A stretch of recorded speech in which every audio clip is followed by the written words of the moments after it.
The Project Gutenberg ebook of From Chaucer to Tennyson. This ebook is for the use of anyone anywhere in the United States and most other parts of the world at no cost and with almost no restrictions whatsoever. You may copy it, give it away or reuse it under the terms of the Project Gutenberg license included with this ebook or online at www.gutenberg.org.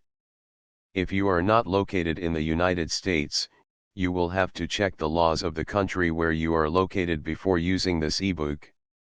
Title: From Chaucer to Tennyson. Author: Henry A. Beers. Release date: March 1, 2004. Ebook number 11618. Most recently updated December 26, 2020. Language: English. Start of the Project Gutenberg ebook From Chaucer to Tennyson. Juliet Sutherland, Shiney, and PG. Distributed proofreaders. The Project Gutenberg ebook, From Chaucer to Tennyson, by Henry A. Beers, et al. 1894. Preface. In so brief a history of so rich a literature, the problem is how to get room enough to give, not an adequate impression, that is impossible, but any impression at all of the subject. To do this I have crowded out everything but belles lettres. Books in philosophy, history, science, etc., however important in the history of English thought, receive the merest incidental mention, or even no mention at all. Again, I have omitted the literature of the Anglo-Saxon period, which is written in a language nearly as hard for a modern Englishman to read as German is, or Dutch. Caedmon and Cynewulf are no more a part of English literature than Virgil and Horace are of Italian. I have also left out the vernacular literature of the Scotch before the time of Burns. Up to the date of the Union, Scotland was a separate kingdom, and its literature had a development independent of the English, though parallel with it. In dividing the history into periods, I have followed, with some modifications, the divisions made by Mr. Stopford Brooke in his excellent little primer of English literature. A short reading course is appended to each chapter. Henry A. Beers. Contents. Chapter I. From the Conquest to Chaucer, 1066 to 1400. Chapter 2. From Chaucer to Spenser, 1400 to 1599. Chapter 3. The Age of Shakspeare, 1564 to 1616. Chapter 4. The Age of Milton, 1608 to 1674. Chapter V. From the Restoration to the Death of Pope, 1660 to 1744. Chapter 6. From the Death of Pope to the French Revolution, 1744 to 1789. Chapter 7. From the French Revolution to the Death of Scott, 1789 to 1832. Chapter 8. From the Death of Scott to the Present Time, 1832 to 1893. Appendix. List of portraits. William Shakspeare, Geoffrey Chaucer, Edmund Spenser, Francis Bacon, John Milton, John Dryden, Joseph Addison, Alexander Pope, Jonathan Swift, Samuel Johnson, Oliver Goldsmith, William Cooper, Robert Burns, William Wordsworth, George Gordon Byron, Percy Bysshe Shelley, John Keats, Robert Southey, Sir Walter Scott, Samuel Taylor Coleridge, Thomas Babington Macaulay, Thomas Carlyle, John Ruskin, William Makepeace Thackeray, Charles Dickens, George Eliot, Mary Ann Evans, James Anthony Froude, Robert Browning, Alfred Tennyson. The required books of the CLSC are recommended by a council of 6. It must, however, be understood that recommendation does not involve an approval by the council, or by any member of it, of every principle or doctrine contained in the book recommended. Chapter I. From the Conquest to Chaucer. 1066 to 1400. The Norman conquest of England, in the 11th century, made a break in the natural growth of the English language and literature. The Old English or Anglo-Saxon had been a purely Germanic speech, with a complicated grammar and a full set of inflections. For 300 years following the Battle of Hastings, this native tongue was driven from the King's Court and the courts of law, from Parliament, school, and university. During all this time there were two languages spoken in England. Norman French was the birth tongue of the upper classes and English of the lower. When the latter got the better of the struggle, and became, about the middle of the 14th century, the national speech of all England, it was no longer the English of King Alfred. It was a new language, a grammarless tongue, almost wholly stripped of its inflections. It had lost half of its old words, and had filled their places with French equivalents. The Norman lawyers had introduced legal terms, the ladies' and courtiers' words of dress and courtesy. The knight had imported the vocabulary of war and of the chase. The master builders of the Norman castles and cathedrals contributed technical expressions proper to the architect and the mason. The art of cooking was French.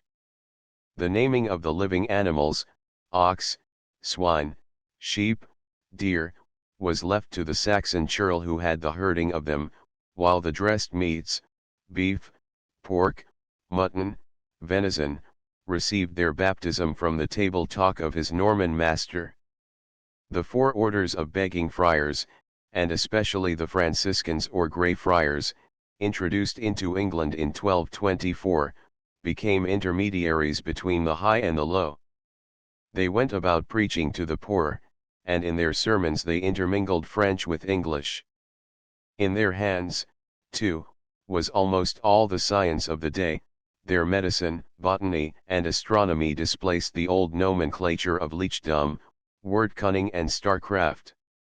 And, finally, the translators of French poems often found it easier to transfer a foreign word bodily than to seek out a native synonym, particularly when the former supplied them with a rhyme. But the innovation reached even to the commonest words in everyday use, so that voice drove out Stephen, pour drove out airm, and color, use, and place made good their footing beside hue, want, and stead. A great part of the English words that were left were so changed in spelling and pronunciation as to be practically new. Chaucer stands, in date, midway between King Alfred and Alfred Tennyson, but his English differs vastly more from the formers than from the latters. To Chaucer, Anglo-Saxon was as much a dead language as it is to us. The classical Anglo-Saxon, moreover, had been the Wessex dialect, spoken and written at Alfred's capital, Winchester. When the French had displaced this as the language of culture, there was no longer a King's English or any literary standard. The sources of modern Standard English are to be found in the East Midland, spoken in Lincoln, Norfolk, Suffolk, Cambridge, and neighbouring shires. Here the Old Anglian had been corrupted by the Danish settlers, and rapidly threw off its inflections when it became a spoken and no longer a written language, after the conquest. The West Saxon, clinging more tenaciously to ancient forms, sank into the position of a local dialect, while the East Midland, spreading to London, Oxford, and Cambridge, became the literary English in which Chaucer wrote. The Normans brought in also new intellectual influences and new forms of literature. They were a cosmopolitan people, and they connected England with the continent. Lanfranc and Anselm, the first two Norman archbishops of Canterbury, were learned and splendid prelates of a type quite unknown to the Anglo-Saxons. They introduced the scholastic philosophy taught at the University of Paris, and the reformed discipline of the Norman abbeys. They bound the English Church more closely to Rome, and officered it with Normans. English bishops were deprived of their sees for illiteracy, and French abbots were set over monasteries of Saxon monks. Down to the middle of the 14th century the learned literature of England was mostly in Latin, and the polite literature in French. English did not at any time altogether cease to be a written language, but the extant remains of the period from 1066 to 1200 are few and, with one exception, unimportant. After 1200 English came more and more into written use, but mainly in translations, paraphrases, and imitations of French works. The native genius was at school, and followed awkwardly the copy set by its master. The Anglo-Saxon poetry, for example, had been rhythmical and alliterative. It was commonly written in lines containing 4 rhythmical accents and with 3 of the accented syllables alliterating. Rest hein tha rum heort, recht glifade geep and gold fag, gast in swaf. Rested him then the great-hearted, the hall towered roomy and gold bright, the guests slept within. This rude, energetic verse the Saxon scop had sung to his harp or glee beam, dwelling on the emphatic syllables, passing swiftly over the others, which were of undetermined number and position in the line. It was now displaced by the smooth metrical verse with rhymed endings, which the French introduced and which our modern poets use, a verse fitted to be recited rather than sung. The Old English alliterative verse continued, indeed, in occasional use to the 16th century. But it was linked to a forgotten literature and an obsolete dialect, and was doomed to give way. Chaucer lent his great authority to the more modern verse system, and his own literary models and inspirers were all foreign, French or Italian. Literature in England began to be once more English and truly national in the hands of Chaucer and his contemporaries, but it was the literature of a nation cut off from its own past by 3 centuries of foreign rule. The most noteworthy English document of the 11th and 12th centuries was the continuation of the Anglo-Saxon Chronicle. Copies of these annals, differing somewhat among themselves, had been kept at the monasteries in Winchester, Abingdon, Worcester, and elsewhere. The yearly entries are mostly brief, dry records of passing events, though occasionally they become full and animated. The fen country of Cambridge and Lincolnshire was a region of monasteries. Here were the great abbeys of Peterborough and Croyland and Ely Minster. One of the earliest English songs tells how the savage heart of the Danish king Nut was softened by the singing of the monks in Ely. Mary sungen mun ches ben en Ely tha nut cheening ru thereby, rowet, nits, no the land. And here we thes mun ches sang. Merrily sung the monks in Ely when King Canute rode by. Row boys, nearer the land, and let us hear these monks' song. It was among the dykes and marshes of this fen country that the bold outlaw Hereward, the last of the English, held out for some years against the conqueror. And it was here, in the rich abbey of Berg or Peterborough, the ancient Meadchamstead, meadow homestead, that the chronicle was continued nearly a century after the conquest, breaking off abruptly in 1154, the date of King Stephen's death. Peterborough had received a new Norman abbot, Turold, a very stern man, and the entry in the chronicle for 1070 tells how Hereward and his gang, with his Danish backers, thereupon plundered the abbey of its treasures, which were first removed to Ely, and then carried off by the Danish fleet and sunk, lost, or squandered. The English in the later portions of this Peterborough chronicle becomes gradually more modern, and falls away more and more from the strict grammatical standards of the classical Anglo-Saxon. It is a most valuable historical monument, and some passages of it are written with great vividness, notably the sketch of William the Conqueror put down in the year of his death, 1086, by one who had looked upon him and at another time dwelt in his court. He who was before a rich king, and lord of many a land, he had not then of all his land but a piece of 7 feet. Likewise he was a very stark man and a terrible, so that one durst do nothing against his will. Among other things is not to be forgotten the good peace that he made in this land, so that a man might fare over his kingdom with his bosom full of gold unhurt. He set up a great deer preserve, and he laid laws therewith that whoso should slay hart or hind, he should be blinded. As greatly did he love the tall deer as if he were their father. With the discontinuance of the Peterborough Annals, English history written in English prose ceased for 300 years.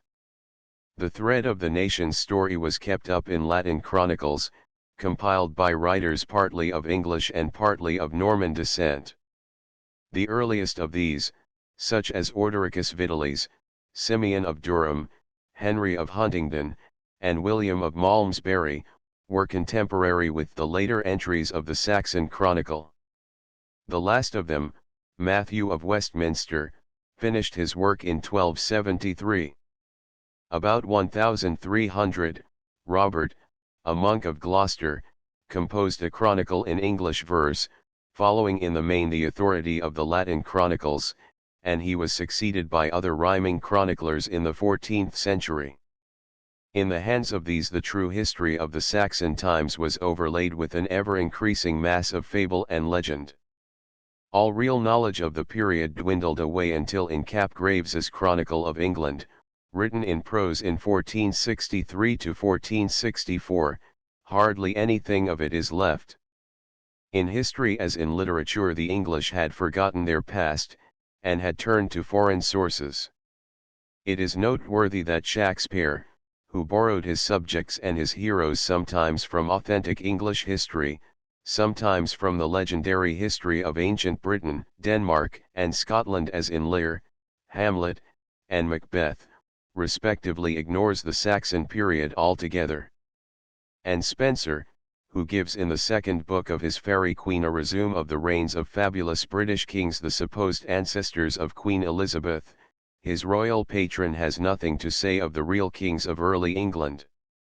So completely had the true record faded away that it made no appeal to the imaginations of our most patriotic poets. The Saxon Alfred had been dethroned by the British Arthur, and the conquered Welsh had imposed their fictitious genealogies upon the dynasty of the conquerors. In the Roman Darreau, a verse chronicle of the Dukes of Normandy, written by the Norman Was, it is related that at the Battle of Hastings the French jongleur, Taillefer, spurred out before the van of William's army, tossing his lance in the air and chanting of Charlemagne and of Roland, of Oliver and the peers who died at Roncesvalles. This incident is prophetic of the victory which Norman song, no less than Norman arms, was to win over England. The lines which Taillefer sang were from the Chanson de Roland, the oldest and best of the French hero sagas. The heathen Northmen, who had ravaged the coasts of France in the 10th century, had become in the course of 150 years completely identified with the French. They had accepted Christianity, intermarried with the native women, and forgotten their own Norse tongue. The race thus formed was the most brilliant in Europe. The warlike, adventurous spirit of the Vikings mingled in its blood with the French nimbleness of wit and fondness for display. The Normans were a nation of knights errant, with a passion for prowess and for courtesy. Their architecture was at once strong and graceful.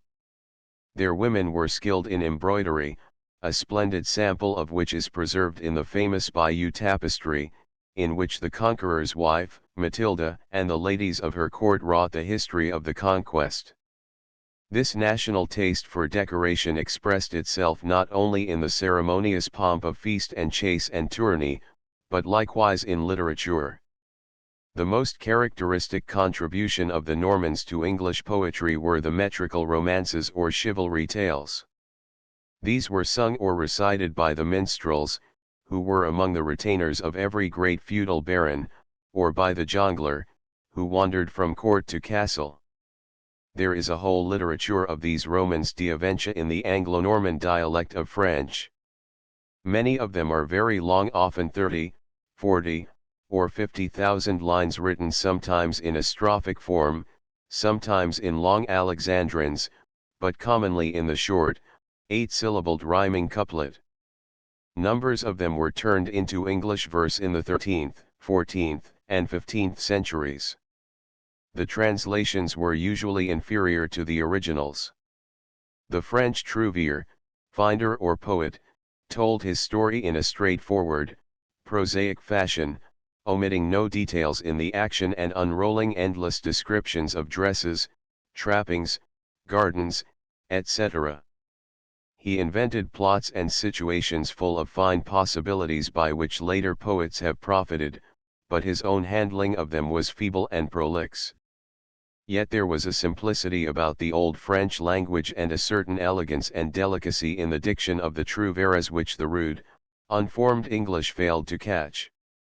The heroes of these romances were of various climes, Guy of Warwick, and Richard the Lionheart of England, Havelock the Dane, Sir Troilus of Troy, Charlemagne, and Alexander. But, strangely enough, the favourite hero of English romance was that mythical Arthur of Britain, whom Welsh legend had celebrated as the most formidable enemy of the Sassenach invaders and their victor in 12 great battles. The language and literature of the ancient Cymry or Welsh had made no impression on their Anglo-Saxon conquerors. There are a few Welsh borrowings in the English speech, such as bard and druid, but in the old Anglo-Saxon literature there are no more traces of British song and story than if the two races had been sundered by the ocean instead of being borderers for over 600 years. But the Welsh had their own national traditions, and after the Norman conquest these were set free from the isolation of their Celtic tongue and, in an indirect form, entered into the general literature of Europe. The French came into contact with the old British literature in two places, in the Welsh marches in England and in the province of Brittany in France, where the population is of Cymric race, and spoke, and still to some extent speaks, a Cymric dialect akin to the Welsh. About 1140 Geoffrey of Monmouth, a Benedictine monk, seemingly of Welsh descent, who lived at the court of Henry I and became afterward Bishop of St. Asaph, produced in Latin a so-called Historia Brittonum, in which it was told how Brutus, the great-grandson of Aeneas, came to Britain, and founded there his kingdom called after him, and his city of New Troy, Troynovant, on the site of the later London. An air of historic gravity was given to this tissue of Welsh legends by an exact chronology and the genealogy of the British kings, and the author referred, as his authority, to an imaginary Welsh book given him, as he said, by a certain Walter, Archdeacon of Oxford. Here appeared that line of fabulous British princes which has become so familiar to modern readers in the plays of Shakespeare and the poems of Tennyson, Lear and his three daughters, Cymbeline, Gorboduc, the subject of the earliest regular English tragedy, composed by Sackville and acted in 1562, Locrine and his queen Gwyndolin and his daughter Sabrina, who gave her name to the river Severn, was made immortal by an exquisite song in Milton's Comus and became the heroine of the tragedy of Locrine. Once attributed to Shakespeare, and above all, Arthur, the son of Uther Pendragon, and the founder of the Table Round. In 1155 was, the author of the Roman Darreau, turned Geoffrey's work into a French poem entitled Brut d'Angleterre, brut being a Welsh word meaning chronicle. About the year 1200 West's poem was Englished by Layman, a priest of Arley Regis, on the border stream of Severn. Layman's Brut is in 30,000 lines, partly alliterative and partly rhymed, but written in pure Saxon English with hardly any French words. The style is rude but vigorous, and, at times, highly imaginative. West had amplified Geoffrey's chronicle somewhat, but Layman made much larger additions, derived, no doubt, from legends current on the Welsh border. In particular, the story of Arthur grew in his hands into something like fullness. He tells of the enchantments of Merlin, the wizard, of the unfaithfulness of Arthur's queen, Guinevere, and the treachery of his nephew, Modred. His narration of the last great battle between Arthur and Modred, of the wounding of the king 15 fiendly wounds he had, one might in the least 3 gloves thrust, and of the little boat with 2 women therein, wonderly dight, which came to bear him away to Avalon and the queen Argent, sheenest of all elves, whence he shall come again, according to Merlin's prophecy, to rule the Britons. All this left little, in essentials, for Tennyson to add in his passing of Arthur. This new material for fiction was eagerly seized upon by the Norman romancers. The story of Arthur drew to itself other stories which were afloat. Walter Map, a gentleman of the court of Henry II, In two French prose romances connected with it, the church legend of the Sangreal, or Holy Cup, from which Christ had drunk at his Last Supper, and which Joseph of Arimathea had afterward brought to England. Then it miraculously disappeared and became thenceforth the occasion of knightly quest, the mystic symbol of the object of the soul's desire, an adventure only to be achieved by the maiden knight, Galahad, the son of that Lancelot who in the romances had taken the place of Modred in Geoffrey's history as the paramour of Queen Guinevere. In like manner the love story of Tristan and Isolde, which came probably from Brittany or Cornwall, was joined by other romancers to the Arthur saga. Thus there grew up a great epic cycle of Arthurian romance, with a fixed shape and a unity and vitality which have prolonged it to our own day and rendered it capable of a deeper and more spiritual treatment and a more artistic handling by such modern English poets as Tennyson in his Idylls of the King, Matthew Arnold, Swinburne, and many others. There were innumerable Arthur romances in prose and verse, in Anglo-Norman and Continental French dialects, in English, in German, and in other tongues. But the final form which the saga took in medieval England was the prose Morte d'Arthur of Sir Thomas Malory, composed at the close of the 15th century. This was a digest of the earlier romances, and is Tennyson's main authority. Beside the literature of the knight was the literature of the cloister. There is a considerable body of religious writing in early English, consisting of homilies in prose and verse, books of devotion, like the Ancran Ril, Rule of Anchoresses, 1225, and the Ironbite of Inwit, Remorse of Conscience, 1340, in prose, the Handling Sin, 1303, the Cursor Mundi, 1320, and the Prick of Conscience, 1340, in verse, metrical renderings of the Psalter, the Pater Noster, the Creed, and the Ten Commandments, the Gospels for the day, such as the Ormulum, or Book of Orm. 1205, Legends and Miracles of Saints, poems in praise of virginity, on the contempt of the world, on the 5 joys of the Virgin, the 5 wounds of Christ, the 11 pains of hell, the 7 deadly sins, the 15 tokens of the coming judgment, and dialogues between the soul and the body.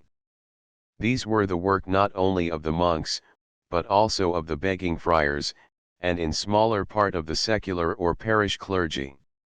They are full of the ascetic piety and superstition of the Middle Age, the childish belief in the marvelous, the allegorical interpretation of scripture texts, the grotesque material horrors of hell with its grisly fiends, the vileness of the human body and the loathsome details of its corruption after death. Now and then a single poem rises above the tedious and hideous barbarism of the general level of this monkeyish literature, either from a more intensely personal feeling in the poet, or from an occasional grace or beauty in his verse. A poem so distinguished is, for example, a Love-Ron, a Love Counsel, by the Minorite friar, Thomas de Hales, one stanza of which recalls the French poet Villon's Ballade of Dead Ladies, with its refrain Mais où sont les neiges d'antan? Where are the snows of yesteryear? Where is Paris and Helene that weren so bright and fair of bly one Amadis, Tristan, and Idane Isud and alle the 2 Hector with his sharp mane, and Caesar rich in world's fee? They bethe gliden out of the rain 3 as the shaft is of the clee. For a few early English poems on secular subjects are also worthy of mention, among others, The Owl and the Nightingale, generally assigned to the reign of Henry III. 1216 to 1272. An Estrave, or dispute, in which the owl represents the ascetic and the nightingale the aesthetic view of life.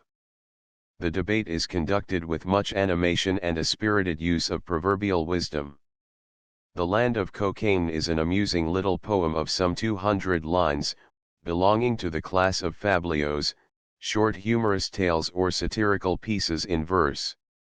It describes a lubberland, or fool's paradise, where the geese fly down all roasted on the spit, bringing garlic in their bills for their dressing, and where there is a nunnery upon a river of sweet milk, and an abbey of white monks and grey, whose walls, like the hall of little King Pepin, are of pie crust and pastry crust, with flour and cakes for the shingles and fat puddings for the pins. There are a few songs dating from about 1300, and mostly found in a single collection, Harl. Ms.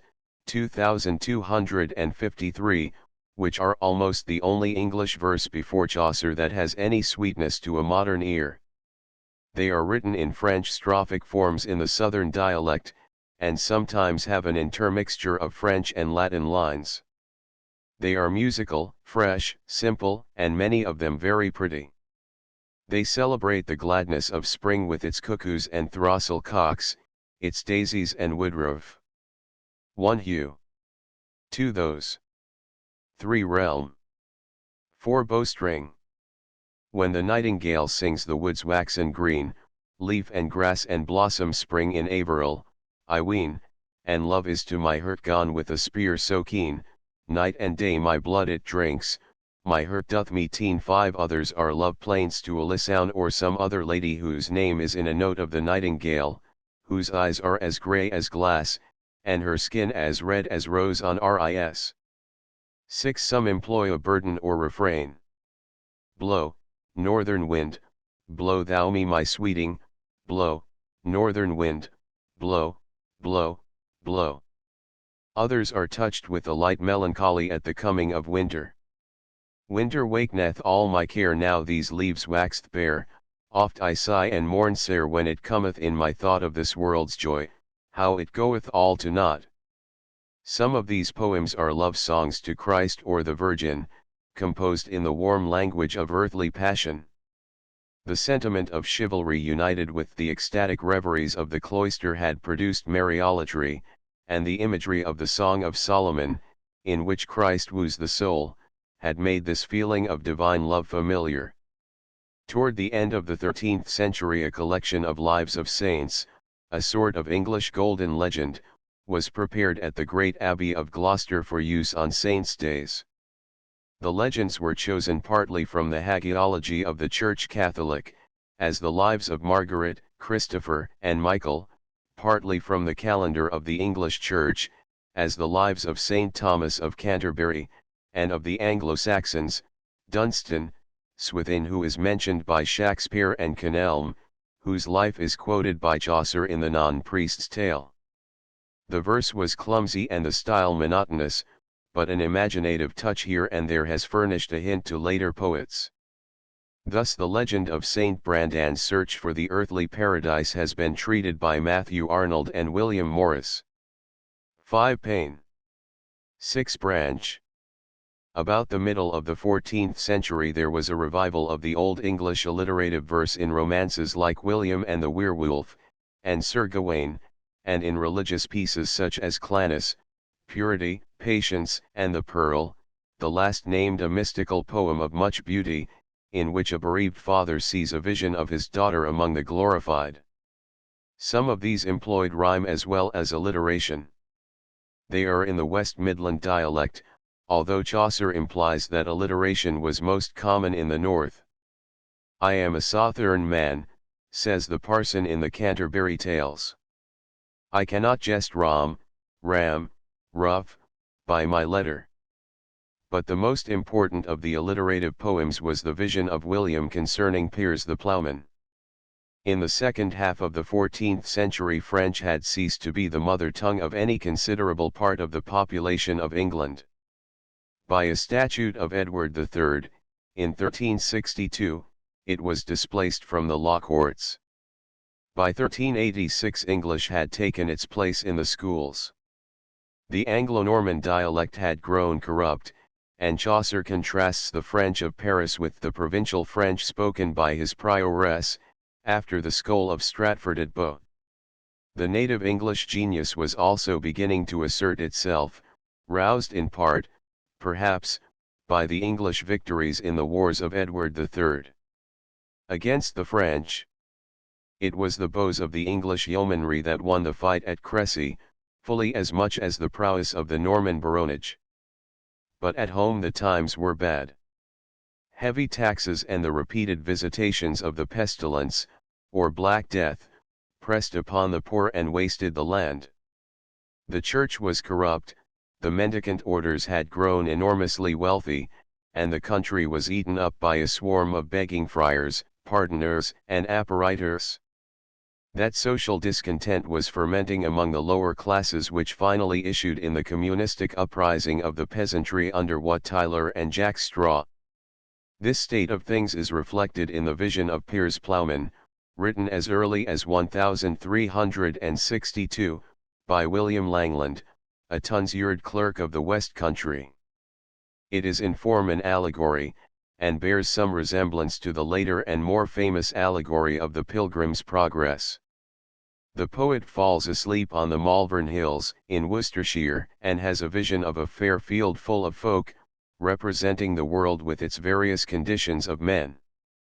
There were pilgrims and palmers, hermits with hook staves, who went to Walsingham and their wenches after them, great lubbers and long that were loath to work, friars glossing the gospel for their own profit, pardoners cheating the people with relics and indulgences, parish priests who forsook their parishes that had been poor since the pestilence time and went to London to sing there for simony, bishops, archbishops, and deacons, who got themselves fat clerkships in the Exchequer, or King's Bench, in short, all manner of lazy and corrupt ecclesiastics. A lady, who represents Holy Church, then appears to the dreamer, explains to him the meaning of his vision, and reads him a sermon the text of which is, "When all treasure is tried, truth is the best."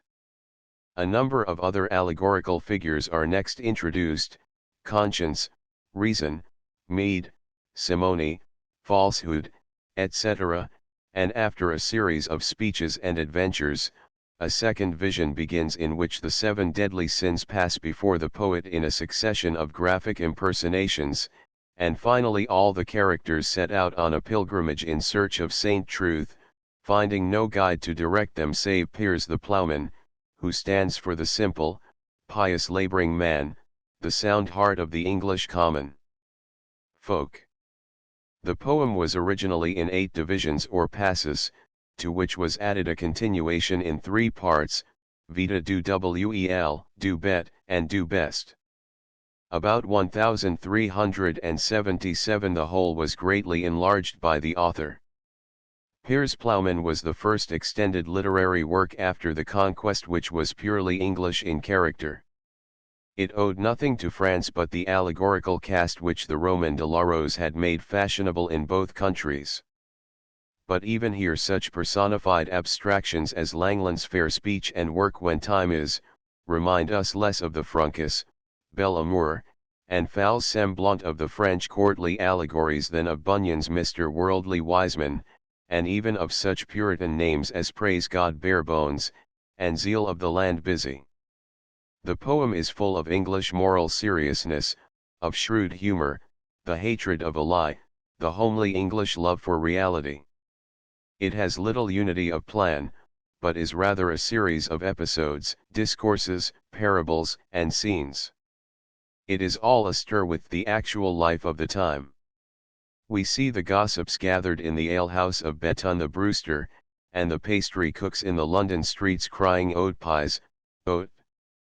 Good cheese and grys7 go we dine, go we.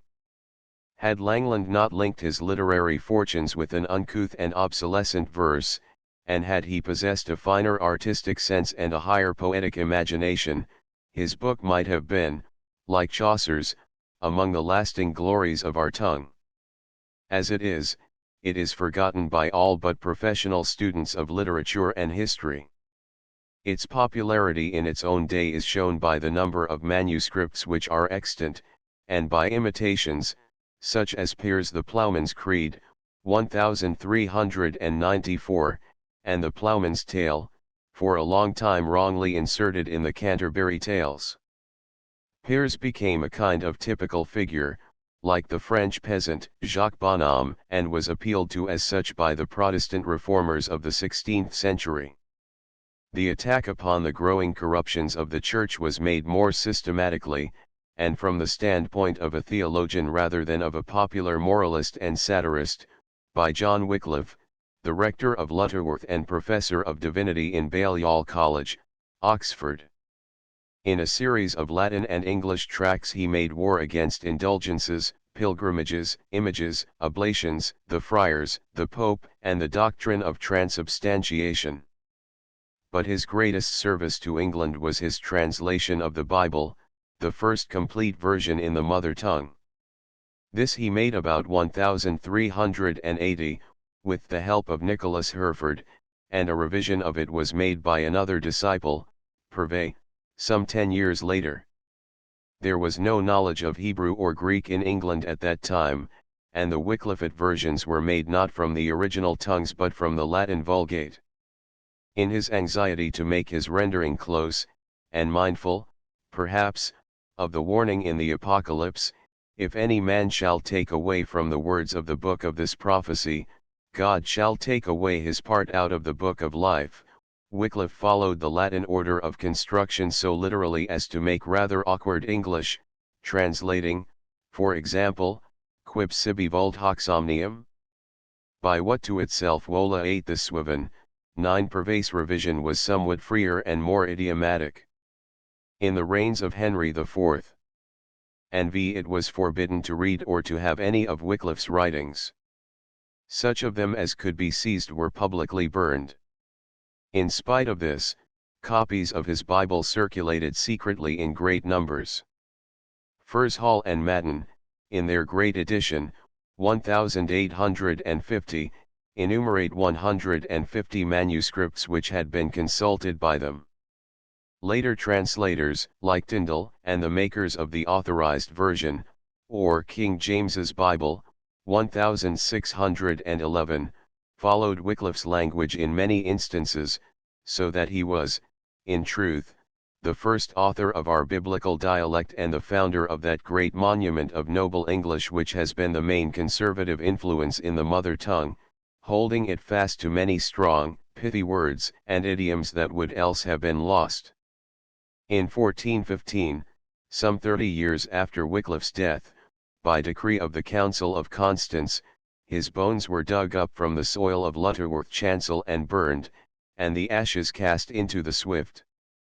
The brook, says Thomas Fuller, in his church history, did convey his ashes into Avon, Avon into Severn, Severn into the narrow seas, they into the main ocean. And thus the ashes of Wycliffe are the emblem of his doctrine, which now is dispersed all the world over. 7 pigs. 8 will.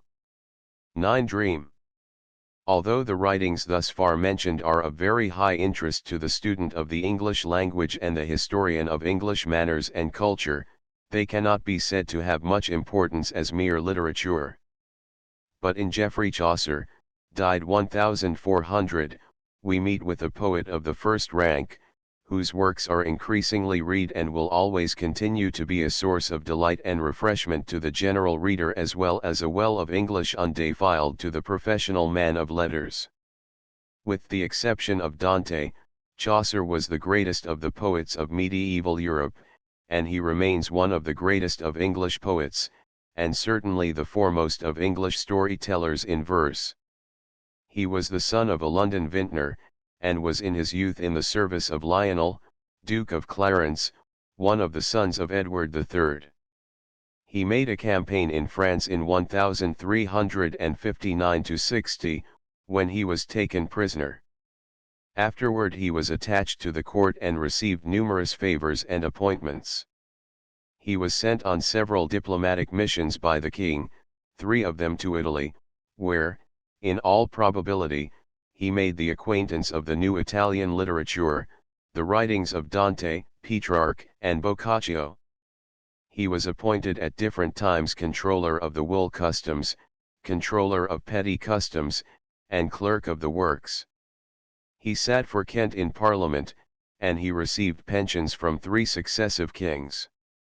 He was a man of business as well as books, and he loved men and nature no less than study. He knew his world, He saw life steadily and saw it whole. Living at the center of English social and political life, and resorting to the court of Edward III, then the most brilliant in Europe, Chaucer was an eyewitness of those feudal pomps which fill the high-colored pages of his contemporary, the French chronicler, Froissart. His description of a tournament in the Knight's Tale is unexcelled for spirit and detail.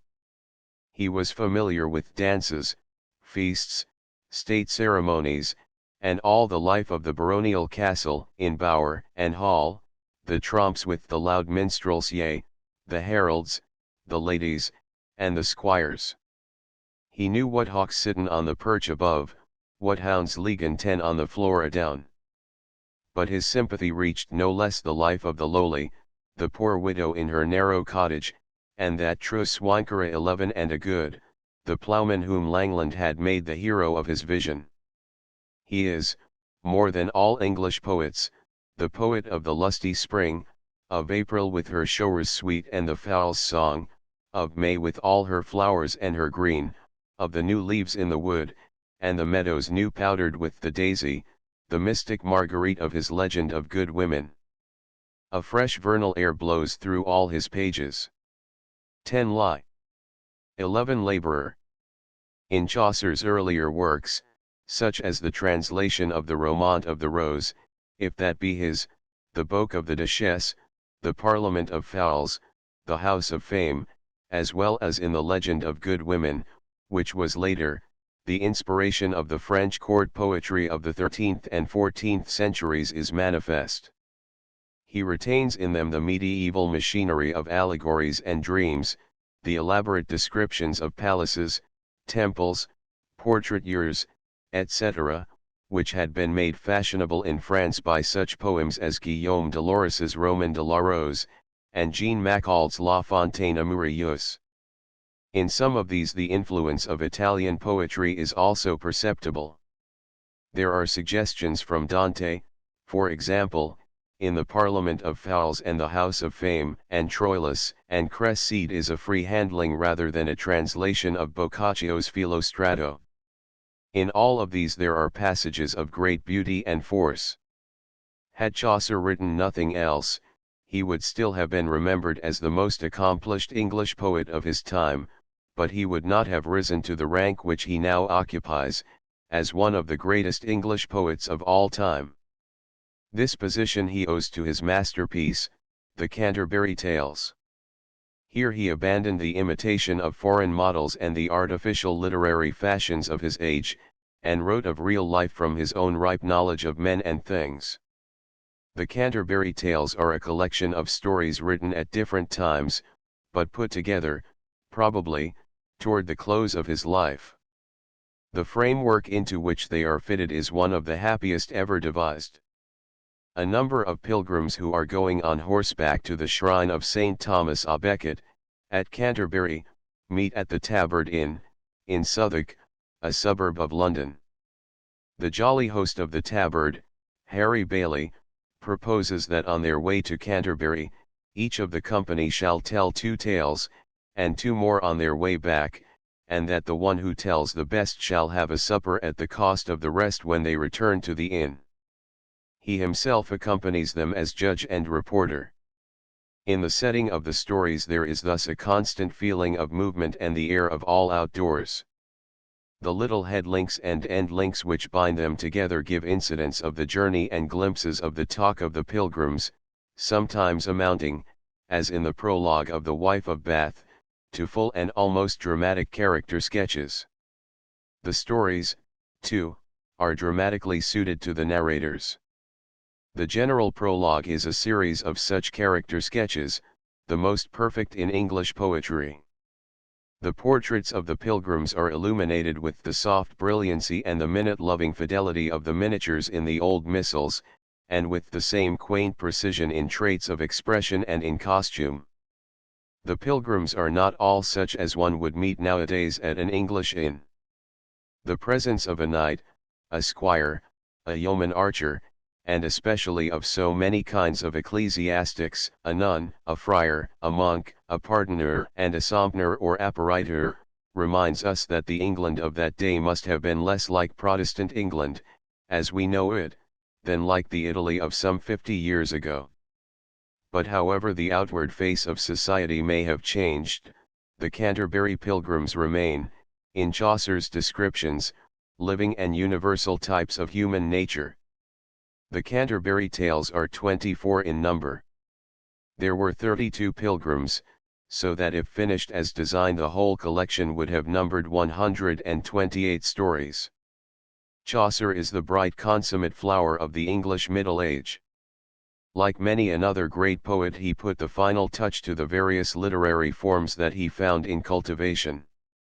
Thus his Knight's Tale, based upon Boccaccio's Ticide, is the best of English medieval romances. And yet the rhyme of Sir Thopas, who goes seeking an elf queen for his mate, and is encountered by the giant Sir Oliphant, burlesques these same romances with their impossible adventures and their tedious rambling descriptions. The tales of the Prioress and the Second Nun are saints' legends. The Monk's Tale is a set of dry, moral apologues in the manner of his contemporary, the moral Gower. The stories told by the reeve, miller, friar, sompner, shipman, and merchant belong to the class of fabliaux, a few of which existed in English, such as Dame Cyrise, The Lay of the Ash, and The Land of Cocaine, already mentioned. The Non-Priest's Tale, likewise, which Dryden modernized with admirable humor, was of the class of fabliaux, and was suggested by a little poem in 40 lines, Do Coq et Werpel, by Marie de France, a Norman poetess of the 13th century. It belonged, like the early English poem of The Fox and the Wolf, to the popular animal saga of Reynard the Fox.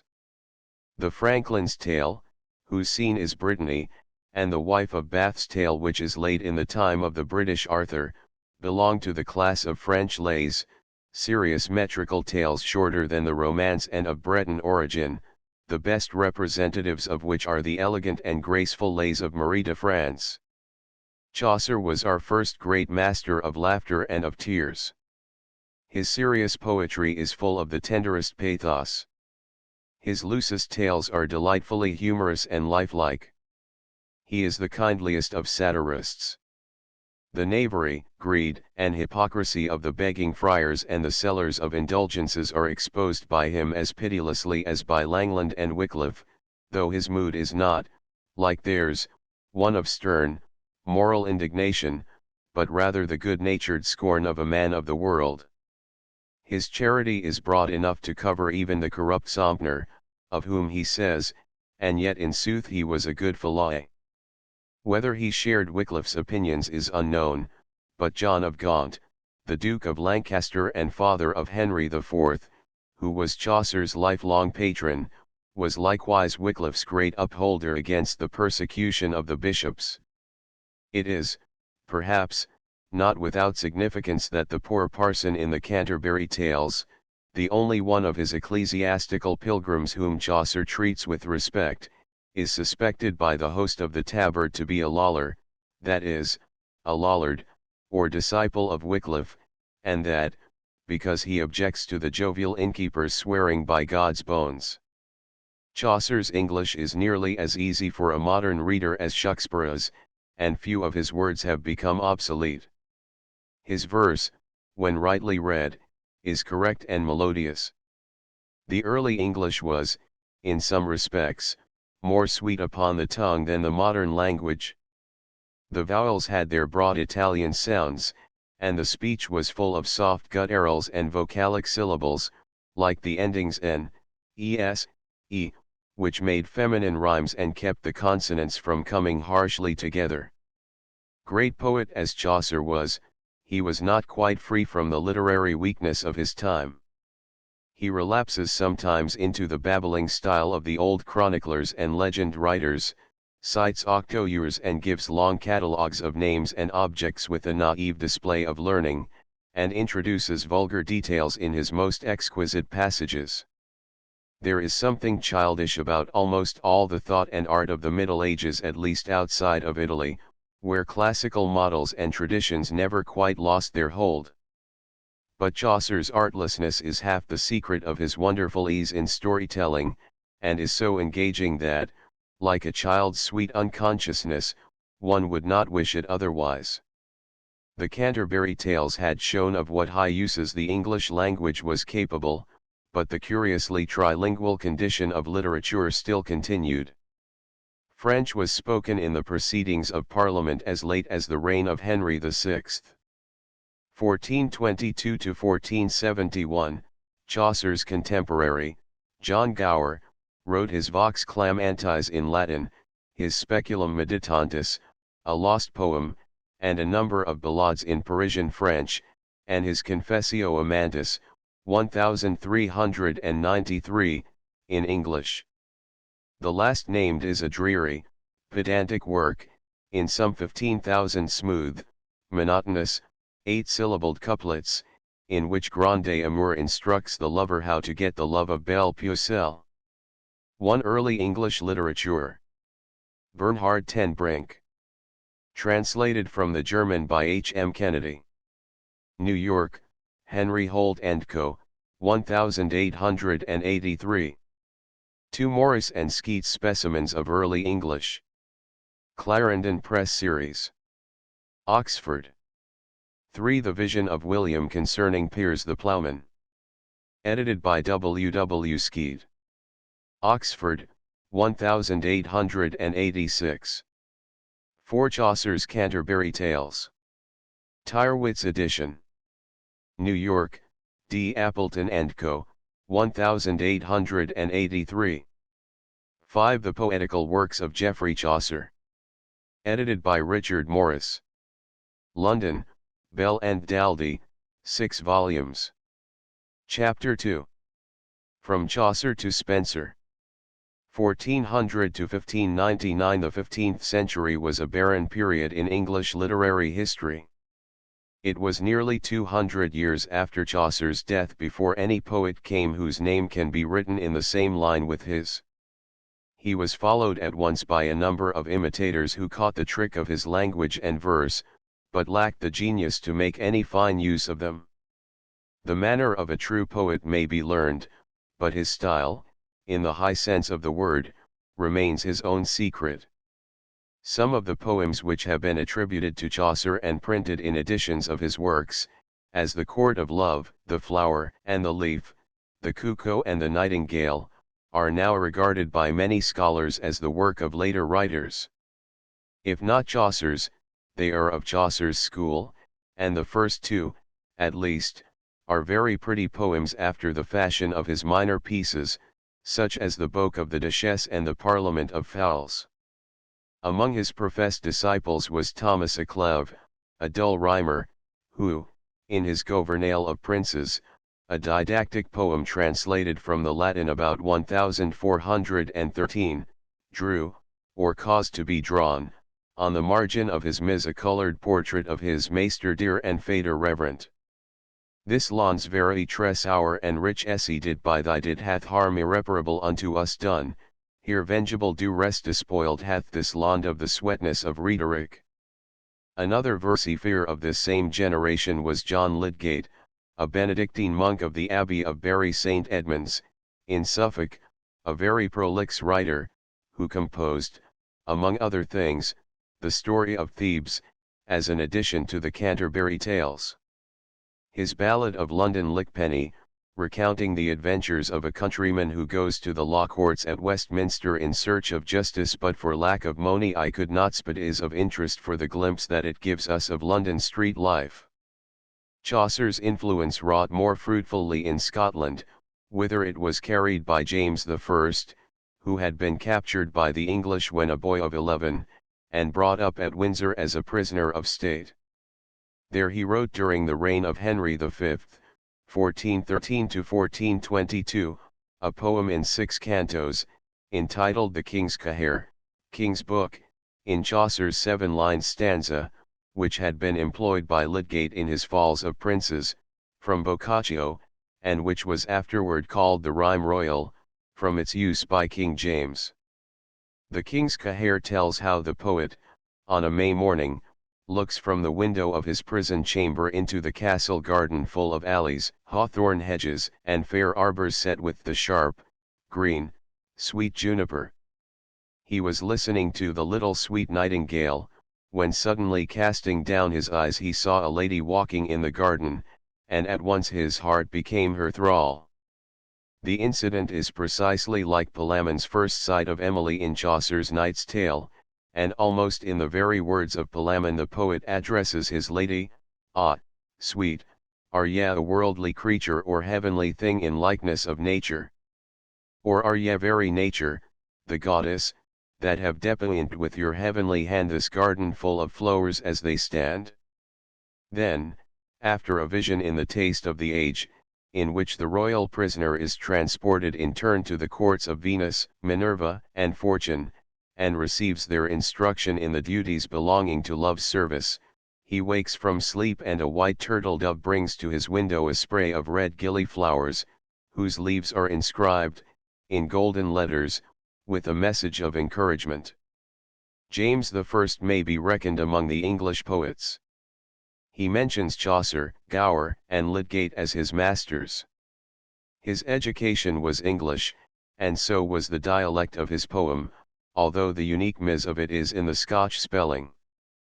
The King's Caher is somewhat overladen with ornament and with the fashionable allegorical devices, but it is, upon the whole, a rich and tender love song, the best specimen of court poetry between the time of Chaucer and the time of Spenser.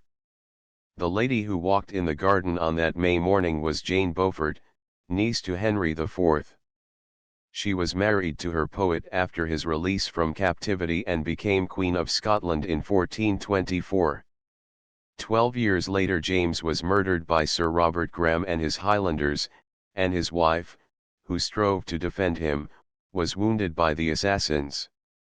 The story of the murder has been told of late by D.G. Rossetti, in his ballad, The King's Tragedy. The whole life of this princely singer was, like his poem, in the very spirit of romance. The effect of all this imitation of Chaucer was to fix a standard of literary style, and to confirm the authority of the East Midland English in which he had written.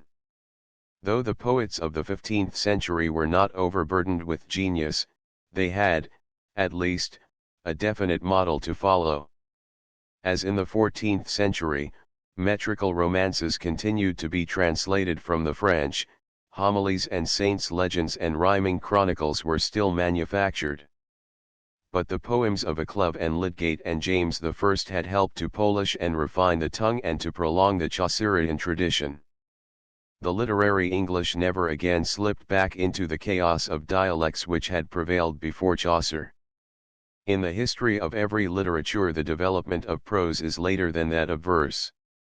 The latter being, by its very form, artificial, is cultivated as a fine art, and its records preserved in an early stage of society, when prose is simply the talk of men, and not thought worthy of being written and kept. English prose labored under the added disadvantage of competing with Latin, which was the cosmopolitan tongue and the medium of communication between scholars of all countries. Latin was the language of the Church, and in the Middle Ages churchman and scholar were convertible terms. The word clerk meant either priest or scholar. Two of the Canterbury Tales are in prose, as is also the Testament of Love, formerly ascribed to Chaucer, and the style of all these is so feeble, wandering, and unformed that it is hard to believe that they were written by the same man who wrote the Knight's Tale and the story of Griselda. The Voyage and Travail of Sir John Mandeville, the forerunner of that great library of Oriental travel which has enriched our modern literature, was written, according to its author, first in Latin, then in French, and, lastly, in the year 1356, translated into English for the behoof of lords and knights and other noble and worthy men, that connaît 12 not Latin but little. The author professed to have spent over 30 years in Eastern travel, to have penetrated as far as Farther India and the Isles that ben Abutan Indi, to have been in the service of the Sultan of Babylon in his wars against the Bedouins, and, at another time, in the employ of the great Khan of Tartary. But there is no copy of the Latin version of his travels extant. The French seems to be much later than 1356, and the English ms to belong to the early years of the 15th century, and to have been made by another hand. Recent investigations make it probable that Mondeville borrowed his descriptions of the remoter East from many sources, and particularly from the narrative of Odoric, a Minorite friar of Lombardy, who wrote about 1330. Some doubt is even cast upon the existence of any such person as Mondeville. Whoever wrote the book that passes under his name, however, would seem to have visited the Holy Land, and the part of the voyage that describes Palestine and the Levant is fairly close to the truth. The rest of the work, so far as it is not taken from the tales of other travelers, is a diverting tissue of fables about gryphounds that fly away with yokes of oxen, tribes of one-legged Ethiopians who shelter themselves from the sun by using their monstrous feet as umbrellas, etc. 12 No. During the 15th century English prose was gradually being brought into a shape fitting it for more serious uses. In the controversy between the Church and the Lollards Latin was still mainly employed, but Wycliffe had written some of his tracts in English, and, in 1449, Reginald Peacock, Bishop of St. Asaph, contributed, in English, to the same controversy, the repressor of overmuch blaming of the clergy. Sir John Fortescue, who was Chief Justice of the King's Bench from 1442 to 1460, wrote during the reign of Edward IV. A book on the difference between absolute and limited monarchy, which may be regarded as the first treatise on political philosophy and constitutional law in the language. But these works hardly belong to pure literature, and are remarkable only as early, though not very good, examples of English prose in a barren time. The 15th century was an era of decay and change. The Middle Age was dying, church and state were slowly disintegrating under the new intellectual influences that were working secretly underground.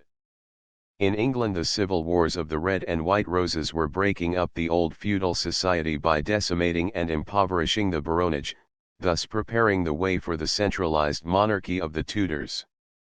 Toward the close of that century, and early in the next, happened the four great events, or series of events, which freed and widened men's minds, and, in a succession of shocks, overthrew the medieval system of life and thought. These were the invention of printing, the Renaissance or revival of classical learning, the discovery of America, and the Protestant Reformation. William Caxton, the first English printer, learned the art in Cologne. In 1476 he set up his press and sign, a red pole, in the Almonry at Westminster. Just before the introduction of printing the demand for miscopies had grown very active, stimulated, perhaps, by the coming into general use of linen paper instead of the more costly parchment. The scriptoria of the monasteries were the places where the transcribing and illuminating of manuscripts went on, professional copyists resorting to Westminster Abbey, for example, to make their copies of books belonging to the monastic library. Caxton's choice of a spot was, therefore, significant. His new art for multiplying copies began to supersede the old method of transcription at the very headquarters of the mismakers. The first book that bears his Westminster imprint was the Dictes and Sayings of the Philosophers, translated from the French by Anthony Woodville, Lord Rivers, a brother-in-law of Edward IV. The list of books printed by Caxton is interesting, as showing the taste of the time, since he naturally selected what was most in demand. The list shows that manuals of devotion and chivalry were still in chief request, books like The Order of Chivalry, Fates of Arms, and The Golden Legend, which last Caxton translated himself, as well as Reynard the Fox, and a French version of the Aeneid. He also printed, with continuations of his own, revisions of several early chronicles, and editions of Chaucer, Gower, and Lydgate. a translation of Cicero on Friendship, made directly from the Latin, by Thomas Tiptoft, Earl of Worcester, was printed by Caxton, but no edition of a classical author in the original. The new learning of the Renaissance had not, as yet, taken much hold in England.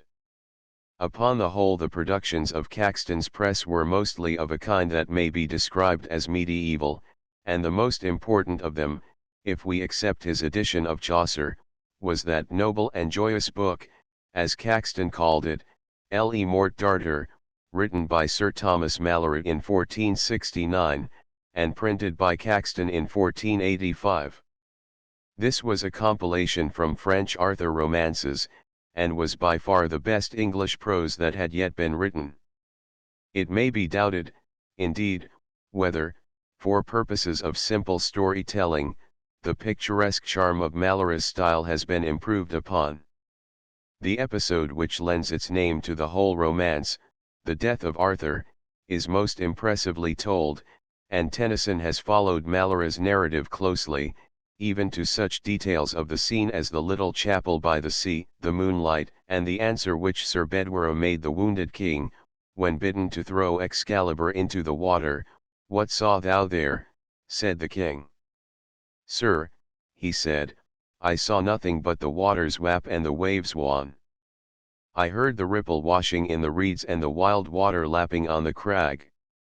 And very touching and beautiful is the oft-quoted lament of Sir Ector over Lancelot, in Malory's final chapter. "Ah, Lancelot," he said, "thou were head of all Christian knights, and now I dare say," said Sir Ector, "thou, Sir Lancelot, there thou liest, that thou were never matched of earthly knight's hand, and thou were the courtiest knight that ever bare shield, and thou were the truest friend to thy lover that ever best rode horse, and thou were the truest lover of a sinful man that ever loved woman, and thou were the kindest man that ever strake with sword, and thou were the goodliest person that ever came among press of knights, and thou were the meekest man and the gentlest that ever ate in hall among ladies, and thou were the sternest knight to thy mortal foe that ever put spear in the rest." Equally good, as an example of English prose narrative, was the translation made by John Bourchier, Lord Berners, of that most brilliant of the French chroniclers, Chaucer's contemporary, Sir John Froissart. Lord Berners was the English governor of Calais, and his version of Froissart's chronicles was made in 1523 to 1525, at the request of Henry VIII. In these two books English chivalry spoke its last genuine word. In Sir Philip Sidney the character of the knight was merged into that of the modern gentleman. And although tournaments were still held in the reign of Elizabeth, and Spenser cast his Faerie Queene into the form of a chivalry romance, these were but a ceremonial survival and literary tradition from an order of things that had passed away. How antagonistic the new classical culture was to the vanished ideal of the Middle Age may be read in Toxophilus, a treatise on archery published in 1545, by Roger Ascham, a Greek lecturer in Cambridge, and the tutor of the Princess Elizabeth and of Lady Jane Grey, in our forefathers' time, when Poppy Strethey as a standing pool covered and overflowed all England. Few books were read in our tongue saving certain books of chivalry, as they said, for pastime and pleasure, which, as some say, were made in monasteries by idle monks or wanton canons, as one, for example, Morte d'Arthur, the whole pleasure of which book standeth in two special points, in open manslaughter and bold bawdry. This is good stuff for wise men to laugh at or honest men to take pleasure at. Yet I know when God's Bible was banished the court, and Morte d'Arthur received into the prince's chamber. The fashionable school of courtly allegory, first introduced into England by the translation of the Romaunt of the Rose, reached its extremity in Stephen Hawes's Pastime of Pleasure, printed by Caxton's successor, Wynky de Wordy, in 1517. This was a dreary and pedantic poem, in which it is told how Grunda Amour, After a long series of adventures and instructions among such shadowy personages as Verite, Observance, Falchade, and good Opera Scion, finally won the love of La Belle Pucelle. Hawes was the last English poet of note whose culture was exclusively medieval.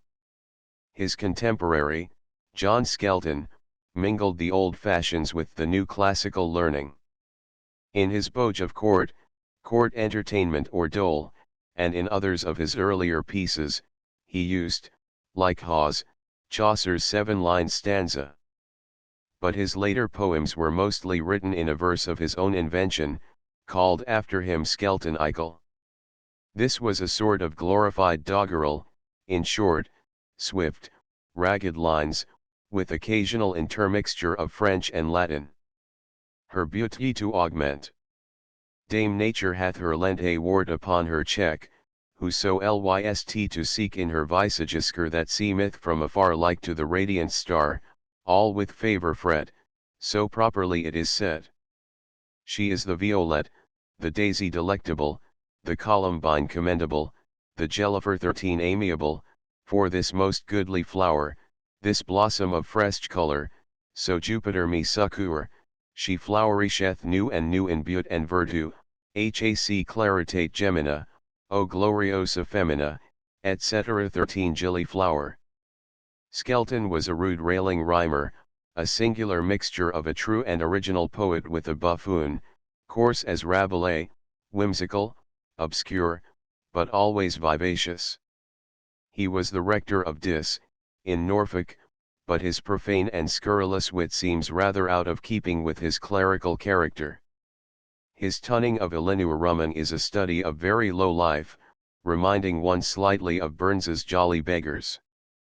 His Phyllyp Sparrow is a sportive, pretty, fantastic elegy on the death of a pet bird belonging to Mistress Joanna Scrope, of Carow, and has been compared to the Latin poet Catulus's elegy on Lesbia's sparrow. In Spake, Parrot, and Why Come Ye Not to Court?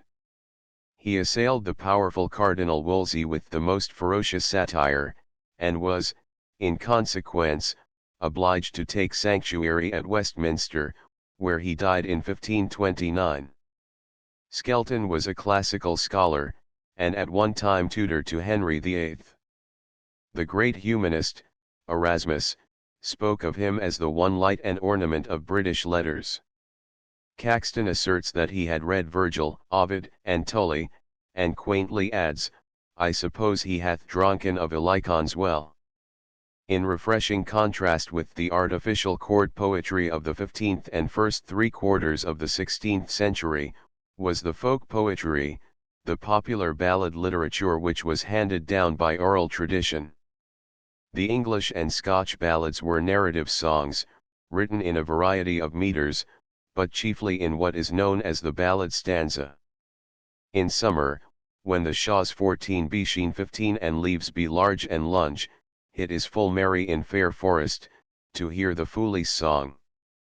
To see the deer draw to the dale, and leave the hills he 16 and shadow them in the leaves green, under the greenwood tree. 14 woods. 15 bright. 16 high. It is not possible to assign a definite date to these ballads. They lived on the lips of the people, and were seldom reduced to writing till many years after they were first composed and sung. Meanwhile they underwent repeated changes, so that we have numerous versions of the same story. They belonged to no particular author, but, like all folklore, were handled freely by the unknown poets, minstrels, and ballad reciters, who modernized their language, added to them, or corrupted them, and passed them along.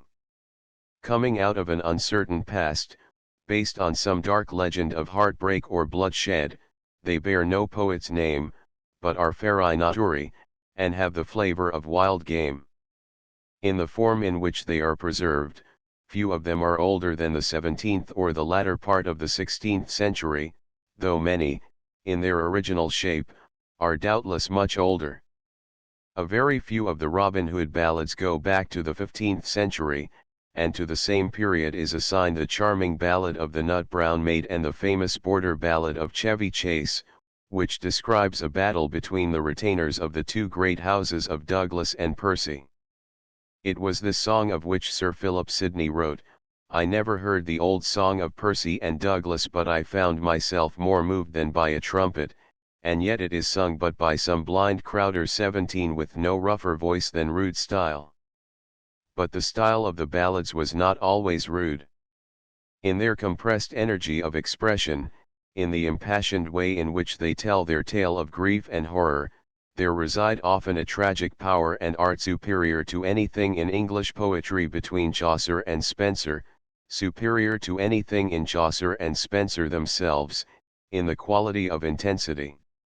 The true home of the ballad literature was the North Country, and especially the Scotch border, where the constant forays of moss troopers and the raids and private warfare of the Lords of the Marches supplied many traditions of heroism, like those celebrated in the old poem of the Battle of Otterbourne, and in the hunting of the Cheviot, or Chevy Chase, already mentioned.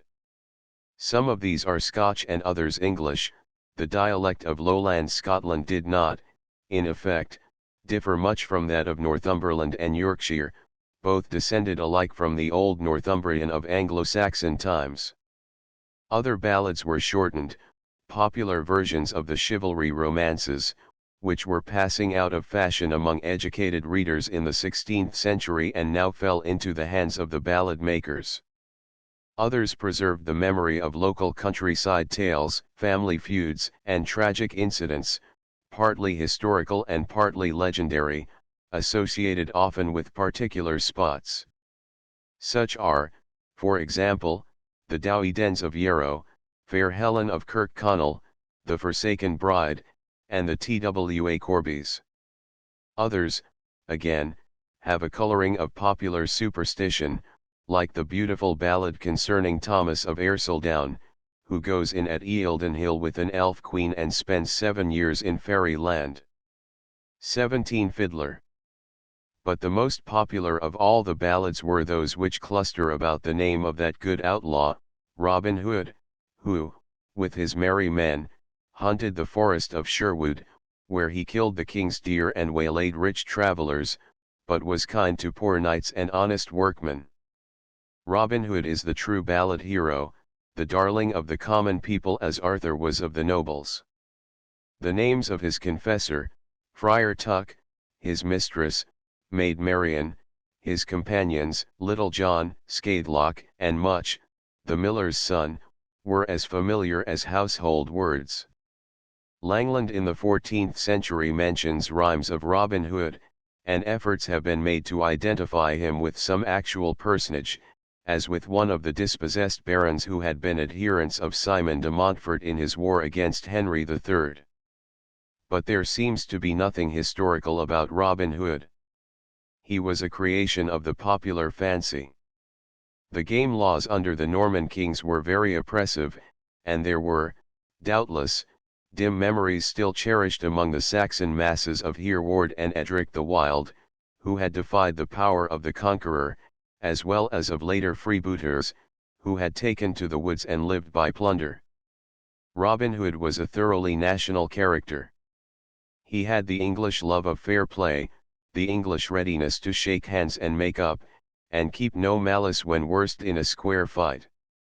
He beat and plundered the fat bishops and abbots, who had more than their share of wealth, but he was generous and hospitable to the distressed, and lived a free and careless life in the good green wood. He was a mighty archer with those national weapons, the longbow and the cloth-yard shaft.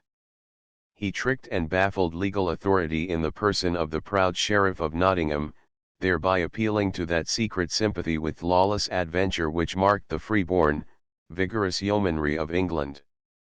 And, finally, the scenery of the forest gives a poetic background and a never-failing charm to the exploits of the old Robin Hood of England and his merry men. The ballads came, in time, to have certain tricks of style, such as are apt to characterize a body of anonymous folk poetry. Such is their use of conventional epithets, the red gold, the good green wood, the grey goose wing. Such are certain recurring terms of phrase like, but out and spak their stepmother. Such is, finally, a kind of sing-song repetition, which doubtless helped the ballad singer to memorize his stock, as, for example, she had nap'd a double rose, a rose but only twi.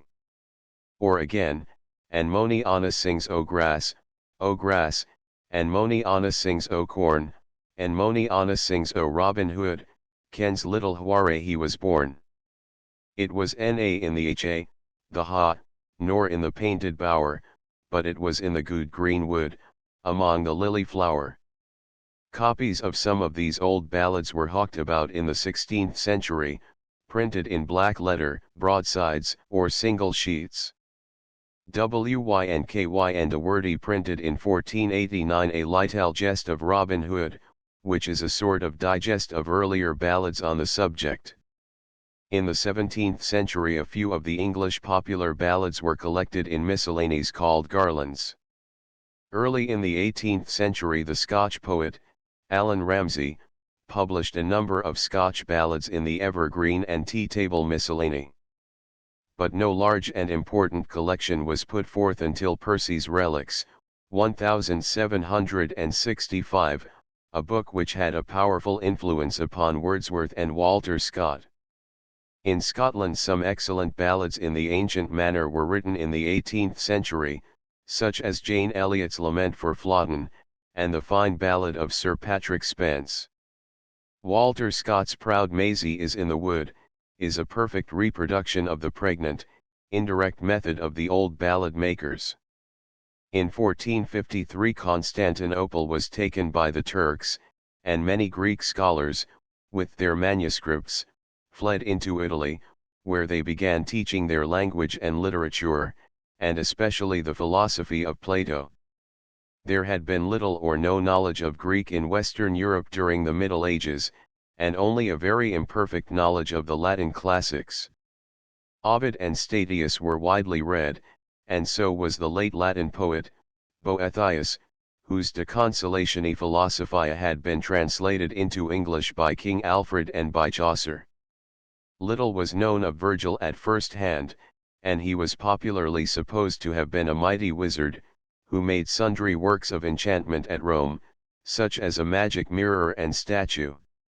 Caxton's so-called translation of the Aeneid was in reality nothing but a version of a French romance based on Virgil's epic. Of the Roman historians, orators, and moralists, such as Livy, Tacitus, Caesar, Cicero, and Seneca, there was almost entire ignorance, as also of poets like Horace, Lucretius, Juvenal, and Catullus. The gradual rediscovery of the remains of ancient art and literature which took place in the 15th century, and largely in Italy, worked an immense revolution in the mind of Europe. Manuscripts were brought out of their hiding places, edited by scholars, and spread abroad by means of the printing press. Statues were dug up and placed in museums, and men became acquainted with a civilization far more mature than that of the Middle Age, and with models of perfect workmanship in letters and the fine arts. In the latter years of the 15th century a number of Englishmen learned Greek in Italy and brought it back with them to England. William Grocyn and Thomas Linacre, who had studied at Florence under the refugee, Demetrius Chalcondylas, began teaching Greek at Oxford, the former as early as 1491. A little later John Colet, Dean of St. Paul's and the founder of St. Paul's School, and his friend, William Lilly, the grammarian and first master of St. Paul's, 1500, also studied Greek abroad, Colet in Italy, and Lilly at Rhodes and in the city of Rome. Thomas More, afterward the famous Chancellor of Henry VIII, was among the pupils of Grocyn and Linacre at Oxford. Thither also, in 1497, came, in search of the new knowledge, the Dutchman, Erasmus, who became the foremost scholar of his time. From Oxford the study spread to the sister university, where the first English Grecian of his day, Sir John Cheke, who taught Cambridge and King Edward Greek, became the incumbent of the new professorship founded about 1540. Among his pupils was Roger Ascham, already mentioned, in whose time St. John's College, Cambridge, was the chief seat of the new learning, of which Thomas Nash testifies that it was an university within itself, having more candles light in it, every winter morning before 4 of the clock, than the 4 o'clock bell gave strokes. Greek was not introduced at the universities without violent opposition from the conservative element, who were nicknamed Trojans. The opposition came in part from the priests, who feared that new study would sow seeds of heresy. Yet many of the most devout churchmen were friends of a more liberal culture, among them Thomas More, whose Catholicism was undoubted and who went to the block for his religion. Cardinal Wolsey, whom More succeeded as Chancellor, was also a munificent patron of learning, and founded Christ Church College at Oxford. Popular education at once felt the impulse of the new studies, and over 20 endowed grammar schools were established in England in the first 20 years of the 16th century. Greek became a passion even with English ladies. Ascham in his Schoolmaster, a treatise on education, published in 1570, says that Queen Elizabeth readeth here now at Windsor more Greek every day, than some prebendary of this church doth read Latin in a whole week. And in the same book he tells how, calling once on Lady Jane Grey, at Brodegate, in Leicestershire, he found her in her chamber reading Phaedon Platonus in Greek, and that with as much delight as some gentleman would read a merry tale in Bacchus, and when he asked her why she had not gone hunting with the rest, she answered, I wis 18 all their sport in the park is but a shadow to that pleasure that I find in Plato. Ascham's Schoolmaster, as well as his earlier book, Toxophilus, a Platonic dialogue on archery, bristles with quotations from the Greek and Latin classics, and with that perpetual reference to the authority of antiquity on every topic that he touches, which remained the fashion in all serious prose down to the time of Dryden. One speedy result of the new learning was fresh translations of the scriptures into English out of the original tongues. In 1525 William Tyndale printed at Cologne and Worms his version of the New Testament from the Greek. 18 Surely, a corruption of the Anglo-Saxon Schwyz. 10 years later Miles Coverdale made, at Zurich, a translation of the whole Bible from the German and Latin. These were the basis of numerous later translations, and the strong beautiful English of Tyndale's Testament is preserved for the most part in our authorized version, 1611.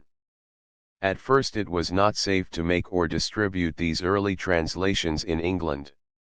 Numbers of copies were brought into the country, however, and did much to promote the cause of the Reformation. After Henry VIII had broken with the Pope, the New English Bible circulated freely among the people. Tyndale and Sir Thomas More carried on a vigorous controversy in English upon some of the questions at issue between the Church and the Protestants. Other important contributions to the literature of the Reformation were the homely sermons preached at Westminster and at Paul's Cross by Bishop Hugh Latimer, who was burned at Oxford in the reign of Bloody Mary. The English Book of Common Prayer was compiled in 1549 to 1552. More was, perhaps, the best representative of a group of scholars who wished to enlighten and reform the Church from the inside, but who refused to follow Henry VIII.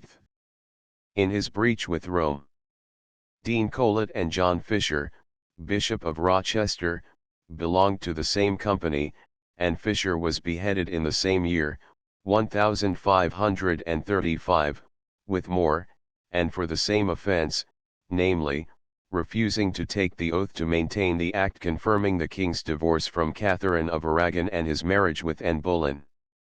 More's philosophy is best reflected in his Utopia, the description of an ideal commonwealth, modeled on Plato's Republic, and printed in 1516. The name signifies no place Greek, oithopst, and has furnished an adjective to the language.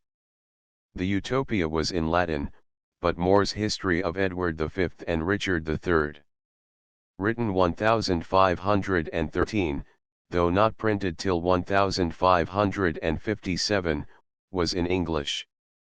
It is the first example in the tongue of a history as distinguished from a chronicle, that is, it is a reasoned and artistic presentation of an historic period, and not a mere chronological narrative of events. The first 3/4 of the 16th century produced no great original work of literature in England. It was a season of preparation, of education. The storms of the Reformation interrupted and delayed the literary renaissance through the reigns of Henry VIII, Edward VI, and Queen Mary. When Elizabeth came to the throne, in 1558, a more settled order of things began, and a period of great national prosperity and glory. Meanwhile the English mind had been slowly assimilating the new classical culture, which was extended to all classes of readers by the numerous translations of Greek and Latin authors. A fresh poetic impulse came from Italy. In 1557 appeared Tottel's Miscellany, containing songs and sonnets by a new company of courtly makers. Most of the pieces in the volume had been written years before by gentlemen of Henry VIII's court, and circulated in manuscript. The two chief contributors were Sir Thomas Wyatt, at one time English ambassador to Spain, and that brilliant noble, Henry Howard, the Earl of Surrey, who was beheaded in 1547 for quartering the king's arms with his own. Both of them were dead long before their work was printed.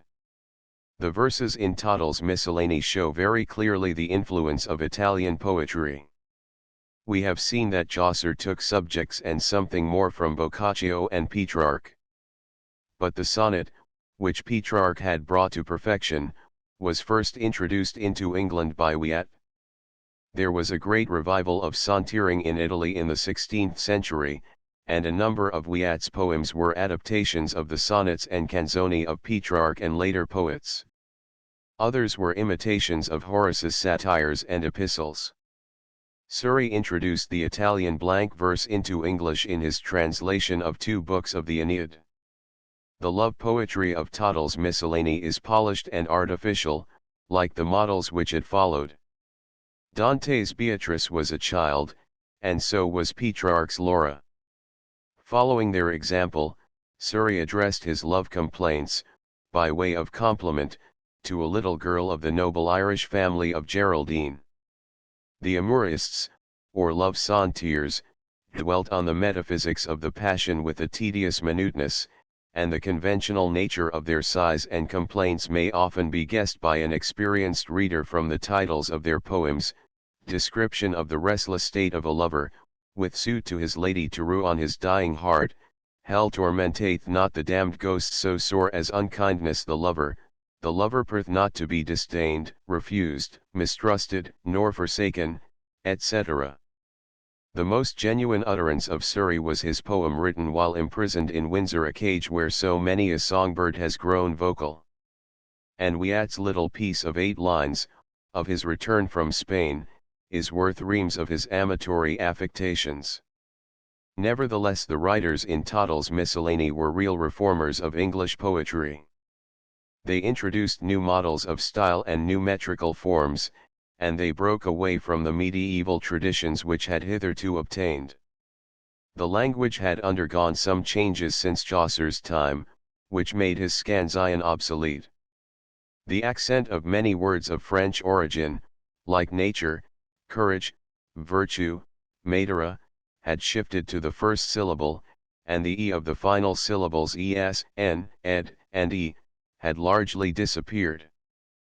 But the language of poetry tends to keep up archaism of this kind, and in Stephen Hawes, who wrote a century after Chaucer, we still find such lines as these: but he my strokes might right well endure, he was so great and huge of puissance. 19 Hawes's practice is variable in this respect, and so is his contemporary, Skelton's. But in Wyatt and Surrey, who wrote only a few years later, the reader first feels sure that he is reading verse pronounced quite in the modern fashion. 19 trisyllable-like creature neabour, etc., in Chaucer. But Chaucer's example still continued potent. Spenser revived many of his obsolete words, both in his pastorals and in his Faerie Queene, thereby imparting an antique remoteness to his diction, but incurring Ben Jonson's censure, that he writ no language. A poem that stands midway between Spenser and the late medieval work of Chaucer's school, such as Hawes's Passetime of Pleasure, was the induction contributed by Thomas Sackville, Lord Buckhurst, in 1563 to a collection of narrative poems called The Mirror for Magistrates. The whole series was the work of many hands, modelled upon Lydgate's Falls of Princes, taken from Boccaccio, and was designed as a warning to great men of the fickleness of fortune. The induction is the only noteworthy part of it. It was an allegory, written in Chaucer's 7-line stanza, and described, with a sombre imaginative power, the figure of sorrow, her abode in the grisly lake of Avernus, and her attendants, remorse, dread, old age, etc. Sackville was the author of the first regular English tragedy Gorboduc, and it was at his request that Ascham wrote The Schoolmaster. Italian poetry also fed the genius of Edmund Spenser, 1552–1599. While a student at Pembroke Hall, Cambridge, he had translated some of the Visions of Petrarch, and the Visions of Belly, a French poet, but it was only in 1579 that the publication of his Shepherd's Calendar announced the coming of a great original poet, the first since Chaucer. The Shepherd's Calendar was a pastoral in 12 eclogues, one for each month in the year. There had been a revival of pastoral poetry in Italy and France, but, with one or two insignificant exceptions, Spenser's were the first bucolics in English. Two of his eclogues were paraphrases from Clement Marot, a French Protestant poet, whose psalms were greatly in fashion at the court of Francis I.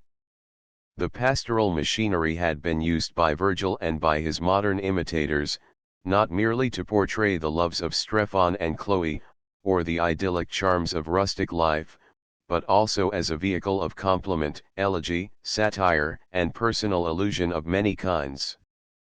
Spenser, accordingly, alluded to his friends, Sidney and Harvey, as the shepherds Astrophel and Hobinol, paid court to Queen Elizabeth as Cynthia, and introduced, in the form of anagrams, names of the High Church Bishop of London, Aylmer, and the Low Church Archbishop Grindal.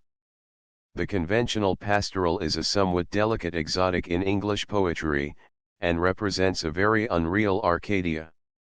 Before the end of the 17th century the squeak of the oaten pipe had become a burden, and the only poem of the kind which it is easy to read without some impatience is Milton's wonderful Lycidas. The Shepherd's Calendar, however, though it belonged to an artificial order of literature, had the unmistakable stamp of genius in its style. There was a broad, easy mastery of the resources of language, a grace, fluency, and music which were new to English poetry.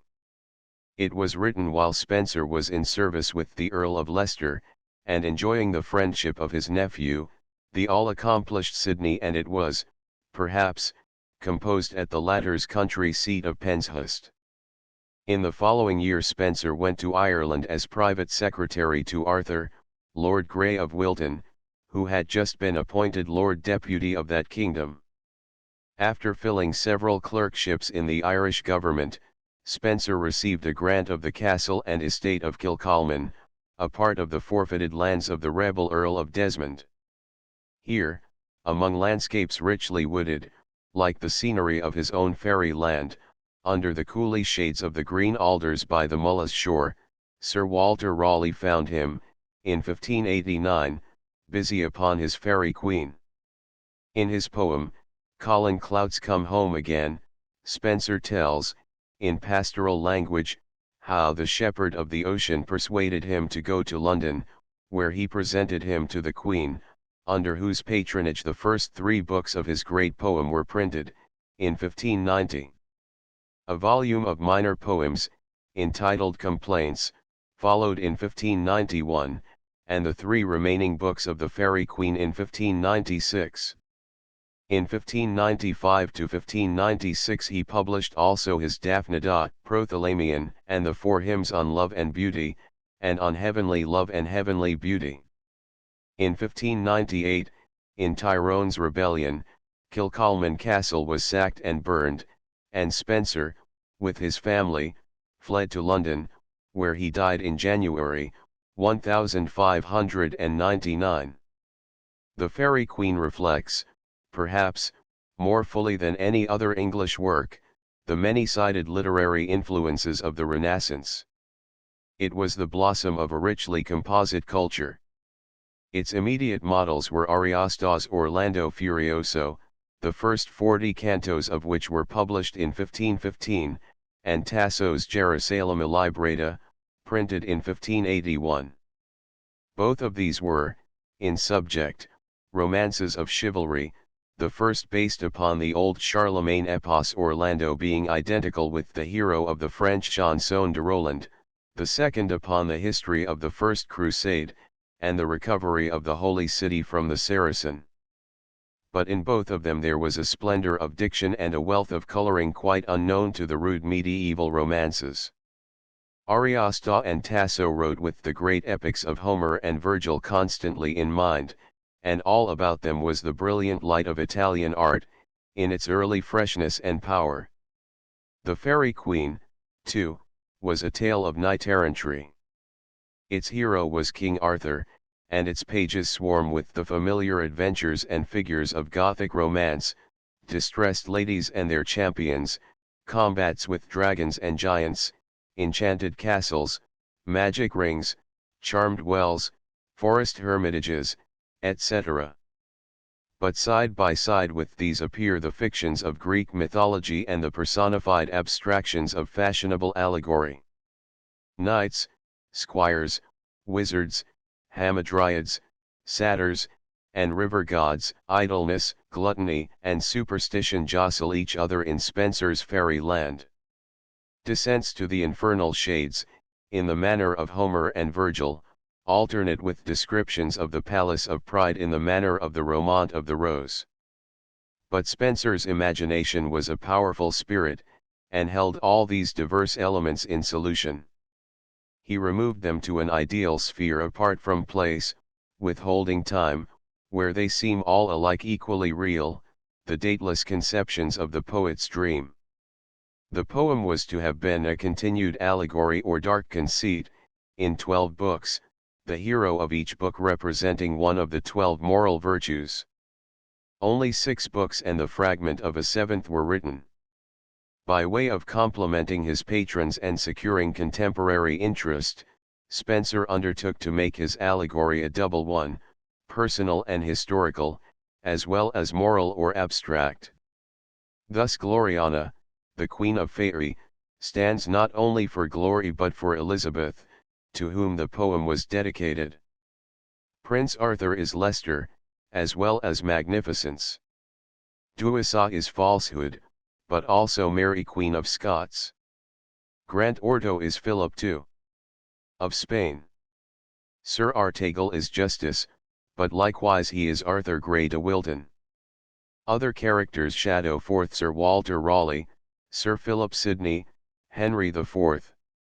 of France, etc., and such public events as the revolt of the Spanish Netherlands, the Irish Rebellion, the execution of Mary Stuart, and the rising of the northern Catholic houses against Elizabeth are told in parable. In this way the poem reflects the spiritual struggle of the time, the warfare of young England against Popery and Spain. The allegory is not always easy to follow. It is kept up most carefully in the first 2 books, but it sat rather lightly on Spenser's conscience, and is not of the essence of the poem. It is an ornament put on from the outside and detachable at pleasure.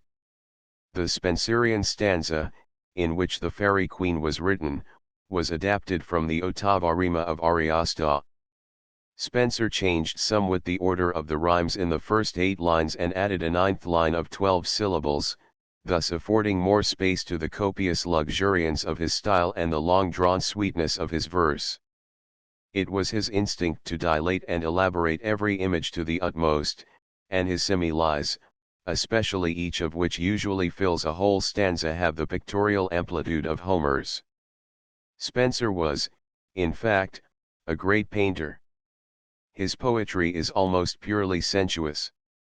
The personages in the Faerie Queene are not characters, but richly colored figures, moving to the accompaniment of delicious music, in an atmosphere of serene remoteness from the earth. Charles Lamb said that he was the poet's poet, that is, he appealed wholly to the artistic sense and to the love of beauty. Not until Keats did another English poet appear so filled with the passion for outward shapes of beauty, so exquisitively alive to all impressions of the senses. Spenser was, in some respects, more an Italian than an English poet. It is said that the Venetian gondoliers still sing the stanzas of Tasso's Gerusalemme Librata. It is not easy to imagine the Thames barges chanting passages from the Faerie Queene. Those English poets who have taken strongest hold upon their public have done so by their profound interpretation of our common life. But Spenser escaped altogether from reality into a region of pure imagination. His aerial creations resemble the blossoms of the epiphytic orchids, which have no root in the soil, but draw their nourishment from the moisture of the air. Their birth was of the womb of morning dew, and their conception of the glorious prime. Among the minor poems of Spenser the most delightful were his Prothalamion and Epithalamion. The first was a spousal verse, made for the double wedding of the ladies Catherine and Elizabeth Somerset, whom the poet figures as two white swans that come swimming down the Thames, the surface of which the nymphs strew with lilies, till it appears like a bride's chamber floor. Sweet Thames, run softly till I end my song, is the burden of each stanza. The Epithalamion was Spenser's own marriage song, written to crown his series of amoretti or love sonnets, and is the most splendid hymn of triumphant love in the language. Hardly less beautiful than these was Muiopotmus, or, the fate of the butterfly, an addition to the classical myth of Arachne, the spider. The four hymns in praise of love and beauty, heavenly love and heavenly beauty, are also stately and noble poems, but by reason of their abstractness and the Platonic mysticism which they express, are less generally pleasing than the others mentioned. Allegory and mysticism had no natural affiliation with Spenser's genius. He was a seer of visions, of images full, brilliant, and distinct, and not, like Bunyan, Dante, or Hawthorne, a projector into bodily shapes of ideas, typical and emblematic, the shadows which haunt the conscience and the mind. 1 English Writers. Henry Morley. Castle & Co., 1887. 4 volumes 2. Skeat's Specimens of English Literature, 1394–1579, Clarendon Press Series. Oxford. 3 Morte d'Arthur. London, Macmillan & Co., 1868. Globe edition. 4 English and Scottish Ballads. Edited by Francis J. Child. Boston, Little, Brown & Co., 1859. 8 volumes 5. Spenser's Poetical Works.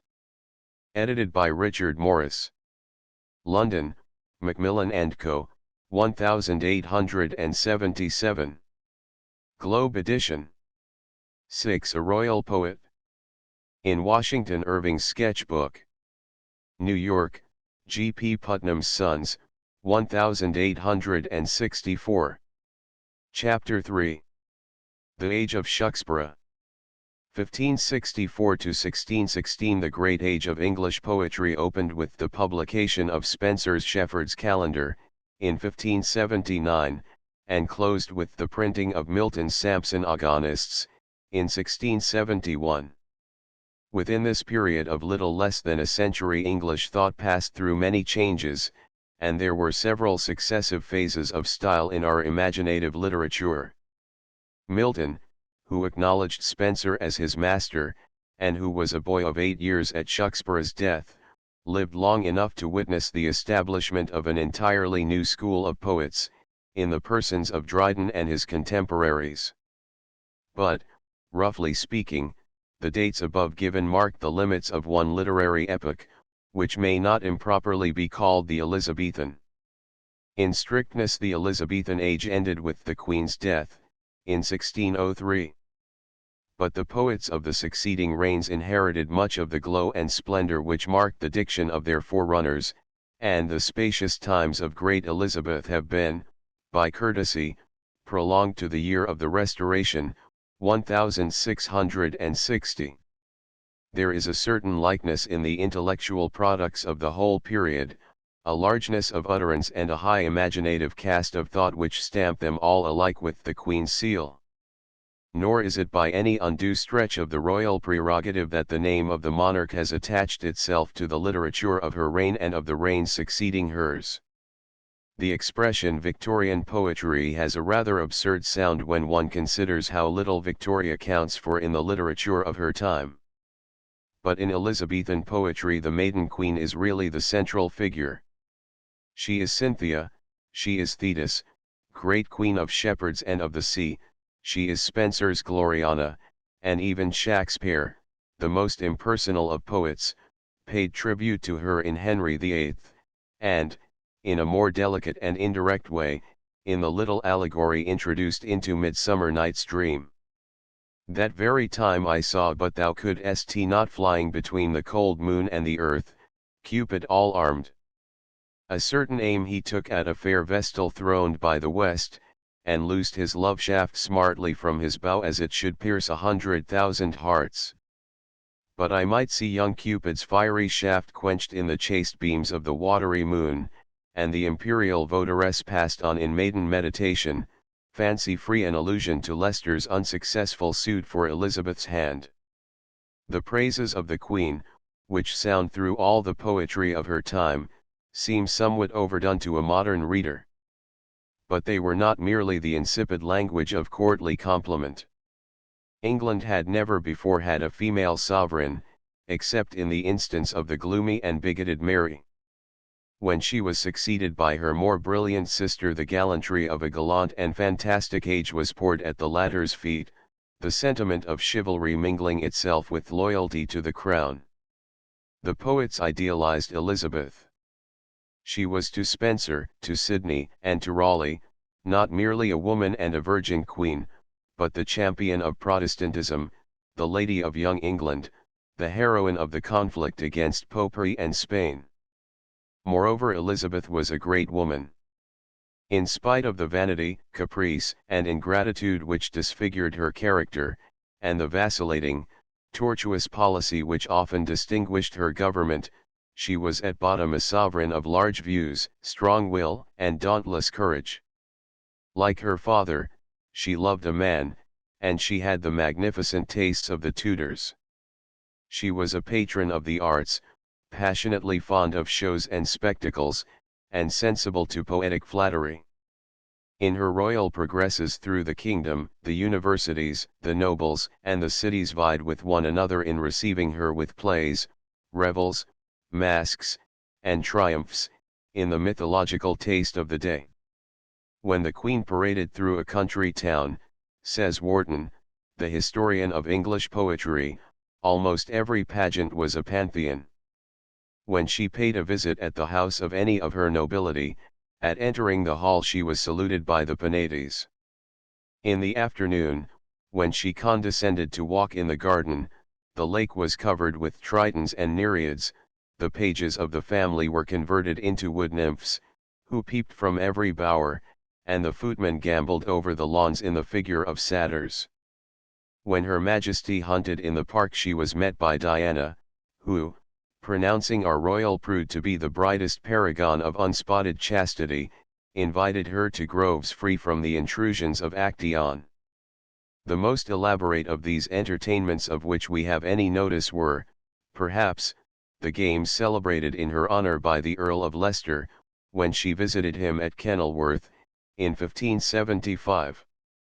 An account of these was published by a contemporary poet, George Gascoigne, The Princely Pleasures at the Court of Kenilworth, and Walter Scott has made them familiar to modern readers in his novel of Kenilworth.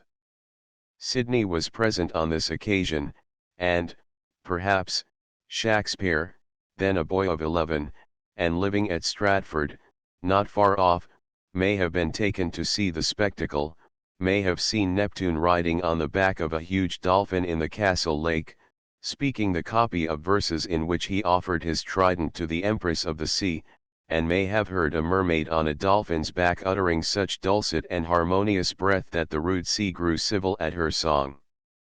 But in considering the literature of Elizabeth's reign, it will be convenient to speak first of the prose. While following up Spenser's career to its close, 1599, we have, for the sake of unity of treatment, anticipated somewhat the literary history of the 20 years preceding. In 1579 appeared a book which had a remarkable influence on English prose. This was John Lely's Euphues, The Anatomy of Wit. It was in form a romance, the history of a young Athenian who went to Naples to see the world and get an education, but it is in substance nothing but a series of dialogues on love, friendship, religion, etc., written in language which, from the title of the book, has received the name of Euphuism. This new English became very fashionable among the ladies, and that beauty in court which could not parley Euphuism, says a writer of 1632, was as little regarded as she which now there speaks not French. Walter Scott introduced a Euphuist into his novel The Monastery, but the peculiar jargon which Sir Percy Shafton is made to talk is not at all like the real Euphuism. That consisted of antithesis, alliteration, and the profuse illustration of every thought by metaphors borrowed from a kind of fabulous natural history. Descend into thine own conscience and consider with thyself the great difference between staring and stark blind, wit and wisdom, love and lust. Be merry, but with modesty, be sober, but not too sullen, be valiant, but not too venturous. I see now that, as the fish Scolopedus in the flood Araxes at the waxing of the moon is as white as the driven snow, and at the waning as black as the burnt coal, so Euphues, which at the first increasing of our familiarity was very zealous, is now at the last cast become most faithless.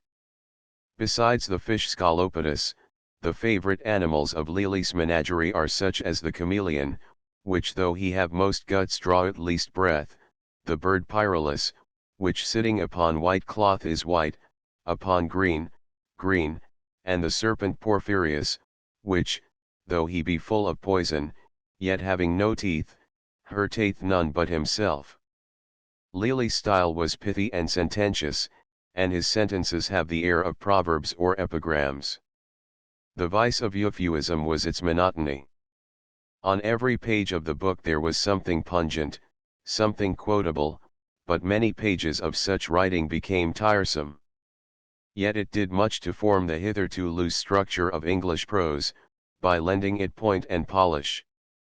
His carefully balanced periods were valuable lessons in rhetoric, and his book became a manual of polite conversation and introduced that fashion of witty repartee, which is evident enough in Shakspeare's comic dialogue.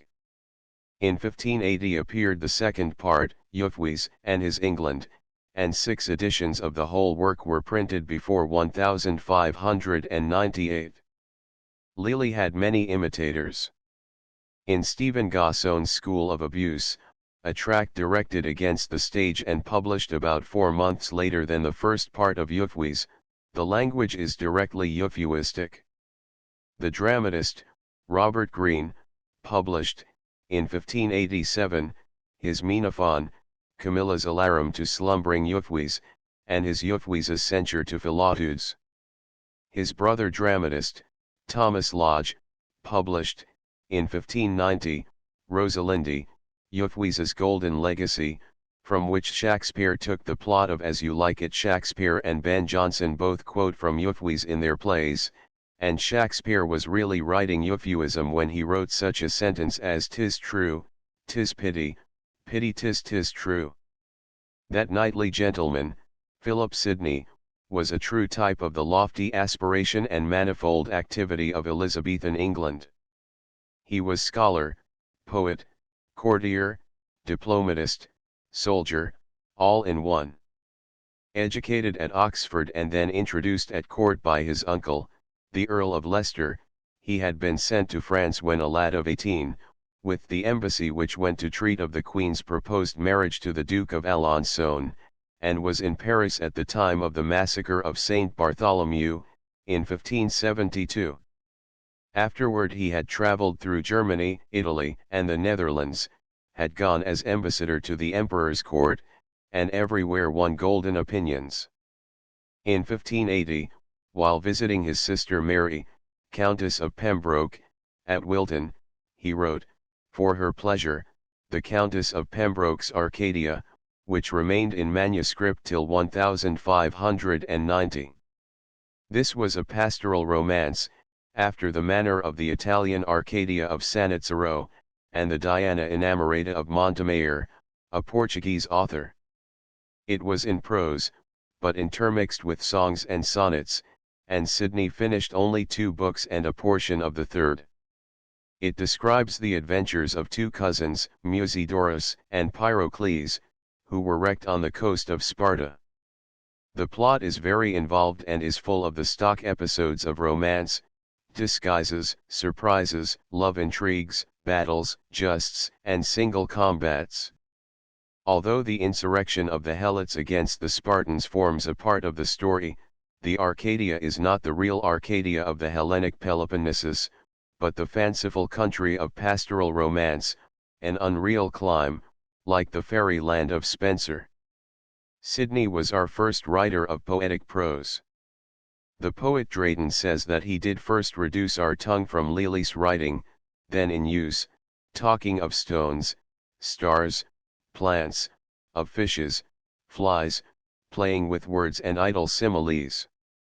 Sidney was certainly no euphuist, but his style was as Italianate as Lely's, though in a different way. His English was too pretty for prose.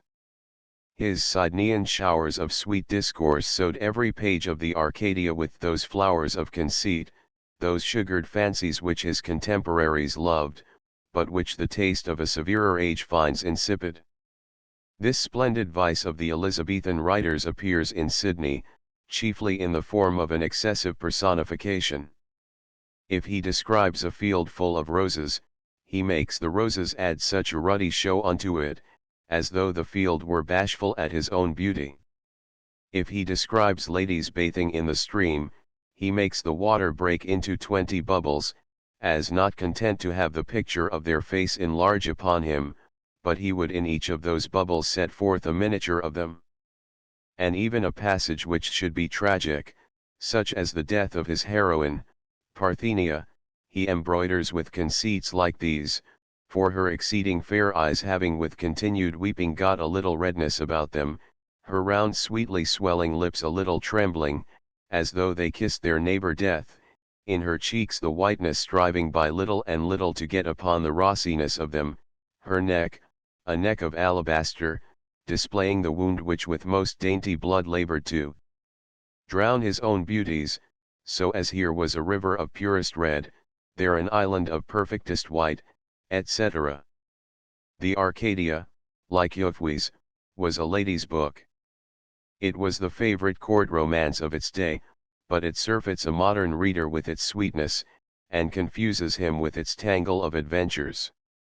The lady for whom it was written was the mother of that William Herbert, Earl of Pembroke, to whom Shakspeare's sonnets are thought to have been dedicated.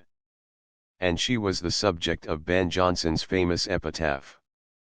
Underneath this sable hearse lies the subject of all verse, Sidney's sister, Pembroke's mother, Death, ere thou hast slain another learned and fair and good as she, time shall throw a dart at thee.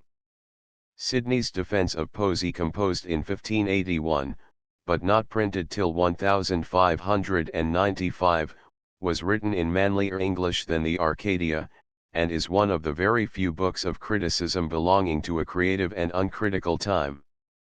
He was also the author of a series of love sonnets, Astrophel and Stella, in which he paid Platonic court to the lady Penelope Rich, with whom he was not in love, according to the conventional usage of the amourists.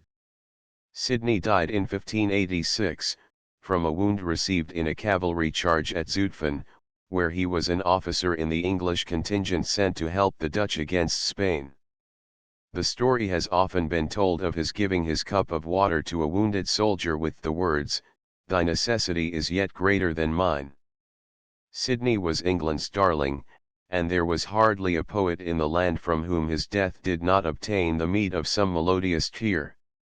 Spenser's Ruins of Time were among the number of these funeral songs, but the best of them all was by one Matthew Royden, concerning whom little is known.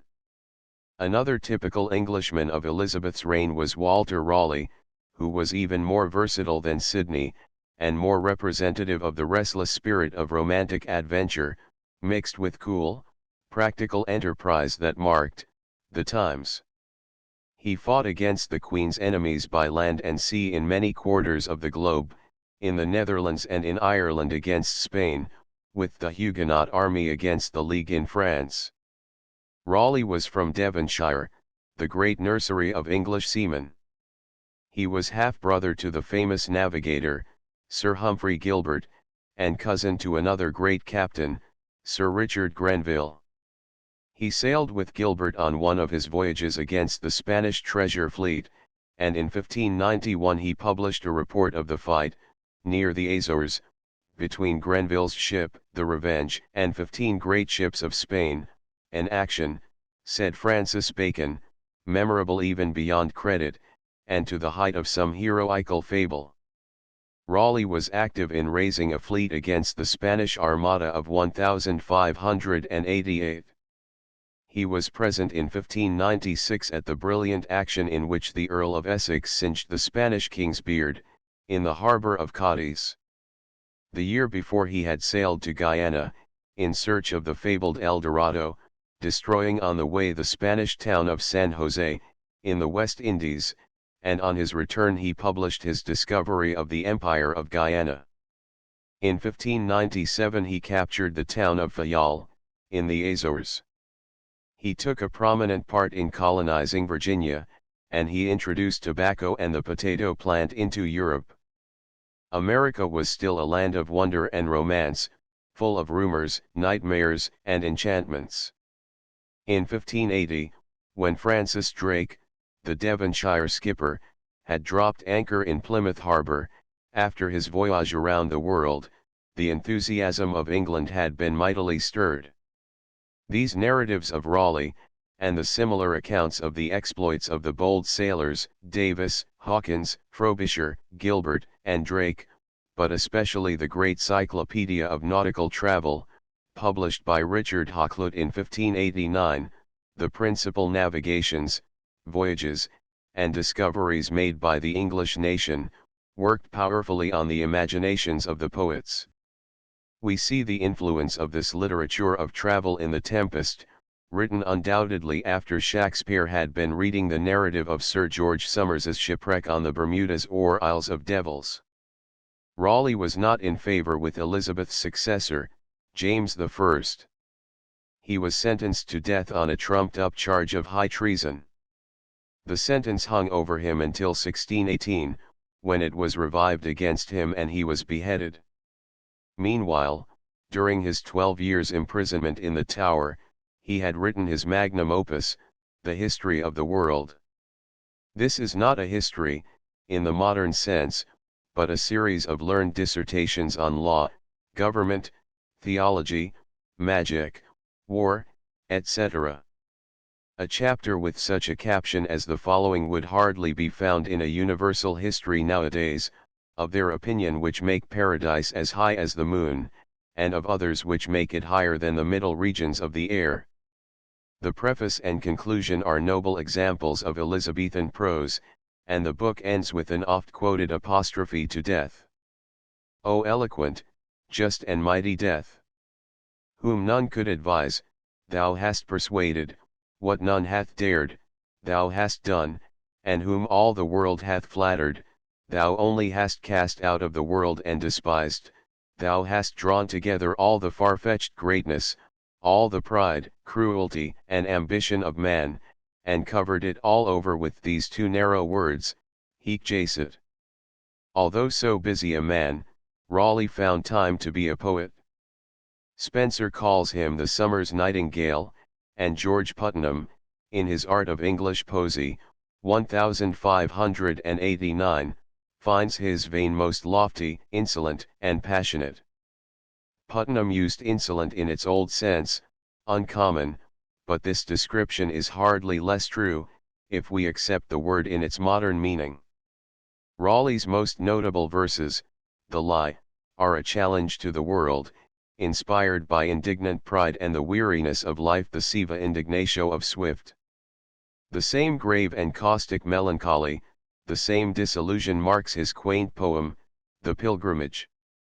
It is remarkable how many of the verses among his few poetical remains are asserted in the manuscripts or by tradition to have been made by Sir Walter Raleigh the night before he was beheaded. Of one such poem the assertion is probably true, namely, the lines found in his Bible in the Gatehouse at Westminster.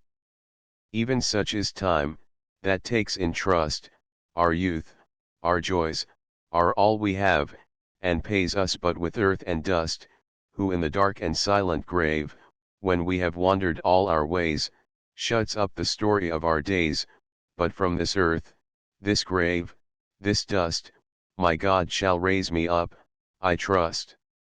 The strictly literary prose of the Elizabethan period bore a small proportion to the verse. Many entire departments of prose literature were as yet undeveloped. Fiction was represented outside of the Arcadia and Euphues already mentioned, chiefly by tales translated or imitated from Italian novelli. George Turberville's Tragical Tales, 1566, was a collection of such stories, and William Paynter's Palace of Pleasure, 1576–1577, a similar collection from Boccaccio's Decameron and the novels of Bandello. These translations are mainly of interest as having furnished plots to the English dramatists.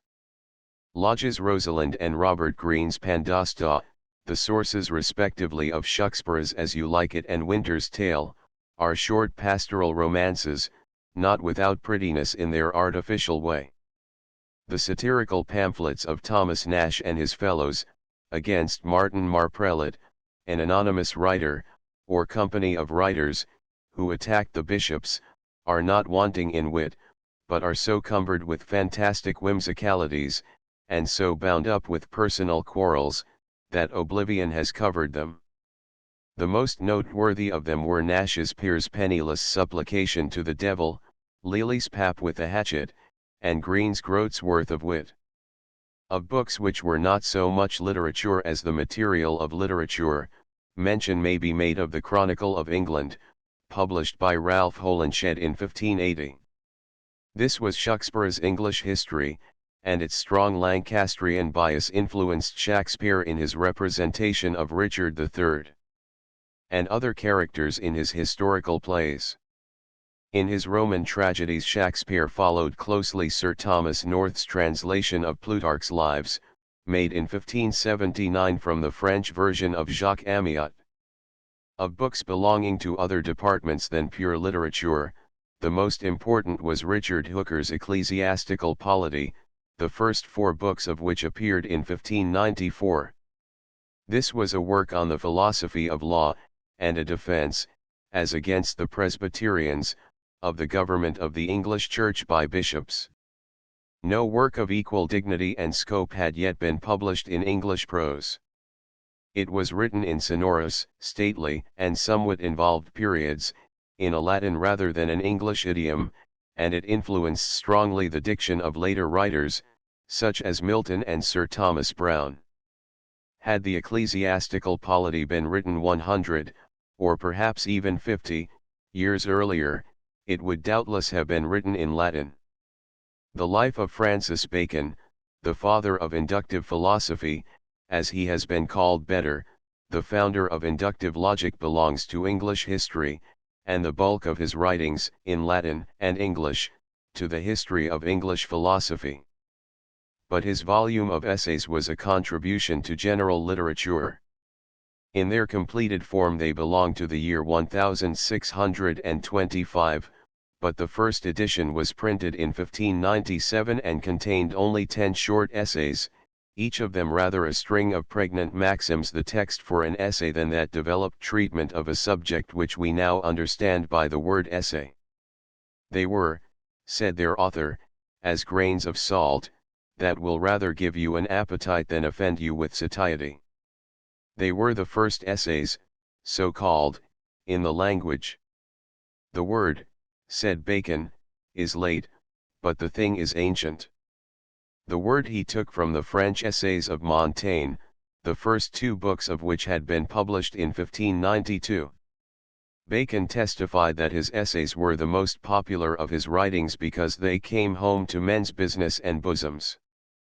Their alternate title explains their character, counsels civil and moral, that is, pieces of advice touching the conduct of life, of a nature whereof men shall find much in experience, little in books. The essays contain the quintessence of Bacon's practical wisdom, his wide knowledge of the world of men. The truth and depth of his sayings, and the extent of ground which they cover, as well as the weighty compactness of his style, have given many of them the currency of proverbs. Revenge is a kind of wild justice. He that hath wife and children hath given hostages to fortune.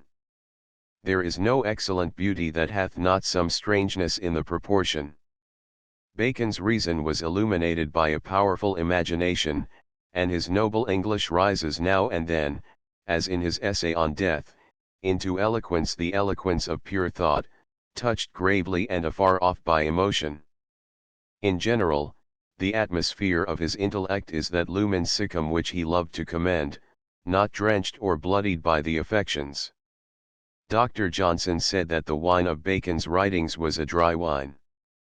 A popular class of books in the 17th century were characters or witty descriptions of the properties of sundry persons, such as the good schoolmaster, the clown, the country magistrate, much as in some modern heads of the people, where Douglas Jerrold or Leigh Hunt sketches the medical student, the monthly nurse, etc. A still more modern instance of the kind is George Eliot's Impressions of Theophrastus, such, which derives its title from the Greek philosopher, Theophrastus, whose character sketches were the original models of this kind of literature. The most popular character book in Europe in the 17th century was La Bruyère's Caracteries. But this was not published till 1688. In England the fashion had been set in 1614, by the characters of Sir Thomas Overbury, who died by poison the year before his book was printed. One of Overbury's sketches, The Fair and Happy Milkmaid, is justly celebrated for its old-world sweetness and quaintness. Her breath is her own, which scents all the year long of June, like a new-made haycock. She makes her hand hard with labor, and her heart soft with pity, and when winter evenings fall early, sitting at her merry wheel, she sings defiance to the giddy will of fortune. She bestows her year's wages at next fair, and, in choosing her garments, counts no bravery in the world like decency. The garden and beehive are all her physic and surgery, and she lives the longer for it. She dares go alone and unfold sheep in the night, and fears no manner of ill, because she means none, yet to say truth, she is never alone, but is still accompanied with old songs, honest thoughts, and prayers, but short ones.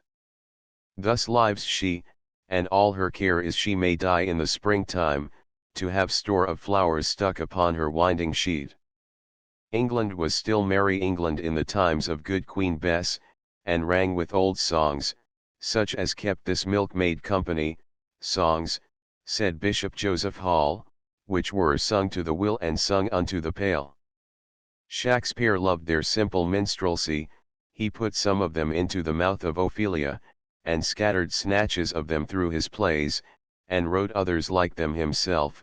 Now, good Cesario, but that piece of song. That old and antique song we heard last night. Methinks it did relieve my passion much, more than light airs and recollected terms of these most brisk and giddy-paced times. Mark it, Cesario, it is old and plain.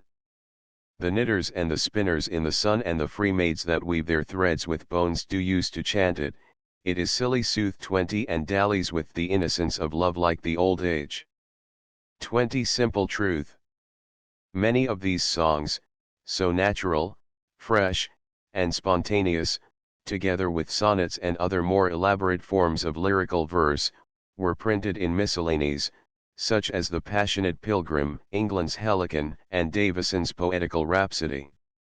Some were anonymous, or were by poets of whom little more is known than their names. Others were by well-known writers, and others, again, were strewn through the plays of Lyly, Shakespeare, Jonson, Beaumont, Fletcher, and other dramatists. Series of love sonnets, like Spenser's Amoretti and Sidney's Astrophel and Stella, were written by Shakespeare, Daniel, Drayton, Drummond, Constable, Watson, and others, all dedicated to some mistress real or imaginary. Pastorals, too, were written in great number, such as William Brown's Britannia's Pastorals and Shepherd's Pipe, 1613 to 1616, and Marlowe's charmingly rococo Little Idyll, The Passionate Shepherd to His Love, which Shakespeare quoted in The Merry Wives of Windsor, and to which Sir Walter Raleigh wrote a reply.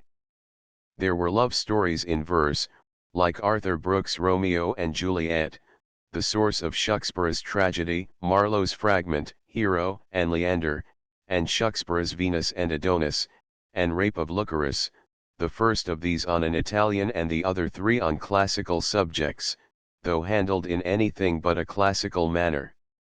Wordsworth said finely of Shakespeare, that he could not have written an epic, he would have died of a plethora of thought. Shakspere's two narrative poems, indeed, are by no means models of their kind. The current of the story is choked at every turn, though it be with golden sand. It is significant of his dramatic habit of mind that dialogue and soliloquy usurp the place of narration, and that, in the Rape of Lucerus especially, the poet lingers over the analysis of motives and feelings, instead of hastening on with the action, as Chaucer, or any born storyteller, would have done. In Marlowe's poem there is the same spendthrift fancy, although not the same subtlety. In the first two divisions of the poem the story does, in some sort, get forward, but in the continuation, by George Chapman, who wrote the last four sestiads, 21 the path is utterly lost, with woodbine and the gadding vine o'ergrown. One is reminded that modern poetry, if it has lost in richness, has gained in directness, when one compares any passage in Marlowe and Chapman's Hero and Leander with Byron's ringing lines, the wind is high on Helle's wave, as on that night of stormy water, when love, who sent, forgot to save the young, the beautiful, the brave, the lonely hope of Sisto's daughter. 21 From Sistos on the Hellespont, where Hero dwelt. Marlowe's continuator, Chapman, wrote a number of plays, but he is best remembered by his royal translation of Homer, issued in parts from 1598 to 1615. This was not so much a literal translation of the Greek, as a great Elizabethan poem, inspired by Homer. It has Homer's fire, but not his simplicity, the energy of Chapman's fancy kindling him to run beyond his text into all manner of figures and conceits. It was written, as has been said, as Homer would have written if he had been an Englishman of Chapman's time. Keats's fine ode, on first looking into Chapman's Homer, is well known. In his translation of the Odyssey, Chapman employed the 10-syllabled heroic line chosen by most of the standard translators, but for the Iliad he used the long 14er. Certainly all later versions Pope's and Cooper's and Lord Derby's and Bryant's seem pale against the glowing exuberance of Chapman's English, which degenerates easily into sing-song in the hands of a feeble metrist. In Chapman it is often harsh, but seldom tame, and in many passages it reproduces wonderfully the ocean-like roll of Homer's hexameters.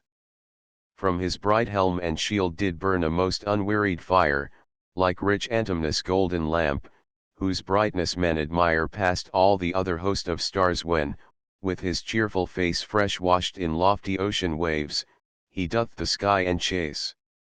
The national pride in the achievements of Englishmen, by land and sea, found expression, not only in prose chronicles and in books, like Stow's Survey of London, and Harrison's description of England, prefixed to Holinshed's Chronicle, but in long historical and descriptive poems, like William Warner's Albion's England, 1586, Samuel Daniel's History of the Civil Wars, 1595 to 1602, Michael Drayton's Barons' Wars, 1596, England's Heroical Epistles, 1598, and Polly Albion, 1613. The very plan of these works was fatal to their success. It is not easy to digest history and geography into poetry. Drayton was the most considerable poet of the three, but his Polly Albion was nothing more than a gazetteer in rhyme, a topographical survey of England and Wales, with tedious personifications of rivers, mountains, and valleys, in 30 books and nearly 100,000 lines. It was Drayton who said of Marlowe, that he had in him those brave translunary things that the first poets had, and there are brave things in Drayton, but they are only occasional passages, oases among dreary wastes of sand. His Agincourt is a spirited war song, and his Nymphidia, or, Court of Faery, is not unworthy of comparison with Drake's Culprit Fay, and is interesting as bringing in Oberon and Robin Goodfellow, and the popular fairy lore of Shakspeare's Midsummer Night's Dream. The well-languaged Daniel, of whom Ben Jonson said that he was a good honest man, but no poet, wrote, however, one fine meditative piece, his Epistle to the Countess of Cumberland, a sermon apparently on the text of the Roman poet Lucretius's famous passage in praise of philosophy, suave, mari magno, turbantibus equora ventus, e terra magna me altierius spectere laborum. But the Elizabethan genius found its fullest and truest expression in the drama. It is a common phenomenon in the history of literature that some old literary form or mold will run along for centuries without having anything poured into it worth keeping, until the moment comes when the genius of the time seizes it and makes it the vehicle of immortal thought and passion. Such was in England the fortune of the stage play.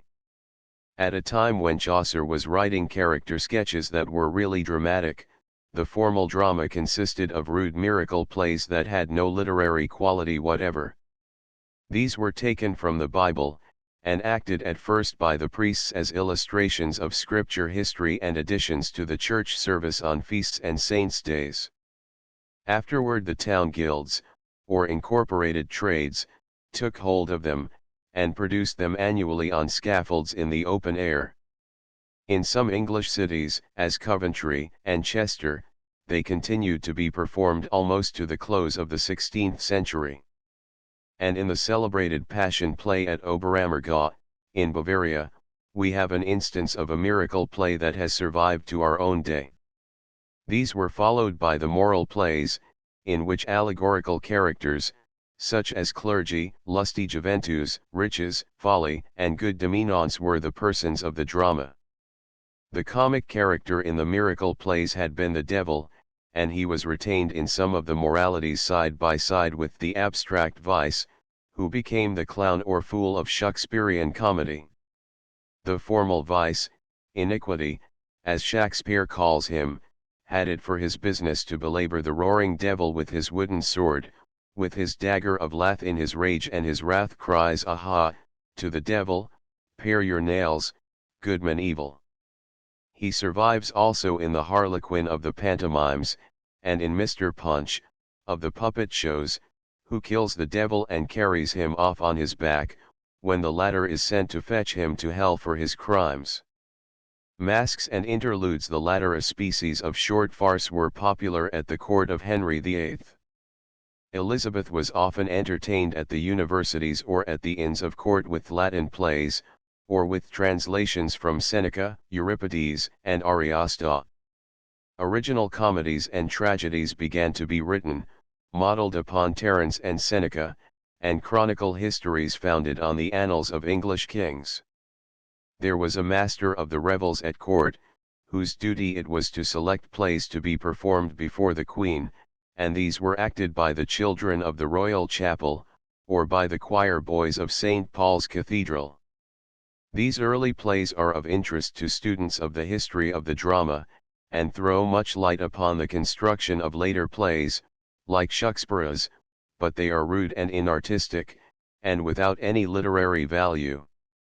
There were also private companies of actors maintained by wealthy noblemen, like the Earl of Leicester, and bands of strolling players, who acted in inn-yards and bear gardens. It was not until stationary theaters were built and stock companies of actors regularly licensed and established, that any plays were produced which deserve the name of literature. In 1576 the first London playhouses, known as the Theatre and the Curtain, were erected in the suburb of Shoreditch, outside the city walls.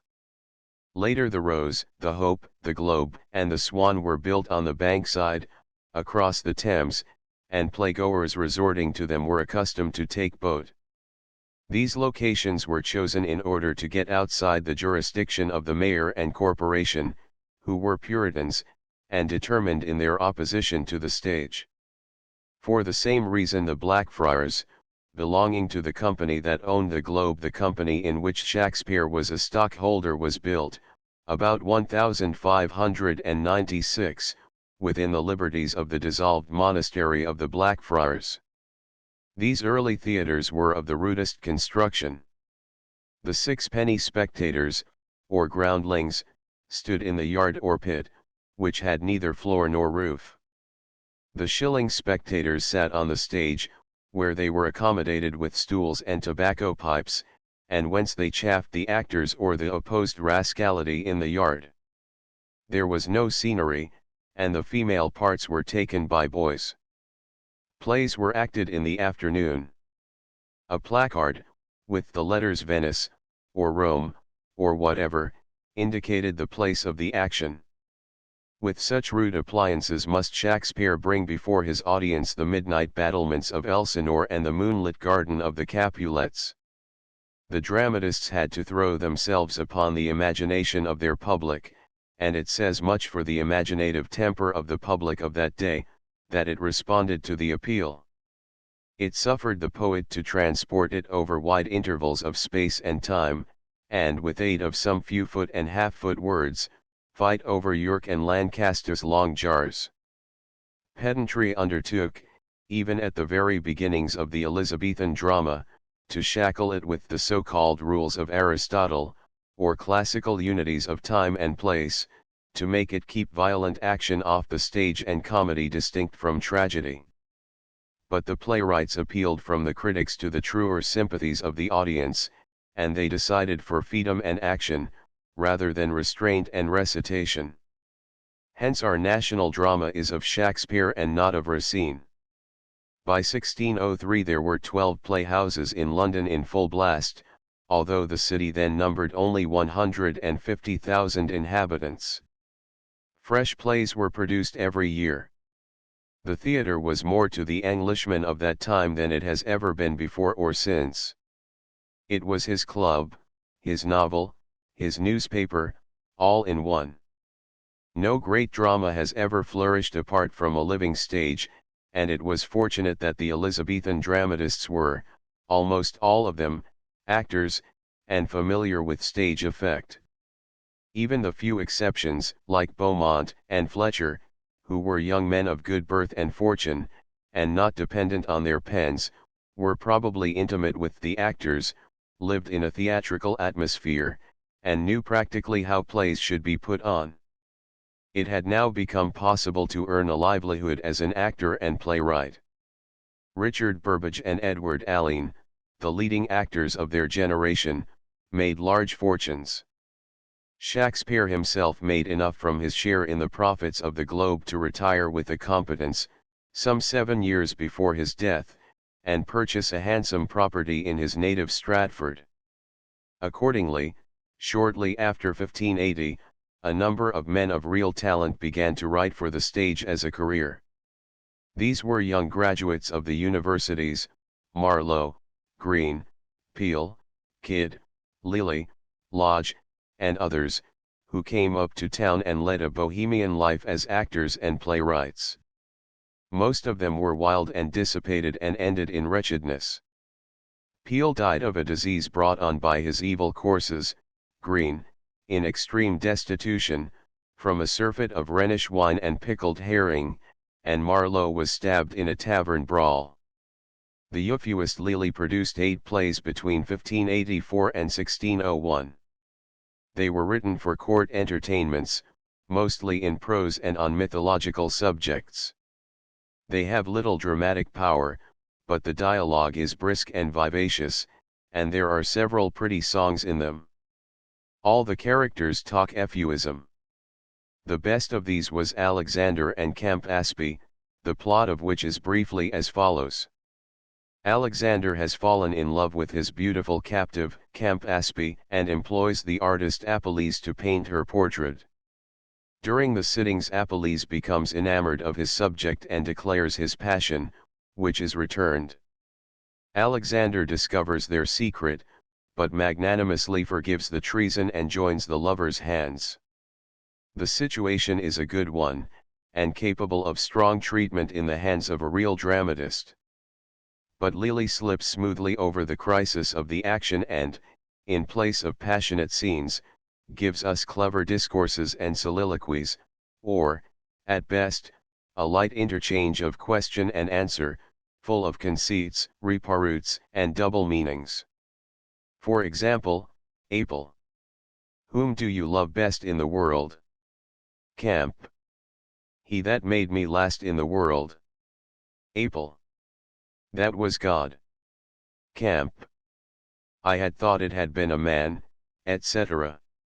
Lilly's service to the drama consisted in his introduction of an easy and sparkling prose as the language of high comedy, and Shakespeare's indebtedness to the fashion thus set is seen in such passages as the wit combats between Benedict and Beatrice in Much Ado About Nothing, greatly superior as they are to anything of the kind in Lilly. The most important of the dramatists who were Shakespeare's forerunners, or early contemporaries, was Christopher, or as he was familiarly called, Kit Marlowe.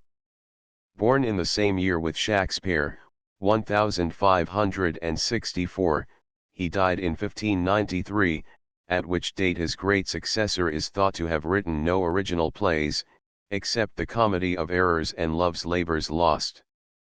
Marlowe first popularized blank verse as the language of tragedy in his Tamburlaine, written before 1587, and in subsequent plays he brought it to a degree of strength and flexibility which left little for Shakespeare to do but to take it as he found it.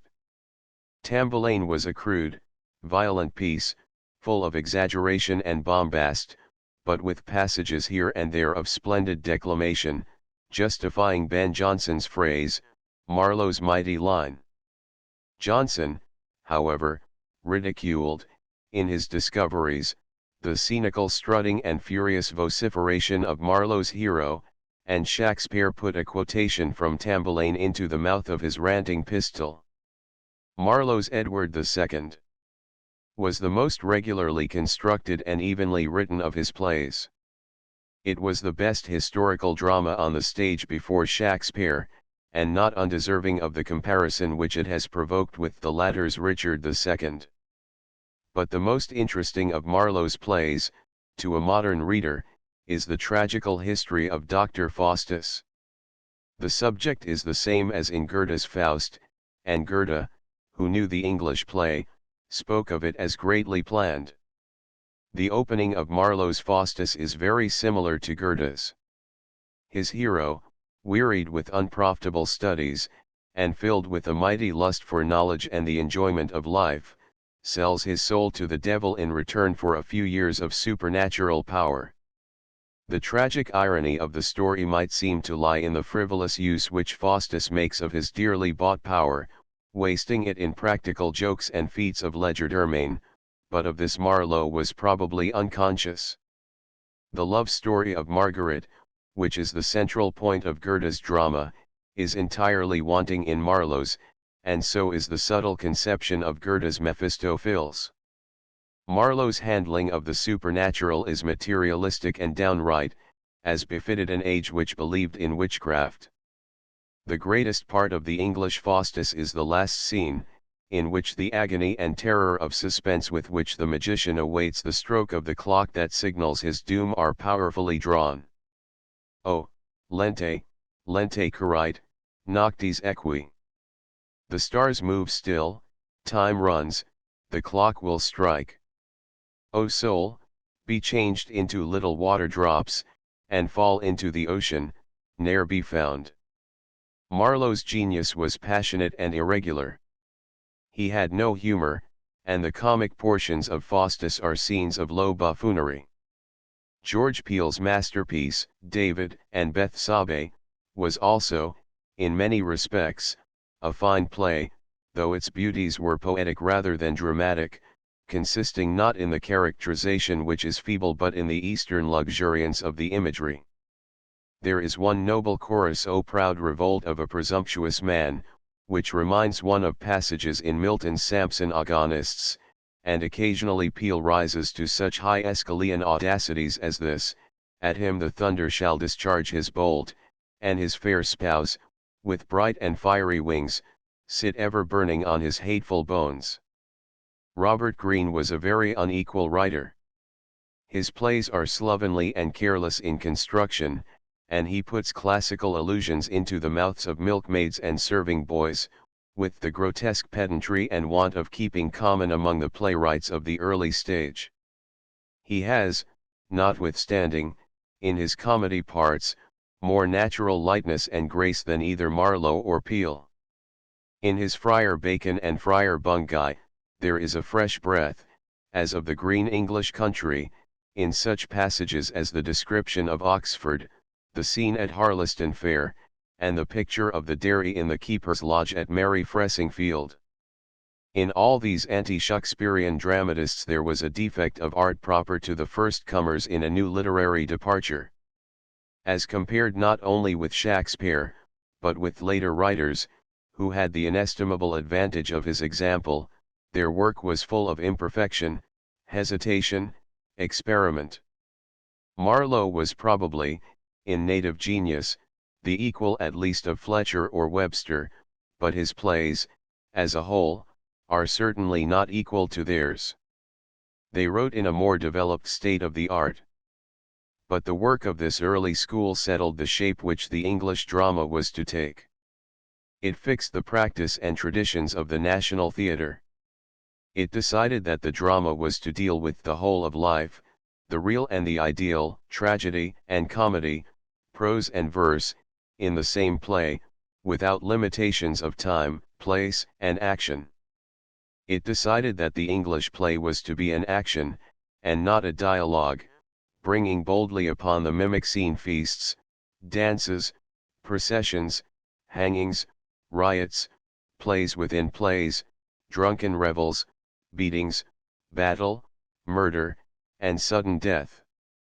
It established blank verse, with occasional rhyming couplets at the close of a scene or of a long speech, as the language of the tragedy and high comedy parts, and prose as the language of the low comedy and business parts. And it introduced songs, a feature of which Shakespeare made exquisite use. Shakespeare, indeed, like all great poets, invented no new form of literature, but touched old forms to finer purposes, refining everything, discarding nothing. Even the old chorus and dumb show he employed, though sparingly, as also the old jig, or comic song, which the clown used to give between the acts. Of the life of William Shakespeare, the greatest dramatic poet of the world, so little is known that it has been possible for ingenious persons to construct a theory and support it with some show of reason that the plays which pass under his name were really written by Bacon or someone else. There is no danger of this paradox ever making serious headway, for the historical evidence that Shakespeare wrote Shakspeare's plays, though not overwhelming, is sufficient. But it is startling to think that the greatest creative genius of his day, or perhaps of all time, was suffered to slip out of life so quietly that his title to his own works could even be questioned only 250 years after the event. That the single authorship of the Homeric poems should be doubted is not so strange, for Homer is almost prehistoric. But Shakespeare was a modern Englishman, and at the time of his death the first English colony in America was already 9 years old. The important known facts of his life can be told almost in a sentence. He was born at Stratford-on-Avon in 1564, married when he was 18, went to London probably in 1587, and became an actor, playwright, and stockholder in the company which owned the Blackfriars and the Globe Theatres. He seemingly prospered, and retired about 1609 to Stratford, where he lived in the house that he had bought some years before, and where he died in 1616. His Venus and Adonis was printed in 1593, his Rape of Lucullus in 1594, and his Sonnets in 1609. So far as is known, only 18 of the 37 plays generally attributed to Shakespeare were printed during his lifetime. These were printed singly, in quarto shape, and were little more than stage books, or librettos. The first collected edition of his works was the so-called First Folio of 1623, published by his fellow actors, Hemming and Condell. No contemporary of Shakespeare thought it worthwhile to write a life of the stage player. There is a number of references to him in the literature of the time, some generous, as in Ben Jonson's well-known verses, others singularly unappreciative, like Webster's mention of the right happy and copious industry of Master Shakespeare. But all these together do not begin to amount to the sum of what was said about Spenser, or Sidney, or Raleigh, or Ben Jonson. There is, indeed, nothing to show that his contemporaries understood what a man they had among them in the person of our English Terence, Mr. Will Shakespeare. The age, for the rest, was not a self-conscious one, nor greatly given to review writing and literary biography. Nor is there enough of self-revelation in Shakespeare's plays to aid the reader in forming a notion of the man. He lost his identity completely in the characters of his plays, as it is the duty of a dramatic writer to do. His sonnets have been examined carefully in search of internal evidence as to his character and life, but the speculations founded upon them have been more ingenious than convincing. Shakespeare probably began by touching up old plays. Henry VI. And the bloody tragedy of Titus Andronicus, if Shakespeare's at all, are doubtless only his revision of pieces already on the stage. The Taming of the Shrew seems to be an old play worked over by Shakespeare and some other dramatist, and traces of another hand are thought to be visible in parts of Henry VIII, Pericles, and Timon of Athens. Such partnerships were common among the Elizabethan dramatists, the most illustrious example being the long association of Beaumont and Fletcher. The plays in the First Folio were divided into histories, comedies, and tragedies, and it will be convenient to notice them briefly in that order. It was a stirring time when the young adventurer came to London to try his fortune. Elizabeth had finally thrown down the gauge of battle to Catholic Europe, by the execution of Mary Stuart, in 1587. The following year saw the destruction of the colossal armada, which Spain had sent to revenge Mary's death, and hard upon these events followed the gallant exploits of Grenville, Essex, and Raleigh. That Shakespeare shared the exultant patriotism of the times, and the sense of their aloofness from the continent of Europe, which was now born in the breasts of Englishmen, is evident from many a passage in his plays. This happy breed of men, this little world, this precious stone set in a silver sea, this blessed plot, this earth, this realm, this England, this land of such dear souls, this dear, dear land, England, bound in with the triumphant sea. His English histories are 10 in number. Of these King John and Henry VIII are isolated plays. The others form a consecutive series, in the following order: Richard II. The two parts of Henry IV, Henry V, the three parts of Henry VI, and Richard III. This series may be divided into two, each forming a tetralogy, or group of 4 plays. In the first the subject is the rise of the House of Lancaster. But the power of the Red Rose was founded in usurpation. In the second group, accordingly, comes the nemesis, in the civil wars of the Roses, reaching their catastrophe in the downfall of both Lancaster and York, and the tyranny of Gloucester. The happy conclusion is finally reached in the last play of the series, when this new usurper is overthrown in turn, and Henry VII, the first Tudor sovereign, ascends the throne and restores the Lancastrian inheritance, purified, by bloody atonement, from the stain of Richard II's murder. These 8 plays are, as it were, the 8 acts of one great drama, and, if such a thing were possible, they should be represented on successive nights, like the parts of a Greek trilogy. In order of composition, the second group came first. Henry VI is strikingly inferior to the others. Richard III is a good acting play, and its popularity has been sustained by a series of great tragedians, who have taken the part of the king. But, in a literary sense, it is unequal to Richard II, or the 2 parts of Henry IV. The latter is unquestionably Shakespeare's greatest historical tragedy, and it contains his master creation in the region of low comedy, the immortal Falstaff.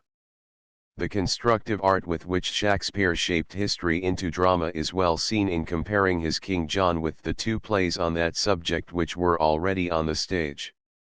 These, like all the other old chronicle histories, such as Thomas Lord Cromwell and the famous victories of Henry V, follow a merely chronological, or biographical, order, giving events loosely, as they occurred, without any unity of effect, or any reference to their bearing on the catastrophe.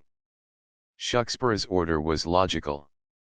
He compressed and selected, disregarding the fact of history oftentimes, in favor of the higher truth of fiction, bringing together a crime and its punishment as cause and effect, even though they had no such relation in the chronicle, and were separated, perhaps, by many years. Shakespeare's first 2 comedies were experiments. Love's Labour's Lost was a play of manners, with hardly any plot. It brought together a number of humours, that is, oddities and affectations of various sorts, and played them off on one another, as Ben Jonson afterward did in his comedies of humour. Shakespeare never returned to this type of play, unless, perhaps, in The Taming of the Shrew. There the story turned on a single humour, Catherine's bad temper, just as the story in Jonson's Silent Woman turned on morose hatred of noise.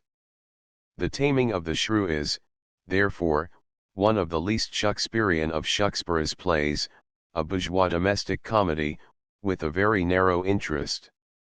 It belongs to the school of French comedy, like Molière's Malade Imaginaire, not to the romantic comedy of Shakespeare and Fletcher. The Comedy of Errors was an experiment of an exactly opposite kind. It was a play purely of incident, a farce, in which the main improbability being granted, namely, that the twin Antipholoi and twin Dromios are so alike that they cannot be distinguished, all the amusing complications follow naturally enough. There is little character drawing in the play. Any 2 pairs of twins, in the same predicament, would be equally droll. The fun lies in the situation. This was a comedy of the Latin school, and resembled the Menechmi of Plautus. Shakespeare never returned to this type of play, though there is an element of errors in Midsummer Night's Dream. In The Two Gentlemen of Verona he finally hit upon that species of romantic comedy which he may be said to have invented or created out of the scattered materials at hand in the works of his predecessors. In this play, as in The Merchant of Venice, Midsummer Night's Dream, Much Ado About Nothing, As You Like It, Twelfth Night, Winter's Tale, All's Well That Ends Well, Measure for Measure, and The Tempest, the plan of construction is as follows. There is one main intrigue carried out by the high comedy characters, and a secondary intrigue, or underplot, by the low comedy characters. The former is by no means purely comic, but admits the presentation of the noblest motives, the strongest passions, and the most delicate graces of romantic poetry. In some of the plays it has a prevailing lightness and gaiety, as in As You Like It and Twelfth Night. In others, like Measure for Measure, it is barely saved from becoming tragedy by the happy close. Shylock certainly remains a tragic figure, even to the end, and a play like Winter's Tale, in which the painful situation is prolonged for years, is only technically a comedy. Such dramas, indeed, were called, on many of the title pages of the time, tragicomedies. The low comedy interlude, on the other hand, was broadly comic. It was cunningly interwoven with the texture of the play, sometimes loosely, and by way of variety or relief, as in the episode of Touchstone and Audrey, in As You Like It, sometimes closely, as in the case of Dogberry and Verges, in Much Ado About Nothing, where the blundering of the watch is made to bring about the denouement of the main action. The Merry Wives of Windsor is an exception to this plan of construction. It is Shakespeare's only play of contemporary, middle-class English life, and is written almost throughout in prose. It is his only pure comedy, except The Taming of the Shrew. Shakespeare did not abandon comedy when writing tragedy, though he turned it to a new account. The two species graded into one another. Thus Cymbeline is, in its fortunate ending, really as much of a comedy as Winter's Tale, to which its plot bears a resemblance and is only technically a tragedy because it contains a violent death. In some of the tragedies, as in Macbeth and Julius Caesar, the comedy element is reduced to a minimum. But in others, as Romeo and Juliet, and Hamlet, it heightens the tragic feeling by the irony of contrast. Akin to this is the use to which Shakespeare put the old vice, or clown, of the moralities. The Fool in Lear, Touchstone in As You Like It, and their sites in Troilus and Cressida, are a sort of parody of the function of the Greek chorus, commenting the action of the drama with scraps of bitter, or half-crazy, philosophy, and wonderful gleams of insight into the depths of man's nature. The earliest of Shakespeare's tragedies, unless Titus Andronicus be his, was, doubtless, Romeo and Juliet, which is full of the passion and poetry of youth and of first love. It contains a large proportion of rhyming lines, which is usually a sign in Shakespeare of early work. He dropped rhyme more and more in his later plays, and his blank verse grew freer and more varied in its pauses and the number of its feet. Romeo and Juliet is also unique, among his tragedies, in this respect, that the catastrophe is brought about by a fatality, as in the Greek drama. It was Shakespeare's habit to work out his tragic conclusions from within, through character, rather than through external chances. This is true of all the great tragedies of his middle life, Hamlet, Othello, Lear, Macbeth, in every one of which the catastrophe is involved in the character and actions of the hero. This is so, in a special sense, in Hamlet, the subtlest of all Shakespeare's plays, and, if not his masterpiece, at any rate the one which has most attracted and puzzled the greatest minds. It is observable that in Shakespeare's comedies there is no one central figure, but that, in passing into tragedy, he intensified and concentrated the attention upon a single character. This difference is seen even in the naming of the plays. The tragedies always take their titles from their heroes, the comedies never. Somewhat later, probably, than the tragedies already mentioned were the three Roman plays, Julius Caesar, Coriolanus, and Antony and Cleopatra. It is characteristic of Shakespeare that he invented the plot of none of his plays, but took material that he found at hand.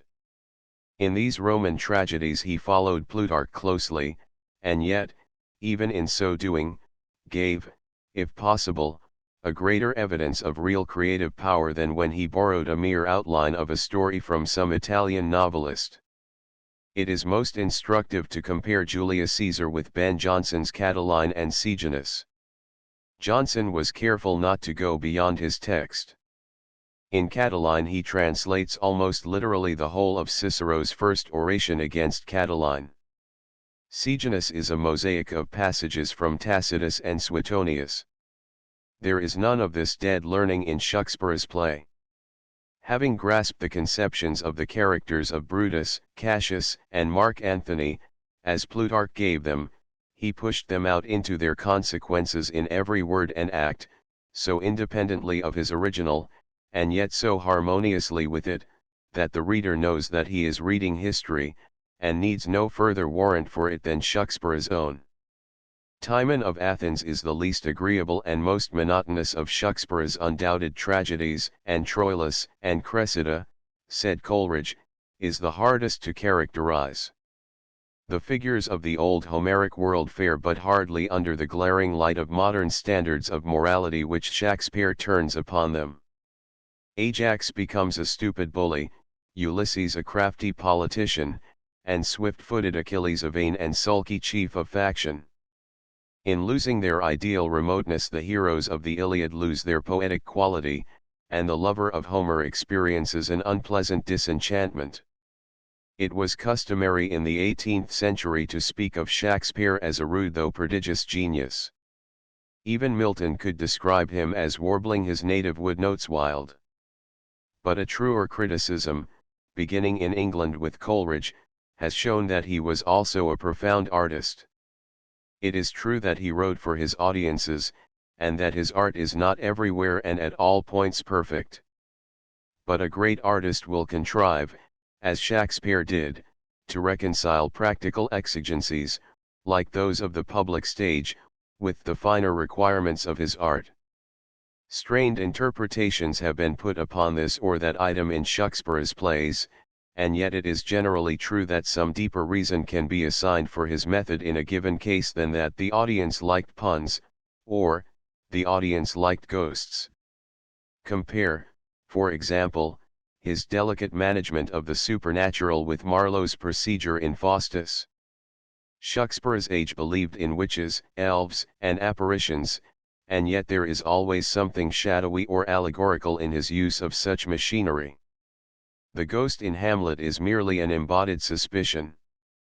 Banquo's wraith, which is invisible to all but Macbeth, is the haunting of an evil conscience. The witches in the same play are but the promptings of ambition, thrown into a human shape, so as to become actors in the drama. In the same way, the fairies in Midsummer Night's Dream are the personified caprices of the lovers, and they are unseen by the human characters, whose likes and dislikes they control, save in the instance where Bottom is translated, that is, becomes mad, and has sight of the invisible world. So in The Tempest, Ariel is the spirit of the air and Caliban of the earth, ministering, with more or less of unwillingness, to man's necessities. Shakespeare is the most universal of writers. He touches more men at more points than Homer, or Dante, or Goethe. The deepest wisdom, the sweetest poetry, the widest range of character, are combined in his plays. He made the English language an organ of expression unexcelled in the history of literature. Yet he is not an English poet simply, but a world poet. Germany has made him her own, and the Latin races, though at first hindered in a true appreciation of him by the canons of classical taste, have at length learned to know him. An ever-growing mass of Shakespearean literature, in the way of comment and interpretation, critical, textual, historical, or illustrative, testifies to the durability and growth of his fame. Above all, his plays still keep, and probably always will keep, the stage. It is common to speak of Shakespeare and the other Elizabethan dramatists as if they stood, in some sense, on a level. But in truth there is an almost measureless distance between him and all his contemporaries. The rest shared with him in the mighty influences of the age. Their plays are touched here and there with the power and splendor of which they were all joint heirs. But, as a whole, they are obsolete. They live in books, but not in the hearts and on the tongues, of men. The most remarkable of the dramatists contemporary with Shakespeare was Ben Jonson, whose robust figure is in striking contrast with the other's gracious impersonality. Jonson was 9 years younger than Shakespeare. He was educated at Westminster School, served as a soldier in the Low Countries, became an actor in Henslow's company, and was twice imprisoned, once for killing a fellow actor in a duel, and once for his part in the comedy of Eastward Ho, which gave offence to King James. He lived down to the time of Charles I, 1635, and became the acknowledged arbiter of English letters and the centre of convivial wit combats at the Mermaid, the Devil, and other famous London taverns. What things have we seen done at the Mermaid, heard words that have been so nimble and so full of subtle flame, as if that every one from whom they came had meant to put his whole wit in a jest, and had resolved to live a fool the rest of his dull life. 22 The inscription on his tomb in Westminster Abbey is simply a rare Ben Jonson. 22 Francis Beaumont. Letter to Ben Jonson. Jonson's comedies were modelled upon the Vetus Commedia of Aristophanes, which was satirical in purpose, and they belonged to an entirely different school from Shakespeare's. They were classical and not romantic, and were pure comedies, admitting no admixture of tragic motives. There is hardly one lovely or beautiful character in the entire range of his dramatic creations. They were comedies not of character, in the high sense of the word, but of manners or humors. His design was to lash the follies and vices of the day, and his dramatis personae consisted for the most part of gulls, impostors, fops, cowards, swaggering braggarts, and Paul's men. In his first play, Every Man in His Humour, acted in 1598, in Every Man Out of His Humour, Bartholomew Fair, and, indeed, in all of his comedies, his subject was the fashionable affectations, the whims, oddities, and eccentric developments of London life. His procedure was to bring together a number of these fantastic humorists, and squeeze out the humour of such spongy souls, by playing them off upon each other, involving them in all manner of comical misadventures, and rendering them utterly ridiculous and contemptible. There was thus a perishable element in his art, for manners change, and, however effective this exposure of contemporary affectations may have been before an audience of Jonson's day, it is as hard for a modern reader to detect his points as it will be for a reader 200 years hence to understand the satire upon the aesthetic craze in such pieces of the present day as Patience, or The Colonel. Nevertheless, a patient reader, with the help of copious footnotes, can gradually put together for himself an image of that world of obsolete humors in which Jonson's comedy dwells, and can admire the dramatist's solid good sense, his great learning, his skill in construction, and the astonishing fertility of his invention. His characters are not revealed from within, like Shakespeare's, but built up painfully from outside by a succession of minute, laborious particulars. The difference will be plainly manifest if such a character as Slender, in The Merry Wives of Windsor, be compared with any one of the inexhaustible variety of idiots in Jonson's plays, with Master Stephen, for example, in Every Man in His Humour, or, if Falstaff be put side by side with Captain Bobadil, in the same comedy, perhaps Jonson's masterpiece in the way of comic caricature. Cynthia's Revels was a satire on the courtiers and the poet Astor on Jonson's literary enemies. The Alchemist was an exposure of quackery, and is one of his best comedies, but somewhat overweight with learning. Volpone is the most powerful of all his dramas, but is a harsh and disagreeable piece, and the state of society which it depicts is too revolting for comedy. The Silent Woman is, perhaps, the easiest of all Jonson's plays for a modern reader to follow and appreciate. There is a distinct plot to it, the situation is extremely ludicrous, and the emphasis is laid upon a single humor or eccentricity, as in some of Molière's lighter comedies, like Le Malade Imaginaire, or Le Médecin Malgré Lui. In spite of his heaviness in drama, Jonson had a light enough touch in lyric poetry. His songs have not the careless sweetness of Shakespeare's, but they have a grace of their own. Such pieces as his Love's Triumph, Hymn to Diana, the adaptation from Philostratus, Drink to Me Only with Thine Eyes, and many others entitle their author to rank among the first of English lyrists. Some of these occur in his two collections of miscellaneous verse, The Forest and Underwoods, others in the numerous masques which he composed.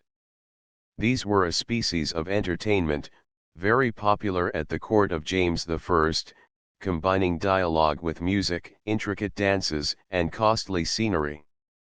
Jonson left an unfinished pastoral drama, The Sad Shepherd, which contains passages of great beauty, one, especially, descriptive of the shepherdess Irene, who had her very being and her name with the first buds and breathings of the spring, born with the primrose and the violet and earliest roses blown.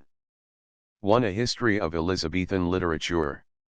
George Saintsbury. London, Macmillan and Co., 1877. 2. Palgrave's Golden Treasury of Songs and Lyrics. London, Macmillan and Co., 1877. 3. The Courtly Poets from Raleigh to Montrose. Edited by J. Hanna. London, Bell and Daldy, 1870. 4. The Countess of Pembroke's Arcadia. London, Sampson Low, Son and Marston, 1867. 5. Bacon's Essays. Edited by W. Aldous Wright. Macmillan and Co., Golden Treasury Series. 6. The Cambridge Shakespeare. Clark and Wright. 7. Charles Lamb's Specimens of English Dramatic Poets. 8. Ben Jonson's Volpone and Silent Woman. Cunningham's edition. London, J. C. Houghton, 3 volumes, Chapter 4. The Age of Milton. 1608 to 1674. The Elizabethan age proper closed with the death of the Queen, and the accession of James I, in 1603, but the literature of the 50 years following was quite as rich as that of the half-century that had passed since she came to the throne, in 1557. The same qualities of thought and style which had marked the writers of her reign prolonged themselves in their successors, through the reigns of the first 2 Stuart kings and the Commonwealth. Yet there was a change in spirit. Literature is only one of the many forms in which the national mind expresses itself. In periods of political revolution, literature, leaving the serene air of fine art, partakes the violent agitation of the times. There were seeds of civil and religious discord in Elizabethan England. As between the two parties in the church there was a compromise and a truce rather than a final settlement. The Anglican doctrine was partly Calvinistic and partly Arminian. The form of government was episcopal, but there was a large body of Presbyterians in the church who desired a change. In the ritual and ceremonies many rags of popery had been retained, which the extreme reformers wished to tear away. But Elizabeth was a worldly-minded woman, impatient of theological disputes. Though circumstances had made her the champion of Protestantism in Europe, she kept many Catholic notions, disapproved, for example, of the marriage of priests, and hated sermons. She was jealous of her prerogative in the state, and in the church she enforced uniformity. The authors of the Martin Mar prelate pamphlets against the bishops were punished by death or imprisonment. While the Queen lived, things were kept well together and England was at one in face of the common foe. Admiral Howard, who commanded the English naval forces against the Armada, was a Catholic. But during the reign of James I, 1603–1625, and Charles I, 1625–1649, Puritanism grew stronger through repression. England, says the historian Green, became the people of a book, and that book the Bible. The power of the king was used to impose the power of the bishops upon the English and Scotch churches until religious discontent became also political discontent, and finally overthrew the throne. The writers of this period divided more and more into two hostile camps. On the side of church and king was the bulk of the learning and genius of the time. But on the side of free religion and the Parliament were the stern conviction, the fiery zeal, the exalted imagination of English Puritanism. The spokesman of this movement was Milton, whose great figure dominates the literary history of his generation, as Shakespeare does of the generation preceding. The drama went on in the course marked out for it by Shakspeare's example until the theatres were closed by Parliament, in 1642. Of the Stuart dramatists the most important were Beaumont and Fletcher, all of whose plays were produced during the reign of James I. These were 53 in number, but only 13 of them were joint productions. Francis Beaumont was 20 years younger than Shakespeare, and died a few years before him. He was the son of a judge of the Common Pleas. His collaborator, John Fletcher, a son of the Bishop of London, was 5 years older than Beaumont, and survived him 9 years. He was much the more prolific of the two and wrote alone some 40 plays. Although the life of one of these partners was conterminous with Shakespeare's, their works exhibit a later phase of the dramatic art. The Stuart dramatists followed the lead of Shakespeare rather than of Ben Jonson. Their plays, like the former's, belong to the romantic drama.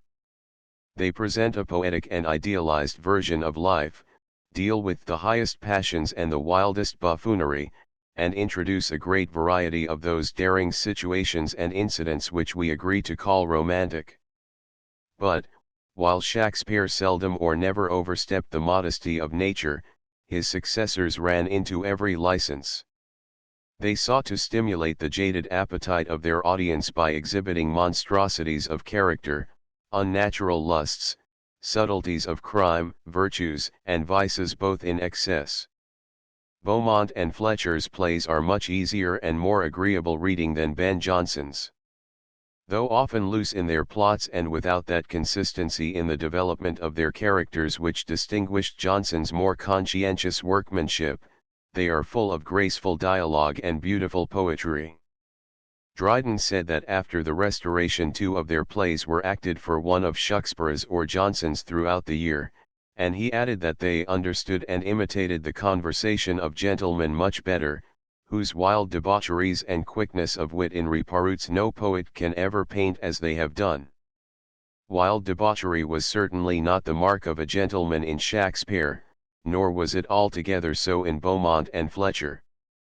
Their gentlemen are gallant and passionate lovers, gay cavaliers, generous, courageous, courteous according to the fashion of their times and sensitive on the point of honor. They are far superior to the cold-blooded rakes of Dryden and the Restoration comedy. Still the manners and language in Beaumont and Fletcher's plays are extremely licentious, and it is not hard to sympathize with the objections to the theatre expressed by the Puritan writer, William Prynne, who, After denouncing the long hair of the cavaliers in his tract, The Unloveliness of Lovelocks, attacked the stage, in 1633, with histriomastics, the player's scourge, an offence for which he was fined, imprisoned, pilloried, and had his ears cropped. Coleridge said that Shakespeare was coarse, but never gross.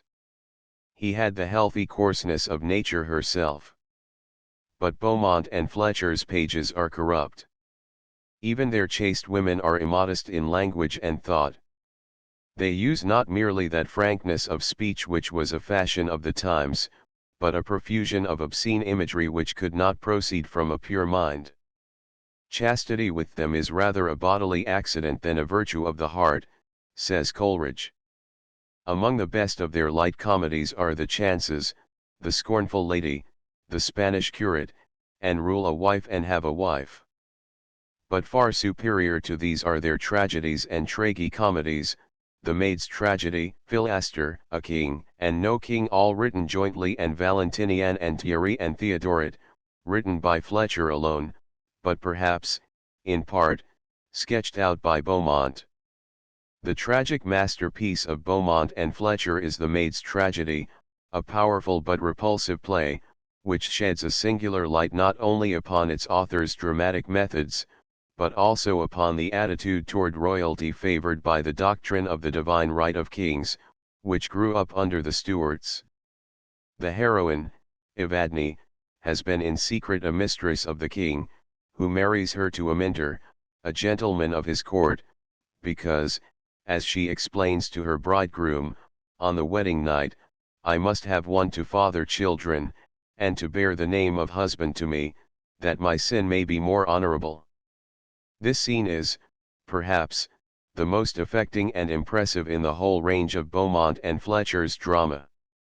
Yet when Evadne names the king as her paramour, Amintor exclaims, "O thou hast named a word that wipes away all thoughts revengeful. In that sacred name the king there lies a terror. What frail man dares lift his hand against it? Let the gods speak to him when they please, till when, let us suffer and wait." And the play ends with the words, "Unlustful kings, unlooked for sudden deaths from heaven are sent, but cursed is he that is their instrument." Aspasia, in this tragedy, is a good instance of Beaumont and Fletcher's pathetic characters. She is troth-plight wife to Amintor, and after he, by the king's command, has forsaken her for Evadne, she disguises herself as a man, provokes her unfaithful lover to a duel, and dies under his sword, blessing the hand that killed her. This is a common type in Beaumont and Fletcher, and was drawn originally from Shakspeare's Ophelia. All their good women have the instinctive fidelity of a dog, and a superhuman patience and devotion, a gentle forlornness under wrongs, which is painted with an almost feminine tenderness. In Philaster, or Love Lies Bleeding, Euphrasia, conceiving a hopeless passion for Philaster, who is in love with Arethusa, puts on the dress of a page and enters his service. He employs her to carry messages to his lady love, just as Viola, in Twelfth Night, is sent by the Duke to Olivia. Philaster is persuaded by slanderers that his page and his lady have been unfaithful to him, and in his jealous fury he wounds Euphrasia with his sword. Afterward, convinced of the boy's fidelity, he asks forgiveness, whereto Euphrasia replies, "Alas, my lord, my life is not a thing worthy your noble thoughts. 'Tis not a life, 'tis but a piece of childhood thrown away." Beaumont and Fletcher's love-lorn maids wear the willow very sweetly, but in all their piteous passages there is nothing equal to the natural pathos, the pathos which arises from the deep springs of character of that one brief question and answer in King Lear. Lear. So young and so untender? Cordelia. So young, my lord, and true. The disguise of a woman in man's apparel is a common incident in the romantic drama, and the fact that on the Elizabethan stage the female parts were taken by boys made the deception easier. Viola's situation in Twelfth Night is precisely similar to Euphrasia's, but there is a difference in the handling of the device which is characteristic of a distinction between Chaucer's art and that of his contemporaries. The audience in Twelfth Night is taken into confidence and made aware of Viola's real nature from the start, while Euphrasia's incognito is preserved till the fifth act, and then disclosed by an accident. This kind of mystification and surprise was a trick below Shakespeare. In this instance, moreover, it involved a departure from dramatic probability. Euphrasia could, at any moment, by revealing her identity, have averted the greatest sufferings and dangers from Philaster, Arethusa, and herself, and the only motive for her keeping silence is represented to have been a feeling of maidenly shame at her position. Such strained and fantastic motives are too often made the pivot of the action in Beaumont and Fletcher's tragi-comedies. Their characters have not the depth and truth of Shakespeare's, nor are they drawn so sharply. One reads their plays with pleasure, and remembers here and there a passage of fine poetry, or a noble or lovely trait, but their characters, as wholes, leave a fading impression. Who, even after a single reading or representation, ever forgets Falstaff, or Shylock, or King Lear? The moral inferiority of Beaumont and Fletcher is well seen in such a play as A King and No King. Here Arbytius falls in love with his sister, and, after a furious conflict in his own mind, finally succumbs to his guilty passion.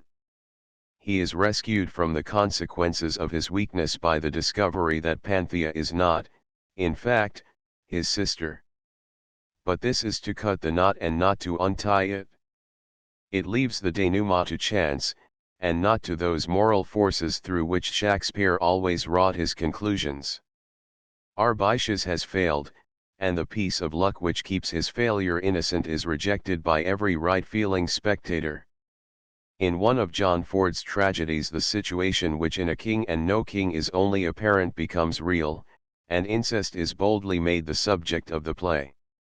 Ford pushed the morbid and unnatural in character and passion into even wilder extremes than Beaumont and Fletcher. His best play, The Broken Heart, is a prolonged and unrelieved torture of the feelings. Fletcher's Faithful Shepherdess is the best English pastoral drama with the exception of Johnson's fragment, The Sad Shepherd. Its choral songs are richly and sweetly modulated, and the influence of the whole poem upon Milton is very apparent in his Comus. The Knight of the Burning Pestle, written by Beaumont and Fletcher jointly, was the first burlesque comedy in the language, and is excellent fooling. Beaumont and Fletcher's blank verse is musical, but less masculine than Marlowe's or Shakespeare's, by reason of their excessive use of extra syllables and feminine endings. In John Webster the fondness for abnormal and sensational themes, which beset the Stuart stage, showed itself in the exaggeration of the terrible into the horrible. Fear, in Shakespeare as in the great murder scene in Macbeth, is a pure passion, but in Webster it is mingled with something physically repulsive. Thus his Duchess of Malfi is presented in the dark with a dead man's hand, and is told that it is the hand of her murdered husband. She is shown a dance of madmen and, behind a traverse, the artificial figures of her children, appearing as if dead. Treated in this elaborate fashion, that terror, which Aristotle said it was one of the objects of tragedy to move, loses half its dignity. Webster's images have the smell of the charnel house about them. She would not after the report keep fresh as long as flowers on graves. We are only like dead walls or vaulted graves, that, ruined, yield no echo. Oh, this gloomy world, in what a shadow or deep pit of darkness doth womanish and fearful mankind live. Webster had an intense and somber genius. In diction he was the most Shakespearean of the Elizabethan dramatists, and there are sudden gleams of beauty among his dark horrors which light up a whole scene with some abrupt touch of feeling. Cover her face, mine eyes dazzle, she died young, says the brother of the Duchess, when he has procured her murder and stands before the corpse. Vittoria Corombona is described in the old editions as a night piece, and it should, indeed, be acted by the shuddering light of torches, and with the cry of the screech owl to punctuate the speeches. The scene of Webster's two best tragedies was laid, like many of Ford's, Cyril Tourneur's, and Beaumont and Fletcher's, in Italy, the wicked and splendid Italy of the Renaissance, which had such a fascination for the Elizabethan imagination.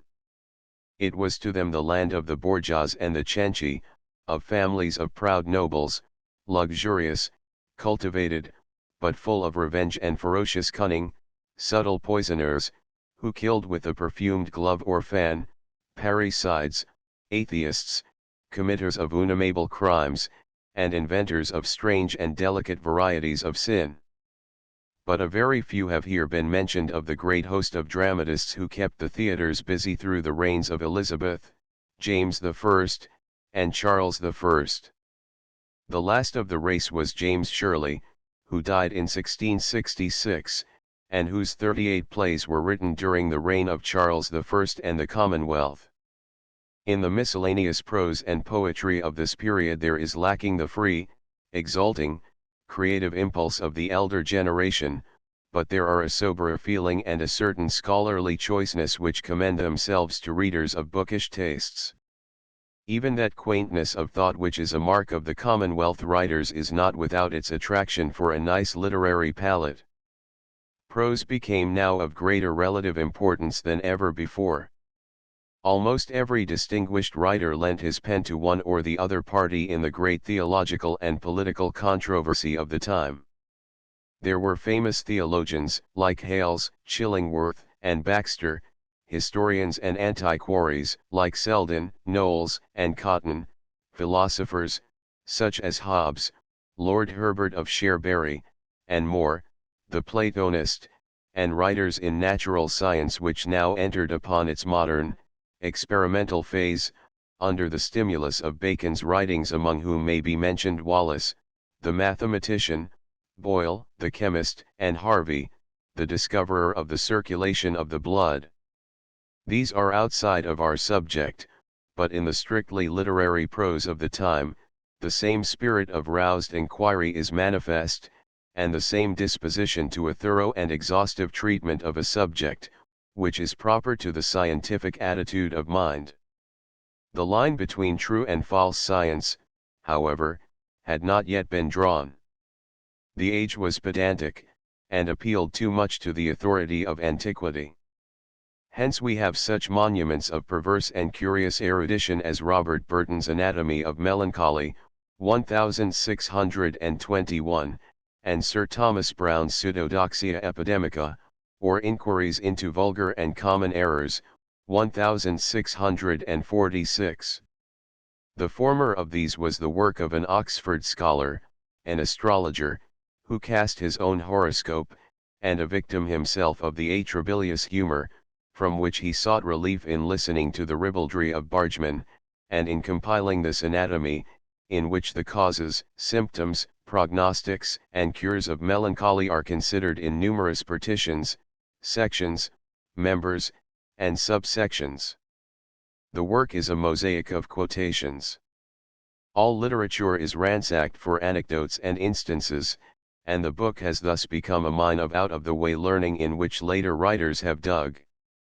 Lawrence Sterne helped himself freely to Burton's treasures, and Dr. Johnson said that the Anatomy was the only book that ever took him out of bed 2 hours sooner than he wished to rise.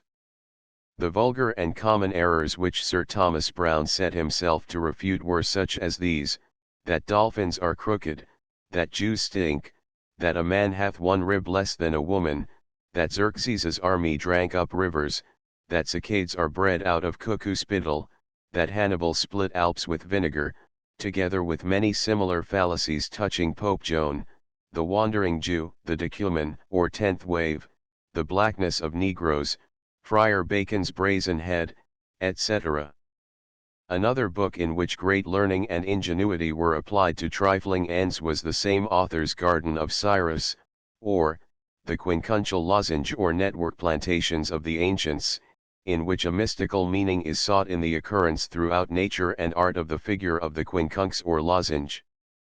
Browne was a physician of Norwich, where his library, museum, aviary, and botanic garden were thought worthy of a special visit by the Royal Society. He was an antiquary and a naturalist, and deeply read in the schoolmen and the Christian fathers. He was a mystic, and a writer of a rich and peculiar imagination, whose thoughts have impressed themselves upon many kindred minds, like Coleridge, De Quincey, and Emerson. Two of his books belong to literature, Religio Medici, published in 1642, and Hydriotaphia, or, Urn Burial, 1658, a discourse upon rites of burial and incremation, suggested by some Roman funeral urns dug up in Norfolk. Browne's style, though too highly Latinized, is a good example of Commonwealth prose, that stately, cumbrous, brocade prose which had something of the flow and measure of verse, rather than the quicker, colloquial movement of modern writing. Browne stood aloof from the disputes of his time, and in his very subjects there is a calm and meditative remoteness from the daily interests of men. His Religio Medici is full of a wise tolerance and a singular elevation of feeling. At the sight of a cross, or crucifix, I can dispense with my hat, but scarce with the thought or memory of my Saviour. They only had the advantage of a bold and noble faith who lived before his coming. They go the fairest way to heaven that would serve God without a hell. All things are artificial, for nature is the art of God. The last chapter of the Urn Burial is an almost rhythmical descant on mortality and oblivion. The style kindles slowly into a somber eloquence. It is the most impressive and extraordinary passage in the prose literature of the time. Browne, like Hamlet, loved to consider too curiously. His subtlety led him to pose his apprehension with those involved enigmas and riddles of the Trinity with incarnation and resurrection, and to start odd inquiries, what song the sirens sang, or what name Achilles assumed when he hid himself among women, or whether, after Lazarus was raised from the dead, his heir might lawfully detain his inheritance. The quaintness of his phrase appears at every turn. Charles V can never hope to live within 2 Methuselahs of Hector. Generations pass while some trees stand, and old families survive not 3 oaks.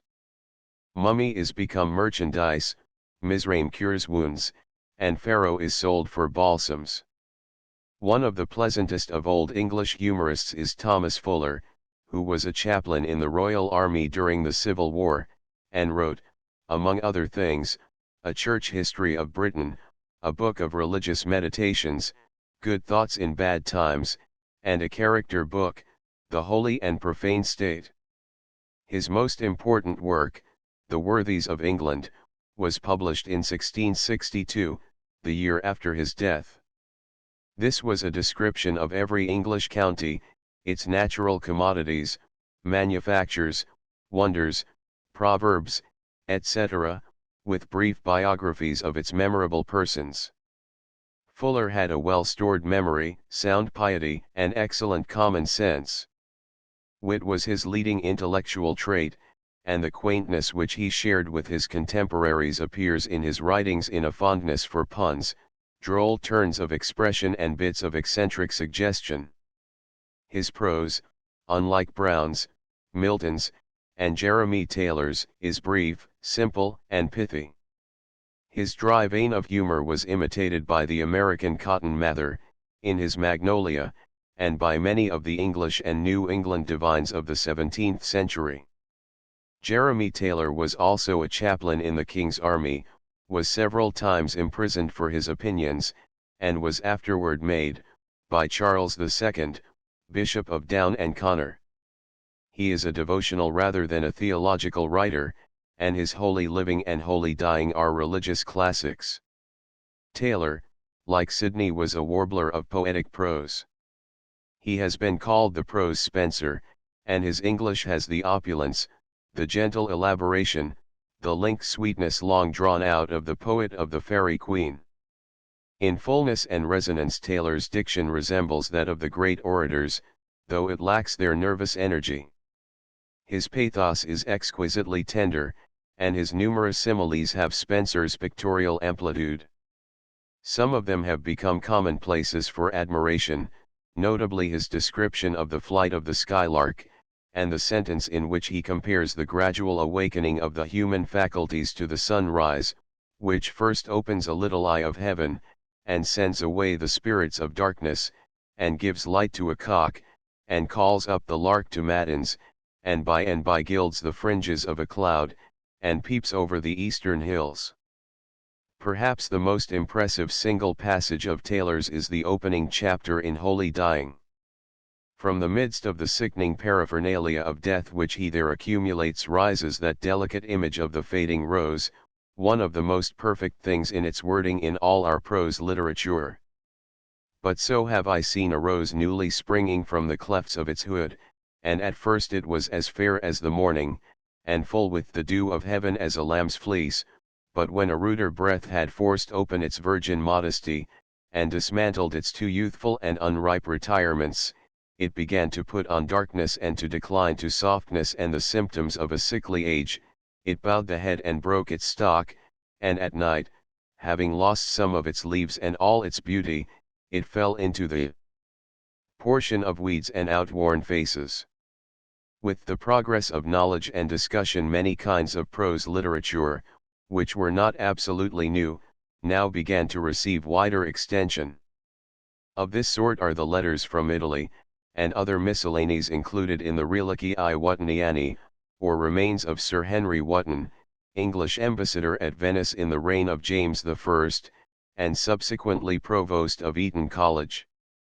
Also the table talk full of incisive remarks left by John Selden, whom Milton pronounced the first scholar of his age, and who was a distinguished authority in legal antiquities and international law, furnished notes to Drayton's Polyolbion, and wrote upon Eastern religions, and upon the Arundel marbles. Literary biography was represented by the charming little Lives of good old Isaac Walton, the first edition of whose complete Angler was printed in 1653. The lives were 5 in number, of Hooker, Wotton, Donne, Herbert, and Sanderson. Several of these were personal friends of the author, and Sir Henry Wotton was a brother of the Angle. The Complete Angler, though not the first piece of sporting literature in English, is unquestionably the most popular, and still remains a favorite with all that are lovers of virtue, and dare trust in Providence, and be quiet, and go a-angling. As in Ascham's Toxophilus, the instruction is conveyed in dialogue form, but the technical part of the book is relieved by many delightful digressions. Piscator and his friend Venator pursue their talk under a honeysuckle hedge or a sycamore tree during a passing shower.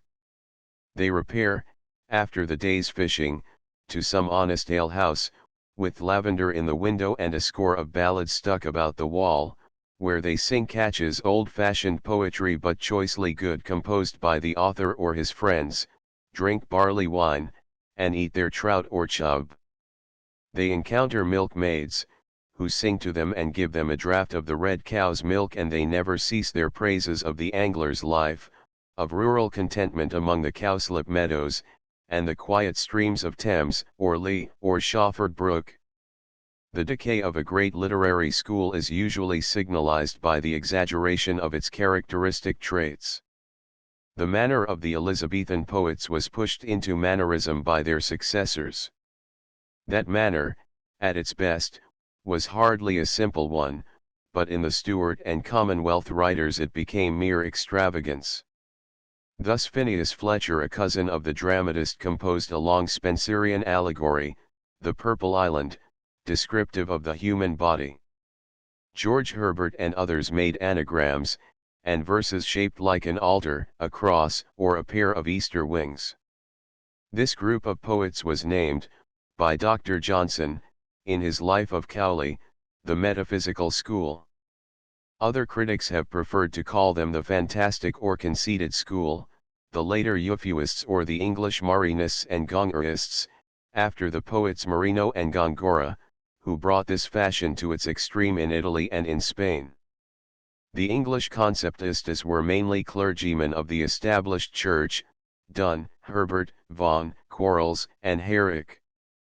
But Crashaw was a Roman Catholic, and Cowley the latest of them a layman. The one who set the fashion was Dr. John Donne, Dean of St. Paul's, whom Dryden pronounced a great wit, but not a great poet, and whom Ben Jonson esteemed the best poet in the world for some things, but likely to be forgotten for want of being understood. Besides satires and epistles in verse, he composed amatory poems in his youth, and divine poems in his age, both kinds distinguished by such subtle obscurity, and far-fetched ingenuities, that they read like a series of puzzles. When this poet has occasion to write a valediction to his mistress upon going into France, he compares their temporary separation to that of a pair of compasses. Such wilt thou be to me, who must, like the other foot obliquely run, thy firmness makes my circle just, and makes me end where I begun. If he would persuade her to marriage, he calls her attention to a flea me it sucked first and now sucks thee, and in this flea are two bloods mingled be. He says that the flea is their marriage temple, and bids her forbear to kill it lest she thereby commit murder, suicide, and sacrilege all in one. Donne's figures are scholastic and smell of the lamp. He ransacked cosmography, astrology, alchemy, optics, the canon law, and the divinity of the schoolmen for inkhorn terms and similes. He was in verse what Browne was in prose. He loved to play with distinctions, hyperboles, paradoxes, the very casuistry and dialectics of love or devotion. Thou canst not every day give me my heart, if thou canst give it then thou never gavest it. Love's riddles are that though thy heart depart it stays at home, and thou with losing savest it. Donne's verse is usually as uncouth as his thought. But there is a real passion slumbering under these ashy heaps of conceit, and occasionally a pure flame darts up, as in the justly admired lines, her pure and eloquent blood spoke in her cheek, and so divinely wrought that one might almost say her body thought. This description of Donne is true, with modifications, of all the metaphysical poets. They had the same forced and unnatural style. The ordinary laws of the association of ideas were reversed with them. It was not the nearest, but the remotest, association that was called up. Their attempts, said Jonson, were always analytic, they broke every image into fragments. The finest spirit among them was holy George Herbert, whose Temple was published in 1633. The titles in this volume were such as the following: Christmas, Easter, Good Friday, Holy Baptism, the Cross, the Church Porch, Church Music, the Holy Scriptures, Redemption, Faith, Doomsday. Never since, except, perhaps, in Keeble's Christian Year, have the ecclesiastic ideals of the Anglican Church, the beauty of holiness, found such sweet expression in poetry. The verses entitled Virtue's Sweet Day, so cool, so calm, so bright, are known to most readers, as well as the line, who sweeps a room as for thy laws makes that and the action fine.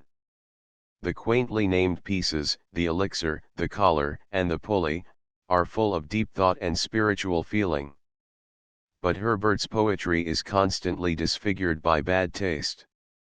Take this passage from Whitsunday: Listen, sweet dove, unto my song, and spread thy golden wings on me, hatching my tender heart so long, till it get wing and fly away with thee, which is almost as ludicrous as the epitaph written by his contemporary, Carew, on the daughter of Sir Thomas Wentworth, whose soul grew so fast within it broke the outward shell of sin, and so was hatched a cherubin.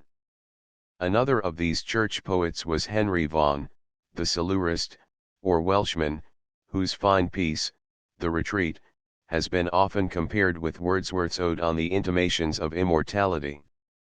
Francis Quarles's Divine Emblems long remained a favorite book with religious readers both in Old and New England. Emblem books, in which engravings of a figurative design were accompanied with explanatory letterpress in verse, were a popular class of literature in the 17th century. The most famous of them all were Jacob Catt's Dutch emblems. One of the most delightful of the English lyric poets is Robert Herrick, whose Hesperides, 1648, has lately received such sympathetic illustration from the pencil of an American artist, Mr. E. A. Abbey. Herrick was a clergyman of the English Church and was expelled by the Puritans from his living, the vicarage of Dean Prior, in Devonshire. The most quoted of his religious poems is, How to Keep a True Lent. But it may be doubted whether his tastes were prevailingly clerical. His poetry certainly was not. He was a disciple of Ben Jonson, and his boon companion at those lyric feasts made at the Sun, the Dog, the Triple Tun, where we such clusters had as made us nobly wild, not mad. And yet each verse of thine outdid the meat, outdid the frolic wine. Herrick's noble numbers seldom rises above the expression of a cheerful gratitude and contentment. He had not the subtlety and elevation of Herbert, but he surpassed him in the grace, melody, sensuous beauty, and fresh lyrical impulse of his verse. The conceits of the metaphysical school appear in Herrick only in the form of an occasional pretty quaintness. He is the poet of English parish festivals and of English flowers, the primrose, the whitethorn, the daffodil. He sang the praises of the country life, love songs to Julia, and hymns of thanksgiving for simple blessings.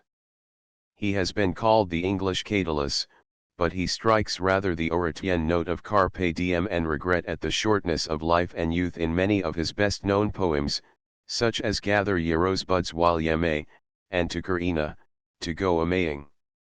Richard Crashaw was a Cambridge scholar who was turned out of his fellowship at Peterhouse by the Puritans in 1644, for refusing to subscribe the Solemn League and Covenant, became a Roman Catholic, and died in 1650 as a canon of the Virgin's Chapel at Loreto. He is best known to the general reader by his wishes for his unknown mistress, that not impossible she which is included in most of the anthologies. His religious poetry expresses a rapt and mystical piety, fed on the ecstatic visions of Saint Teresa, undaunted daughter of desires, who is the subject of a splendid apostrophe in his poem, The Flaming Heart. Crashaw is, in fact, a poet of passages and of single lines, his work being exceedingly uneven and disfigured by tasteless conceits. In one of his Latin epigrams occurs the celebrated line upon the miracle at Cana, Vidit et erubit nympha pudica deum, as Englished by Dryden, the conscious water saw its Lord and blushed. Abraham Cowley is now less remembered for his poetry than for his pleasant volume of essays, published after the Restoration, but he was thought in his own time a better poet than Milton. His collection of love songs The Mistress is a mass of cold conceits, in the metaphysical manner, but his elegies on Crashaw and Harvey have much dignity and natural feeling. He introduced the Pindaric Ode into English, and wrote an epic poem on a biblical subject, the Davideis, now quite unreadable. Cowley was a royalist, and followed the exiled court to France. Side by side with the church poets were the Cavaliers Carew, Waller, Lovelace, Suckling, L'Estrange, and others gallant courtiers and officers in the royal army, who mingled love and loyalty in their strains. Colonel Richard Lovelace, who lost everything in the king's service, and was several times imprisoned, wrote two famous songs to Lucasta on going to the wars, in which occur the lines, I could not love thee, dear, so much, loved I not honor more, and to Althea from prison, in which he sings the sweetness, mercy, majesty, and glories of his king, and declares that stone walls do not a prison make, nor iron bars a cage. Another of the Cavaliers was Sir John Suckling, who formed a plot to rescue the Earl of Strafford, raised a troop of horse for Charles I, was impeached by the Parliament and fled to France. He was a man of wit and pleasure, who penned a number of gay trifles, but has been saved from oblivion chiefly by his exquisite ballad Upon a Wedding. Thomas Carew and Edmund Waller were poets of the same stamp, graceful and easy, but shallow in feeling. Carew, however, showed a nicer sense of form than most of the fantastic school. Some of his love songs are written with delicate art. There are noble lines in his elegy on Donne and in one passage of his Masque Caelum Britannicum. In his poem entitled The Rapture, great splendor of language and imagery is devoted to the service of an unbridled sensuality.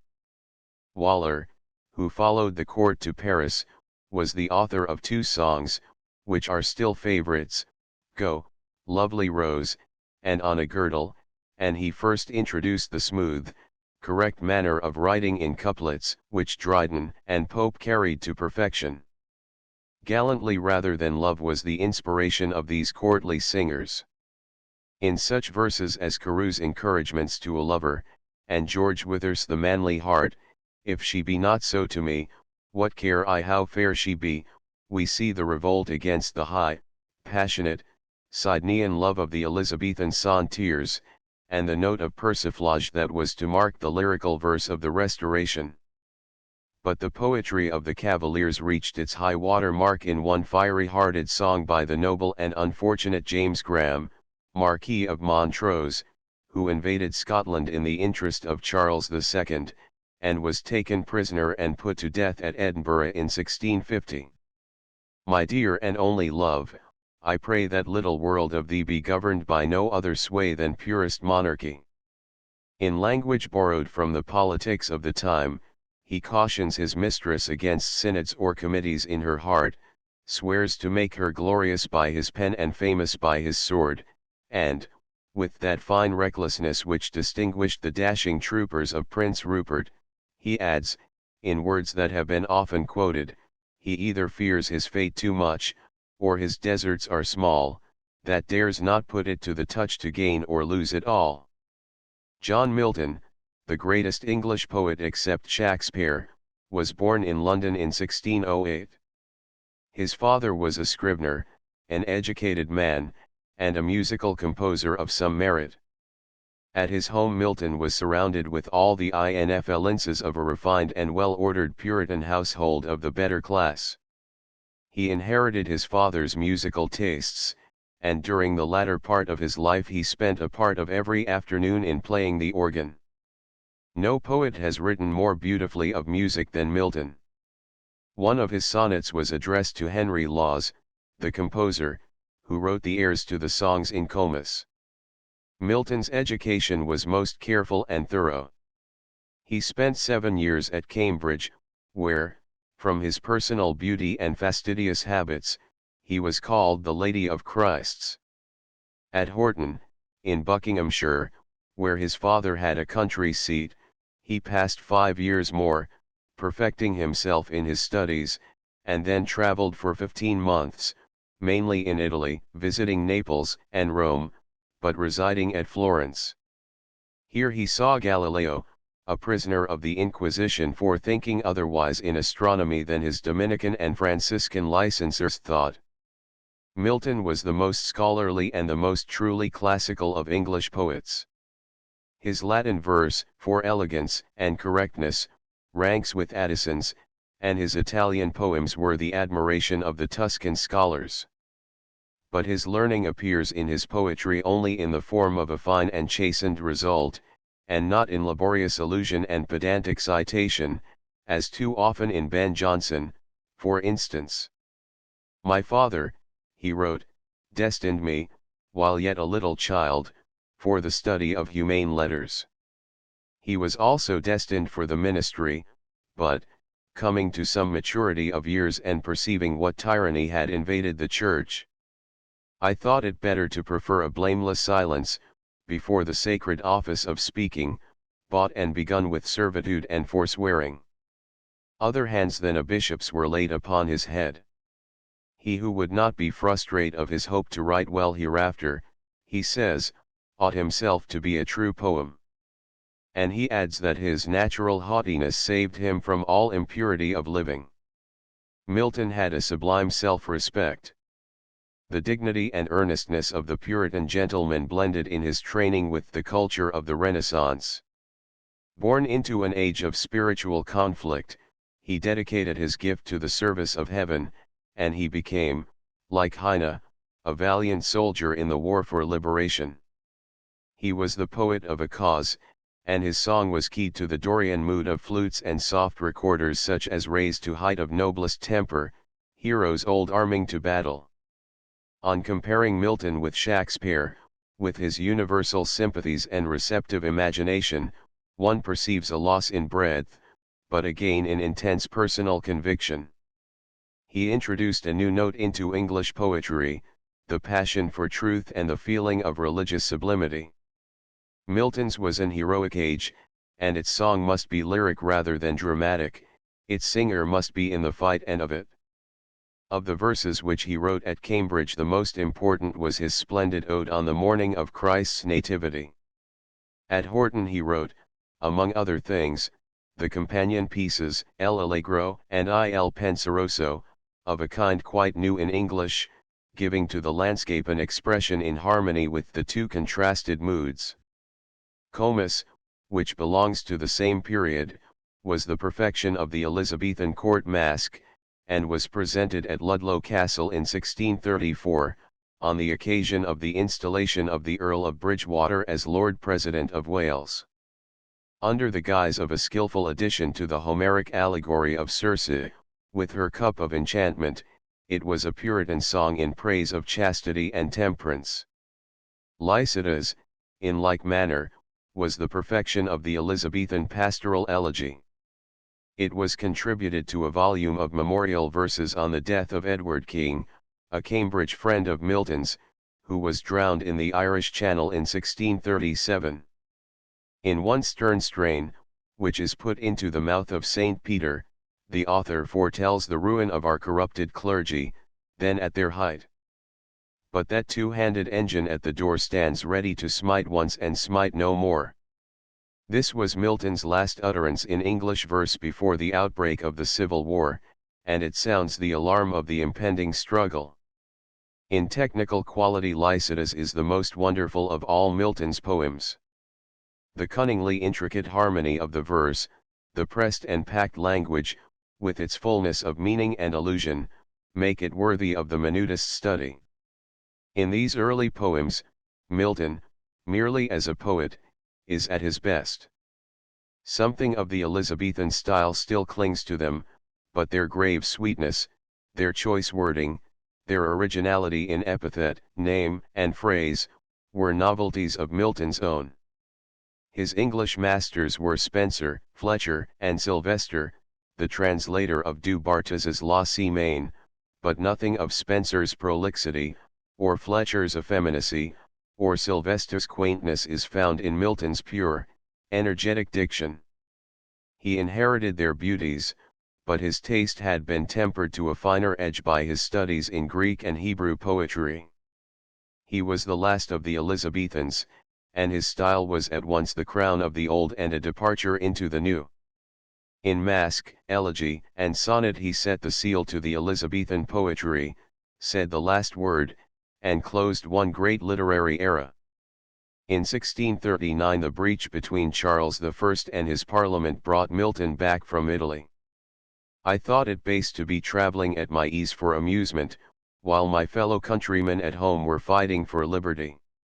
For the next 20 years he threw himself into the contest, and poured forth a succession of tracts, in English and Latin, upon the various public questions at issue. As a political thinker, Milton had what Bacon calls the humor of a scholar.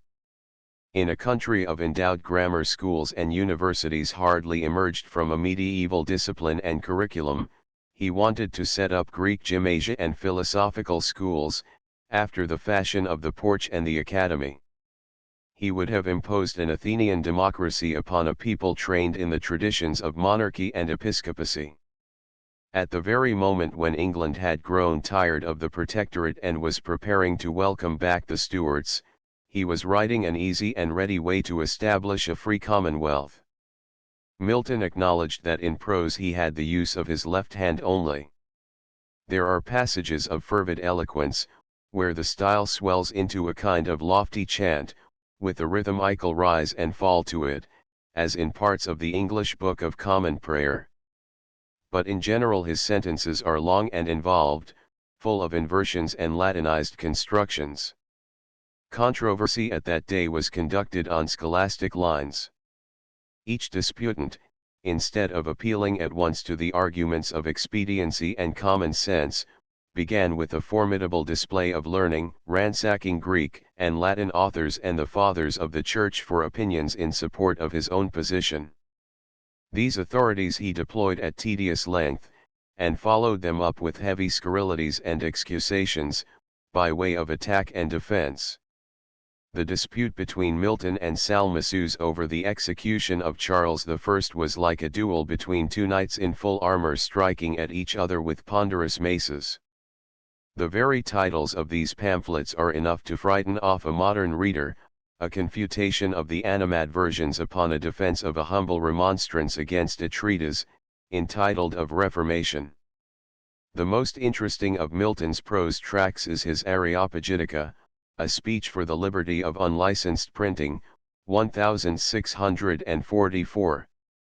The arguments in this are of permanent force, but if the reader will compare it, or Jeremy Taylor's Liberty of Prophesying, with Locke's Letters on Toleration, he will see how much clearer and more convincing is the modern method of discussion, introduced by writers like Hobbes and Locke and Dryden.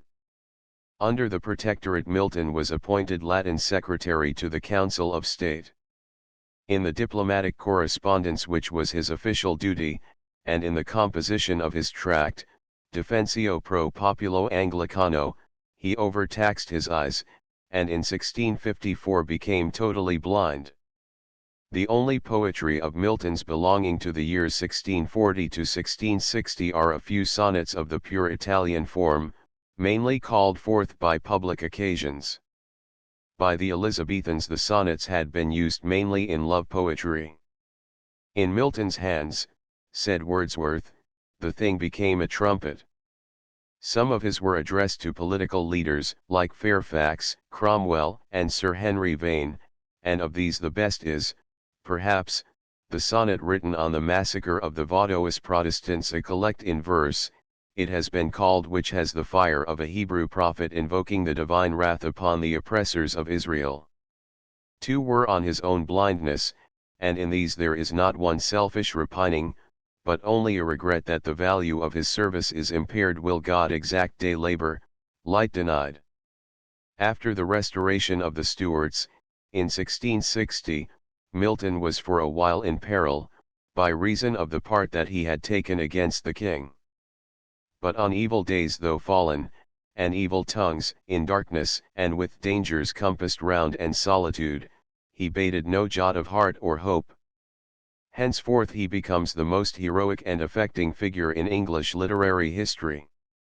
Years before he had planned an epic poem on the subject of King Arthur, and again a sacred tragedy on man's fall and redemption. These experiments finally took shape in Paradise Lost, which was given to the world in 1667. This is the epic of English Puritanism and of Protestant Christianity. It was Milton's purpose to assert eternal providence and justify the ways of God to men, or, in other words, to embody his theological system in verse. This gives a doctrinal rigidity and even dryness to parts of the Paradise Lost, which injure its effect as a poem. His God the Father turns a school divine, his Christ, as has been wittily said, is God's good boy. The discourses of Raphael to Adam are scholastic lectures. Adam himself is too sophisticated for the state of innocence, and Eve is somewhat insipid. The real protagonist of the poem is Satan, upon whose mighty figure Milton unconsciously bestowed something of his own nature, and whose words of defiance might almost have come from some Republican leader when the good old cause went down. What though the field be lost? All is not lost, the unconquerable will and study of revenge, immortal hate, and courage never to submit or yield. But when all has been said that can be said in disparagement or qualification, Paradise Lost remains the foremost of English poems and the sublimest of all epics. Even in those parts where theology encroaches most upon poetry, the diction, though often heavy, is never languid. Milton's blank verse in itself is enough to bear up the most prosaic theme, and so is his epic English, a style more massive and splendid than Shakespeare's, and comparable, like Tertullian's Latin, to a river of molten gold. Of the countless single beauties that sough his page, thick as autumnal leaves that strew the brooks in Vallombrosa, there is no room to speak, nor of the astonishing fullness of substance and multitude of thoughts which have caused the Paradise Lost to be called the Book of Universal Knowledge. The heat of Milton's mind, said Dr. Johnson, might be said to sublimate his learning and throw off into his work the spirit of science, unmingled with its grosser parts. The truth of this remark is clearly seen upon a comparison of Milton's description of the creation, for example, with corresponding passages in Sylvester's Divine Weeks and Works, translated from the Huguenot poet, Du Bartas, which was, in some sense, his original. But the most heroic thing in Milton's heroic poem is Milton. There are no strains in Paradise Lost so absorbing as those in which the poet breaks the strict epic bounds and speaks directly of himself, as in the majestic lament over his own blindness, and in the invocation to Urania, which open the third and seventh books. Everywhere, too, one reads between the lines. We think of the dissolute cavaliers, as Milton himself undoubtedly was thinking of them, when we read of the sons of Belial flown with insolence and wine, or when the Puritan turns among the sweet landscapes of Eden, to denounce court amour's mixed dance, or wanton masque, or midnight ball, or serenade which the starved lover sings to his proud fair, best quitted with disdain. And we think of Milton among the triumphant royalists when we read of the Seraphobdile faithful found among the faithless. Nor number nor example with him wrought to swerve from truth or change his constant mind, though single. From amidst them forth he passed, long way through hostile scorn, which he sustained superior, nor of violence feared aught, and with retorted scorn his back he turned on those proud towers to swift destruction doomed. Paradise Regained and Samson Agonists were published in 1671. The first of these treated in 4 books Christ's temptation in the wilderness, a subject that had already been handled in the Spenserian allegorical manner by Giles Fletcher, a brother of the Purple Islander, in his Christ's Victory and Triumph, 1610. The superiority of Paradise Lost to its sequel is not without significance. The Puritans were Old Testament men. Their God was the Hebrew Jehovah, whose single divinity the Catholic mythology had overlaid with the figures of the Son, the Virgin Mary, and the saints. They identified themselves in thought with his chosen people, with the militant theocracy of the Jews. Their sword was the sword of the Lord and of Gideon. To your tents, O Israel, was the cry of the London mob when the bishops were committed to the Tower.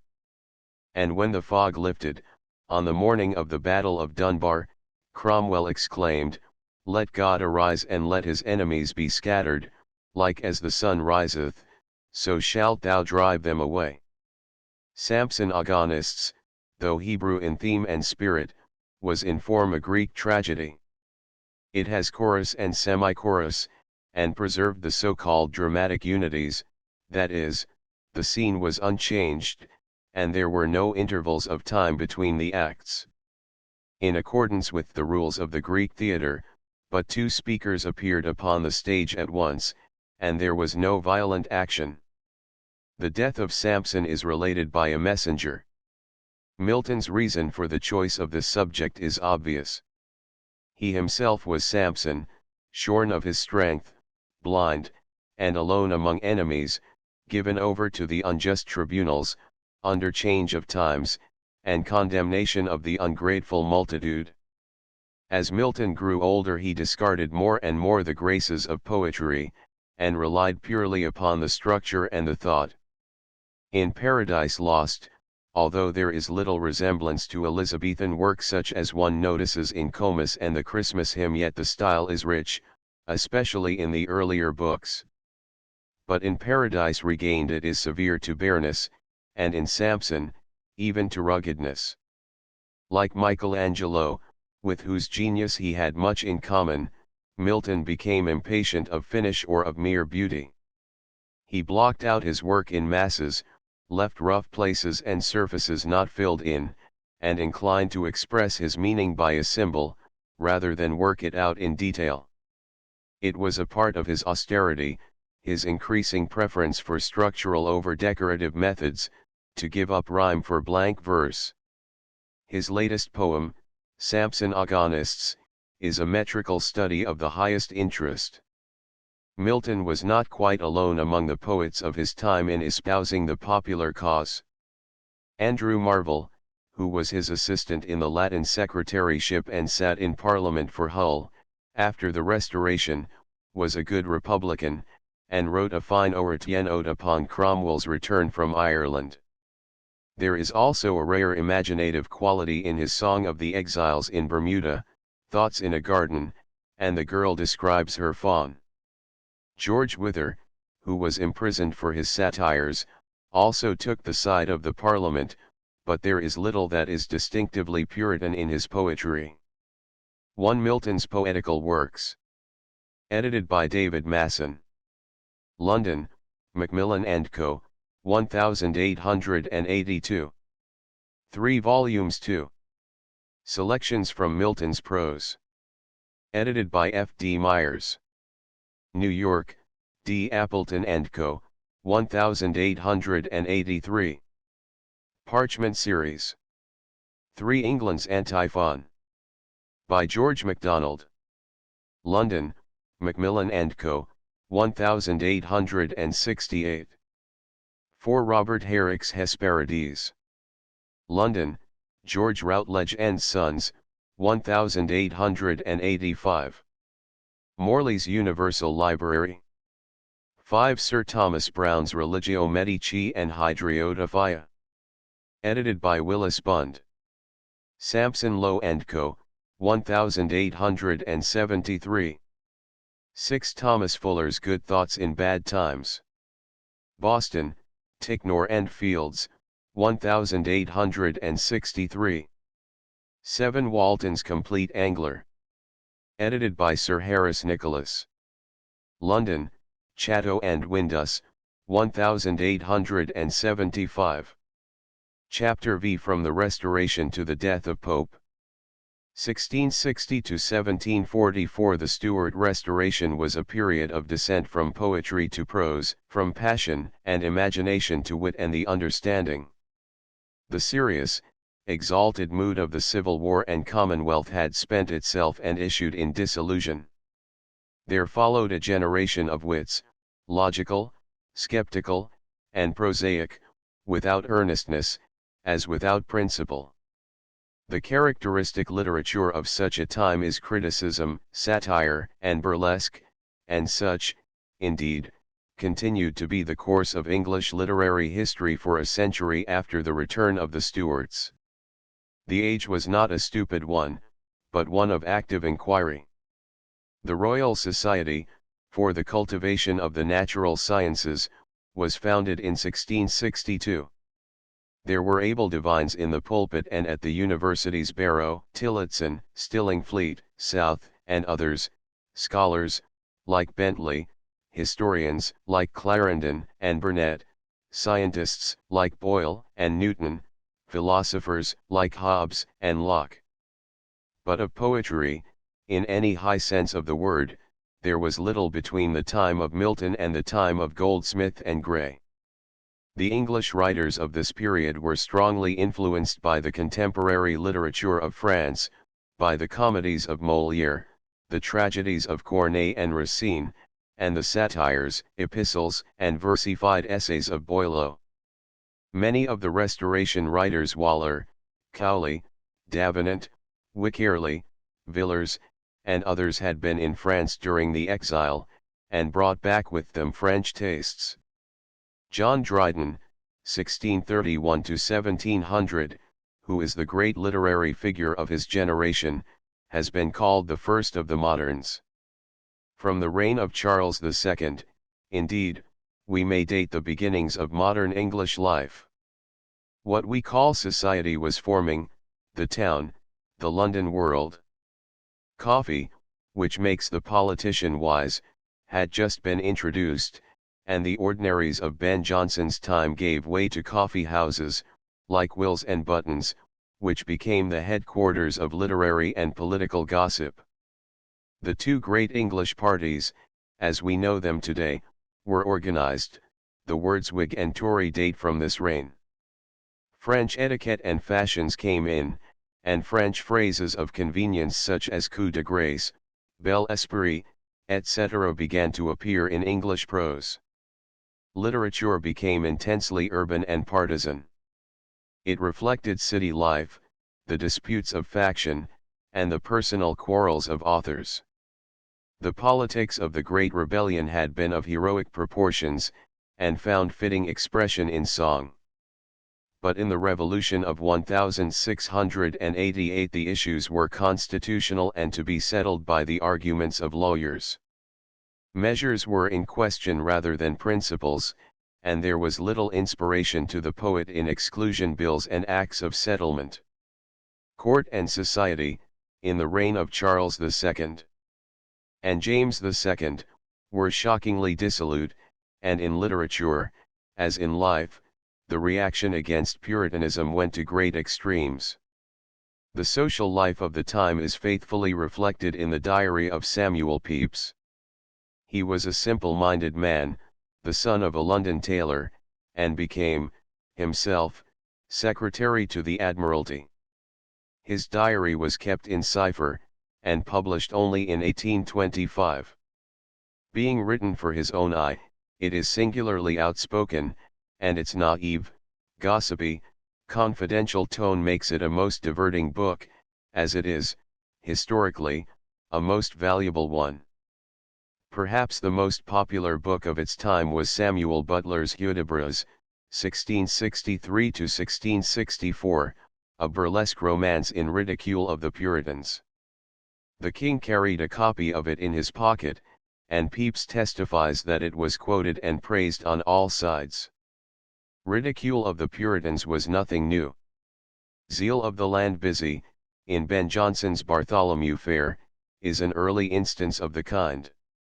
There was nothing laughable about the earnestness of men like Cromwell, Milton, Algernon Sidney, and Sir Henry Vane. But even the French Revolution had its humors, and as the English Puritan Revolution gathered head and the extremer sectaries pressed to the front, Quakers, New Lights, Fifth Monarchy men, ranters, etc., its grotesque sides came uppermost. Butler's hero is a Presbyterian justice of the peace who sallies forth with his secretary, Ralpho, an independent and Anabaptist like Don Quixote with Sancho Panza, to suppress May games and bear baitings.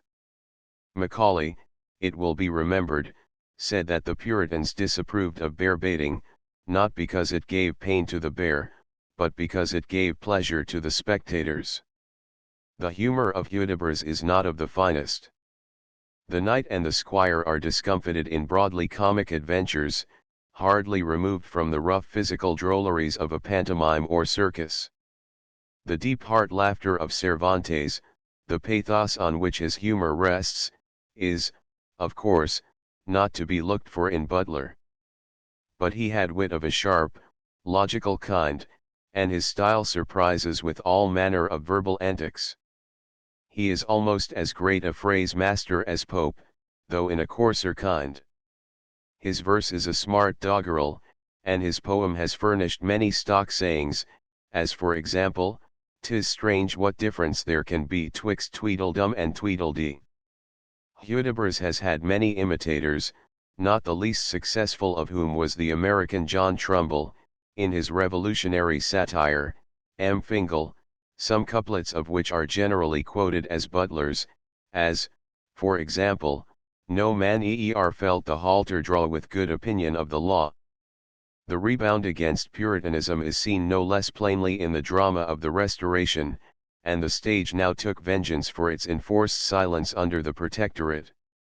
Two theatres were opened under the patronage, respectively, of the king and of his brother, the Duke of York.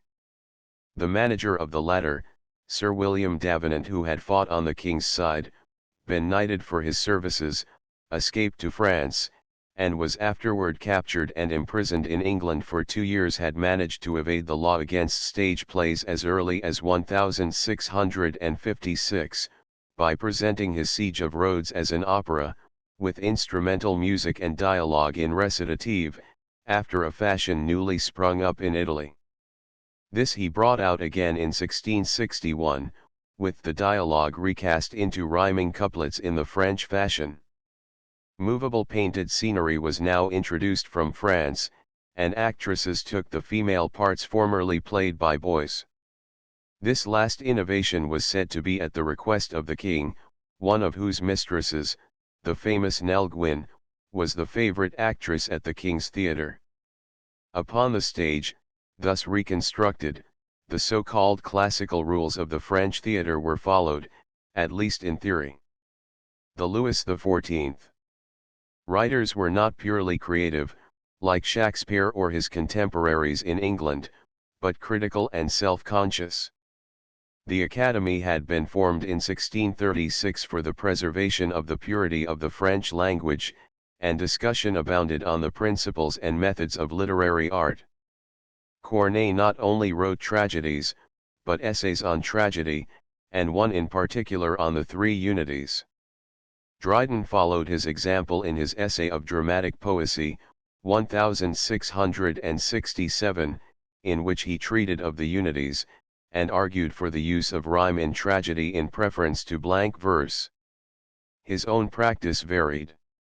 Most of his tragedies were written in rhyme, but in the best of them, All for Love, founded on Shakespeare's Antony and Cleopatra, he returned to blank verse. One of the principles of the classical school was to keep comedy and tragedy distinct. The tragic dramatists of the Restoration, Dryden, Howard, Settle, Crown, Lee, and others, composed what they called heroic plays, such as The Indian Emperor, The Conquest of Granada, The Duke of Lerma, The Empress of Morocco, The Destruction of Jerusalem, Nero, and The Rival Queens. The titles of these pieces indicate their character. Their heroes were great historic personages. Subject and treatment were alike remote from nature and real life. The diction was stilted and artificial, and pompous declamation took the place of action and genuine passion. The tragedies of Racine seemed chill to an Englishman brought up on Shakespeare, but to see how great an artist Racine was, in his own somewhat narrow way, one has but to compare his Phaedra, or Iphigenie, with Dryden's ranting tragedy of tyrannic love. These bombastic heroic plays were made the subject of a capital burlesque, The Rehearsal, by George Villiers, Duke of Buckingham, acted in 1671 at the King's Theatre. The indebtedness of the English stage to the French did not stop with the general adoption of its dramatic methods, but extended to direct imitation and translation. Dryden's comedy, An Evening's Love, was adapted from Thomas Corneille's Le Faint Astrologue, and his Sir Martin Marall, from Molière's Étourdi. Shadwell borrowed his Miser from Molière, and Otway made versions of Racine's Berenice and Molière's Fourberies de Scapin. Wycherley's Country Wife and Plain Dealer, although not translations, were based, in a sense, upon Molière's École de Femme and Le Misanthrope. The only one of the tragic dramatists of the Restoration who prolonged the traditions of the Elizabethan stage was Otway, whose Venice Preserved, written in blank verse, still keeps the boards. There are fine passages in Dryden's heroic plays, passages weighty in thought and nobly sonorous in language. There is one great scene, between Antony and Ventidius, in his All for Love. And one, at least, of his comedies, The Spanish Friar, is skillfully constructed. but his nature was not pliable enough for the drama, and he acknowledged that, in writing for the stage, he forced his genius. In sharp contrast with these heroic plays was the comic drama of the Restoration, the plays of Wycherley, Killigrew, Etheredge, Farquhar, Van Brugh, Congreve, and others, plays like The Country Wife, The Parson's Wedding, She Would If She Could, The Beau's Stratagem, The Relapse, and The Way of the World. These were in prose, and represented the gay world and the surface of fashionable life. Amorous intrigue was their constantly recurring theme. Some of them were written expressly in ridicule of the Puritans.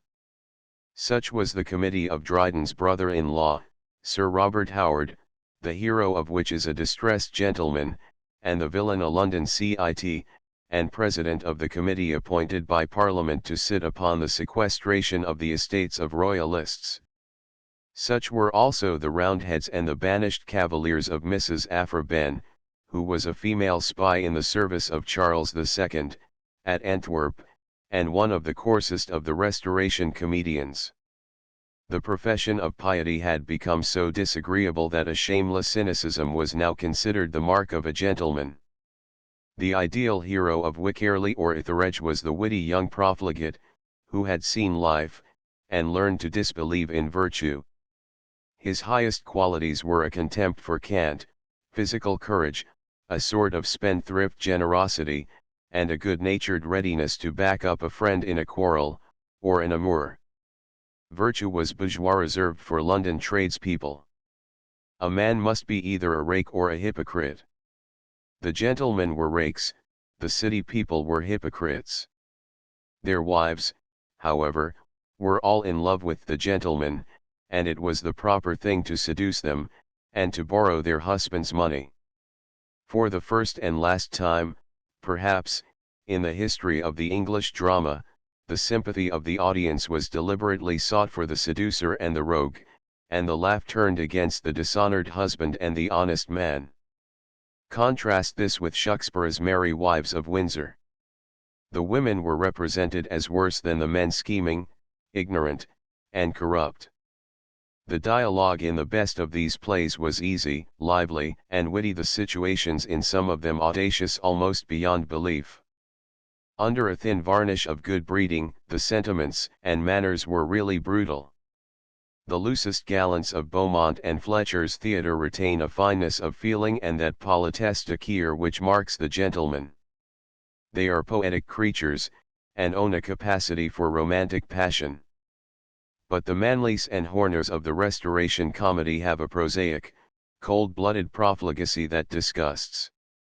Charles Lamb, in his ingenious essay on the artificial comedy of the last century, apologized for the Restoration stage, on the ground that it represented a world of whim and unreality in which the ordinary laws of morality had no application. But Macaulay answered truly, that at no time has the stage been closer in its imitation of real life. The theatre of Wycherley and Etheredge was but the counterpart of that social condition which we read of in Pepys's diary, and in the memoirs of the Chevalier de Gramont. This prose comedy of manners was not, indeed, artificial at all, in the sense in which the contemporary tragedy, the heroic play, was artificial. It was, on the contrary, far more natural, and, intellectually, of much higher value. In 1698 Jeremy Collier, a nonjuring Jacobite clergyman, published his short view of the immorality and profaneness of the English stage, which did much toward reforming the practice of the dramatists. The formal characteristics, without the immorality, of the Restoration comedy reappeared briefly in Goldsmith's She Stoops to Conquer, 1772, and Sheridan's Rivals, School for Scandal, and Critic, 1775-9, are last strictly classical comedies. None of this school of English comedians approached their model, Molière. He excelled his imitators not only in his French urbanity, the polished wit and delicate grace of his style, but in the dexterous unfolding of his plot, and in the wisdom and truth of his criticism of life, and his insight into character. It is a symptom of the false taste of the age that Shakespeare's plays were rewritten for the Restoration stage. Davenant made new versions of Macbeth and Julius Caesar, substituting rhyme for blank verse. In conjunction with Dryden, he altered The Tempest, complicating the intrigue by the introduction of a male counterpart to Miranda, a youth who had never seen a woman. Shadwell improved Timon of Athens, and Nahum Tate furnished a new fifth act to King Lear, which turned the play into a comedy.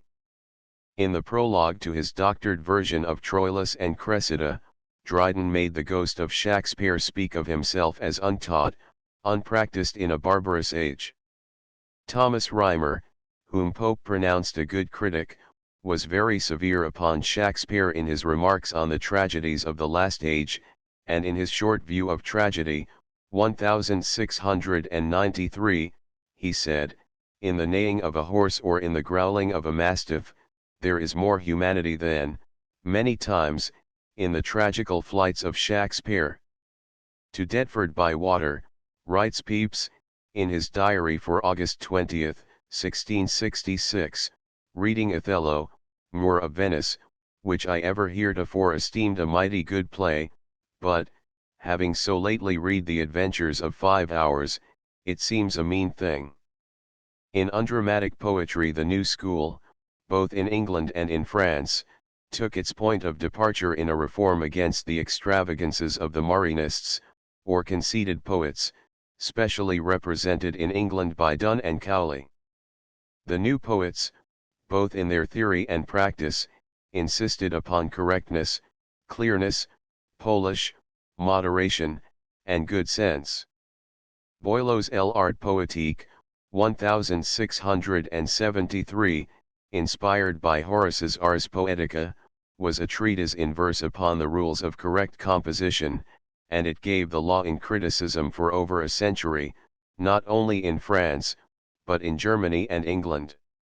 It gave English poetry a didactic turn and started the fashion of writing critical essays in rhyming couplets. The Earl of Mulgrave published 2 poems of this kind, an essay on satire, and an essay on poetry. The Earl of Roscommon, who, said Addison, makes even rules a noble poetry, made a metrical version of Horace's Ars Poetica, and wrote an original essay on translated verse. Of the same kind were Addison's Epistle to Sacheverell, entitled An Account of the Greatest English Poets, and Pope's Essay on Criticism, 1711, which was nothing more than versified maxims of rhetoric, put with Pope's usual point and brilliancy. The classicism of the 18th century, it has been said, was a classicism in red heels and a periwig. It was Latin rather than Greek. It turned to the least imaginative side of Latin literature and found its models, not in Virgil, Catullus, and Lucretius, but in the satires, epistles, and didactic pieces of Juvenal, Horace, and Persius. The chosen medium of the new poetry was the heroic couplet. This had, of course, been used before by English poets as far back as Chaucer. The greater part of the Canterbury Tales was written in heroic couplets.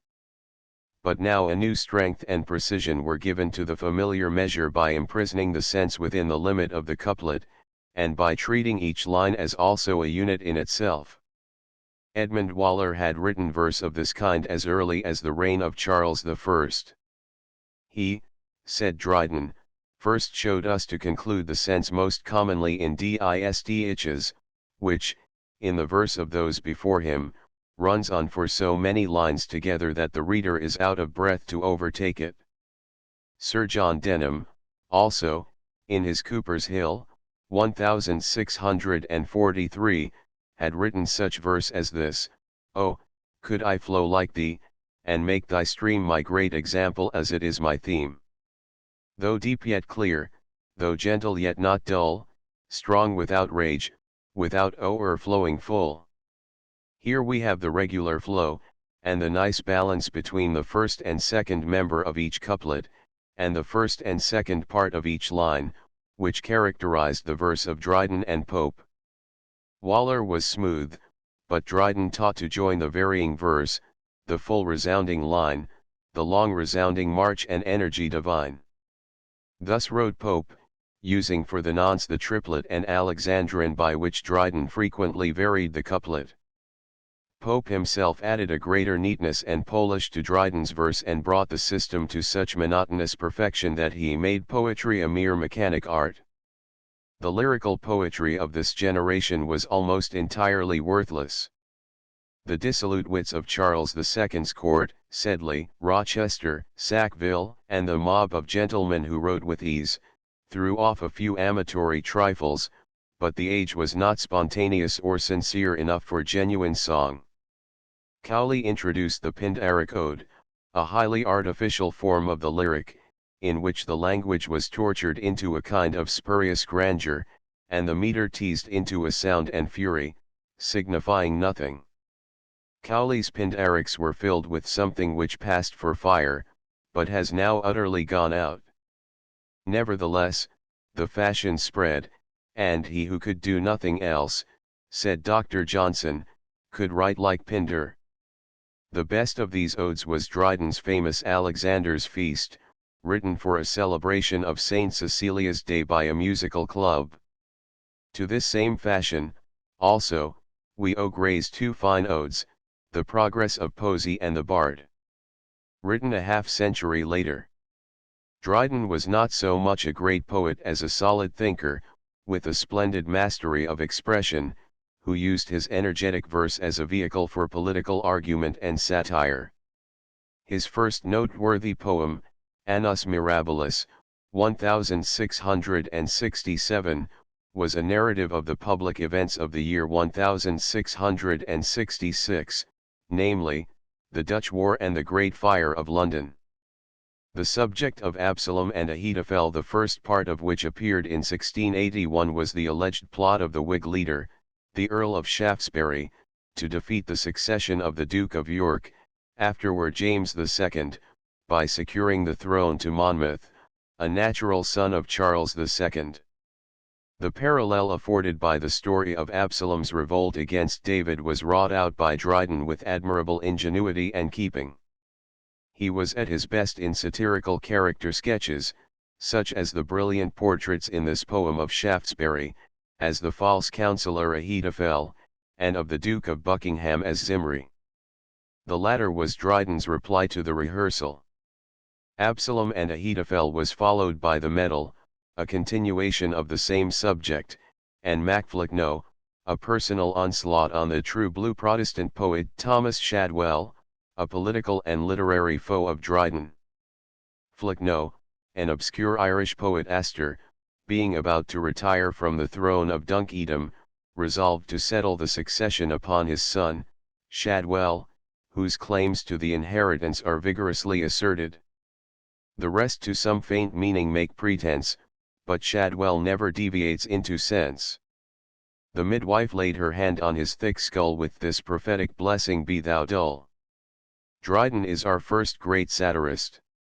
The formal satire had been written in the reign of Elizabeth by Donne, and by Joseph Hall, Bishop of Exeter, and subsequently by Marston, the dramatist, by Wither, Marvell, and others, but all of these failed through an over-violence of language, and a purpose too pronouncedly moral.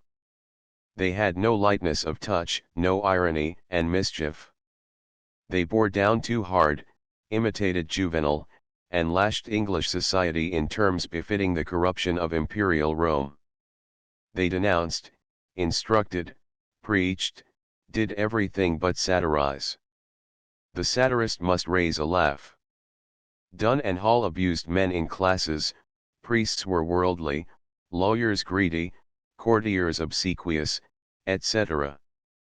But the easy scorn of Dryden and the delightful malice of Pope gave a pungent personal interest to their sarcasm, infinitely more effective than these commonplaces of satire. Dryden was as happy in controversy as in satire, and is unexcelled in the power to reason in verse.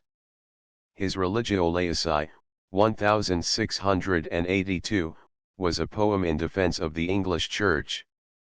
But when James II came to the throne, Dryden turned Catholic and wrote The Hind and Panther, 1687, to vindicate his new belief. Dryden had the misfortune to be dependent upon royal patronage and upon a corrupt stage.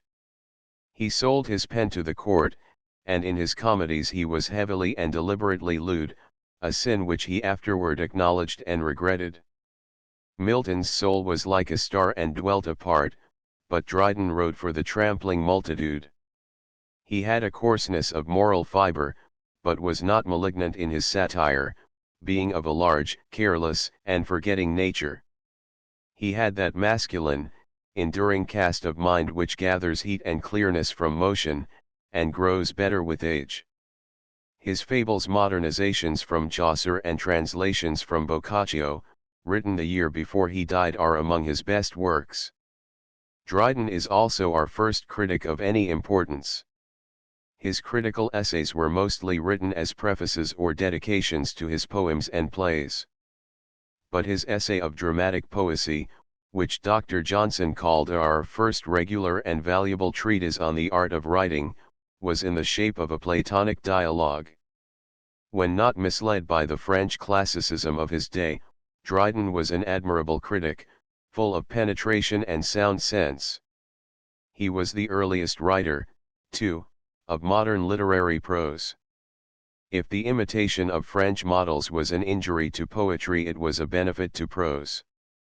The best modern prose is French, and it was the essayists of the Gallicist Restoration age, Cowley, Sir William Temple, and above all, Dryden, who gave modern English prose that simplicity, directness, and colloquial air which marks it off from the more artificial diction of Milton, Taylor, and Browne. A few books whose shaping influences lay in the past belong by their date to this period. John Bunyan, a poor tinker, whose reading was almost wholly in the Bible and Fox's Book of Martyrs, imprisoned for 12 years in Bedford jail for preaching at conventicles, wrote and, in 1678, published his Pilgrim's Progress, the greatest of religious allegories. Bunyan's spiritual experiences were so real to him that they took visible concrete shape in his imagination as men, women, cities, landscapes. It is the simplest, the most transparent of allegories. Unlike the Fairy Queen, the story of Pilgrim's Progress has no reason for existing apart from its inner meaning, and yet its reality is so vivid that children read of Vanity Fair and the Slough of Despond and Doubting Castle and the Valley of the Shadow of Death with the same belief with which they read of Crusoe's Cave or Aladdin's Palace. It is a long step from the Bedford tinker to the cultivated poet of Paradise Lost. They represent the poles of the Puritan party. Yet it may admit of a doubt whether the Puritan epic is, in essentials, as vital and original a work as the Puritan allegory. They both came out quietly and made little noise at first. But the Pilgrim's Progress got at once into circulation, and hardly a single copy of the first edition remains. Milton, too, who received £10 for the copyright of Paradise Lost, seemingly found that fit audience, though few, for which he prayed, as his poem reached its second impression in 5 years, 1672. Dryden visited him in his retirement and asked leave to turn it into rhyme and put it on the stage as an opera. "I," said Milton, good-humouredly, "you may tag my verses." And accordingly they appeared, duly tagged, in Dryden's operatic masque, The State of Innocence. In this startling conjunction we have the two ages in a nutshell. The Commonwealth was an epic, the Restoration an opera. The literary period covered by the life of Pope, 1688 to 1744, is marked off by no distinct line from the generation before it. Taste continued to be governed by the precepts of Boileau and the French classical school. Poetry remained chiefly didactic and satirical, and satire in Pope's hands was more personal even than in Dryden's, and addressed itself less to public issues.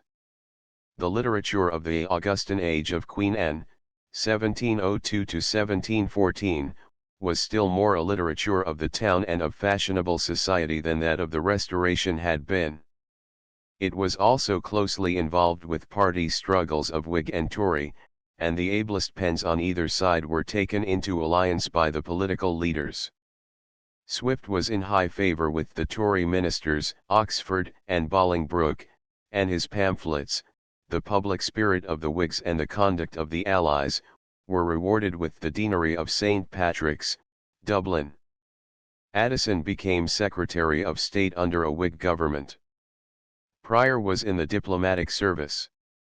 Daniel Defoe, the author of Robinson Crusoe, 1719, was a prolific political writer, conducted his review in the interest of the Whigs, and was imprisoned and pilloried for his ironical pamphlet, The Shortest Way with the Dissenters.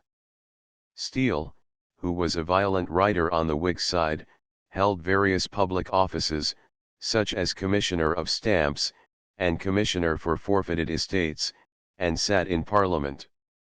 After the Revolution of 1688 the manners and morals of English society were somewhat on the mend. The court of William and Mary, and of their successor, Queen Anne, set no such example of open profligacy as that of Charles II. But there was much hard drinking, gambling, duelling, and intrigue in London, and vice was fashionable till Addison partly preached and partly laughed it down in the Spectator. The women were mostly frivolous and uneducated, and not unfrequently fast. They are spoken of with systematic disrespect by nearly every writer of the time, except Steele. Every woman, wrote Pope, is at heart a rake. The reading public had now become large enough to make letters a profession. Dr. Johnson said that Pope was the first writer in whose case the bookseller took the place of the patron. Pope's translation of Homer, published by subscription, brought him between £8,000 and £9,000 and made him independent. But the activity of the press produced a swarm of poorly paid hack writers, penny a-liners, who lived from hand to mouth and did small literary jobs to order. Many of these inhabited Grub Street, and their lampoons against Pope and others of their more successful rivals called out Pope's Dunciad, or Epic of the Dunces, by way of retaliation. The politics of the time were sordid, and consisted mainly of an ignoble scramble for office. The Whigs were fighting to maintain the Act of Succession in favor of the House of Hanover, and the Tories were secretly intriguing with the exiled Stuarts. Many of the leaders, such as the great Whig champion, John Churchill, Duke of Marlborough, were without political principle or even personal honesty. The Church, too, was in a condition of spiritual deadness. Bishoprics and livings were sold, and given to political favorites. Clergymen, like Swift and Lawrence Sterne, were worldly in their lives and immoral in their writings, and were practically unbelievers. The growing religious skepticism appeared in the deist controversy. Numbers of men in high position were deists, the Earl of Shaftesbury, for example, and Pope's brilliant friend, Henry St. John, Lord Bolingbroke, the head of the Tory ministry, whose political writings had much influence upon his young French acquaintance, Voltaire. Pope was a Roman Catholic, though there was little to show it in his writings, and the underlying thought of his famous essay on man was furnished him by Bolingbroke. The letters of the cold-hearted Chesterfield to his son were accepted as a manual of conduct, and La Rochefoucauld's cynical maxims were quoted as authority on life and human nature. Said Swift, as Rochefoucauld his maxims drew from nature, I believe them true. They argue no corrupted mind in him, the fault is in mankind. The succession which Dryden had willed to Congreve was taken up by Alexander Pope. He was a man quite unlike Dryden, sickly, deformed, morbidly precocious, and spiteful, nevertheless he joined on to and continued Dryden. He was more careful in his literary workmanship than his great forerunner, and in his moral essays and satires he brought the Oratian epistle in verse, the formal satire and that species of didactic poem of which Boileau had given the first example, to an exquisite perfection of finish and verbal art. Dryden had translated Virgil, and so Pope translated Homer. The throne of the dunces, which Dryden had conferred upon Shadwell, Pope, in his Dunciad, passed on to two of his own literary foes, Theobald and Calicibur. There is a great waste of strength in this elaborate squib, and most of the petty writers, whose names it has preserved, as has been said, like flies in amber, are now quite unknown.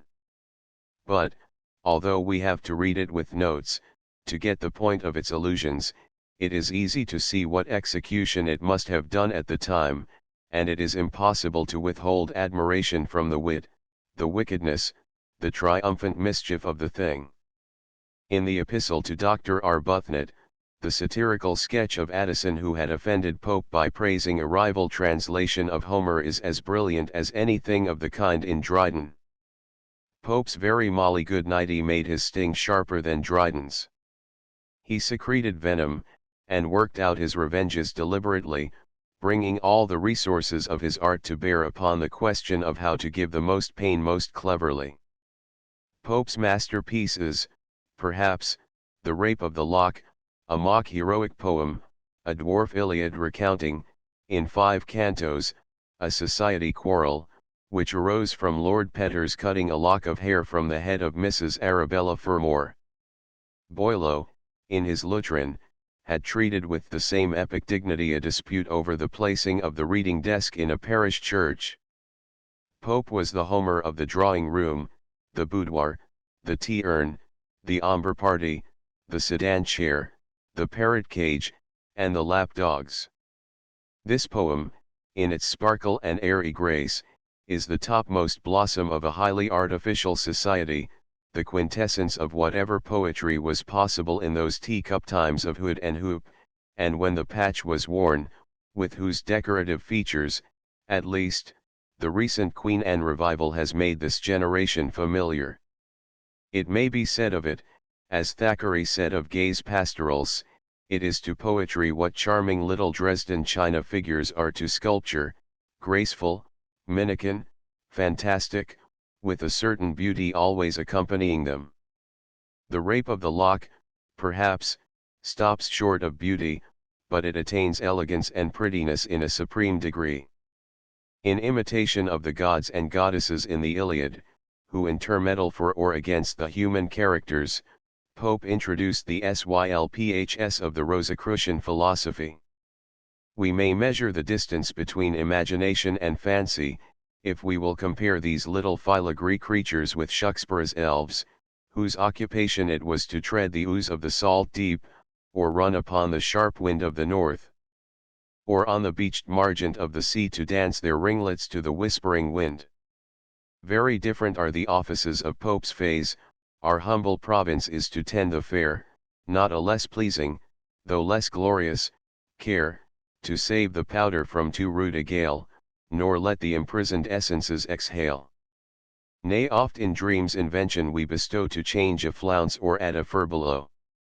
Pope was not a great poet, it has been doubted whether he was a poet at all. He does not touch the heart, or stimulate the imagination, as the true poet always does. In the poetry of nature, and the poetry of passion, he was altogether impotent. His Windsor Forest and his pastorals are artificial and false, not written with the eye upon the object. His epistle of Eloisa to Abelard is declamatory and academic, and leaves the reader cold. The only one of his poems which is at all possessed with feeling is his pathetic elegy to the memory of an unfortunate lady. But he was a great literary artist. Within the cramped and starched regularity of the heroic couplet, which the fashion of the time and his own habit of mind imposed upon him, he secured the largest variety of modulation and emphasis of which that verse was capable. He used antithesis, periphrasis, and climax with great skill. His example dominated English poetry for nearly a century, and even now, when a poet like Dr. Holmes, for example, would write satire or humorous verse of a dignified kind, he turns instinctively to the measure and manner of Pope. He was not a consecutive thinker, like Dryden, and cared less about the truth of his thought than about the pointedness of its expression. His language was closer grained than Dryden's. His great art was the art of putting things. He is more quoted than any other English poet but Shakespeare. He struck the average intelligence, the common sense of English readers, and furnished it with neat, portable formulas, so that it no longer needed to vent its observation in mangled terms, but could pour itself out compactly, artistically in little ready-made molds. But this high-wrought brilliancy, this unceasing point, soon fatigue. His poems read like a series of epigrams, and every line has a hit or an effect. From the reign of Queen Anne date the beginnings of the periodical essay. Newspapers had been published since the time of the Civil War, at first irregularly, and then regularly. But no literature of permanent value appeared in periodical form until Richard Steele started the Tatler, in 1709. In this he was soon joined by his friend, Joseph Addison, and in its successor, The Spectator, the first number of which was issued March 1, 1711, Addison's contributions outnumbered Steele's. The Tatler was published on 3, The Spectator on 6, days of the week. The Tatler gave political news, but each number of The Spectator consisted of a single essay. The object of these periodicals was to reflect the passing humors of the time, and to satirize the follies and minor immoralities of the town. "I shall endeavor," wrote Addison, in the 10th paper of The Spectator, "to enliven morality with wit, and to temper wit with morality. It was said of Socrates that he brought philosophy down from heaven to inhabit among men, and I shall be ambitious to have it said of me that I have brought philosophy out of closets and libraries, schools and colleges, to dwell in clubs and assemblies, at tea tables and in coffee houses." Addison's satire was never personal. He was a moderate man, and did what he could to restrain Steele's intemperate party zeal. His character was dignified and pure, and his strongest emotion seems to have been his religious feeling. One of his contemporaries called him a parson in a tie wig, and he wrote several excellent hymns. His mission was that of censor of the public taste. Sometimes he lectured and sometimes he preached, and in his Saturday papers he brought his wide reading and nice scholarship into service for the instruction of his readers. Such was the series of essays in which he gave an elaborate review of Paradise Lost. Such also was his famous paper, The Vision of Mirza, an Oriental allegory of human life. The adoption of this slightly pedagogic tone was justified by the prevalent ignorance and frivolity of the age. But the lighter portions of The Spectator are those which have worn the best. Their style is at once correct and easy, and it is as a humorist, a sly observer of manners, and, above all, a delightful talker, that Addison is best known to posterity. In the personal sketches of the members of the Spectator Club, of Will Honeycomb, Captain Sentry, Sir Andrew Freeport, and, above all, Sir Roger de Coverley, the quaint and honest country gentleman, may be found the nucleus of the modern prose fiction of character. Addison's humor is always a trifle grave. There is no whimsy, no frolic in it, as in Sterne or Lamb. "He thinks justly," said Dr. Johnson, "but he thinks faintly." The Spectator had a host of followers, from the somewhat heavy Rambler and Idler of Johnson, down to the Salmagundi papers of our own Irving, who was, perhaps, Addison's latest and best literary descendant. In his own age Addison made some figure as a poet and dramatist. His campaign, celebrating the victory of Blenheim, had one much admired couplet, in which Marlborough was likened to the angel of tempest, who, pleased the Almighty's orders to perform, rides in the whirlwind and directs the storm. His stately, classical tragedy, Cato, which was acted at Drury Lane Theatre in 1712, with immense applause, was pronounced by Dr. Johnson unquestionably the noblest production of Addison's genius. Is, notwithstanding, cold and tedious, as a whole, though it has some fine declamatory passages, in particular the soliloquy of Cato in the fifth act. It must be so, Plato, thou reasonest well, etc. The greatest of the Queen Anne wits, and one of the most savage and powerful satirists that ever lived, was Jonathan Swift. As secretary in the family of Sir William Temple, and domestic chaplain to the Earl of Berkeley, he had known in youth the bitterness of poverty and dependence. Afterward he wrote himself into influence with the Tory ministry, and was promised a bishopric, but was put off with the deanery of St. Patrick's, and retired to Ireland to die like a poisoned rat in a hole. His life was made tragical by the forecast of the madness which finally overtook him. The stage dark ended, said Scott, ere the curtain fell.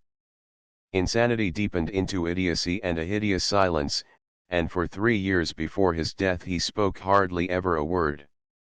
He had directed that his tombstone should bear the inscription, Ubi siva indignatio cor ulterius lace rare nequit.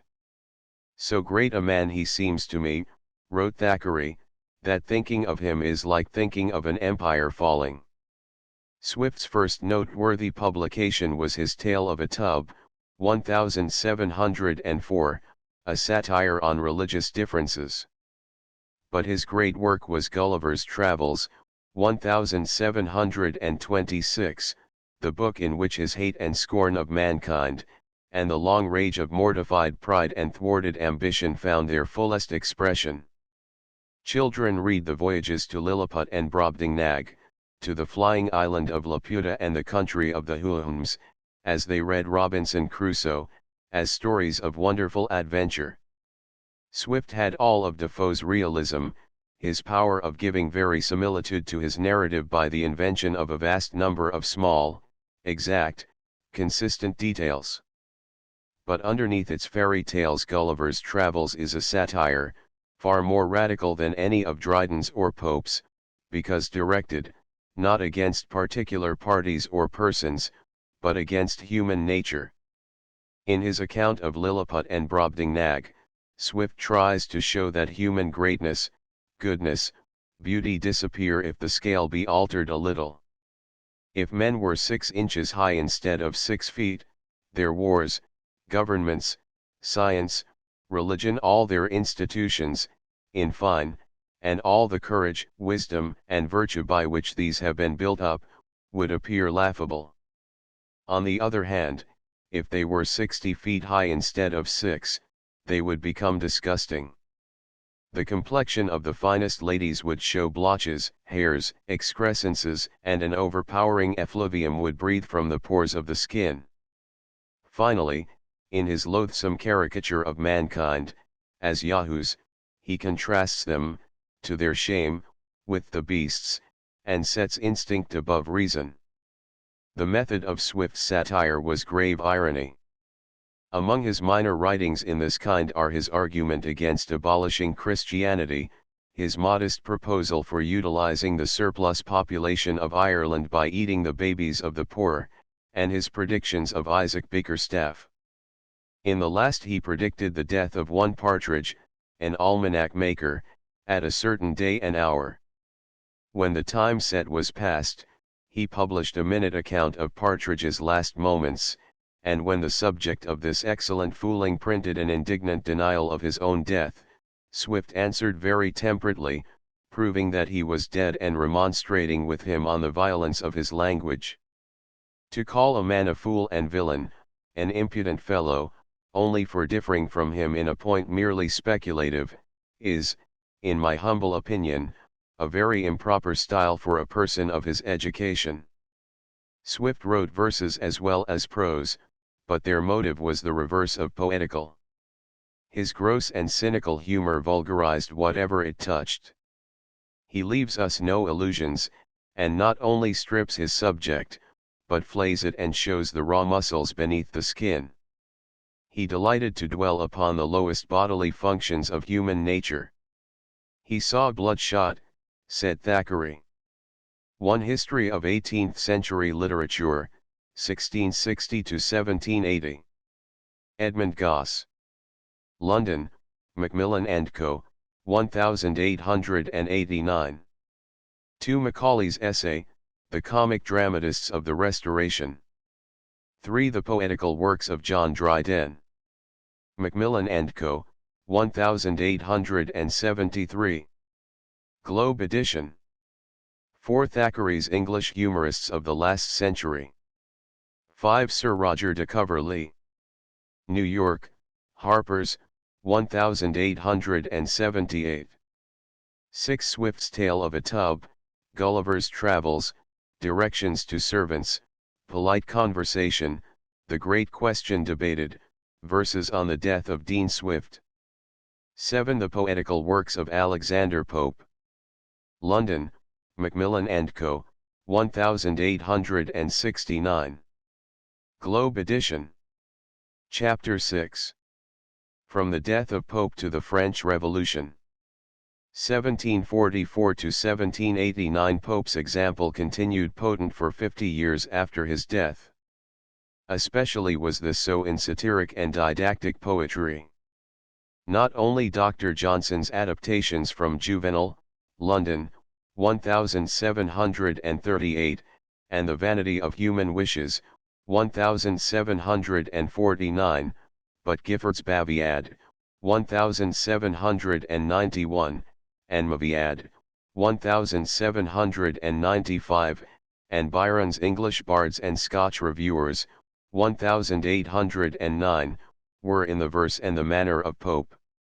In Johnson's Lives of the Poets, 1781, Dryden and Pope are treated as the two greatest English poets. But long before this a revolution in literary taste had begun, a movement which is variously described as the return to nature or the rise of the new Romantic school. For nearly 100 years poetry had dealt with manners and the life of towns, the gay, prosaic life of Congreve or of Pope. The sole concession to the life of nature was the old pastoral, which, in the hands of cockneys like Pope and Ambrose Phillips, who merely repeated stock descriptions at second or third hand, became even more artificial than a beggar's opera or a Rape of the Lock. These at least were true to their environment, and were natural just because they were artificial. But the Seasons of James Thomson, published in installments from 1726 to 1730, had opened a new field. Their theme was the English landscape, as varied by the changes of the year, and they were written by a true lover and observer of nature. Mark Akenside's Pleasures of Imagination, 1744, published the year of Pope's death, was written, like the Seasons, in blank verse, and although its language had the formal, didactic cast of the Queen and poets, it pointed unmistakably in the new direction. Thomson had painted the soft beauties of a highly cultivated land, lawns, gardens, forest preserves, orchards, and sheep walks. But now a fresh note was struck in the literature, not of England alone, but of Germany and France. Romanticism, the chief element in which was a love of the wild. Poets turned from the tameness of modern existence to savage nature and the heroic simplicity of life among primitive tribes. In France, Rousseau introduced the idea of the natural man, following his instincts in disregard of social conventions. In Germany, Bodmer published, in 1753, the first edition of the Old German epic, the Nibelungenlied. Works of a similar tendency in England were the Odes of William Collins and Thomas Gray, published between 1747 and 1757, especially Collins's Ode on the Superstitions of the Highlands, and Gray's Bard, a Pindaric in which the last survivor of the Welsh bards invokes vengeance on Edward I, the destroyer of his guild.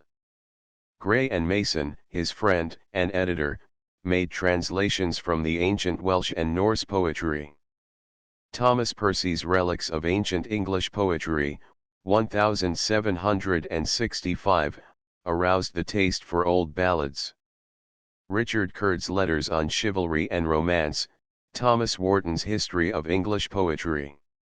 1774 to 1778, Tyrwhitt's critical edition of Chaucer, and Horace Walpole's Gothic romance, The Castle of Otranto, 1765, stimulated this awakened interest in the picturesque aspects of feudal life, and contributed to the fondness for supernatural and medieval subjects.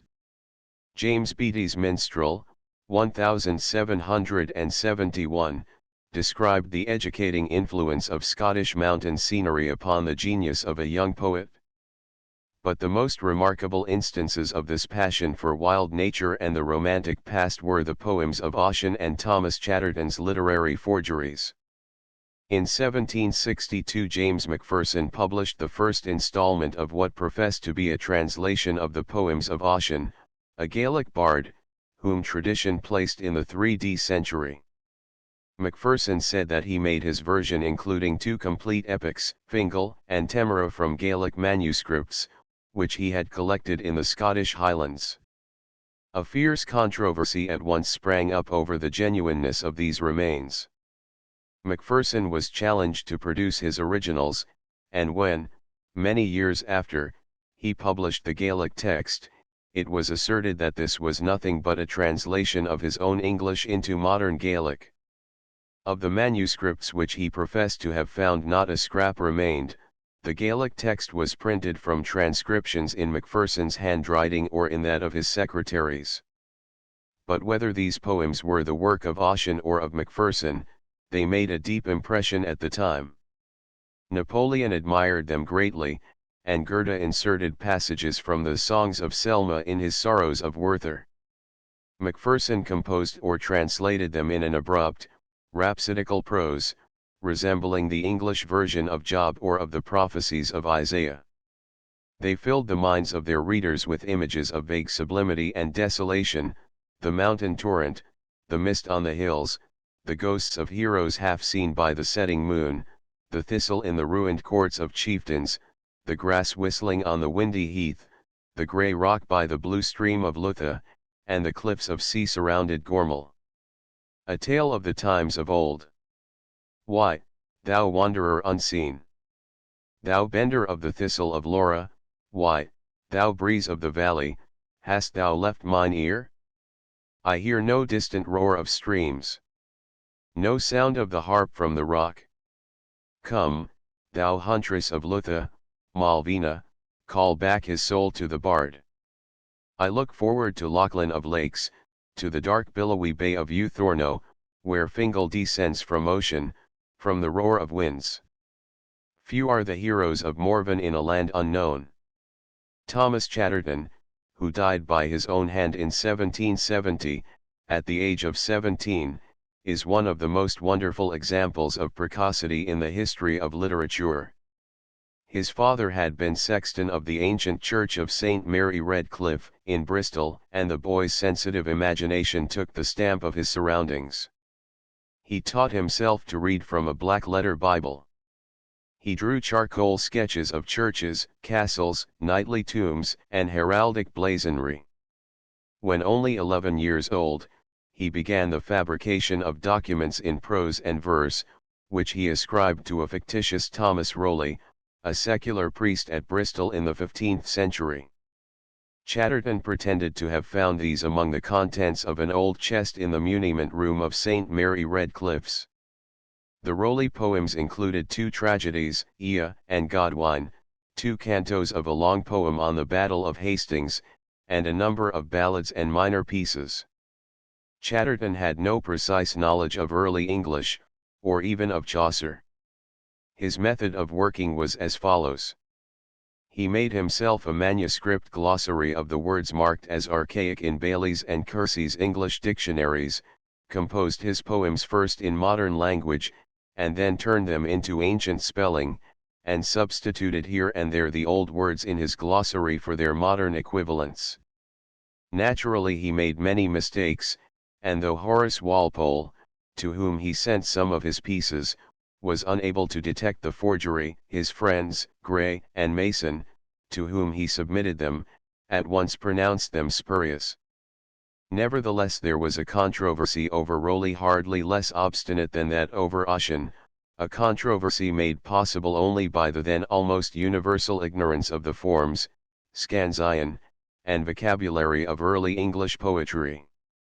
Chatterton's poems are of little value in themselves, but they are the record of an industry and imitative quickness marvelous in a mere child, and they show how, with the instinct of genius, he threw himself into the main literary current of his time. Discarding the couplet of Pope, the poets now went back for models to the Elizabethan writers. Thomas Warton published in 1753 his observations on the Fairy Queen. Beattie's Minstrel, Thomson's Castle of Indolence, and William Shenstone's Schoolmistress were all written in the Spenserian stanza. Shenstone gave a partly humorous effect to his poem by imitating Spenser's archaism, and Thomson reproduced in many passages the copious harmony and luxuriant imagery of the Fairy Queen. John Dyer's Fleece was a poem in blank verse on English wool growing, after the fashion of Virgil's Georgics. The subject was unfortunate, for, as Dr. Johnson said, it is impossible to make poetry out of surges and drug gets.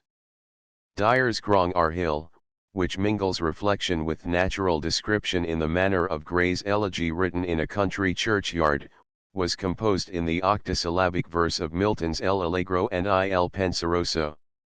Milton's minor poems, which had hitherto been neglected, exercised a great influence on Collins and Gray.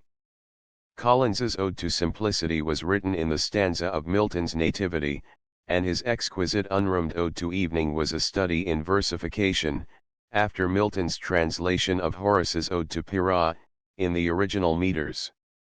Shakespeare began to be studied more reverently, numerous critical editions of his plays were issued, and Garrick restored his pure text to the stage. Collins was an enthusiastic student of Shakespeare, and one of his sweetest poems, the Dirge in Cymbeline, was inspired by the tragedy of Cymbeline.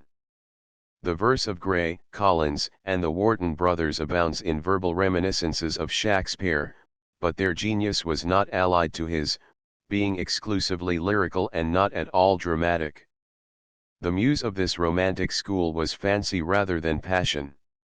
A thoughtful melancholy, a gentle, scholarly pensiveness, the spirit of Milton's Il Penseroso, pervades their poetry.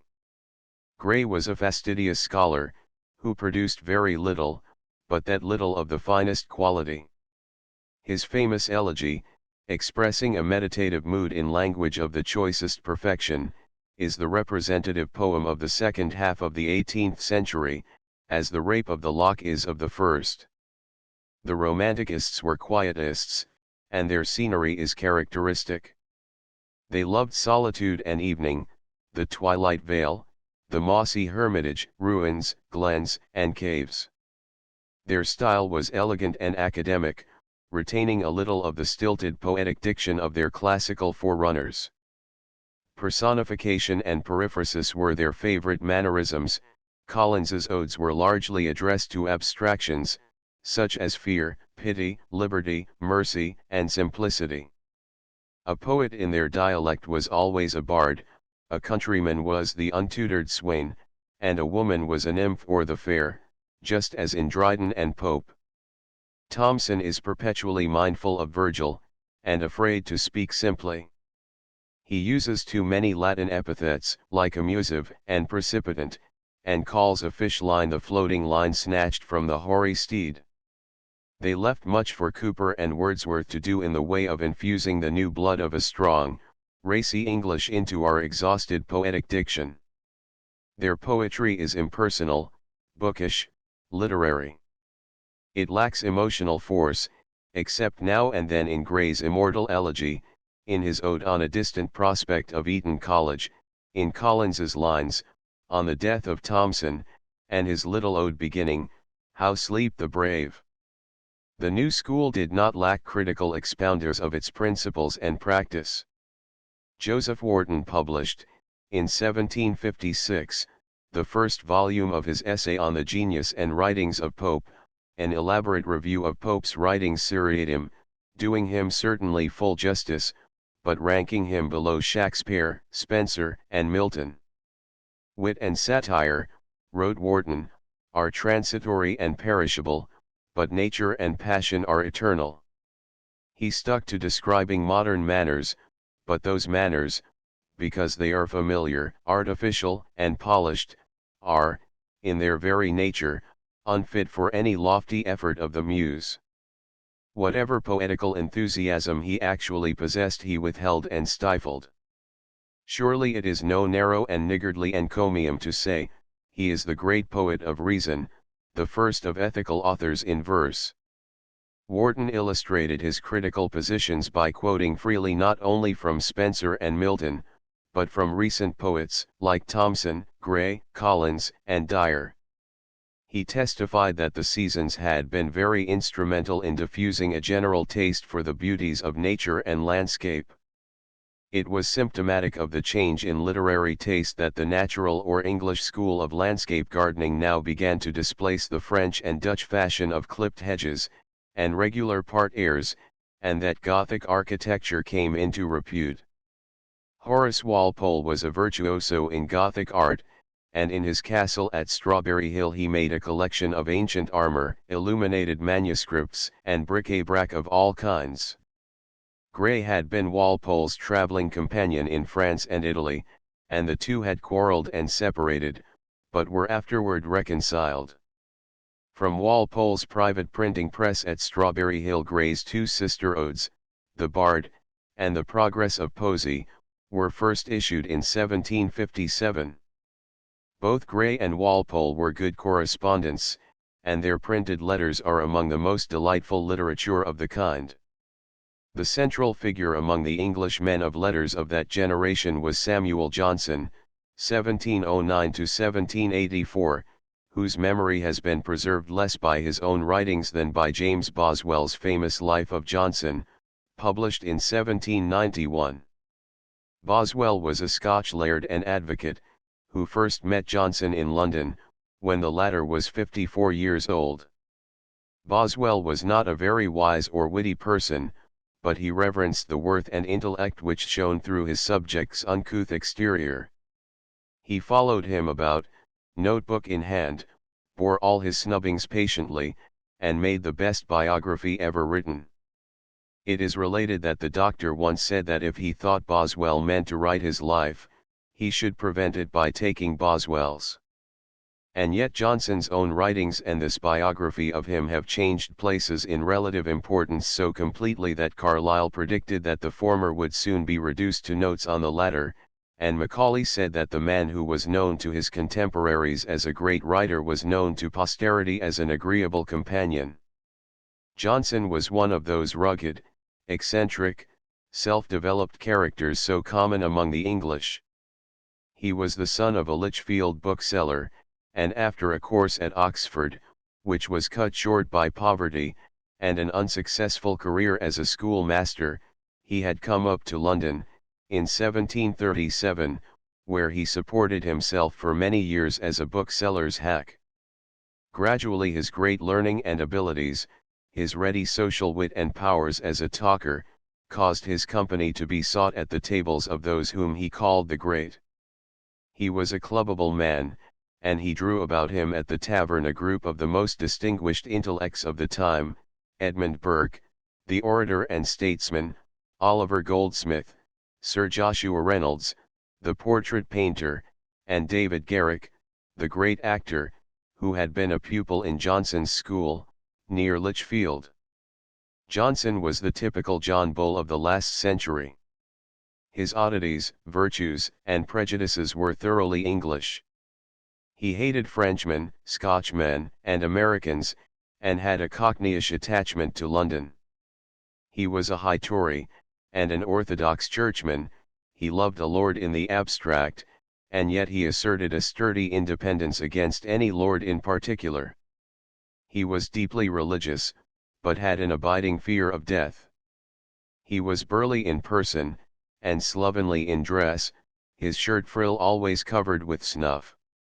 He was a great diner out, an inordinate tea drinker, and a voracious and untidy feeder. An inherited scrofula, which often took the form of hypochondria and threatened to affect his brain, deprived him of control over the muscles of his face. Boswell describes how his features worked, how he snorted, grunted, whistled, and rolled about in his chair when getting ready to speak. He records his minutest traits, such as his habit of pocketing the orange peels at the club, and his superstitious way of touching all the posts between his house and the Mitre Tavern, going back to do it, if he skipped one by chance. Though bearish in his manners and arrogant in dispute, especially when talking for victory, Johnson had a large and tender heart. He loved his ugly, old wife 21 years his senior, and he had his house full of unfortunates: a blind woman, an invalid surgeon, a destitute widow, a negro servant whom he supported for many years, and bore with all their ill humors patiently.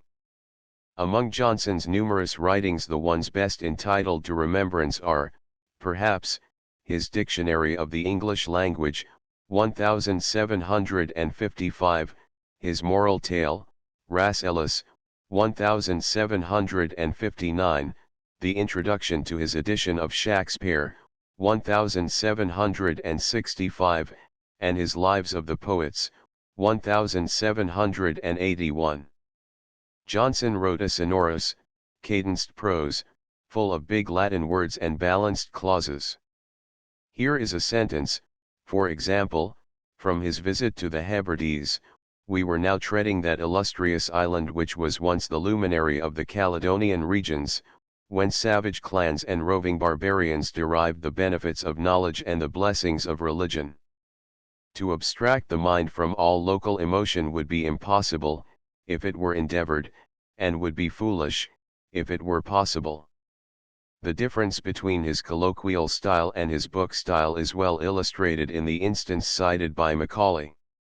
Speaking of Villars's rehearsal, Johnson said, "It has not wit enough to keep it sweet," then paused and added, translating English into Johnsonese, "It has not vitality sufficient to preserve it from putrefaction." There is more of this in Johnson's Rambler and Idler papers than in his latest work, The Lives of the Poets. In this he showed himself a sound and judicious critic, though with decided limitations. His understanding was solid, but he was a thorough classicist, and his taste in poetry was formed on Pope. He was unjust to Milton and to his own contemporaries, Gray, Collins, Shenstone, and Dyer. He had no sense of the higher and subtler graces of romantic poetry, and he had a comical indifference to the beauties of nature. When Boswell once ventured to remark that poor Scotland had, at least, some noble wild prospects, the doctor replied that the noblest prospect a Scotchman ever saw was the road that led to London. The English novel of real life had its origin at this time. Books like Defoe's Robinson Crusoe, Captain Singleton, Journal of the Plague, etc., were tales of incident and adventure rather than novels. The novel deals primarily with character and with the interaction of characters upon one another, as developed by a regular plot. The first English novelist, in the modern sense of the word, was Samuel Richardson, a printer, who began authorship in his 50th year with his Pamela, 1740, the story of a young servant girl who resisted the seductions of her master, and finally, as the reward of her virtue, became his wife.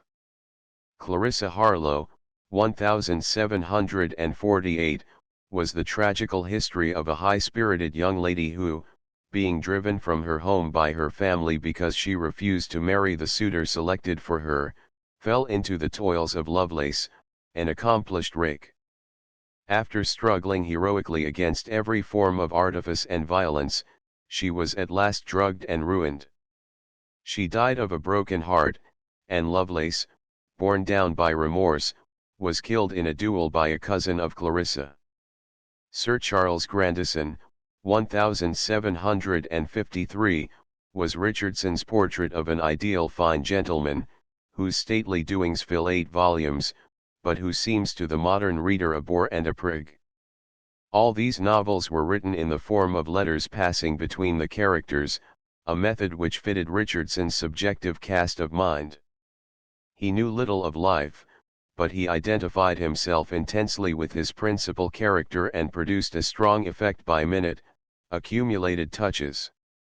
Clarissa Harlowe is his masterpiece, though even in that the situation is painfully prolonged, the heroine's virtue is self-conscious and rhetorical, and there is something almost ludicrously unnatural in the copiousness with which she pours herself out in gushing epistles to her female correspondent at the very moment when she is beset with dangers, persecuted, agonized, and driven nearly mad. In Richardson's novels appears, for the first time, that sentimentalism which now began to infect European literature.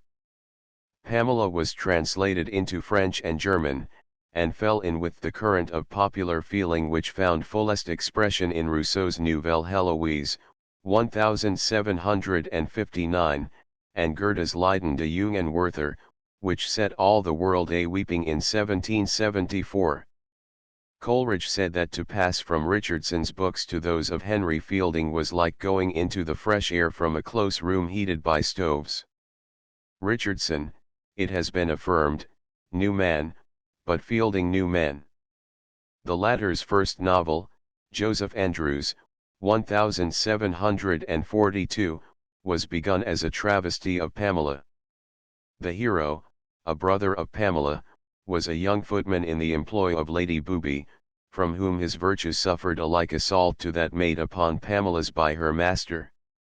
This reversal of the natural situation was in itself full of laughable possibilities, had the book gone on simply as a burlesque. But the exuberance of Fielding's genius led him beyond his original design. His hero, leaving Lady Booby's service, goes traveling with good Parson Adams, and is soon engaged in a series of comical and rather boisterous adventures. Fielding had seen life, and his characters were painted from the life with a bold, free hand. He was a gentleman by birth, and had made acquaintance with society and the town in 1727, when he was a handsome, stalwart young fellow, with high animal spirits and a great appetite for pleasure. He soon ran himself into debt and began writing for the stage, married, and spent his wife's fortune, living for a while in much splendor as a country gentleman, and afterward in a reduced condition as a rural justice with a salary of £500 of the dirtiest money on earth. Fielding's masterpiece was Tom Jones, 1749, and it remains one of the best of English novels. Its hero is very much after Fielding's own heart, wild, spendthrift, warm-hearted, forgiving, and greatly in need of forgiveness. The same type of character, with the lines deepened, reappears in Captain Booth, in Amelia, 1751, the heroine of which is a portrait of Fielding's wife. With Tom Jones is contrasted Blifil, the embodiment of meanness, hypocrisy, and cowardice. Sophia Western, the heroine, is one of Fielding's most admirable creations. For the regulated morality of Richardson, with its somewhat old granified air, Fielding substituted instinct. His virtuous characters are virtuous by impulse only, and his ideal of character is manliness. In Jonathan Wild the hero is a highwayman. This novel is ironical, a sort of prose mock-heroic, and is one of the strongest, though certainly the least pleasing, of Fielding's writings. Tobias Smollett was an inferior Fielding with a difference. He was a Scotch ship surgeon, and had spent some time in the West Indies. He introduced into fiction the now familiar figure of the British tar, in the persons of Tom Bowling and Commodore Trunnion, as Fielding had introduced, in Squire Western, the equally national type of the hard-swearing, deep-drinking, fox-hunting Tory squire. Both Fielding and Smollett were of the hearty British beef and beer school, Their novels are downright, energetic, coarse, and high-blooded. Low life, physical life, runs riot through their pages. Tavern brawls, the breaking of pates, and the offhand courtship of country wenches. Smollett's books, such as Roderick Random, 1748, Peregrine Pickle, 1751, and Ferdinand Count Fathom, 1752, were more purely stories of broadly comic adventure than Fielding's. The latter's view of life was by no means idyllic, but with Smollett this English realism ran into vulgarity and a hard Scotch literalness, and character was pushed to caricature. The generous wine of Fielding, says Taine, in Smollett's hands becomes brandy of the dram shop. A partial exception to this is to be found in his last and best novel, Humphrey Clinker, 1770.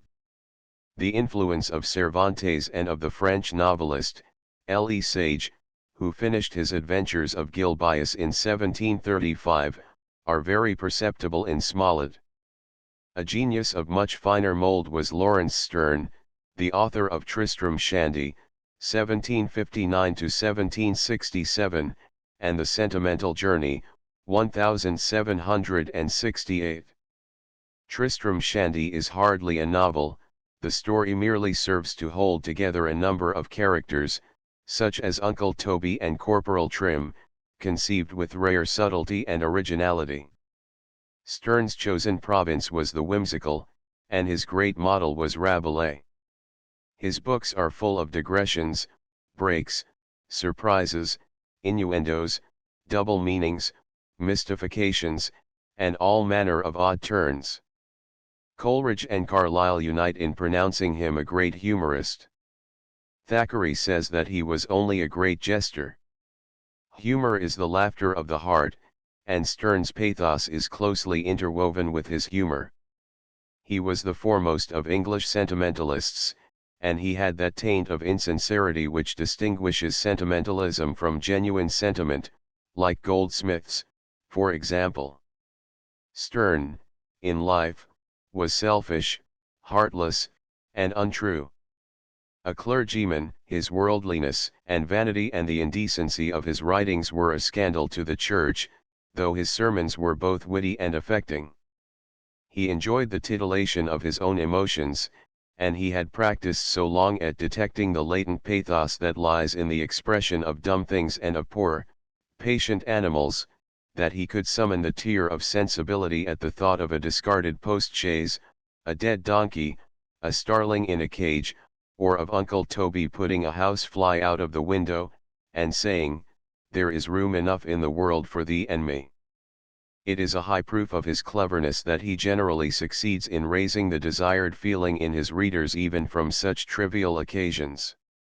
He was a minute philosopher, his philosophy was kindly, and he taught the delicate art of making much out of little. Less coarse than Fielding, he is far more corrupt. Fielding goes bluntly to the point, Sterne lingers among the temptations and suspends the expectation to tease and excite it. Forbidden fruit had a relish for him, and his pages seduce. He is full of good sayings both tender and witty. It was Sterne, for example, who wrote, "God tempers the wind to the shorn lamb." A very different writer was Oliver Goldsmith, whose Vicar of Wakefield, 1766, was the earliest, and is still one of the best, novels of domestic and rural life. The book, like its author, was thoroughly Irish, full of bulls and inconsistencies. Very improbable things happened in it with a cheerful defiance of logic. But its characters are true to nature, drawn with an idyllic sweetness and purity, and with touches of a most loving humor. Its hero, Dr. Primrose, was painted after Goldsmith's father, a poor clergyman of the English Church in Ireland, and the original, likewise, of the country parson in Goldsmith's deserted village, 1770, who was passing rich on £40 a year. This poem, though written in the fashionable couplet of Pope, and even containing a few verses contributed by Dr. Johnson, so that it was not at all in line with the work of the Romanticists, did, perhaps, as much as anything of Gray or of Collins to recall English poetry to the simplicity and freshness of country life. Except for the comedies of Sheridan and Goldsmith, and, perhaps, a few other plays, the stage had now utterly declined. The novel, which is dramatic in essence, though not in form, began to take its place, and to represent life, though less intensely, yet more minutely than the theatre could do. In the novelists of the 18th century, the life of the people, as distinguished from society or the upper classes, began to invade literature. Richardson was distinctly a bourgeois writer, and his contemporaries Fielding, Smollett, Sterne, and Goldsmith ranged over a wide variety of ranks and conditions. This is one thing which distinguishes the literature of the second half of the 18th century from that of the first, as well as in some degree from that of all previous centuries. Among the authors of this generation whose writings belong to other departments of thought than pure literature may be mentioned, in passing, the great historian, Edward Gibbon, whose Decline and Fall of the Roman Empire was published from 1776 to 1788, and Edmund Burke, whose political speeches and pamphlets possess a true literary quality. The Romantic poets had addressed the imagination rather than the heart. It was reserved for two men, a contrast to one another in almost every respect, to bring once more into British song a strong individual feeling, and with it a new warmth and directness of speech. These were William Cooper, 1731 to 1800, and Robert Burns, 1759 to 1796.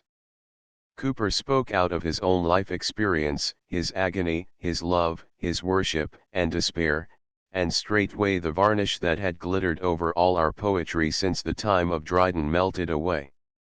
Cooper had scribbled verses when he was a young law student at the Middle Temple in London, and he had contributed to the Olney Hymns, published in 1779 by his friend and pastor, the Reverend John Newton, but he only began to write poetry in earnest when he was nearly 50 years old.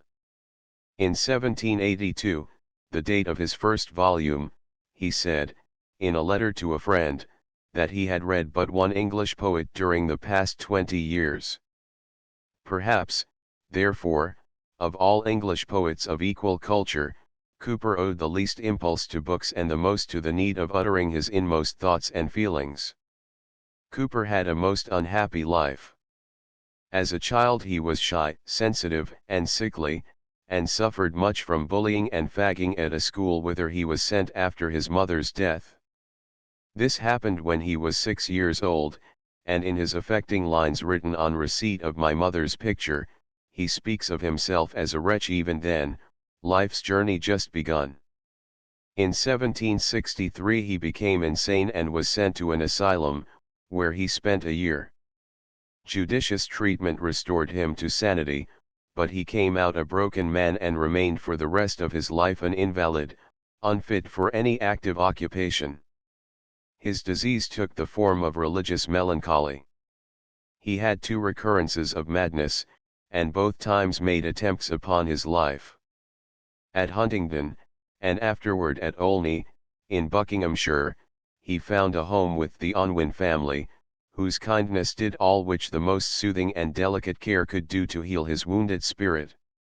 His 2 poems to Mary Unwin, together with the lines on his mother's picture, were almost the first examples of deep and tender sentiment in the lyrical poetry of the last century.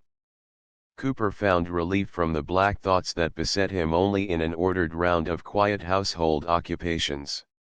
He corresponded indefatigably, took long walks through the neighborhood, read, sang, and conversed with Mrs. Unwin and his friend, Lady Austen, and amused himself with carpentry, gardening, and raising pets, especially hares, of which gentle animals he grew very fond. All these simple tastes, in which he found for a time a refuge and a sheltered happiness, are reflected in his best poem, The Task, 1785. Cooper is the poet of the family affections, of domestic life, and rural retirement, the laureate of the fireside, the tea table, the evening lamp, the garden, the greenhouse, and the rabbit coop. He draws with elegance and precision a chair, a clock, a harpsichord, a barometer, a piece of needlework. But Cooper was an outdoor as well as an indoor man. The Olney landscape was tame, a fat, agricultural region, where the sluggish ooze wound between plowed fields and the horizon was bounded by low hills. Nevertheless, Cooper's natural descriptions are at once more distinct and more imaginative than Thomson's. The Task reflects, also, the new philanthropic spirit, the enthusiasm of humanity, the feeling of the brotherhood of men to which Rousseau had given expression in France, and which issued in the French Revolution. In England this was the time of Wilberforce, the anti-slavery agitator, of Whitefield, the eloquent revival preacher, of John and Charles Wesley, and of the evangelical and Methodist movements which gave new life to the English Church. John Newton, the curate of Olney and the keeper of Cooper's conscience, was one of the leaders of the evangelicals, and Cooper's first volume of Table Talk and Other Poems, 1782, written under Newton's inspiration, was a series of sermons in verse, somewhat intolerant of all worldly enjoyments, such as hunting, dancing, and theaters. God made the country and man made the town, he wrote. He was a moralizing poet, and his morality was sometimes that of the invalid and the recluse. Byron called him a coddled poet. And, indeed, there is a suspicion of gruel and dressing gowns about him.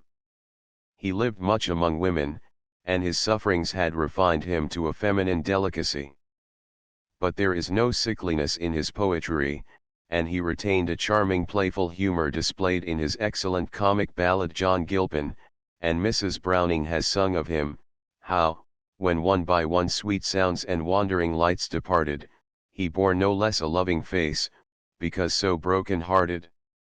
At the close of the year 1786 a young Scotchman, named Samuel Rose, called upon Cooper at Olney, and left with him a small volume, which had appeared at Edinburgh during the past summer, entitled Poems Chiefly in the Scottish Dialect by Robert Burns. Cooper read the book through twice, and, though somewhat bothered by the dialect, pronounced it a very extraordinary production. This momentary flash, as of an electric spark, marks the contact not only of the two chief British poets of their generation, but of two literatures.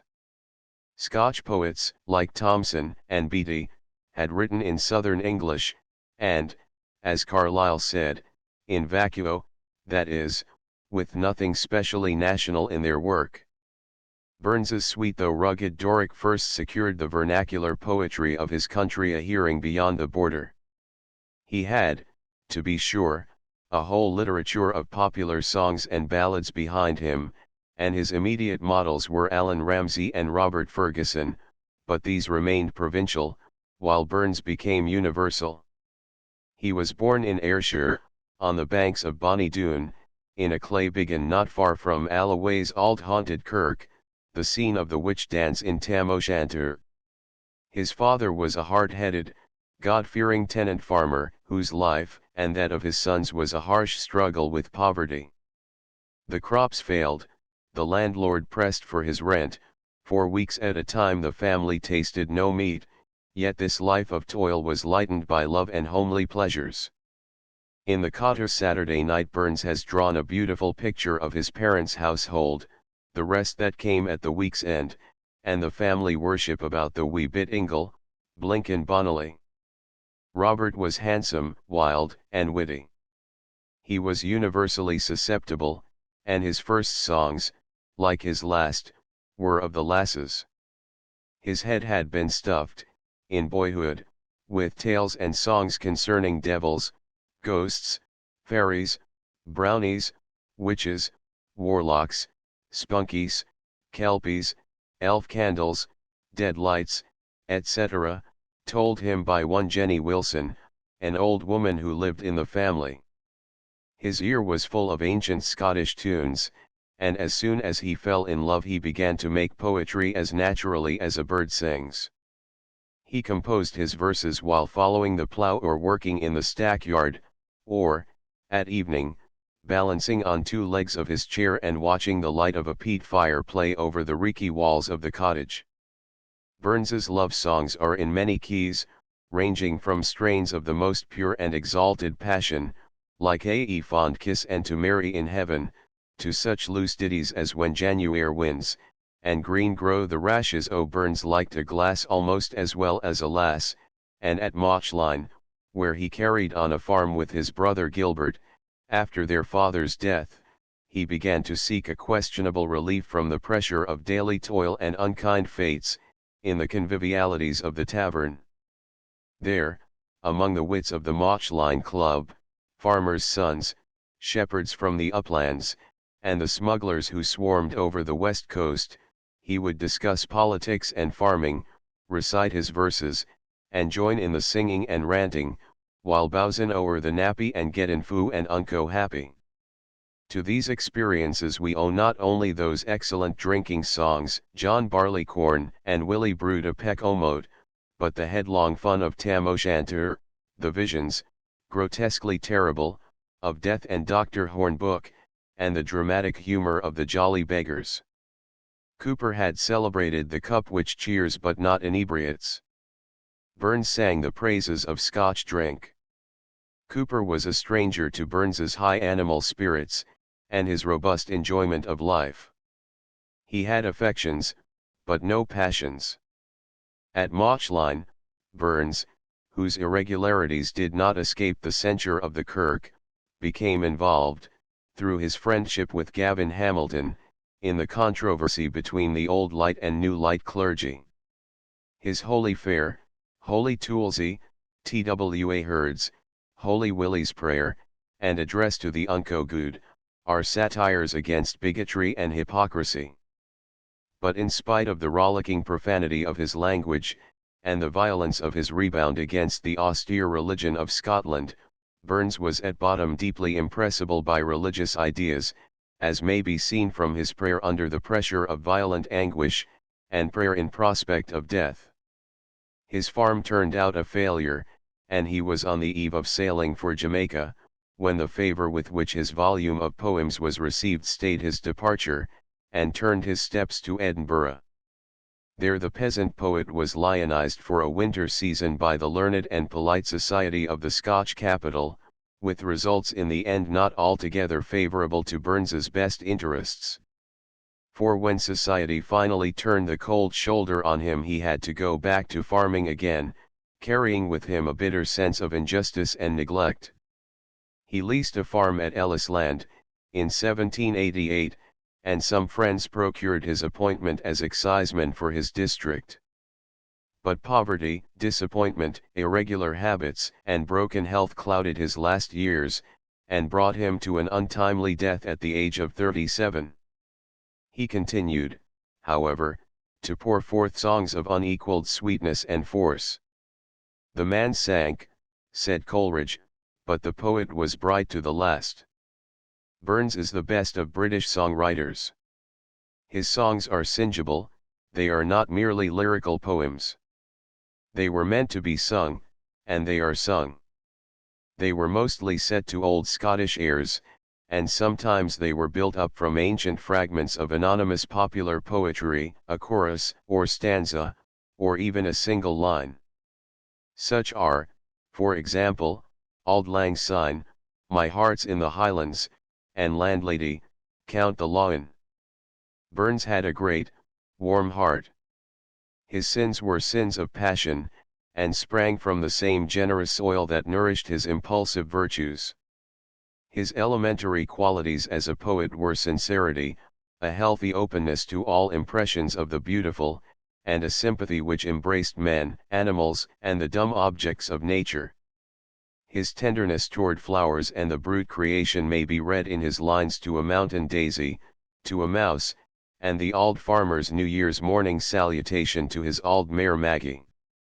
Next, after love and good fellowship, patriotism is the most frequent motive of his song. Of his national anthem, Scots wha ha wi Wallace bled, Carlyle said, "So long as there is warm blood in the heart of Scotchman, or man, it will move in fierce thrills under this war ode." Burns's politics were a singular mixture of sentimental Toryism with practical democracy. A romantic glamour was thrown over the fortunes of the exiled Stuarts, and to have been out in '45 with the Young Pretender was a popular thing in parts of Scotland. To this purely poetic loyalty may be attributed such Jacobite ballads of Burns as Over the Water to Charlie.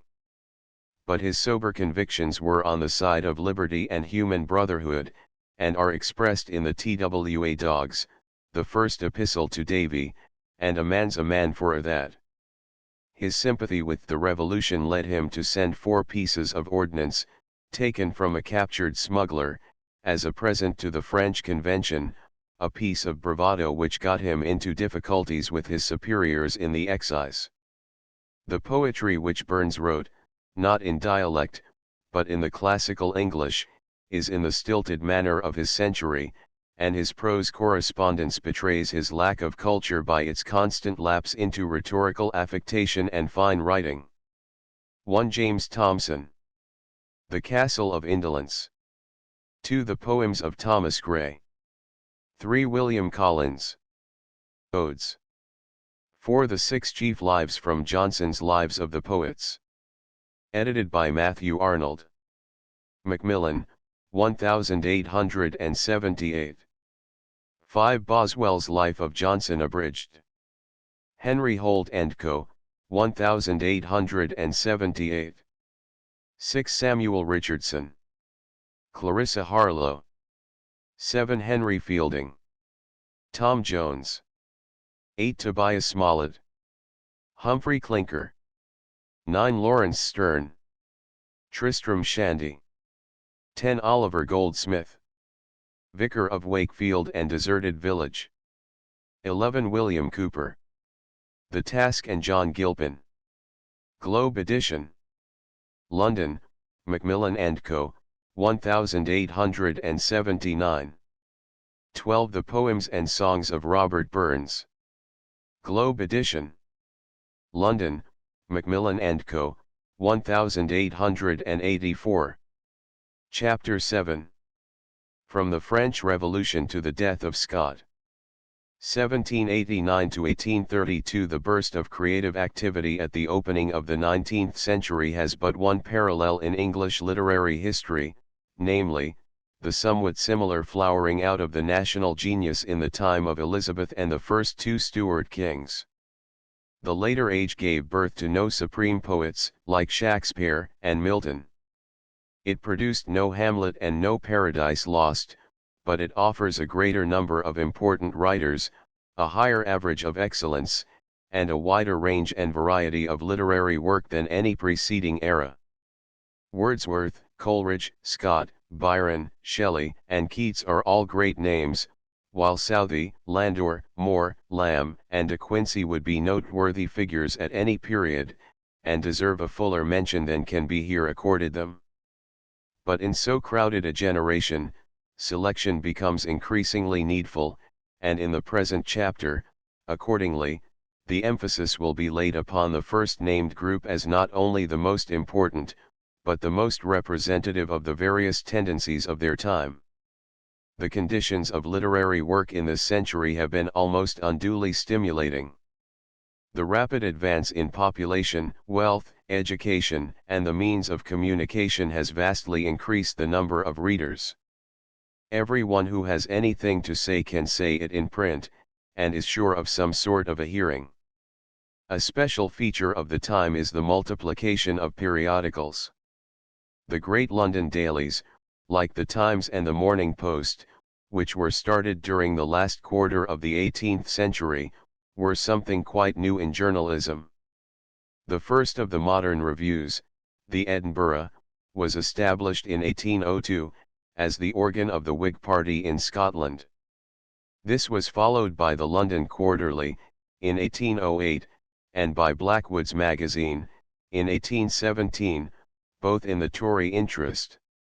The first editor of the Edinburgh was Francis Jeffrey, who assembled about him a distinguished corps of contributors, including the versatile Henry Brougham, afterward a great parliamentary orator and Lord Chancellor of England, and the Reverend Sidney Smith, whose witty sayings are still current. The first editor of the Quarterly was William Gifford, a satirist, who wrote the Baviad and Maviad ridicule of literary affectations. He was succeeded in 1824 by John Gibson Lockhart, the son-in-law of Walter Scott, and the author of an excellent Life of Scott. Blackwood's was edited by John Wilson, professor of moral philosophy in the University of Edinburgh, who, under the pen name of Christopher North, contributed to his magazine a series of brilliant imaginary dialogues between famous characters of the day, entitled Noctes Ambrosianae, because they were supposed to take place at Ambrose's Tavern in Edinburgh. These papers were full of a profuse, headlong eloquence, of humor, literary criticism, and personalities interspersed with songs expressive of a roistering and convivial Toryism and an uproarious contempt for Whigs and Cockneys. These reviews and magazines, and others which sprang up beside them, became the nuclei about which the wit and scholarship of both parties gathered. Political controversy under the Regency and the reign of George IV was thus carried on more regularly by permanent organs, and no longer so largely by privateering, in the shape of pamphlets, like Swift's Public Spirit of the Allies, Johnson's Taxation No Tyranny, and Burke's Reflections on the Revolution in France. Nor did politics by any means usurp the columns of the reviews. Literature, art, science, the whole circle of human effort and achievement passed under review. Blackwood's, Fraser's, and the other monthlies published stories, poetry, criticism, and correspondence, everything, in short, which enters into the make-up of our magazines today, except illustrations.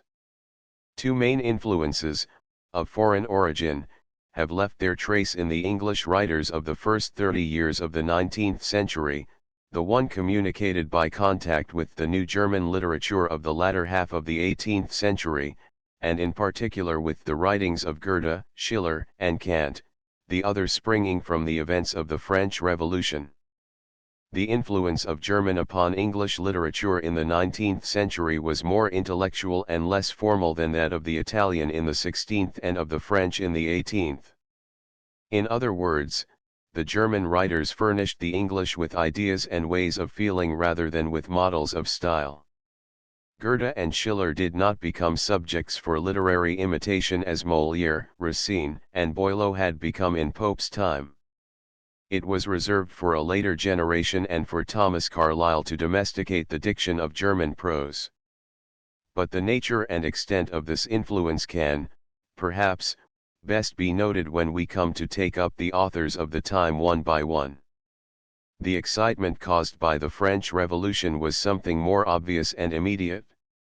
When the Bastille fell, in 1789, the enthusiasm among the friends of liberty and human progress in England was hardly less intense than in France. It was the dawn of a new day, the shackles were stricken from the slave, all men were free and all men were brothers, and radical young England sent up a shout that echoed the roar of the Paris mob. Wordsworth's lines on the fall of the Bastille, Coleridge's Fall of Robespierre and Ode to France, and Southey's revolutionary drama, Wat Tyler, gave expression to the hopes and aspirations of the English democracy. In after life, Wordsworth, looking back regretfully to those years of promise, wrote his poem on the French Revolution as it appeared to enthusiasts at its commencement. Bliss was it in that dawn to be alive, but to be young was very heaven.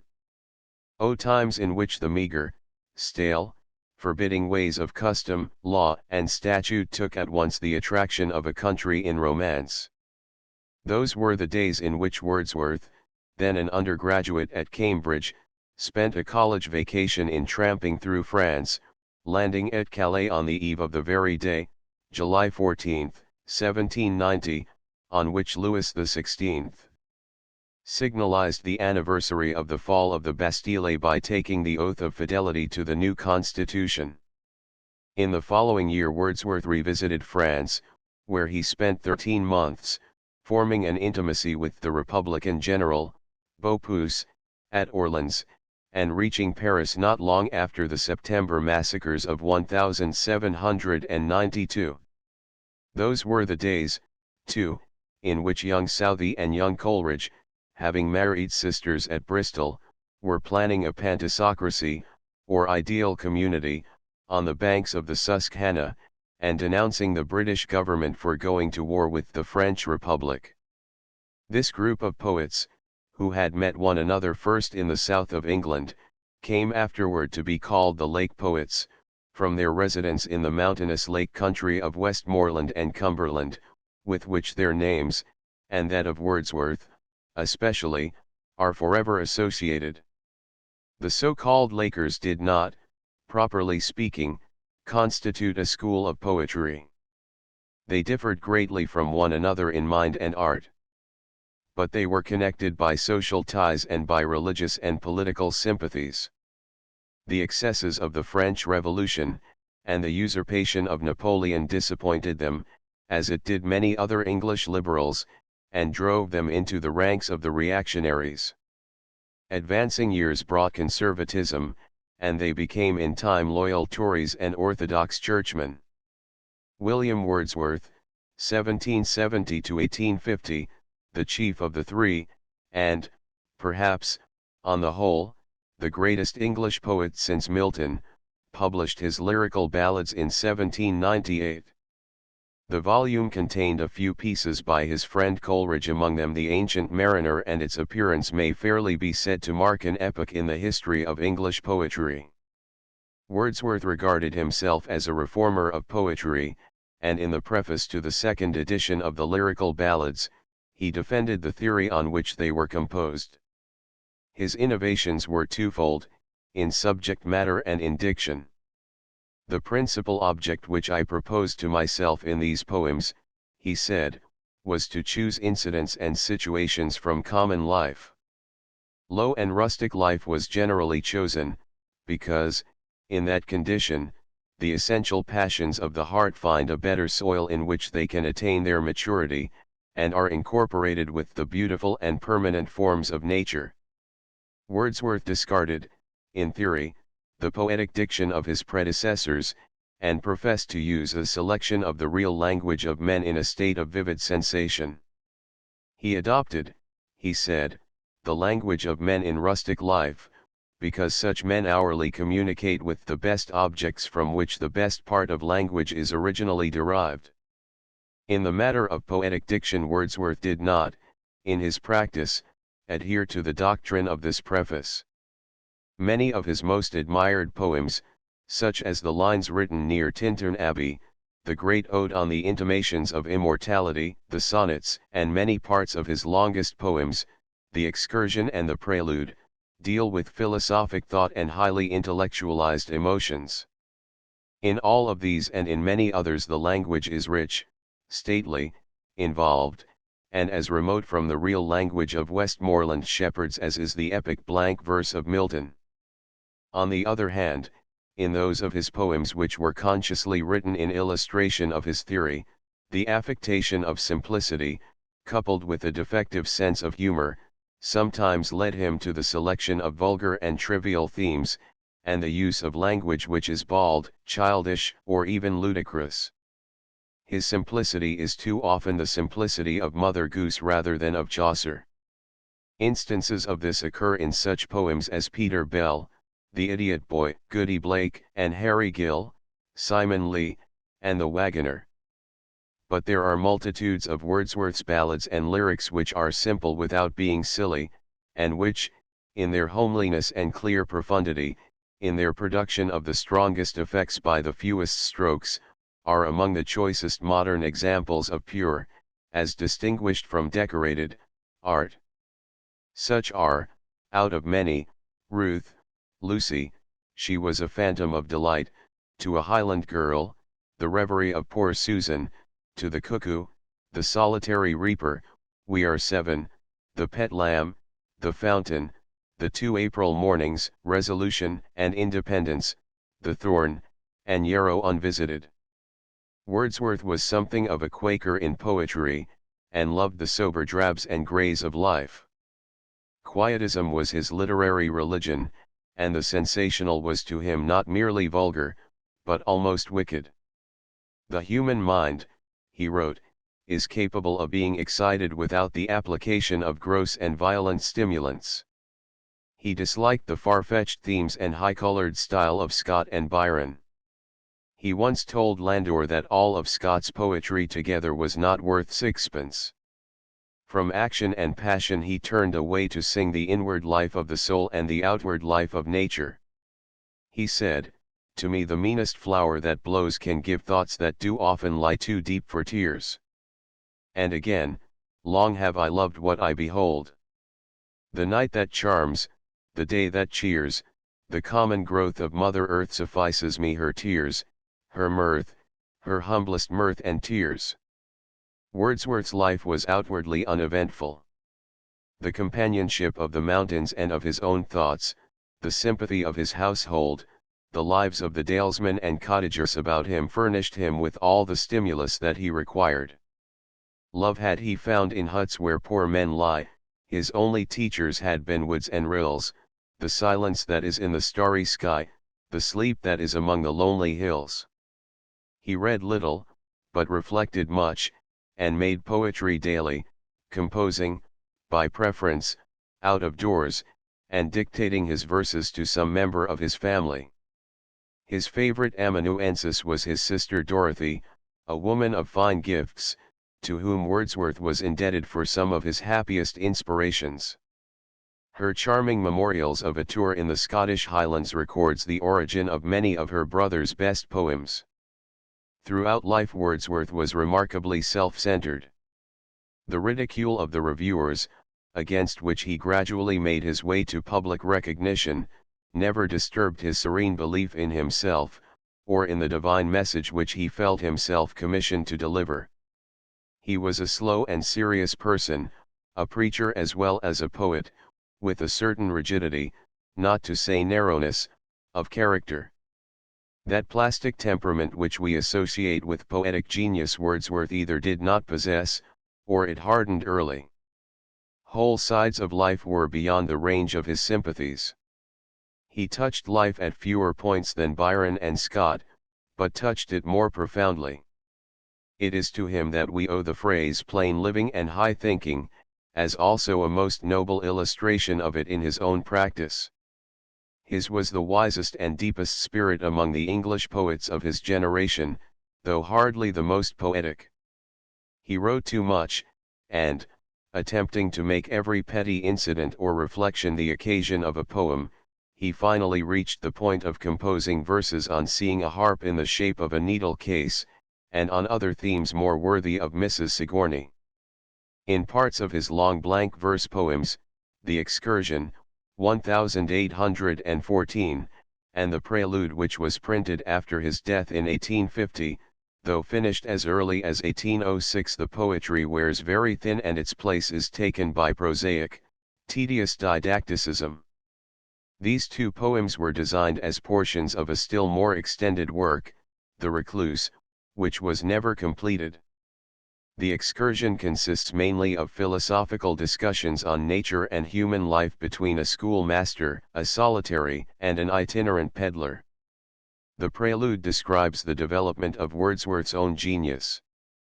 In parts of The Excursion the diction is fairly Shakespearean, the good die first, and they whose hearts are dry as summer dust burn to the socket, a passage not only beautiful in itself but dramatically true, in the mouth of the bereaved mother who utters it, to that human instinct which generalizes a private sorrow into a universal law. Much of the Prelude can hardly be called poetry at all, yet some of Wordsworth's loftiest poetry is buried among its dreary wastes, and now and then, in the midst of commonplaces, comes a flash of Miltonic splendor like golden cities 10 months' journey deep among Tartarian wilds. Wordsworth is, above all things, the poet of nature. In this province he was not without forerunners. To say nothing of Burns and Cooper, there was George Crabbe, who had published his Village in 1783, 15 years before the Lyrical Ballads, and whose last poem, Tales of the Hall, came out in 1819, 5 years after the Excursion. Byron called Crabbe nature's sternest painter, and her best. He was a minutely accurate delineator of the harsher aspects of rural life. He photographs a gypsy camp, a common, with its geese and donkey, a salt marsh, a shabby village street, or tumble-down manse. But neither Crabbe nor Cooper has the imaginative lift of Wordsworth, the light that never was, on sea or land, the consecration and the poet's dream. In a note on a couplet in one of his earliest poems, descriptive of an oak tree standing dark against the sunset, Wordsworth says, "I recollect distinctly the very spot where this struck me. The moment was important in my poetical history, for I date from it my consciousness of the infinite variety of natural appearances which had been unnoticed by the poets of any age or country, and I made a resolution to supply, in some degree, the deficiency." In later life he is said to have been impatient of anything spoken or written by another about mountains, conceiving himself to have a monopoly of the power of hills. But Wordsworth did not stop with natural description. Matthew Arnold has said that the office of modern poetry is the moral interpretation of nature. Such, at any rate, was Wordsworth's office. To him nature was alive and divine. He felt, under the veil of phenomena, a presence that disturbs me with the joy of elevated thought, a sense sublime of something far more deeply interfused. He approached, if he did not actually reach, the view of pantheism which identifies God with nature, and the mysticism of the idealists, who identify nature with the soul of man. This tendency was not inspired in Wordsworth by German philosophy.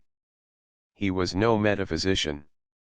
In his rambles with Coleridge about Nether Stowey and Alfoxden, when both were young, they had, indeed, discussed Spinoza. And in the autumn of 1798, after the publication of the Lyrical Ballads, the two friends went together to Germany, where Wordsworth spent half a year.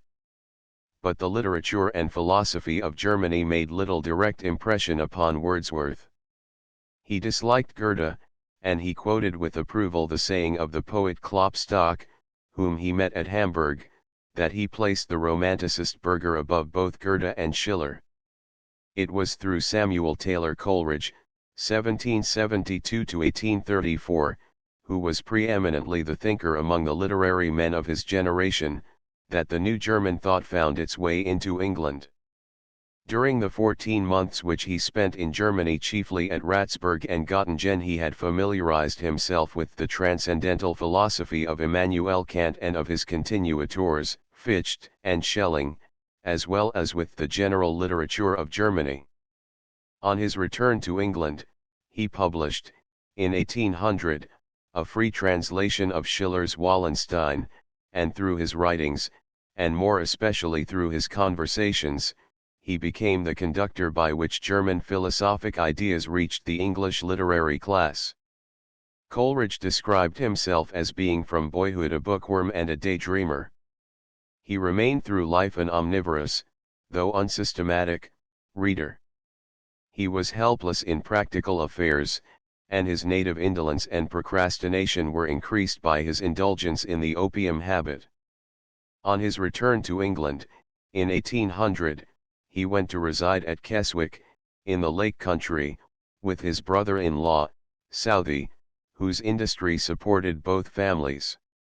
During his last 19 years Coleridge found an asylum under the roof of Mr. James Gilman, of Highgate, near London, whither many of the best young men in England were accustomed to resort to listen to Coleridge's wonderful talk. Talk, indeed, was the medium through which he mainly influenced his generation. It cost him an effort to put his thoughts on paper. His table talk crowded with pregnant paragraphs was taken down from his lips by his nephew, Henry Coleridge.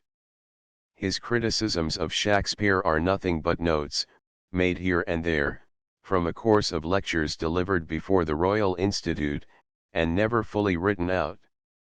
Though only hints and suggestions, they are, perhaps, the most penetrative and helpful Shakespearean criticisms in English.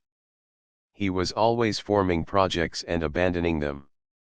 He projected a great work on Christian philosophy, which was to have been his magnum opus, but he never wrote it. He projected an epic poem on the fall of Jerusalem. I schemed it at 25, he said, but, alas, venturum expectat. What bade fair to be his best poem, Christable, is a fragment. Another strangely beautiful poem, Kublakan, which came to him, he said, in sleep, is even more fragmentary. And the most important of his prose remains, his Biographia Literaria, 1817, a history of his own opinions, breaks off abruptly. It was in his suggestiveness that Coleridge's great service to posterity resided. He was what J.S. Mill called a seminal mind, and his thought had that power of stimulating thought in others which is the mark and the privilege of original genius. Many a man has owed to some sentence of Coleridge's, if not the awakening in himself of a new intellectual life, at least the starting of fruitful trains of reflection which have modified his whole view of certain great subjects. On everything that he left is set the stamp of high mental authority. He was not, perhaps, primarily, he certainly was not exclusively, a poet. In theology, in philosophy, in political thought and literary criticism he set currents flowing which are flowing yet. The terminology of criticism, for example, is in his debt for many of those convenient distinctions such as that between genius and talent, between wit and humor, between fancy and imagination, which are familiar enough now, but which he first introduced or enforced. His definitions and apothegms we meet everywhere. Such are, for example, the sayings, every man is born an Aristotelian or a Platonist. Prose is words in their best order, poetry, the best words in the best order. And among the bits of subtle interpretation that abound in his writings may be mentioned his estimate of Wordsworth, in the Biographia Literaria, and his sketch of Hamlet's character, one with which he was personally in strong sympathy in the lectures on Shakespeare. The Broad Church party, in the English Church, among whose most eminent exponents have been W. Frederick Robertson, Arnold of Rugby, F. D. Maurice, Charles Kingsley, and the late Dean Stanley, traces its intellectual origin to Coleridge's aids to reflection, to his writings and conversations in general, and particularly to his ideal of a national clerisy, as set forth in his essay on Church and State. In politics, as in religion, Coleridge's conservatism represents the reaction against the destructive spirit of the 18th century and the French Revolution. To this root and branch democracy he opposed the view that every old belief, or institution, such as the throne or the church, had served some need, and had a rational idea at the bottom of it, to which it might be again recalled, and made once more a benefit to society, instead of a curse and an anachronism. As a poet, Coleridge has a sure, though slender, hold upon immortal fame. No English poet has sung so wildly well as the singer of Christable and the Ancient Mariner. The former of these is, in form, a romance in a variety of meters, and in substance, a tale of supernatural possession, by which a lovely and innocent maiden is brought under the control of a witch. Though unfinished and obscure in intention, it haunts the imagination with a mystic power. Byron had seen Christable in manuscript, and urged Coleridge to publish it.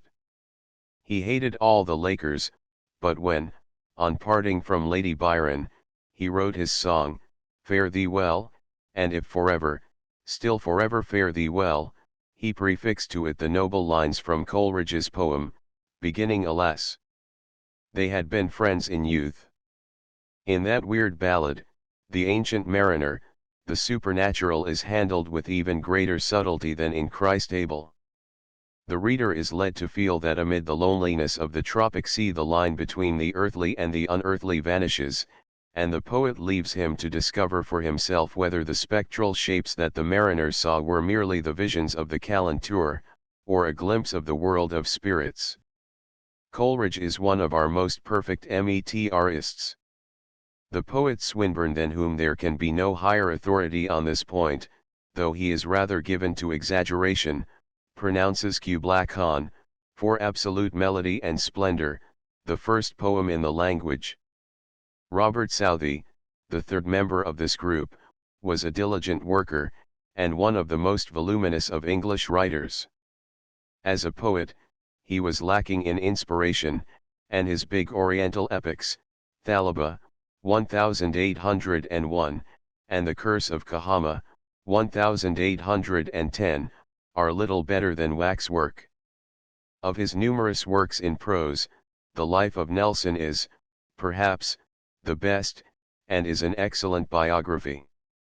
Several other authors were more or less closely associated with the Lake poets by residence or social affiliation. John Wilson, the editor of Blackwoods, lived for some time, when a young man, at Elleray, on the banks of Windermere. He was an athletic man of outdoor habits, an enthusiastic sportsman, and a lover of natural scenery. His admiration of Wordsworth was thought to have led him to imitation of the latter, in his Isle of Palms, 1812, and his other poetry. One of Wilson's companions, in his mountain walks, was Thomas de Quincey, who had been led by his reverence for Wordsworth and Coleridge to take up his residence, in 1808, at Grasmere, where he occupied for many years the cottage from which Wordsworth had removed to Allen Bank. De Quincey was a shy, bookish man, of erratic, nocturnal habits, who impresses one, personally, as a child of genius, with a child's helplessness and a child's sharp observation. He was, above all things, a magazinist. All his writings, with one exception, appeared first in the shape of contributions to periodicals, and his essays, literary criticisms, and miscellaneous papers are exceedingly rich and varied. The most famous of them was his Confessions of an English Opium Eater, published as a serial in the London Magazine, in 1821. He had begun to take opium, as a cure for the toothache, when a student at Oxford, where he resided from 1803 to 1808. By 1816 he had risen to 8,000 drops of laudanum a day. For several years after this he experienced the acutest misery, and his will suffered an entire paralysis. In 1821 he succeeded in reducing his dose to a comparatively small allowance, and in shaking off his torpor so as to become capable of literary work. The most impressive effect of the opium habit was seen in his dreams, in the unnatural expansion of space and time, and the infinite repetition of the same objects. His sleep was filled with dim, vast images, measureless cavalcades deploying to the sound of orchestral music, an endless succession of vaulted halls, with staircases climbing to heaven, up which toiled eternally the same solitary figure. Then came sudden alarms, hurrying to and fro, trepidations of innumerable fugitives, darkness and light, tempest and human faces. Many of De Quincey's papers were autobiographical, but there is always something baffling in these reminiscences. In the interminable wanderings of his pen for which, perhaps, opium was responsible, he appears to lose all trace of facts or of any continuous story. Every actual experience of his life seems to have been taken up into a realm of dream, and there distorted till the reader sees not the real figures, but the enormous, grotesque shadows of them, executing wild dances on a screen. An instance of this process is described by himself in his vision of sudden death. But his unworldliness and faculty of vision-seeing were not inconsistent with the keenness of judgment and the justness and delicacy of perception displayed in his biographical sketches of Wordsworth, Coleridge, and other contemporaries, in his critical papers on Pope, Milton, Lessing, Homer, and the Homeridae, his essay on style, and his brief appraisal of the Greek literature. His curious scholarship is seen in his articles on the toilet of a Hebrew lady, and the casuistry of Roman meals, his ironical and somewhat elaborate humor in his essay on murder considered as one of the fine arts. Of his narrative pieces the most remarkable is his Revolt of the Tartars, describing the flight of a Kalmuk tribe of 600,000 souls from Russia to the Chinese frontier, a great hegira or anabasis, which extended for 4,000 miles over desert steppes infested with foes, occupied 6 months' time, and left nearly half of the tribe dead upon the way. The subject was suited to De Quincey's imagination. It was like one of his own opium visions, and he handled it with a dignity and force which make the history not altogether unworthy of comparison with Thucydides's great chapter on the Sicilian expedition. An intimate friend of Southey was Walter Savage Landor, a man of kingly nature, of a leonine presence, with a most stormy and unreasonable temper, and yet with the courtliest graces of manner, and with, said Emerson, a wonderful brain, despotic, violent, and inexhaustible. He inherited wealth, and lived a great part of his life at Florence, where he died in 1864, in his 90th year. Dickens, who knew him at Bath, in the latter part of his life, made a kindly caricature of him as Lawrence Boydhorn, in Bleak House, whose combination of superficial ferocity and inherent tenderness, testifies Henry Crabb Robinson, in his diary, was true to the life. Landor is the most purely classical of English writers. Not merely his themes, but his whole way of thinking was pagan and antique. He composed indifferently in English or Latin, preferring the latter, if anything, in obedience to his instinct for compression and exclusiveness. Thus, portions of his narrative poem, Gebir, 1798, were written originally in Latin and he added a Latin version, Gebirius, to the English edition.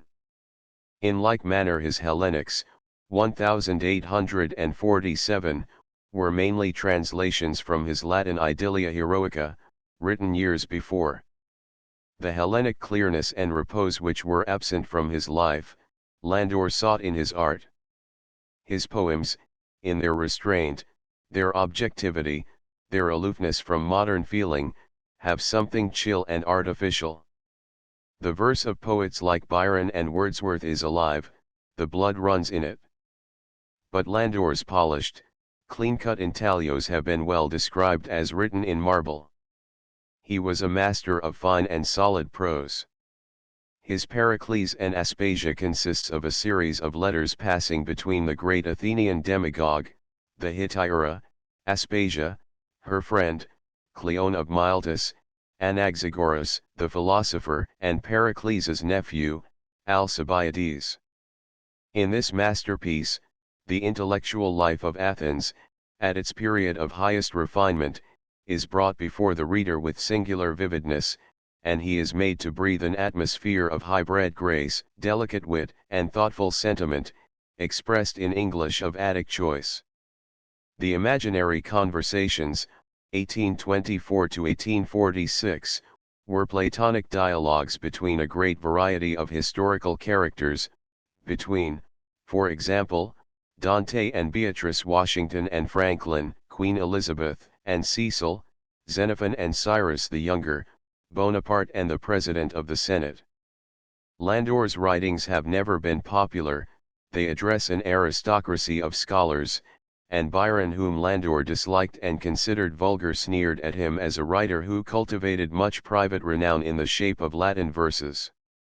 He said of himself that he never contended with a contemporary, but walked alone on the far eastern uplands, meditating and remembering. A schoolmate of Coleridge at Christ's Hospital, and his friend and correspondent through life, was Charles Lamb, one of the most charming of English essayists.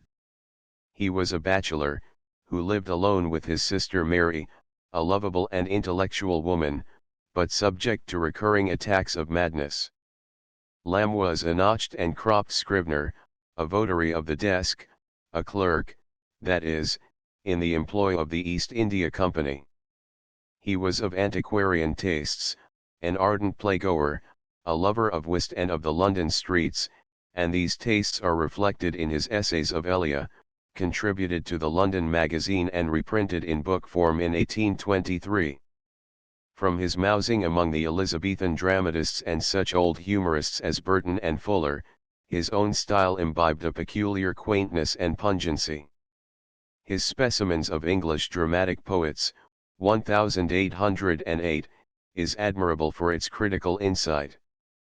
In 1802 he paid a visit to Coleridge at Keswick, in the Lake Country, but he felt or affected a whimsical horror of the mountains, and said, "Fleet Street and the Strand are better to live in." Among the best of his essays are Dream Children, Poor Relations, The Artificial Comedy of the Last Century, Old China, Roast Pig, A Defense of Chimney Sweeps, A Complaint of the Decay of Beggars in the Metropolis, and The Old Benchers of the Inner Temple. The Romantic Movement, preluded by Gray, Collins, Chatterton, Macpherson, and others, culminated in Walter Scott, 1721–1832. His passion for the medieval was excited by reading Percy's Relics when he was a boy, and in one of his school themes he maintained that Ariosto was a greater poet than Homer. He began early to collect manuscript ballads, suits of armor, pieces of old plate, border horns, and similar relics. He learned Italian in order to read the romancers Ariosto, Tasso, Pulci, and Boiardo, preferring them to Dante. He studied Gothic architecture, heraldry, and the art of fortification, and made drawings of famous ruins and battlefields. In particular he read eagerly everything that he could lay hands on relating to the history, legends, and antiquities of the Scottish border, the Vale of Tweed, Teviot Dale, Ettrick Forest, and the Yarrow, of all which land he became the laureate, as Burns had been of Ayrshire and the West Country. Scott, like Wordsworth, was an outdoor poet. He spent much time in the saddle, and was fond of horses, dogs, hunting, and salmon fishing. He had a keen eye for the beauties of natural scenery, though more especially, he admits, when combined with ancient ruins or remains of our forefathers' piety or splendor. He had the historic imagination, and, in creating the historical novel, he was the first to throw a poetic glamour over European annals. In 1803 Wordsworth visited Scott at Laswade, near Edinburgh, and Scott afterward returned the visit at Grasmere. Wordsworth noted that his guest was full of anecdote, and averse from disquisition. The Englishman was a moralist and much given to disquisition, while the Scotchman was, above all things, a raconteur, and, perhaps, on the whole, the foremost of British storytellers. Scott's Toryism, too, was of a different stripe from Wordsworth's, being rather the result of sentiment and imagination than of philosophy and reflection. His mind struck deep root in the past, his local attachments and family pride were intense. Abbotsford was his darling, and the expenses of this domain and of the baronial hospitality which he there extended to all comers were among the causes of his bankruptcy. The enormous toil which he exacted of himself, to pay off the debt of £117,000, contracted by the failure of his publishers, cost him his life. It is said that he was more gratified when the Prince Regent created him a baronet, in 1820, than by the public recognition that he acquired as the author of the Waverley novels. Scott was attracted by the romantic side of German literature. His first published poem was a translation made in 1796 from Burger's wild ballad, Leonora. He followed this up with versions of the same poet's Wild Jäger, of Goethe's violent drama of feudal life, Gotts von Berlichingen, and with other translations from the German, of a similar class. On his horseback trips through the border, where he studied the primitive manners of the Liddesdale people, and took down old ballads from the recitation of ancient dames and cottagers, he amassed the materials for his minstrelsy of the Scottish border, 1802. But the first of his original poems was the Lay of the Last Minstrel, published in 1805, and followed, in quick succession by Marmion, The Lady of the Lake, Rokeby, The Lord of the Isles, and a volume of ballads and lyrical pieces, all issued during the years 1806 to 1814. The popularity won by the series of metrical romances was immediate and widespread. Nothing so fresh or so brilliant had appeared in English poetry for nearly 2 centuries. The reader was hurried along through scenes of rapid action, whose effect was heightened by wild landscapes and picturesque manners. The pleasure was a passive one. There was no deep thinking to perplex, no subtler beauties to pause upon. The feelings were stirred pleasantly, but not deeply. The effect was on the surface. The spell employed was novelty or, at most, wonder, and the chief emotion aroused was breathless interest in the progress of the story. Carlyle said that Scott's genius was in extenso, rather than in intenso, and that its great praise was its healthiness. This is true of his verse, but not altogether so of his prose, which exhibits deeper qualities. Some of Scott's most perfect poems, too, are his shorter ballads, like Jock o' Hazeldean, and Proud Maisie is in the Wood, which have a greater intensity and compression than his metrical tales. From 1814 to 1831 Scott wrote and published the Waverley novels, some 30 in number, if we consider the amount of work done, the speed with which it was done, and the general average of excellence maintained, perhaps the most marvelous literary feat on record. The series was issued anonymously, and takes its name from the first number, Waverley, or 'Tis 60 Years Since. This was founded upon the rising of the clans, in 1745, in support of the young pretender, Charles Edward Stuart, and it revealed to the English public that almost foreign country which lay just across their threshold, the Scottish Highlands.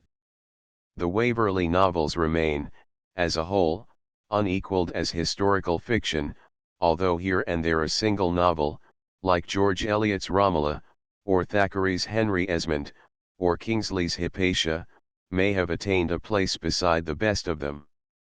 They were a novelty when they appeared. English prose fiction had somewhat declined since the time of Fielding and Goldsmith. There were truthful, though rather tame, delineations of provincial life, like Jane Austen's Sense and Sensibility, 1811, and Pride and Prejudice, 1813, or Maria Edgeworth's Popular Tales, 1804. On the other hand, there were Gothic romances, like The Monk of Matthew Gregory Lewis, to whose tales of wonder some of Scott's translations from the German had been contributed, or like Anne Radcliffe's Mysteries of Udolpho. The great original of this school of fiction was Horace Walpole's Castle of Otranto, 1765, an absurd tale of secret trapdoors, subterranean vaults, apparitions of monstrous mailed figures and colossal helmets, pictures that descend from their frames, and hollow voices that proclaim the ruin of ancient families. Scott used the machinery of romance, but he was not merely a romancer, or an historical novelist even, and it is not, as Carlyle implies, the buff belts and jerkins which principally interest us in his heroes. Ivanhoe and Kenilworth and the Talisman are, indeed, romances pure and simple, and very good romances at that. But, in novels such as Rob Roy, The Antiquary, The Heart of Midlothian, and The Bride of Lammermoor, Scott drew from contemporary life, and from his intimate knowledge of Scotch character. The story is there, with its entanglement of plot and its exciting adventures, but there are also, as truly as in Shakespeare, though not in the same degree, the observation of life, the knowledge of men, the power of dramatic creation. No writer awakens in his readers a warmer personal affection than Walter Scott, the brave, honest, kindly gentleman, the noblest figure among the literary men of his generation. Another Scotch poet was Thomas Campbell, whose Pleasures of Hope, 1799, was written in Pope's couplet, and in the stilted diction of the 18th century. Gertrude of Wyoming, 1809, a long narrative poem in Spenserian stanza, is untrue to the scenery and life of Pennsylvania, where its scene is laid. But Campbell turned his rhetorical manner and his clanking, martial verse to fine advantage in such pieces as Hohenlinden, Ye Mariners of England, and the Battle of the Baltic. These have the true lyric fire, and rank among the best English war songs. When Scott was asked why he had left off writing poetry, he answered, "Byron bet me." George Gordon Byron, 1788–1824, was a young man of 24 when, on his return from a 2 years sauntering through Portugal, Spain, Albania, Greece, and the Levant, he published, in the first 2 cantos of Childe Harold, 1812, a sort of poetic itinerary of his experiences and impressions. The poem took, rather to its author's surprise, who said that he woke one morning and found himself famous. Childe Harold opened a new field to poetry, the romance of travel, the picturesque aspects of foreign scenery, manners, and costumes. It is instructive of the difference between the two ages, in poetic sensibility to such things, to compare Byron's glowing imagery with Addison's tame letter from Italy, written a century before. Childe Harold was followed by a series of metrical tales, The Giaour, The Bride of Abydos, The Corsair, Lara, The Siege of Corinth, Parisina, and The Prisoner of Chillon, all written in the years 1813 to 1816.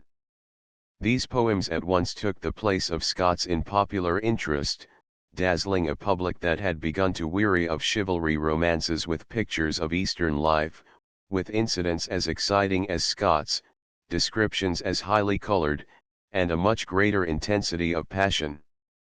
So far as they depended for this interest upon the novelty of their accessories, the effect was a temporary one.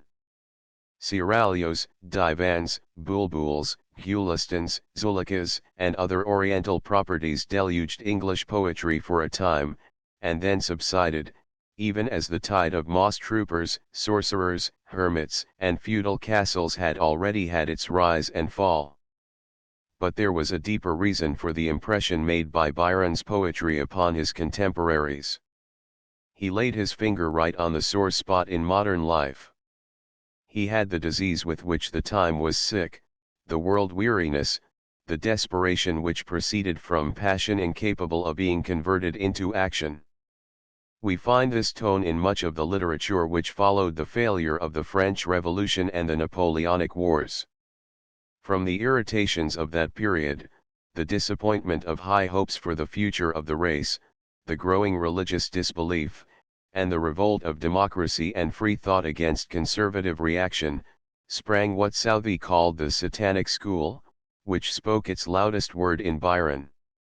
Titanic is the better word, for the rebellion was not against God, but Jupiter, that is, against the state, church, and society of Byron's day, against George III, the Tory cabinet of Lord Castlereagh, the Duke of Wellington, the bench of bishops, London gossip, the British Constitution, and British cant.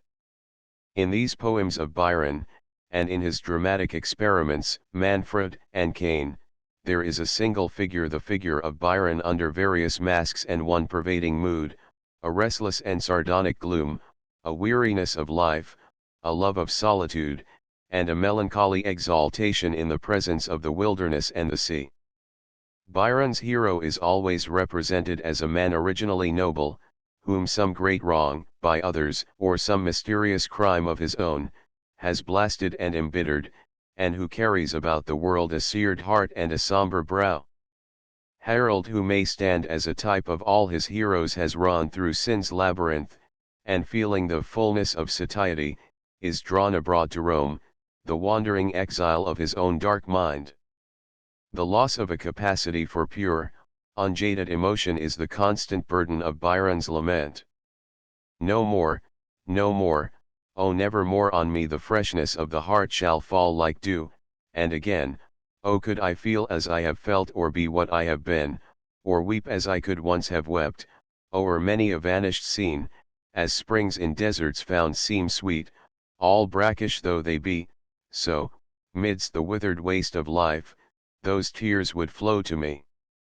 This mood was sincere in Byron, but by cultivating it, and posing too long in one attitude, he became self-conscious and theatrical, and much of his serious poetry has a false ring. His example infected the minor poetry of the time, and it was quite natural that Thackeray, who represented a generation that had a very different ideal of the heroic, should be provoked into describing Byron as a big sulky dandy. Byron was well fitted by birth and temperament to be the spokesman of this fierce discontent. He inherited from his mother a haughty and violent temper, and profligate tendencies from his father. He was through life a spoiled child, whose main characteristic was willfulness. He liked to shock people by exaggerating his wickedness, or by perversely maintaining the wrong side of a dispute. But he had traits of bravery and generosity. Women loved him, and he made strong friends. There was a careless charm about him which fascinated natures as unlike each other as Shelley and Scott. By the death of the fifth Lord Byron without issue, Byron came into a title and estates at the age of 10. Though a liberal in politics, he had aristocratic feelings, and was vain of his rank as he was of his beauty.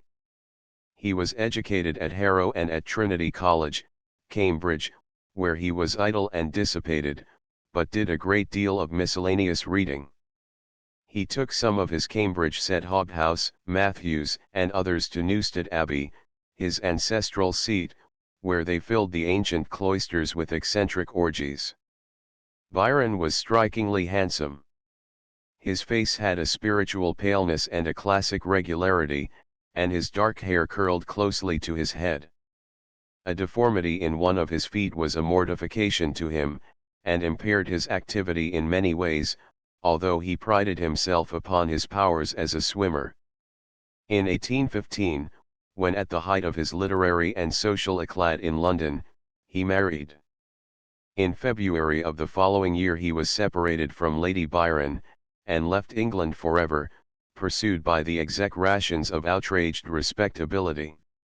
In this chorus of abuse there was mingled a share of cant, but Byron got, on the whole, what he deserved.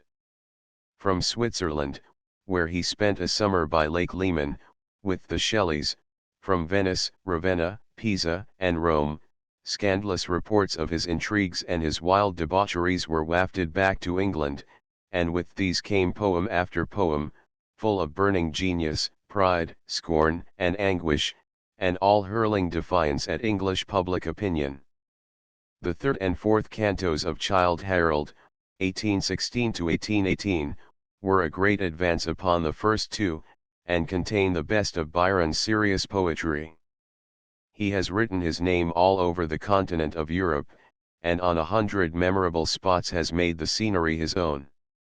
On the field of Waterloo, on the castled crag of Drachenfels, by the blue rushing of the arrowy Rhone, in Venice on the bridge of Sighs, in the Colosseum at Rome, and among the Isles of Greece, the tourist is compelled to see with Byron's eyes and under the associations of his pilgrimage. In his later poems, such as Beppo, 1818, and Don Juan, 1819 to 1823, he passed into his second manner, a mocking cynicism gaining ground upon the somewhat stagey gloom of his early poetry. Mephistopheles gradually elbowing out Satan. Don Juan, though morally the worst, is intellectually the most vital and representative of Byron's poems. It takes up into itself most fully the life of the time, exhibits most thoroughly the characteristic alternations of Byron's moods and the prodigal resources of wit, passion, and understanding, which rather than imagination were his prominent qualities as a poet. The hero, a graceless, amorous stripling, goes wandering from Spain to the Greek islands and Constantinople, thence to St. Petersburg, and finally to England. Everywhere his seductions are successful, and Byron uses him as a means of exposing the weakness of the human heart and the rottenness of society in all countries. In 1823, breaking away from his life of selfish indulgence in Italy, Byron threw himself into the cause of Grecian liberty, which he had sung so gloriously in the Isles of Greece. He died at Missolonghi, in the following year, of a fever contracted by exposure and overwork. Byron was a great poet but not a great literary artist. He wrote negligently and with the ease of assured strength, his mind gathering heat as it moved, and pouring itself forth in reckless profusion. His work is diffuse and imperfect, much of it is melodrama or speech-making, rather than true poetry. But, on the other hand, very much of it is unexcelled as the direct, strong, sincere utterance of personal feeling. Such is the quality of his best lyrics, like When We Two Parted, the Elegy on Thyrza, stanzas to Augusta, She Walks in Beauty, and of innumerable passages, lyrical and descriptive, in his longer poems. He had not the wisdom of Wordsworth, nor the rich and subtle imagination of Coleridge, Shelley, and Keats when they were at their best. But he had greater body and motive force than any of them. He is the strongest personality among English poets since Milton, though his strength was wasted by want of restraint and self-culture. In Milton the passion was there, but it was held in check by the will and the artistic conscience, made subordinate to good ends, ripened by long reflection, and finally uttered in forms of perfect and harmonious beauty. Byron's love of nature was quite different in kind from Wordsworth's. Of all English poets he has sung most lyrically of that national theme, the sea, as witness, among many other passages, the famous apostrophe to the ocean which closes Childe Harold, and the opening of the third canto in the same poem, Once More Upon the Waters, etc. He had a passion for night and storm, because they made him forget himself. Most glorious night! Thou wert not sent for slumber. Let me be a sharer in thy fierce and far delight, a portion of the tempest and of thee. Byron's literary executor and biographer was the Irish poet, Thomas Moore, a born songwriter, whose Irish melodies, set to old native airs, are, like Burns's, genuine, spontaneous singing, and run naturally to music. Songs such as The Meeting of the Waters, The Harp of Tara, Those Evening Bells, The Light of Other Days, Araby's Daughter, and The Last Rose of Summer were, and still are, popular favorites. Moore's Oriental Romance, Lalarook, 1817, is overladen with ornament and with a sugary sentiment that clogs the palate. He had the quick Irish wit, sensibility rather than passion, and fancy rather than imagination. Byron's friend, Percy Bysshe Shelley, 1792–1822, was also in fiery revolt against all conventions and institutions, though his revolt proceeded not, as in Byron's case, from the turbulence of passions which brooked no restraint, but rather from an intellectual impatience of any kind of control. He was not, like Byron, a sensual man, but temperate and chaste. He was, indeed, in his life and in his poetry, as nearly a disembodied spirit as a human creature can be. The German poet, Heine, said that liberty was the religion of this century, and of this religion Shelley was a worshipper. His rebellion against authority began early. He refused to fag at Eton, and was expelled from Oxford for publishing a tract on the necessity of atheism.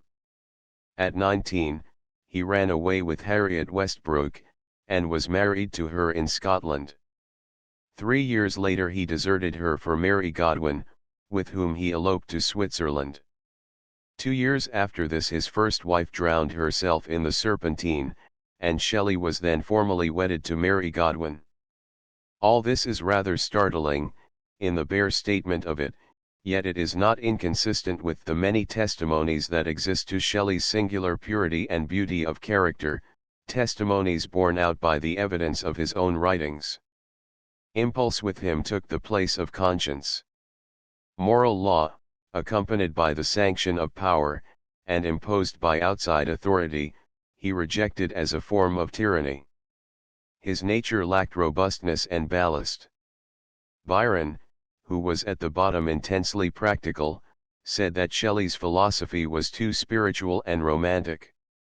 Hazlitt, himself a radical, wrote of Shelley, "He has a fire in his eye, a fever in his blood, a maggot in his brain, a hectic flutter in his speech, which mark out the philosophic fanatic. He is sanguine complexioned and shrill-voiced." It was, perhaps, with some recollection of this last mentioned trait of Shelley the man, that Carlyle wrote of Shelley the poet, that the sound of him was shrieky, and that he had filled the earth with an inarticulate wailing. His career as a poet began, characteristically enough, with the publication, while at Oxford, of a volume of political rhymes, entitled Margaret Nicholson's Remains, Margaret Nicholson being the crazy woman who tried to stab George III. His boyish poem, Queen Mab, was published in 1813, Alaster in 1816, and The Revolt of Islam his longest in 1818, all before he was 21. These were filled with splendid, though unsubstantial, imagery, but they were abstract in subject, and had the faults of incoherence and formlessness which make Shelley's longer poems wearisome and confusing. They sought to embody his social creed of perfectionism, as well as a certain vague pantheistic system of belief in a spirit of love in nature and man, whose presence is a constant source of obscurity in Shelley's verse. In 1818 he went to Italy, where the last 4 years of his life were passed, and where, under the influences of Italian art and poetry, his writing became deeper and stronger. He was fond of yachting, and spent much of his time upon the Mediterranean. In the summer of 1822 his boat was swamped in a squall, off the Gulf of Spezia, and Shelley's drowned body was washed ashore, and burned in the presence of Byron and Leigh Hunt. The ashes were entombed in the Protestant cemetery at Rome, with the epitaph, Cor Cordium. Shelley's best and maturest work, nearly all of which was done in Italy, includes his tragedy, The Cenci, 1819, and his lyrical drama, Prometheus Unbound, 1821. The first of these has a unity and a definiteness of contour unusual with Shelley, and is, with the exception of some of Robert Browning's, the best English tragedy since Otway. Prometheus represented to Shelley's mind the human spirit fighting against divine oppression, and in his portrayal of this figure he kept in mind not only the Prometheus of Aeschylus, but the Satan of Paradise Lost. Indeed, in this poem, Shelley came nearer to the sublime than any English poet since Milton. Yet it is in lyrical, rather than in dramatic, quality that Prometheus Unbound is great. If Shelley be not, as his latest editor, Mr. Forman, claims him to be, the foremost of English lyrical poets, he is at least the most lyrical of them. He had, in a supreme degree, the lyric cry. His vibrant nature trembled to every breath of emotion, and his nerves craved ever newer shocks, to pant, to quiver, to thrill, to grow faint in the spasm of intense sensation. The feminine cast observable in Shelley's portrait is borne out by this tremulous sensibility in his verse. It is curious how often he uses the metaphor of wings, of the winged spirit, soaring, like his skylark, till lost in music, rapture, light, and then falling back to earth. Three successive moods, longing, ecstasy, and the revulsion of despair, are expressed in many of his lyrics, as in the hymn to the spirit of nature in Prometheus, in the ode to a skylark, and in the lines to an Indian air, Edgar Poe's favorite. His passionate desire to lose himself in nature, to become one with that spirit of love and beauty in the universe which was to him in place of God, is expressed in the Ode to the West Wind, his most perfect poem. Make me thy lyre, even as the forest is, what if my leaves are falling like its own? The tumult of thy mighty harmonies will take from both a deep autumnal tone sweet, though in sadness. Be thou, spirit fierce, my spirit. Be thou me, impetuous one. In the lyrical pieces already mentioned, together with Adonais, the lines written in the Euganean hills, Epipsychodion, stanzas written in dejection near Naples, A Dream of the Unknown, and many others, Shelley's lyrical genius reaches a rarer loveliness and a more faultless art than Byron's ever attained, though it lacks the directness and momentum of Byron. In Shelley's longer poems, intoxicated with the music of his own singing, he abandons himself wholly to the guidance of his imagination, and the verse seems to go on of itself, like the enchanted boat in Alastor, with no one at the helm. Vision succeeds vision in glorious but bewildering profusion, ideal landscapes and cities of cloud pinnacled dim in the intense inane. These poems are like the waterfalls in the Yosemite, which, tumbling from a height of several thousand feet, are shattered into foam by the air, and waved about over the valley. Very beautiful is this descending spray, and the rainbow dwells in its bosom, but there is no longer any stream, nothing but an iridescent mist. The word ethereal best expresses the quality of Shelley's genius. His poetry is full of atmospheric effects, of the tricks which light plays with the fluid elements of water and air, of stars, clouds, rain, dew, mist, frost, wind, the foam of seas, the phases of the moon, the green shadows of waves, the shapes of flames, the golden lightning of the setting Sunday. Nature, in Shelley, wants homeliness and relief. While poets like Wordsworth and Burns let in an ideal light upon the rough fields of earth, Shelley escapes into a moonlight-colored realm of shadows and dreams, among whose abstractions the heart turns cold. One bit of Wordsworth's mountain turf is worth them all. By the death of John Keats, 1796–1821, whose elegy Shelley sang in Adonais, English poetry suffered an irreparable loss. His Endymion, 1818, though disfigured by mawkishness and by some affectations of manner, was rich in promise. Its faults were those of youth, the faults of exuberance and of a sensibility, which time corrects. Hyperion, 1820, promised to be his masterpiece, but he left it unfinished, a titanic torso, because, as he said, there were too many Miltonic inversions in it. The subject was the displacement by Phoebus Apollo of the ancient sun god, Hyperion, the last of the Titans who retained his dominion. It was a theme of great capabilities, and the poem was begun by Keats with a strength of conception which leads to the belief that here was once more a really epic genius, had fate suffered it to mature. The fragment, as it stands, that inlet to severe magnificence, proves how rapidly Keats's diction was clarifying. He had learned to string up his loose chords. There is nothing maudlin in Hyperion, all there is in whole tones and in the grand manner, as sublime as Aeschylus, said Byron, with the grave, antique simplicity, and something of modern sweetness interfused. Keats's father was a groom in a London livery stable. The poet was apprenticed at 15 to a surgeon. At school he had studied Latin but not Greek.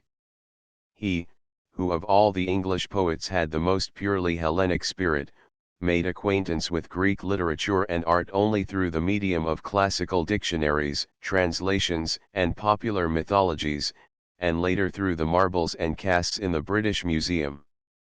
His friend, the artist Haydon, lent him a copy of Chapman's Homer, and the impression that it made upon him he recorded in his sonnet, on first looking into Chapman's Homer.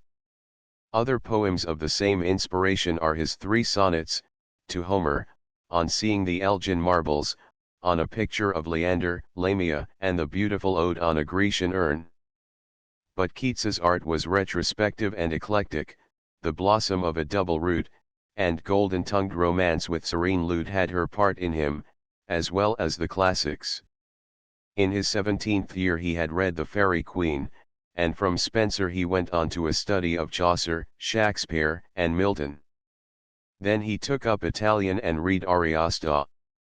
The influence of these studies is seen in his poem, Isabella, or The Pot of Basil, taken from a story of Boccaccio, in his wild ballad, La Belle Dame sans Merci, and in his love tale, The Eve of Saint Agnes, with its wealth of medieval adornment. In the Ode to Autumn, and Ode to a Nightingale, the Hellenic choiceness is found touched with the warmer hues of romance. There is something deeply tragic in the short story of Keats's life. The seeds of consumption were in him, he felt the stirrings of a potent genius, but he knew that he could not wait for it to unfold, but must die before high-piled books in charactery hold like rich garners the full ripened grain. His disease was aggravated, possibly, by the stupid brutality with which the reviewers had treated Endymion, and certainly by the hopeless love which devoured him. "The very thing which I want to live most for," he wrote, "will be a great occasion of my death. If I had any chance of recovery, this passion would kill me." In the autumn of 1820, his disease gaining apace, he went on a sailing vessel to Italy, accompanied by a single friend, a young artist named Severn. The change was of no avail, and he died at Rome a few weeks after, in his 26th year. Keats was, above all things, the artist, with that love of the beautiful and that instinct for its reproduction which are the artist's divinest gifts. He cared little about the politics and philosophy of his day, and he did not make his poetry the vehicle of ideas. It was sensuous poetry, the poetry of youth and gladness. But if he had lived, and if, with wider knowledge of men and deeper experience of life, he had attained to Wordsworth's spiritual insight and to Byron's power of passion and understanding, he would have become a greater poet than either. For he had a style and natural magic which only needed the chastening touch of a finer culture to make it superior to anything in modern English poetry, and to force us back to Milton or Shakespeare for a comparison. His tombstone, not far from Shelley's, bears the inscription of his own choosing, "Here lies one whose name was writ in water." But it would be within the limits of truth to say that it is written in large characters on most of our contemporary poetry. Wordsworth, says Lowell, has influenced most the ideas of succeeding poets, Keats their forms. And he has influenced these out of all proportion to the amount which he left, or to his intellectual range, by virtue of the exquisite quality of his technique. 1 Mrs. Oliphant's Literary History of England, 18th to 19th centuries. London, Macmillan and Co., 1883. 2 Wordsworth's Poems. Chosen and edited by Matthew Arnold. London, 1879. 3 Poetry of Byron. Chosen and arranged by Matthew Arnold. London, 1881. 4 Shelley. Julian and Madlow, Prometheus Unbound, The Cenci, Lyrical Pieces. 5 Landor. Pericles and Aspasia. 6 Coleridge. Table Talk, Notes on Shakespeare, The Ancient Mariner, Christable, Love, Ode to France, Ode to the Departing Year, Kubla Khan, Him before sunrise in the vale of Camouney, Youth and Age, Frost at Midnight. 7 De Quincey. Confessions of an English Opium Eater, Flight of a Tartar Tribe, Biographical Sketches. 8 Scott. Waverley, Heart of Midlothian, Bride of Lammermoor, Rob Roy, Antiquary, Marmion, Lady of the Lake. 9 Keats. Hyperion, Eve of St. Agnes, Lyrical Pieces. Boston, J. R. Osgood, 1871. Chapter 8. From the death of Scott to the present time. 1832 to 1893. The literature of the past 50 years is too close to our eyes to enable the critic to pronounce a final judgment, or the literary historian to get a true perspective. Many of the principal writers of the time are still living, and many others have been dead but a few years. This concluding chapter, therefore, will be devoted to the consideration of the few who stand forth, incontestably, as the leaders of literary thought, and who seem likely, under all future changes of fashion and taste, to remain representatives of their generation. As regards form, the most striking fact in the history of the period under review is the immense preponderance in its imaginative literature of prose fiction, of the novel of real life.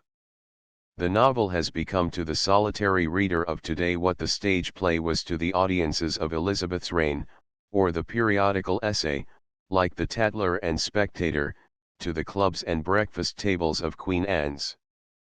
And if its criticism of life is less concentrated and brilliant than the drama gives, it is far more searching and minute. No period has ever left in its literary records so complete a picture of its whole society as the period which is just closing. At any other time than the present, the names of authors like Charlotte Brontë, Charles Kingsley, and Charles Reade, names which are here merely mentioned in passing besides many others which want of space forbids us even to mention, would be of capital importance. As it is, we must limit our review to the three acknowledged masters of modern English fiction, Charles Dickens, 1812 to 1870, William Makepeace Thackeray, 1811 to 1863, and George Eliot, Mary Ann Evans, 1819 to 1880. It is sometimes helpful to reduce a great writer to his lowest term, in order to see what the prevailing bent of his genius is. This lowest term may often be found in his early work, before experience of the world has overlaid his original impulse with foreign accretions. Dickens was much more than a humorist, Thackeray than a satirist, and George Eliot than a moralist, but they had their starting points respectively in humor, in burlesque, and in strong ethical and religious feeling. Dickens began with a broadly comic series of papers, contributed to the Old Magazine and the Evening Chronicle, and reprinted in book form, in 1836, as sketches by Boz.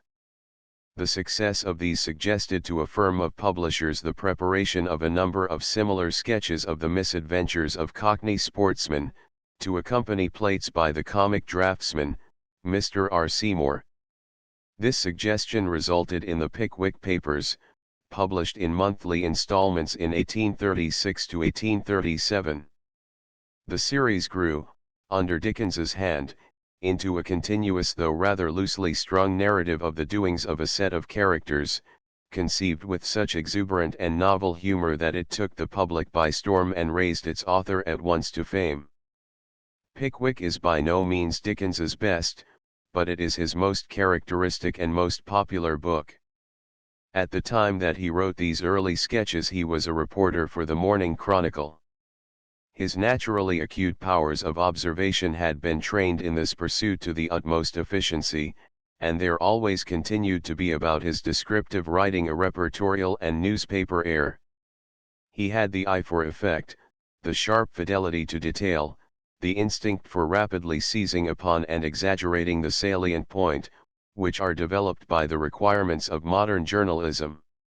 Dickens knew London as no one else has ever known it, and, in particular, he knew its hideous and grotesque recesses, with the strange developments of human nature that abide there, slums like Tom all Alone's, in Bleak House, the riverside haunts of Rogue Riderhood, in Our Mutual Friend, as well as the old inns, like the White Hart, and the dusky purlieus of the law. As a man, his favorite occupation was walking the streets, where, as a child, he had picked up the most valuable part of his education. His tramps about London often after nightfall sometimes extended to 15 miles in a day. He knew, too, the shifts of poverty. His father, some traits of whom are preserved in Mr. Micawber, was imprisoned for debt in the Marshalsea prison, where his wife took lodging with him, while Charles, then a boy of 10, was employed at 6 shillings a week to cover blacking pots in Warner's blacking warehouse.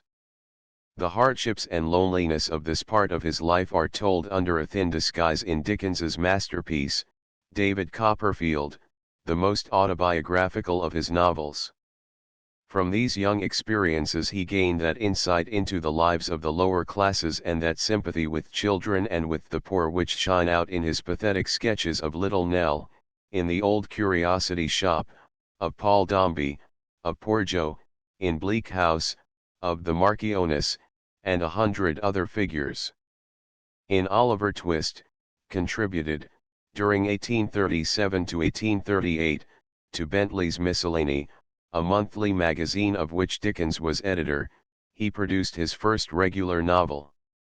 In this story of the criminal classes the author showed a tragic power which he had not hitherto exhibited. Thenceforward his career was a series of dazzling successes.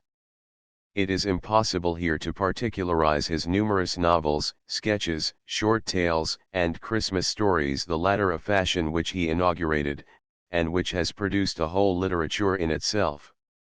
In Nicholas Nickleby, 1839, Master Humphrey's Clock, 1840, Martin Hazlewood, 1844, Dombey and Son, 1848, David Copperfield, 1850, and Bleak House, 1853, there is no falling off in strength. The last named was, in some respects, and especially in the skillful construction of the plot, his best novel. In some of his latest books, as Great Expectations, 1861, and Our Mutual Friend, 1865, there are signs of a decline.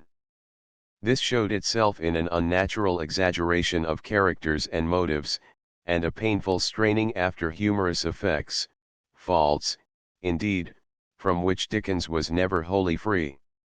There was a histrionic side to him, which came out in his fondness for private theatricals, in which he exhibited remarkable talent, and in the dramatic action which he introduced into the delightful public readings from his works that he gave before vast audiences all over the United Kingdom, and in his 2 visits to America. It is not surprising, either, to learn that upon the stage his preference was for melodrama and farce. His own serious writing was always dangerously close to the melodramatic, and his humor to the farcical. There is much false art, bad taste, and even vulgarity in Dickens. He was never quite a gentleman, and never succeeded well in drawing gentlemen or ladies. In the region of low comedy he is easily the most original, the most inexhaustible, the most wonderful, of modern humorists. Creations such as Mrs. Nickleby, Mr. Micawber, Sam Weller, Sari Gamp, take rank with Falstaff and Dogberry, while many others, like Dick Swiveller, Stig-Jins, Chadband, Mrs. Jellyby, and Julia Mills, are almost equally good. In the innumerable swarm of minor characters with which he has enriched our comic literature there is no indistinctness. Indeed, the objection that has been made to him is that his characters are too distinct, that he puts labels on them, that they are often mere personifications of a single trick of speech or manner, which becomes tedious and unnatural by repetition. Thus, Grandfather Smallweed is always settling down into his cushion, and having to be shaken up, Mr. Jellyby is always sitting with his head against the wall, Peggotty is always bursting her buttons off, etc. As Dickens's humorous characters tend perpetually to run into caricatures and grotesques, so his sentiment, from the same excess, slops over too frequently into gush, and into a too deliberate and protracted attack upon the pity. A favorite humorous device in his style is a stately and roundabout way of telling a trivial incident, as where, for example, Mr. Roker muttered certain unpleasant invocations concerning his own eyes, limbs, and circulating fluids, or where the drunken man who is singing comic songs in the Fleet received from Mr. Smangle a gentle intimation, through the medium of the water jug, that his audience were not musically disposed. This manner was original with Dickens, though he may have taken a hint of it from the mock-heroic language of Jonathan Wild, but as practiced by 1,000 imitators, ever since, it has gradually become a burden. It would not be the whole truth to say that the difference between the humor of Thackeray and Dickens is the same as between that of Shakespeare and Ben Jonson. Yet it is true that the humors of Ben Jonson have an analogy with the extremer instances of Dickens's character sketches in this respect, namely, that they are both studies of the eccentric, the abnormal, the whimsical, rather than of the typical and universal, studies of manners, rather than of whole characters. And it is easily conceivable that, at no distant day, the oddities of Captain Cuttle, Deportment Turveydrop, Mark Tapley, and Newman Noggs will seem as far-fetched and impossible as those of Captain Otter, Fastidious Brisk and Sir Amorous Lawful. When Dickens was looking about for someone to take Seymour's place as illustrator of Pickwick, Thackeray applied for the job, but without success. He was then a young man of 25, and still hesitating between art and literature. He had begun to draw caricatures with his pencil when a schoolboy at the Charter House, and to scribble them with his pen when a student at Cambridge, editing the Snob, a weekly undergraduate paper, and parodying the prize poem Timbuktu of his contemporary at the university, Alfred Tennyson. Then he went abroad to study art, passing a season at Weimar, where he met Goethe and filled the albums of the young Saxon ladies with caricatures, afterward living a bohemian existence in the Latin Quarter at Paris, studying art in a desultory way, and seeing men and cities, accumulating portfolios full of sketches, but laying up stores of material to be used afterward to greater advantage when he should settle upon his true medium of expression. By 1837, having lost his fortune of £500 a year in speculation and gambling, he began to contribute to Fraser's, and thereafter to the New Monthly, Cruikshank's Comic Almanac, Punch, and other periodicals, clever burlesques, art criticisms by Michelangelo Titmarsh, yellow plush papers, and all manner of skits, satirical character sketches, and humorous tales, like The Great Hoggarty Diamond and The Luck of Barry Lyndon. Some of these were collected in the Paris Sketch Book, 1840, and the Irish Sketch Book, 1843, but Thackeray was slow in winning recognition, and it was not until the publication of his first great novel, Vanity Fair, in monthly parts, during 1846 to 1848, that he achieved anything like the general reputation that Dickens had reached at a bound. Vanity Fair described itself, on its title page, as a novel without a hero. It was also a novel without a plot in the sense in which Bleak House or Nicholas Nickleby had a plot, and in that respect it set the fashion for the latest school of realistic fiction, being a transcript of life, without necessary beginning or end.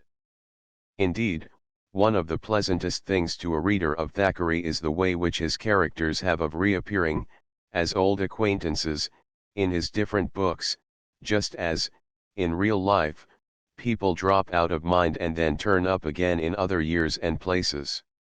Vanity Fair is Thackeray's masterpiece, but it is not the best introduction to his writings. There are no illusions in it, and, to a young reader fresh from Scott's romances or Dickens's sympathetic extravagances, it will seem hard and repellent. But men who, like Thackeray, have seen life and tasted its bitterness and felt its hollowness know how to prize it. Thackeray does not merely expose the cant, the emptiness, the self-seeking, the false pretenses, flunkeyism and snobbery, the mean admiration of mean things in the great world of London society. His keen, unsparing vision detects the base alloy in the purest natures. There are no heroes in his books, no perfect characters. Even his good women, such as Helen and Laura Pendennis, are capable of cruel injustice toward less fortunate sisters, like little Fanny, and Amelia Sedley is led, by blind feminine instinct, to snub and tyrannize over poor Dobbin. The shabby miseries of life, the numbing and belittling influences of failure and poverty on the most generous natures, are the tragic themes which Thackeray handles by preference. He has been called a cynic, but the boyish playfulness of his humor and his kindly spirit are incompatible with cynicism. Charlotte Brontë said that Fielding was the vulture and Thackeray the eagle. The comparison would have been truer if made between Swift and Thackeray. Swift was a cynic, his pen was driven by hate, but Thackeray's by love, and it was not in bitterness but in sadness that the latter laid bare the wickedness of the world. He was himself a thorough man of the world, and he had that dislike for a display of feeling which characterizes the modern Englishman. But behind his satiric mask he concealed the manliest tenderness, and a reverence for everything in human nature that is good and true. Thackeray's other great novels are Pendennis, 1849, Henry Esmond, 1852, and The Newcomes, 1855, the last of which contains his most lovable character, the pathetic and immortal figure of Colonel Newcome, a creation worthy to stand, in its dignity and its sublime weakness, by the side of Don Quixote. It was alleged against Thackeray that he made all his good characters, like Major Dobbin and Amelia Sedley and Colonel Newcome, intellectually feeble, and his brilliant characters, like Becky Sharp and Lord Steyne and Blanche Amory, morally bad. This is not entirely true, but the other complaint that his women are inferior to his men is true in a general way. Somewhat inferior to his other novels were The Virginians, 1858, and The Adventures of Philip, 1862. All of these were stories of contemporary life, except Henry Esmond and its sequel, The Virginians, which, though not precisely historical fictions, introduced historical figures, such as Washington and the Earl of Peterborough. Their period of action was the 18th century, and the dialogue was a cunning imitation of the language of that time. Thackeray was strongly attracted by the 18th century. His literary teachers were Addison, Swift, Steele, Gay, Johnson, Richardson, Goldsmith, Fielding, Smollett, and Sterne, and his special master and model was Fielding. He projected a history of the century, and his studies in this kind took shape in his two charming series of lectures on the English humorists and the Four Georges. These he delivered in England and in America, to which country he, like Dickens, made two several visits. Thackeray's genius was, perhaps, less astonishing than Dickens's, less fertile, spontaneous, and inventive, but his art is sounder, and his delineation of character more truthful. After one has formed a taste for his books, Dickens's sentiment will seem overdone, and much of his humor will have the air of buffoonery. Thackeray had the advantage in another particular: he described the life of the upper classes, and Dickens of the lower. It may be true that the latter offers richer material to the novelist, in the play of elementary passions and in strong native developments of character. It is true, also, that Thackeray approached society rather to satirize it than to set forth its agreeableness. Yet, after all, it is the great world which he describes, that world upon which the broadening and refining processes of a high civilization have done their utmost, and which, consequently, must possess an intellectual interest superior to anything in the life of London thieves, travelling showmen, and coachees. Thackeray is the equal of Swift as a satirist, of Dickens as a humorist, and of Scott as a novelist. The one element lacking in him and which Scott had in a high degree is the poetic imagination. "I have no brains above my eyes," he said, "I describe what I see." Hence there is wanting in his creations that final charm which Shakespeare's have. For what the eyes see is not all. The great woman who wrote under the pen name of George Eliot was a humorist, too. She had a rich, deep humor of her own, and a wit that crystallized into sayings which are not epigrams only because their wisdom strikes more than their smartness. But humor was not, as with Thackeray and Dickens, her point of view. A country girl, the daughter of a land agent and surveyor at Nuneaton, in Warwickshire, her early letters and journals exhibit a Calvinistic gravity and moral severity. Later, when her truth to her convictions led her to renounce the Christian belief, she carried into positivism the same religious earnestness, and wrote the one English hymn of the religion of humanity, "Oh, let me join the choir invisible," etc. Her first published work was a translation of Strauss's Leben Jesu, 1846.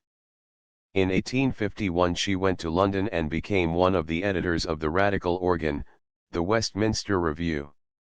Here she formed a connection, a marriage in all but the name, with George Henry Lewes, who was, like herself, a freethinker, and who published, among other things, a biographical history of philosophy. Lewes had also written fiction, and it was at his suggestion that his wife undertook story writing.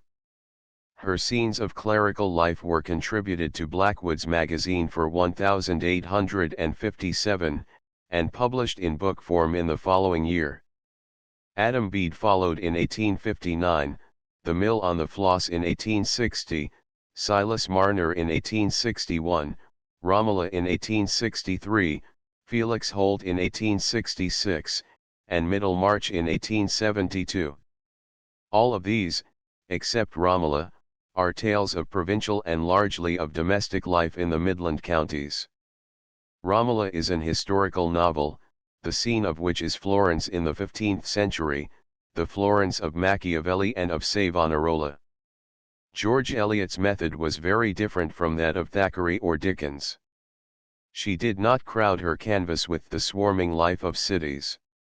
Her figures are comparatively few, and they are selected from the middle-class families of rural parishes or small towns, amid that atmosphere of fine old leisure, whose disappearance she lamented. Her drama is a still-life drama, intensely and profoundly inward. Character is the stuff that she works in, and she deals with it more subtly than Thackeray. With him the tragedy is produced by the pressure of society and its false standards upon the individual, with her, by the malign influence of individuals upon one another. She watches the stealthy convergence of human fates, the intersection at various angles of the planes of character, the power that the lower nature has to thwart, stupefy, or corrupt the higher, which has become entangled with it in the mesh of destiny. At the bottom of every one of her stories there is a problem of the conscience or the intellect. In this respect she resembles Hawthorne, though she is not, like him, a romancer, but a realist.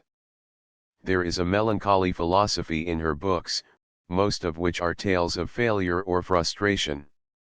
The Mill on the Floss contains a large element of autobiography, and its heroine, Maggie Tulliver, is, perhaps, her idealized self. Her aspirations after a fuller and nobler existence are condemned to struggle against the resistance of a narrow, provincial environment, and the pressure of untoward fates. She is tempted to seek an escape even through a desperate throwing off of moral obligations, and is driven back to her duty only to die by a sudden stroke of destiny. "Life is a bad business," wrote George Eliot, in a letter to a friend, and we must make the most of it. Adam Bede is, in construction, the most perfect of her novels, and Silas Marner of her shorter stories. Her analytic habit gained more and more upon her as she wrote. Middlemarch, in some respects her greatest book, lacks the unity of her earlier novels, and the story tends to become subordinate to the working out of character studies and social problems. The philosophic speculations which she shared with her husband were seemingly unfavorable to her artistic growth, a circumstance which becomes apparent in her last novel, Daniel Deronda, 1877. Finally, in the Impressions of Theophrastus Such, 1879, she abandoned narrative altogether, and recurred to that type of character books which we have met as a flourishing department of literature in the 17th century, represented by such works as Hull's Microcosmography and Fuller's Holy and Profane State. The moral of George Eliot's writings is not obtruded. She never made the artistic mistake of writing a novel of purpose, or what the Germans call a Tendenz-Roman, as Dickens did, for example, when he attacked imprisonment for debt, in Pickwick, the Poor Laws, in Oliver Twist, the Court of Chancery, in Bleak House, and the Circumlocution Office, in Little Dorrit. Next to the novel, the essay has been the most overflowing literary form used by the writers of this generation, a form characteristic, it may be, of an age which lectures, not creates.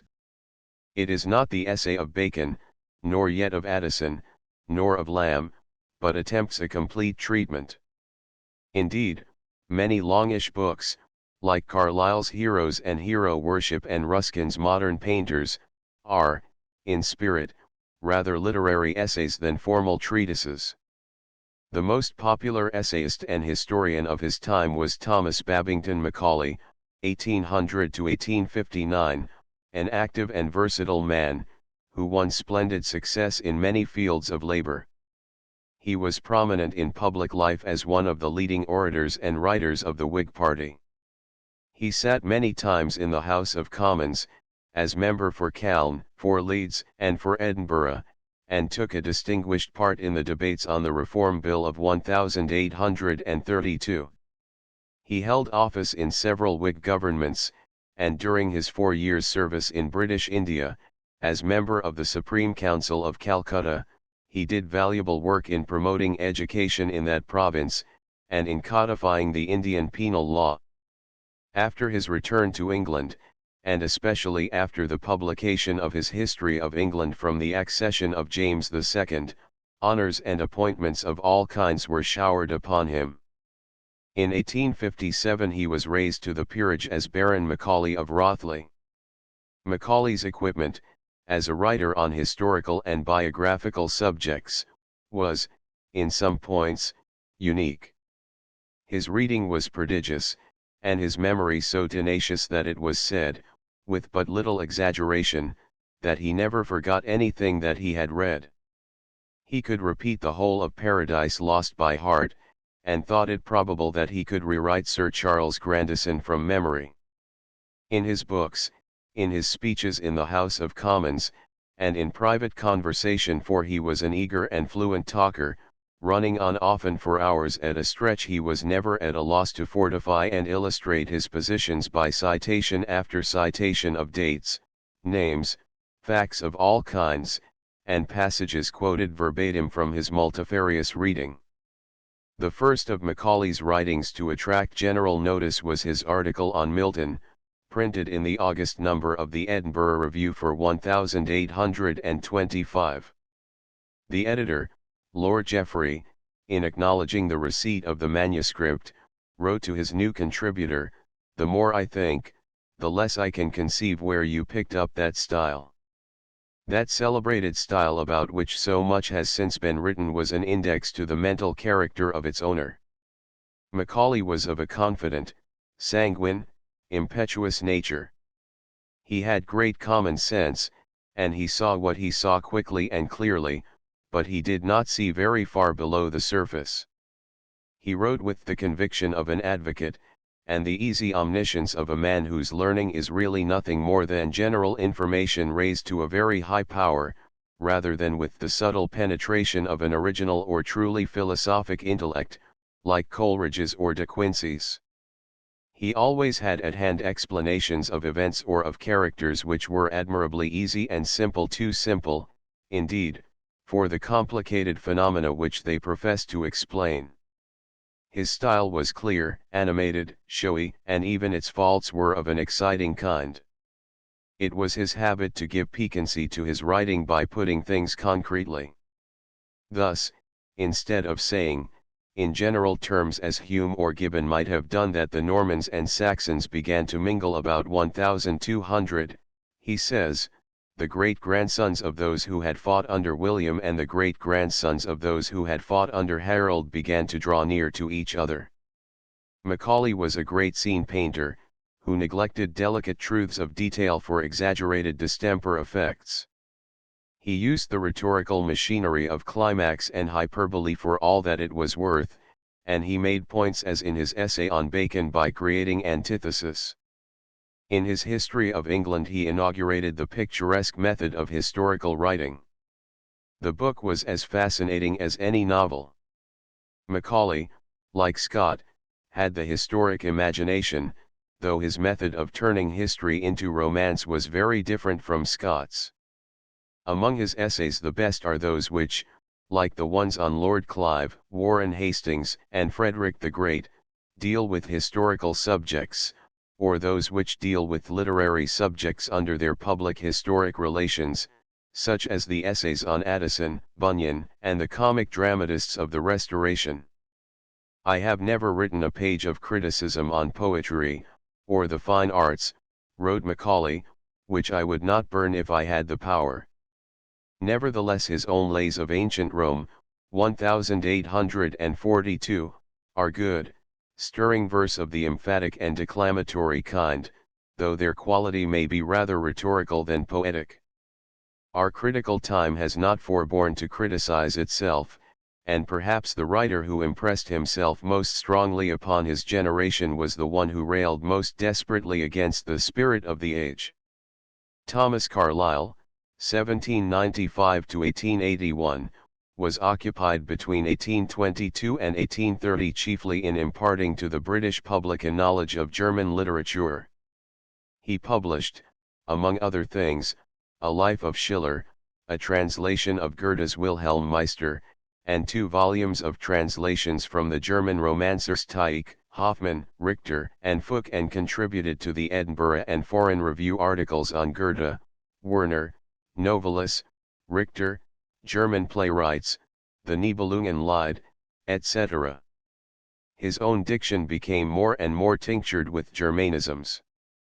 There was something Gothic in his taste, which was attracted by the lawless, the grotesque, and the whimsical in the writings of Jean-Paul Richter. His favorite among English humorists was Sterne, who has a share of these same qualities. He spoke disparagingly of the sensuous literature of the Greeks, and preferred the Norse to the Hellenic mythology.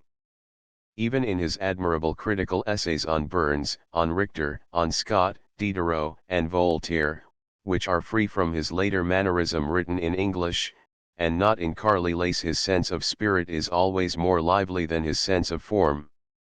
He finally became so impatient of art as to maintain half seriously the paradox that Shakespeare would have done better to write in prose.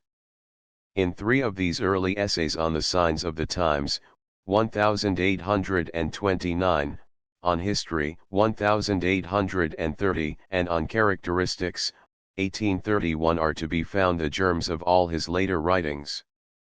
The first of these was an arraignment of the mechanical spirit of the age. In every province of thought he discovered too great a reliance upon systems, institutions, machinery, instead of upon men.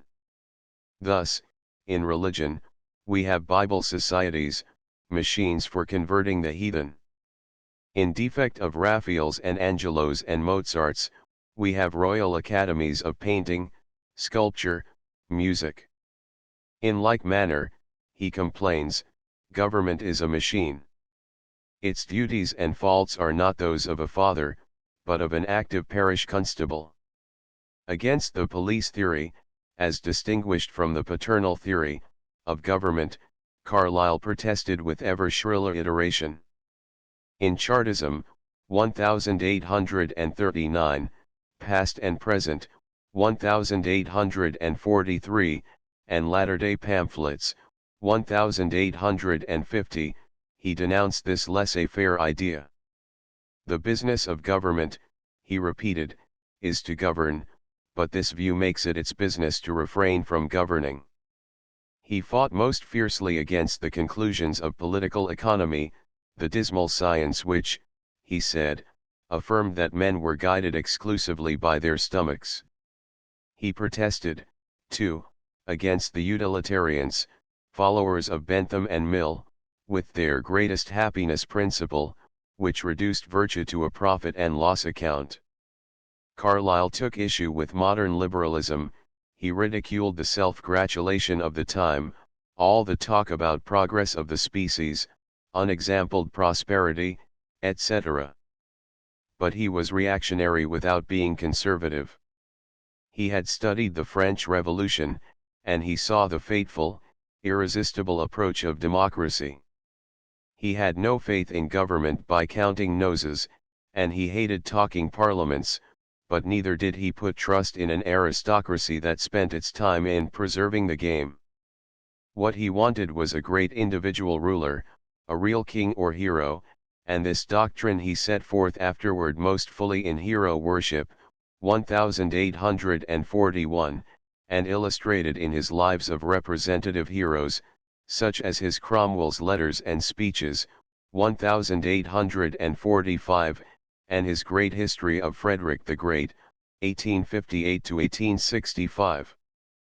Cromwell and Frederick were well enough, but as Carlyle grew older his admiration for mere force grew, and his latest hero was none other than that infamous Dr. Francia, the South American dictator, whose career of bloody and crafty crime horrified the civilized world.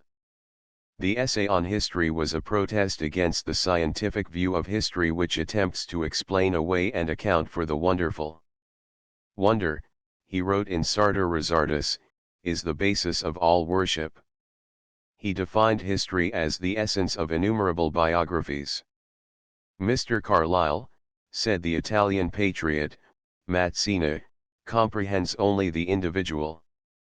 The nationality of Italy is, in his eyes, the glory of having produced Dante and Christopher Columbus.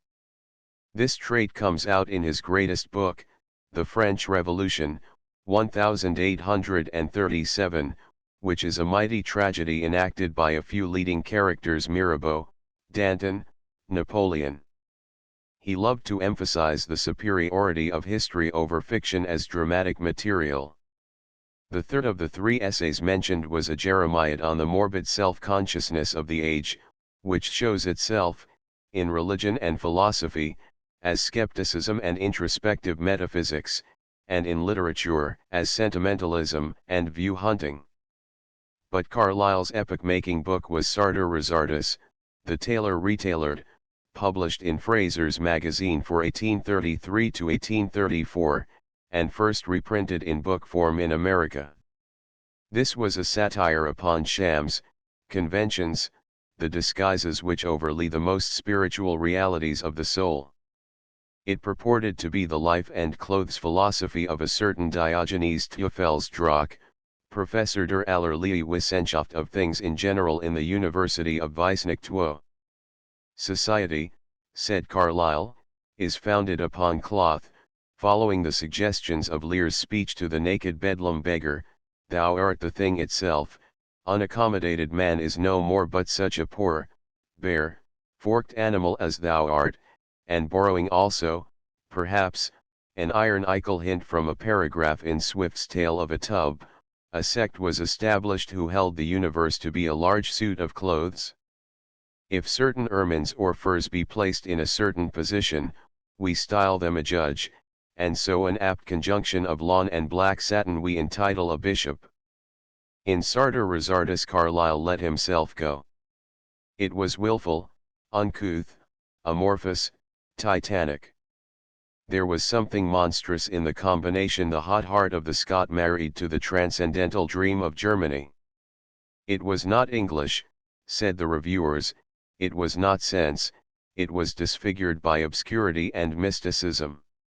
Nevertheless, even the thin wit and the dry wit had to acknowledge the powerful beauty of many chapters and passages, rich with humor, eloquence, poetry, deep-hearted tenderness, or passionate scorn. Carlyle was a voracious reader, and the plunder of whole literatures is strewn over his pages. He flung about the resources of the language with a giant's strength, and made new words at every turn. The concreteness and the swarming fertility of his mind are evidenced by his enormous vocabulary, computed greatly to exceed Shakespeare's, or any other single writer's in the English tongue. His style lacks the crowning grace of simplicity and repose. It astonishes, but it also fatigues. Carlyle's influence has consisted more in his attitude than in any special truth which he has preached. It has been the influence of a moralist, of a practical rather than a speculative philosopher. The end of man, he wrote, is an action, not a thought.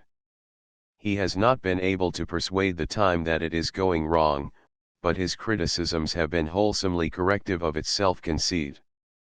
In a democratic age he has insisted upon the undemocratic virtues of obedience, silence, and reverence. Ehrfurcht, reverence, the text of his address to the students of Edinburgh University in 1866, is the last word of his philosophy. In 1830 Alfred Tennyson, 1809–1892, a young graduate of Cambridge, published a thin duodecimo of 154 pages entitled Poems, chiefly lyrical. The pieces in this little volume, such as The Sleeping Beauty, Ode to Memory, and Recollections of the Arabian Nights, were full of color, fragrance, melody, but they had a dream-like character, and were without definite theme, resembling an artist's studies, or exercises in music, a few touches of the brush, a few sweet chords, but no aria. A number of them, Claribel, Lillian, Adeline, Isabel, Mariana, Madeline, were sketches of women, not character portraits, like Browning's Men and Women, but impressions of temperament, of delicately differentiated types of feminine beauty. In Mariana, expanded from a hint of the forsaken maid in Shakespeare's Measure for Measure, Mariana at the Moat Grange, the poet showed an art then peculiar, but since grown familiar, of heightening the central feeling by landscape accessories. The level waste, the stagnant sluices, the neglected garden, the wind in the single poplar, reinforce, by their monotonous sympathy, the loneliness, the hopeless waiting and weariness of life in the one human figure of the poem. In Mariana, the Ode to Memory, and the Dying Swan, it was the fens of Cambridge and of his native Lincolnshire that furnished Tennyson's scenery. Stretched wide and wild, the waste enormous marsh, where from the frequent bridge, like emblems of infinity, the trench-head waters run from sky to sky. A second collection, published in 1833, exhibited a greater scope and variety, but was still in his earlier manner. The studies of feminine types were continued in Margaret, Fatima, Eleanor, Mariana in the South, and A Dream of Fair Women, suggested by Chaucer's Legend of Good Women. In The Lady of Shalott the poet first touched the Arthurian legends. The subject is the same as that of Elaine, in the Idylls of the King, but the treatment is shadowy, and even allegorical. In Oenone and the Lotus Eaters he handled Homeric subjects, but in a romantic fashion which contrasts markedly with the style of his later pieces, Ulysses and Tithonus. These last have the true classic severity, and are among the noblest specimens of weighty and sonorous blank verse in modern poetry. In general, Tennyson's art is unclassical. It is rich, ornate, composite, not statuesque so much as picturesque. He is a great painter, and the critics complain that in passages calling for movement and action, a battle, a tournament, or the like, his figures stand still as in a tableau, and they contrast such passages unfavorably with scenes of the same kind in Scott, and with Browning's spirited ballad, How We Brought the Good News from Ghent to Aix. In the Palace of Art these elaborate pictorial effects were combined with allegory, in the Lotus Eaters, with that expressive treatment of landscape noted in Mariana, the Lotus Land, in which it seemed always afternoon, reflecting and promoting the enchanted indolence of the heroes. Two of the pieces in this 1833 volume, The May Queen and the Miller's Daughter, were Tennyson's first poems of the affections, and as ballads of simple rustic life they anticipated his more perfect idyls in blank verse, such as Dora, the Brook, Edwin Morris, and the Gardener's Daughter. The songs in The Miller's Daughter had a more spontaneous lyrical movement than anything he had yet published, and foretokened the lovely songs which interlude the divisions of the Princess, the famous Bugle Song, the no less famous Cradle Song, and the rest. In 1833 Tennyson's friend, Arthur Hallam, died, and the effect of this great sorrow upon the poet was to deepen and strengthen the character of his genius. It turned his mind in upon itself, and set it brooding over questions which his poetry had so far left untouched, the meaning of life and death, the uses of adversity, the future of the race, the immortality of the soul, and the dealings of God with mankind. Thou madest death, and, lo, thy foot is on the skull which thou hast made. His elegy on Hallam, in memoriam, was not published till 1850.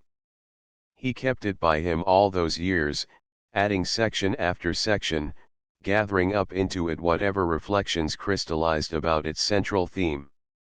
It is his most intellectual and most individual work, a great song of sorrow and consolation. In 1842 he published a third collection of poems, among which were Locksley Hall, displaying a new strength of passion, Ulysses, suggested by a passage in Dante, pieces of a speculative cast, like the Two Voices and the Vision of Sin, the song Break, Break, Break, which prelude in memoriam, and, lastly, some additional gropings toward the subject of the Arthurian romance, such as Sir Galahad, Sir Lancelot, and Queen Guinevere, and Morte d'Arthur.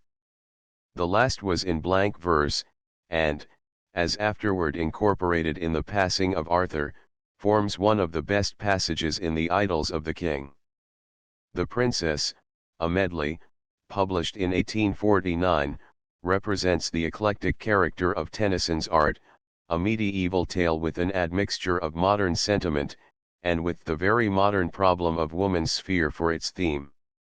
The first four Idylls of the King, 1859, with those since added, constitute, when taken together, an epic poem on the old story of King Arthur. Tennyson went to Mallora's Morte d'Arthur for his material, but the outline of the first idyll, Enid, was taken from Lady Charlotte Guest's translation of the Welsh Mabinogion. In the Idyll of Guinevere Tennyson's genius reached its high water mark. The interview between Arthur and his fallen queen is marked by a moral sublimity and a tragic intensity which move the soul as nobly as any scene in modern literature. Here, at least, the art is pure and not decorated, the effect is produced by the simplest means, and all is just, natural, and grand.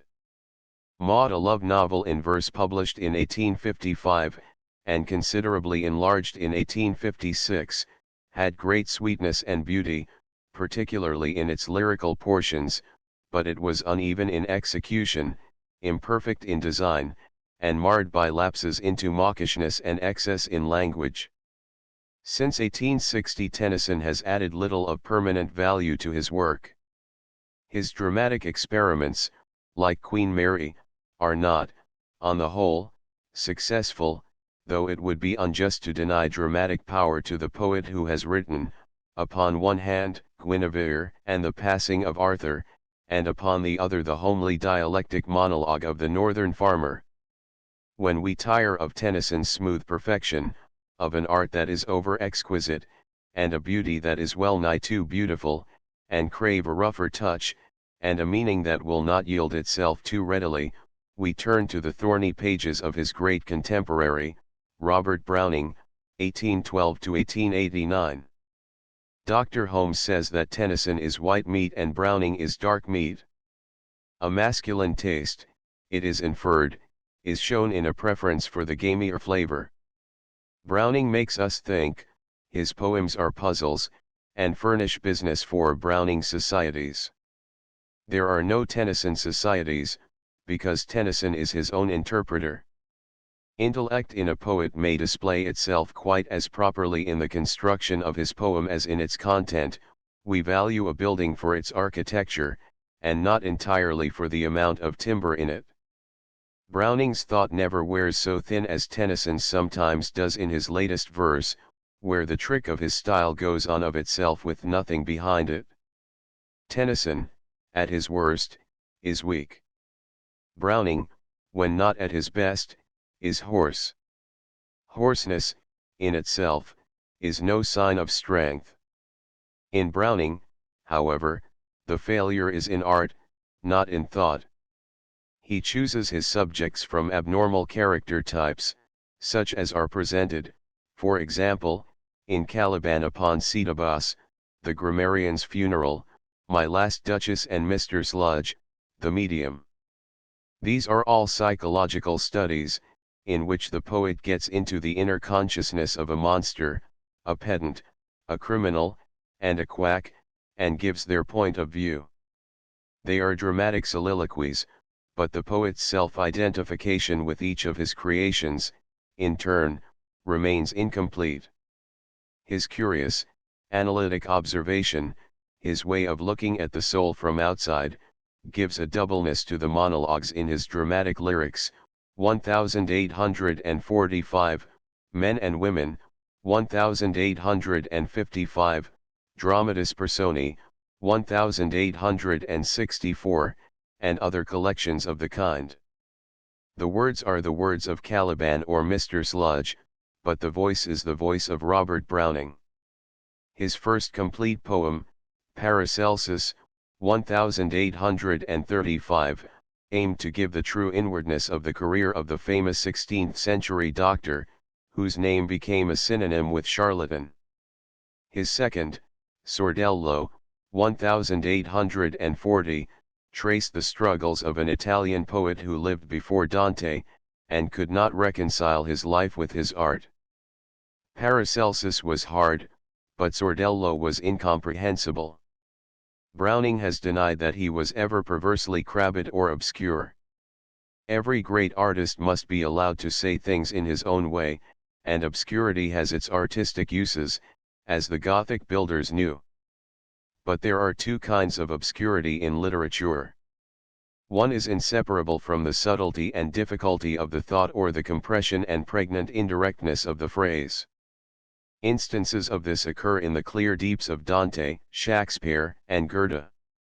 The other comes from a vice of style, a willfully enigmatic and unnatural way of expressing thought.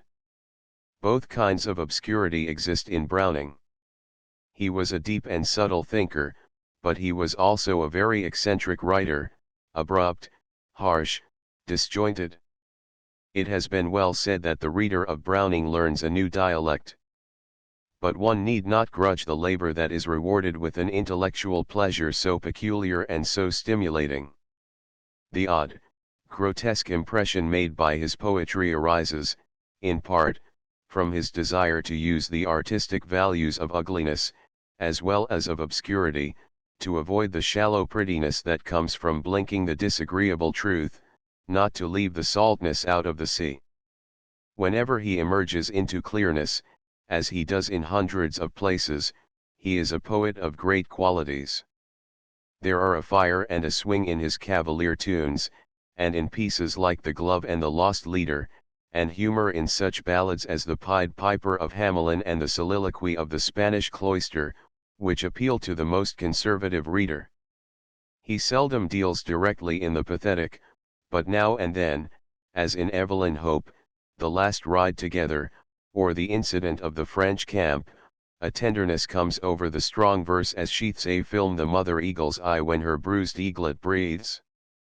Perhaps the most astonishing example of Browning's mental vigor is the huge composition, entitled The Ring and the Book, 1868, a narrative poem in 21,000 lines in which the same story is repeated 11 times in 11 different ways. It is the story of a criminal trial which occurred at Rome about 1700, the trial of one Count Guido for the murder of his young wife. First the poet tells the tale himself, then he tells what one half the world said and what the other, then he gives the deposition of the dying girl, the testimony of witnesses, the speech made by the Count in his own defense, the arguments of counsel, etc., and, finally, the judgment of the Pope. So wonderful are Browning's resources in casuistry, and so cunningly does he ravel the intricate motives at play in this tragedy and lay bare the secrets of the heart, that the interest increases at each repetition of the tale. He studied the Middle Age carefully, not for its picturesque externals, its feudalisms, chivalries, and the like, but because he found it a rich quarry of spiritual monstrosities, strange outcroppings of fanaticism, superstition, and moral and mental distortion of all shapes. It furnished him especially with a great variety of ecclesiastical types, such as are painted in Fra Lippo Lippi, the Heretic's Tragedy, and the Bishop orders his tomb in St. Praxed's Church. Browning's dramatic instinct always attracted him to the stage. His tragedy, Strafford, 1837, was written for Macready, and put on at Covent Garden Theatre, but without pronounced success. He wrote many fine dramatic poems, like Pippa Passes, Colombe's Birthday, and In a Balcony, and at least 2 good acting plays, Luria and A Blot in the Scutcheon. The last named has recently been given to the American public, with Lawrence Barrett's careful and intelligent presentation of the leading role. The motive of the tragedy is somewhat strained and fantastic, but it is, notwithstanding, very effective on the stage. It gives one an unwonted thrill to listen to a play, by a contemporary English writer, which is really literature. One gets a faint idea of what it must have been to assist at the first night of Hamlet. One English literature in the reign of Victoria. Henry Morley. Tauchnitz series. 2 Victorian poets. E. C. Stedman. Boston, Houghton, Mifflin & Co., 1886. 3 Dickens. Pickwick Papers, Nicholas Nickleby, David Copperfield, Bleak House, Tale of Two Cities. 4 Thackeray. Vanity Fair, Pendennis, Henry Esmond, The Newcomes. 5 George Eliot. Scenes of Clerical Life, Mill on the Floss, Silas Marner, Romola, Adam Bede, Middlemarch. 6 Macaulay. Essays, Lays of Ancient Rome. 7 Carlyle. Sartor Resartus, French Revolution, Essays on History, Signs of the Times, Characteristics, Burns, Scott, Voltaire, and Goethe. 8 The Works of Alfred Tennyson. London, Stranium & Co., 1872. 6 volumes 9. Selections from the Poetical Works of Robert Browning. London, Smith, Elder & Co., 1880. 2 volumes Appendix. Geoffrey Chaucer. The Prioress. From the General Prologue to the Canterbury Tales. There was also anon, a prioresse, that of higher smiling was full simple and coy, higher greatest of n as but by Saint Eloi, and she was clepe 23 Madame Eglantine. Full wel she song the service divine, and tuned in higher nose full sweetly, and French she spake full fair and fetus lie 24 after the skull of Stratford at Bow 25 for French of Paris was to hire unknow. At meat was she well taught with Allah, she let no morsel from higher lip fall, any wet higher fingers in higher sauce depe. Well could she carry a morsel, and well cape, that no drope any fell upon higher breast. In courtesy was set full mosh higher lest 26 higher over lip wiped she so clean that in higher cup was no furting 27 sene of grez, when she drunken had higher draught. Full semeli after higher meat she raw 28 and ck early 29 she was of great disport and full pleasant and amiable of port, and pained higher to contrafetin share of court 30 and ben estate lich of Mainera and to ben Holden digny 31 of reverence. But for to specken of higher conscience, she was so charitable and so piteous, she wold a wape if that she saw a mouse caught in a trap, if it were dead or bled. Of smale hounds had she, that she fed with rested flesh and milk and wastel breed 32 but sore wept she if on of hem were deed, or if men smote it with a yurdy 33 smirt 34 and all was conscience and tendra hurt. 23 called. 24 neatly. 25 Stratford on the Bow, river a small village where such French as was spoken would be provincial. 26 delight. 27 farthing, bid. 28 reached. 29 surely. 30 took pains to imitate court manners. 31 worthy. 32 fine bread. 33 stick. 34 smartly. Palamon's farewell to Emily. From the Knight's Tale. Naught may the woeful spirit in myn hurt declare o 35 point of all my sorwies smirty to you, my lady, that I love most. But I bequeath the service of my ghost to you above in every creature, sin 36 that my life any may no longer endure. Alas the woe! Alas the pains strong that I for you have suffered, and so lunge. Alas the death! Alas min Emily! Alas departing of our company! Alas min hurts kinny! Alas my wife! Min hurts lady, uter of my life! What is this world? What isn't 37 men to have? Now with his love, now in his colde grave alone withouten any company. Farewell my swit, farewell min Emily, and soft take me in your armest tway 38 for love of God, and hearkeneth 39 what I say. 35 1. 36 since. 37 ask. 38 2. 39 hearken. Emily in the garden. From the Knight's Tale. Thus passeth year by year, and day by day, till it fell once in a more wee 40 of May that Emily, that fair was to say 41 then is the lily upon his stalk a green, and fresher than the May with flowers new, for with the rose colour stroph higher hue, inot 42 which was the finer of hem too, it was day, as she was wont to do, she was arisen and already died 43 for May wol have no sloggerty a night. The sisson priked every jaunty hurt, and maked him out of his sloppy to stirred, and sate, arise, and do thin observance. This maked Emily han remembrance to do honor to May, and for to rise. Iclethid was she fresh for to devise 44 higher yell we here was broided in a tress behind higher back, a yurdy long I guess.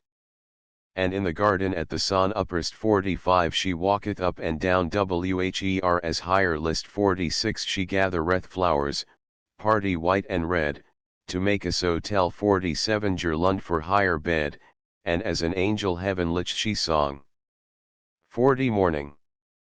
41 see. 42 no not. 43 dressed. 44 describe. 45 sunrise. 46 wherever it pleases her. 47 subtle, cunningly enwoven. Alison. From the Miller's Tale. Fair was this yonge whiff, and therewithal as any vessel higher body gent and small 48 a saint 49 she word, barred al of silk, a barm cloth 50 eke as white as morn milk 51 upon higher lens 52 full of many a gore, white was higher smock, and browded 53 al before and eke behind on higher collar of 54 a boot of coal black silk within and eke without. The tapes of higher white volupera of 55 were of the same suit of higher cholera, higher fillet broad of silk and set full high, and ck early 56 she had a like rouse 57 I, full small pulled 58 were higher brows too, and they were bent and black as any sloe, she was wel more blissful on to see than is the new Persian 59 tree, and softer than the wool is of a wether. And by higher girdle hung a purse of leather, tasselled with silk and pearled with latoun 60 in all this world to sicken up and down there and is no man so wise that could a thank 61 so gay a popolot 62 or swick 63 a wench. Full brighter was the shining of higher hue than in the tour, the noble forged new. But of higher song, it was as loud and yearn 64 as any swallow sitting on a burn. There too she could a skip and make a game as any kid or calf following his dame. Higher mouth was swit as break at 65 or the meth 66 or hoard of apples laid in hay or hate. Wincing 67 she was, as is a jolly colt, long as a mast, and upright as a bolt. A brooch she bare upon higher low cholera. As broad as is the boss of a bocalere 68 higher shun were laced on higher legs high, she was a prime roll 69 a pigus knee 70 for any lord, to Ligan 71 in his bede, or yet for any good yemen 72 to wedding. 48 trim and slim. 49 girdle. 50 apron. 51 morning's milk. 52 loins. 53 embroidered. 54 collar. 55 cap 56 surely. 57 wanton. 58 trimmed fine. 59 young pair. 60 ornamented with pearl-shaped beads of a metal resembling brass. 61 think. 62 puppet. 63 such. 64 brisk. 65 a sweet drink of ale, honey, and spice. 66 mead. 67 skittish. 68 buckler. 69 primrose. 70 pansy. 71 lie. 72 yeoman. Anonymous ballads of the 16th and 17th centuries. Whaley, Whaley but love be bonny. O Whaley 73 Whaley up the bank, and Whaley, Whaley down the brae 74 and Whaley, Whaley yon burn 75 side, where I and my love want to gie. I leaned my back unto an Ike 76 I thought it was a trusty tree, but first it bowed and signed 77 it brack, sae my true love did lightly me. O Whaley, Whaley but love be bonny, a little time while it is new, but when 'tis old it waxed cold, and fades away like the morning dew. Oh wherefore should I busk 78 my head? Or wherefore should I came 79 my hair? For my true love has me forsook, and says he'll never love me mair. Now Arthur seat shall be my bed, the sheets shall ne'er be fylled by me, Saint Anton's well 80 shall be my drink, sin my true love has forsaken me.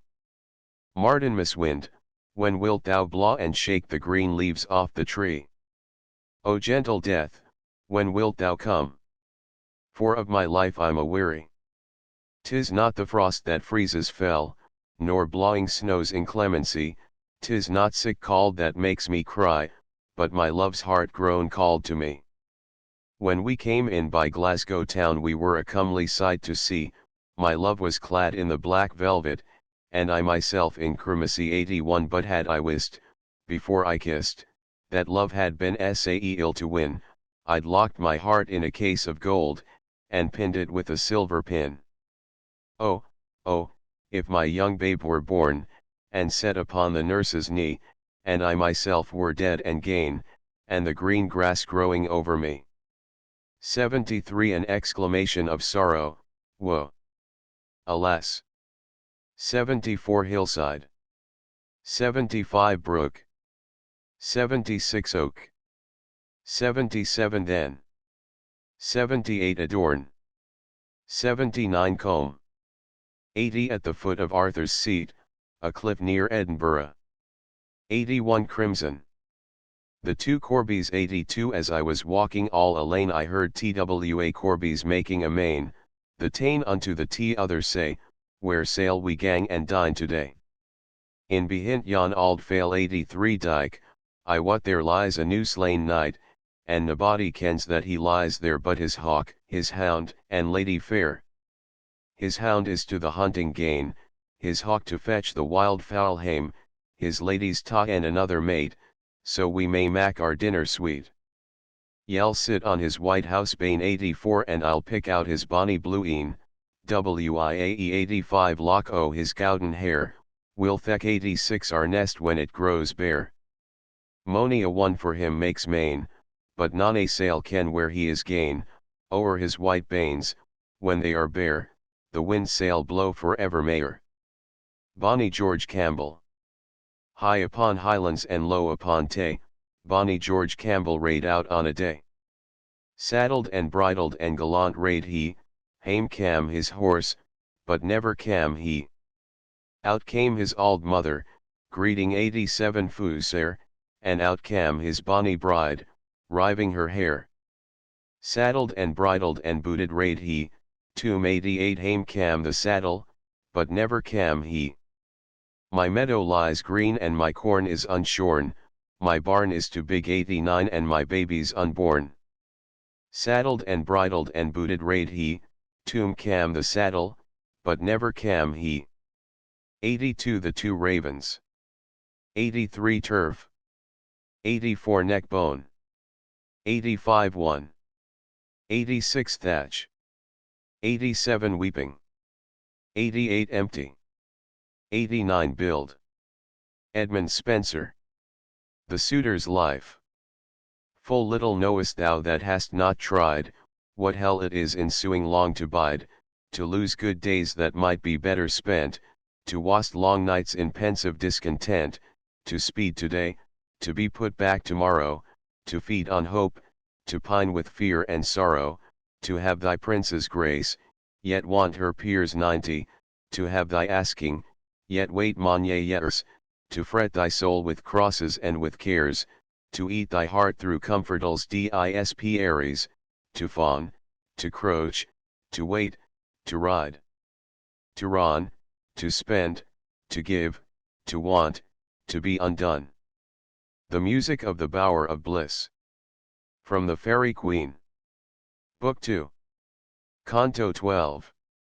Eftsoons they heard a most melodious sound, of all that mo to delight a dainty air, such as it ins 91 might not on living ground, save in this paradise, be heard elsewhere. Right hard it was for wight which did it hear, to read what manner of music that mote 92 be, for all that pleasing is to living ear was there consorted in one harmony, birds, voices, instruments, winds, waters, all agree. The joyous birds, shrouded in cheerful shade, their notes unto the voice attempred sweet, angelical soft trembling voices made to instruments divine respondents meet, the silver sounding instruments did meet with the bass 93 murmur of the waters fall with difference discreet, now soft, now loud, unto the wind did call, the gentle warbling wind low answered to all. The while someone did chaunt this lovely lay, ah! See, whoso fair thing doest feign 94 to see, in springing flower the image of thy day. Ah! See the virgin rose, how sweetly she doth first peep forth with bashful modesty, that fairer seems the less ye see her may. Lo! See, soon after how more bold and free her bared bosom she doth broad display, lo! See, soon after how she fades and falls away. So passeth, in the passing of a day, of mortal life the leaf, the bud, the flower, Any more doth flourish after first decay, that erst 95 was sought to deck both bed and bower of many a lady, and many a paramour. Gather therefore the rose whilst yet is prime 96, for soon comes age that will her pride deflower. Gather the rose of love whilst yet is time, whilst loving thou mayst loved be with equal crime. 90 A reference to Lord Burleigh's hostility to the poet. 91 Might. 92 At once. 93 Base. The House of Sleep. From the Fairy Queen. Book I Canto I. He, making speedy way through spursed air, and through the world of waters wide and deep, to Morpheus' house doth hastily repair, amid the bowels of the earth full steep and low, where dawning day doth never peep. His dwelling is, there teth is his wet bed doth ever wash, and Cynthia still doth steep in silver daw his ever drooping head, while sad night over him her mantle black doth spread. And more to lull him in his slumber soft, a trickling stream from high rock tumbling down, and ever drizzling rain upon the loft, mixed with a murmuring wind, much like the sound of swarming bees, did cast him in a swoon. No othern was, nor people's true blues cries, as still are wont to annoy the walled town, might there be heard, but careless quiet lies wrapped in eternal silence from enemies. 94 Rejoice. 95 First, formerly. 96 Spring. William Shucksborough. Sonnet XC. Then hate me when thou wilt, if ever, now, while the world is bent my deeds to cross, join with the spite of fortune, make me bow, and do not drop in for an after loss. Ah! Do not when my heart hath scaped the sorrow, come in the rearward of a conquered woe, give not a windy night a rainy morrow, to linger out a purposed overthrow. If thou wilt leave me, do not leave me last, when other petty griefs have done their spite, but in the onset come, so shall I taste at first the very worst of fortune's might, and other strains of woe, which now seem woe, compared with loss of thee, will not seem so. Song. From As You Like It. Blow, blow, thou winter wind, thou art not so unkind as man's ingratitude, thy tooth is not so keen, because thou art not seen although thy breath be rude. Hey ho! Sing hey ho! Unto the green holly, most friendship is feigning, most loving mere folly, then hey ho! The holly. This life is most jolly. Freeze, freeze thou bitter sky, thou dost not bite so nigh as benefits forgot, though thou the waters warp, thy sting is not so sharp as friend remembered not. Hey ho! Sing hey ho! Etc. The Sleep of Kings. From Henry IV Part 2. How many thousand of my poorest subjects are at this hour asleep? O sleep, O gentle sleep, nature's soft nurse, how have I fright thee, that thou no more wilt weigh my eyelids down, and steep my senses in forgetfulness? Why rather, sleep, liest thou in smoky cribs, upon uneasy pallets stretching thee, and hushed with buzzing night flies to thy slumber, than in the perfumed chambers of the great, under the canopy of costly state, and lulled with sounds of sweetest melody? O thou dull god, why liest thou with the vile, in loathsome beds, and leavest the kingly couch, a watch-case, or a common larum bell? Wilt thou upon the high and giddy mast seal up the ship-boy's eyes, and rock his brains in cradle of the rude imperious surge, and in the visitation of the winds, who take the ruffian billows by the top, curling their monstrous heads, and hanging them with deafening clamors in the slippery clouds, that, with the hurly, death itself awakes? Canst thou, O partial sleep, give thy repose to the wet sea boy in an hour so rude, and, in the calmest and most stillest night, with all appliances and means to boot, deny it to a king? Then, happy low lie down. Uneasy lies the head that wears a crown. Falstaff and Bardolph. From Henry the Fourth Part I. Falstaff.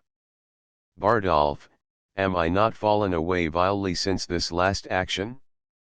Do I not bate? Do I not dwindle? Why, my skin hangs about me like an old lady's loose gown, I am withered like an old apple John.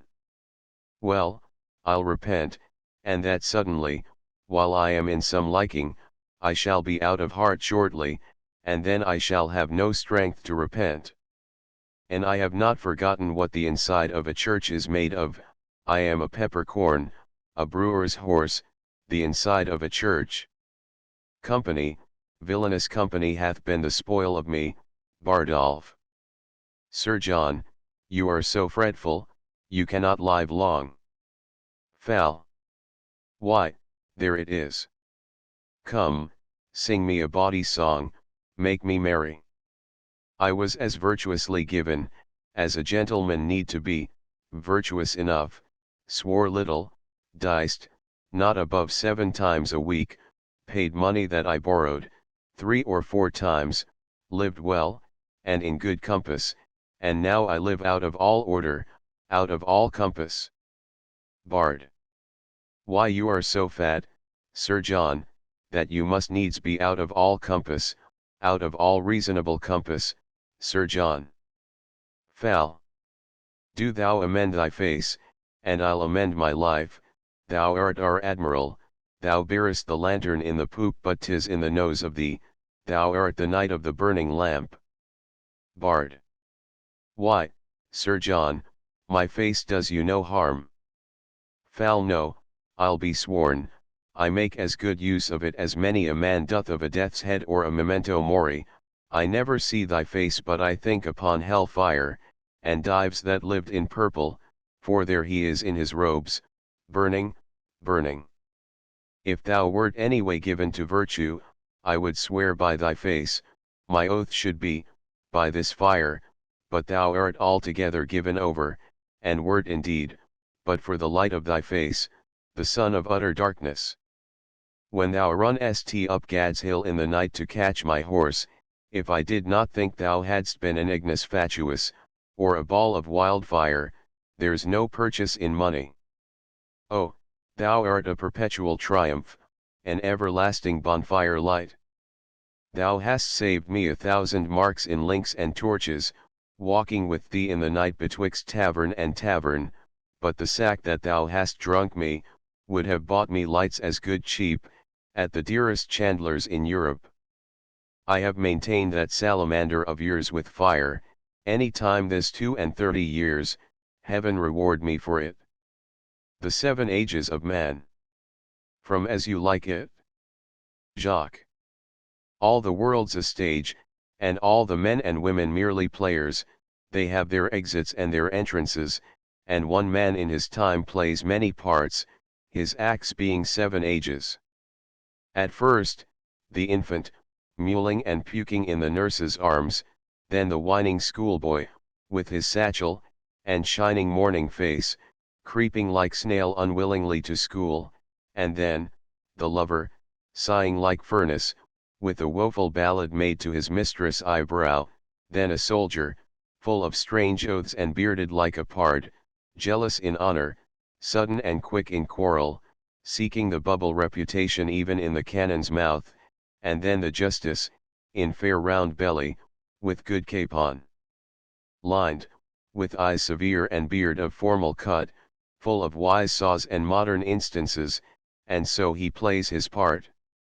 The 6th age shifts into the lean and slippered pantaloon, with spectacles on nose and pouch on side, his youthful hose, well saved, a world too wide for his shrunk shank, and his big manly voice, turning again toward childish treble, pipes and whistles in his sound.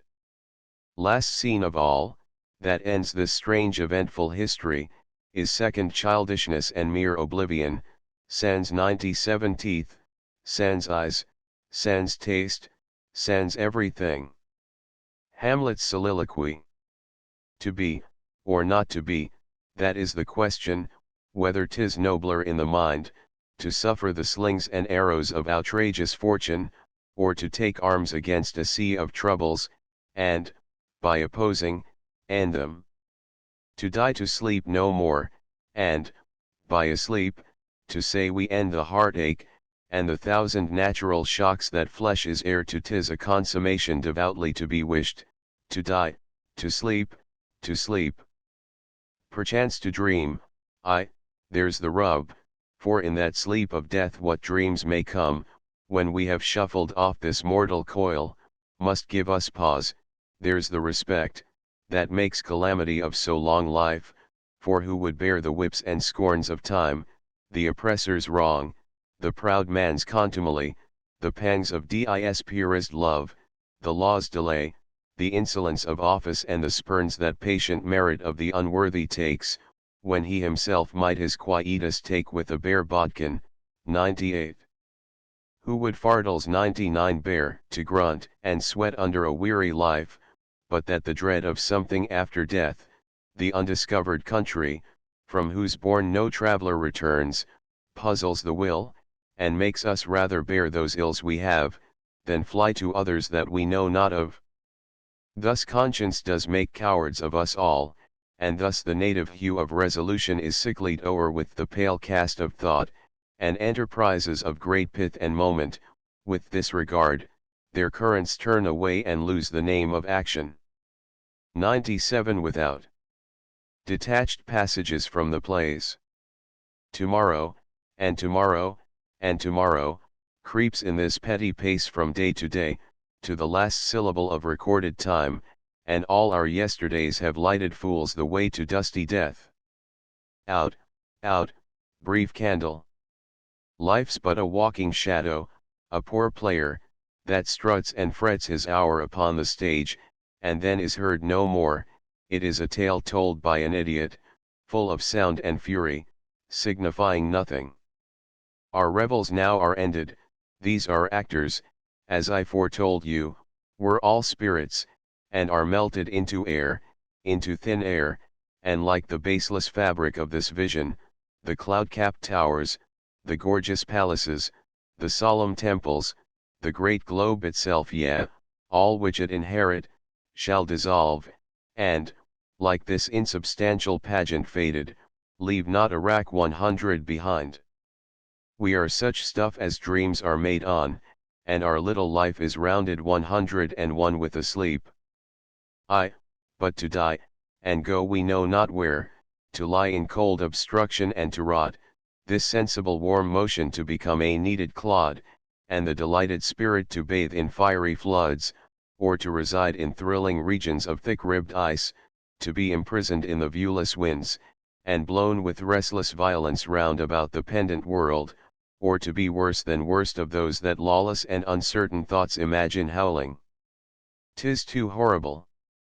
Oh, who can hold a fire in his hand, by thinking on the frosty Caucasus?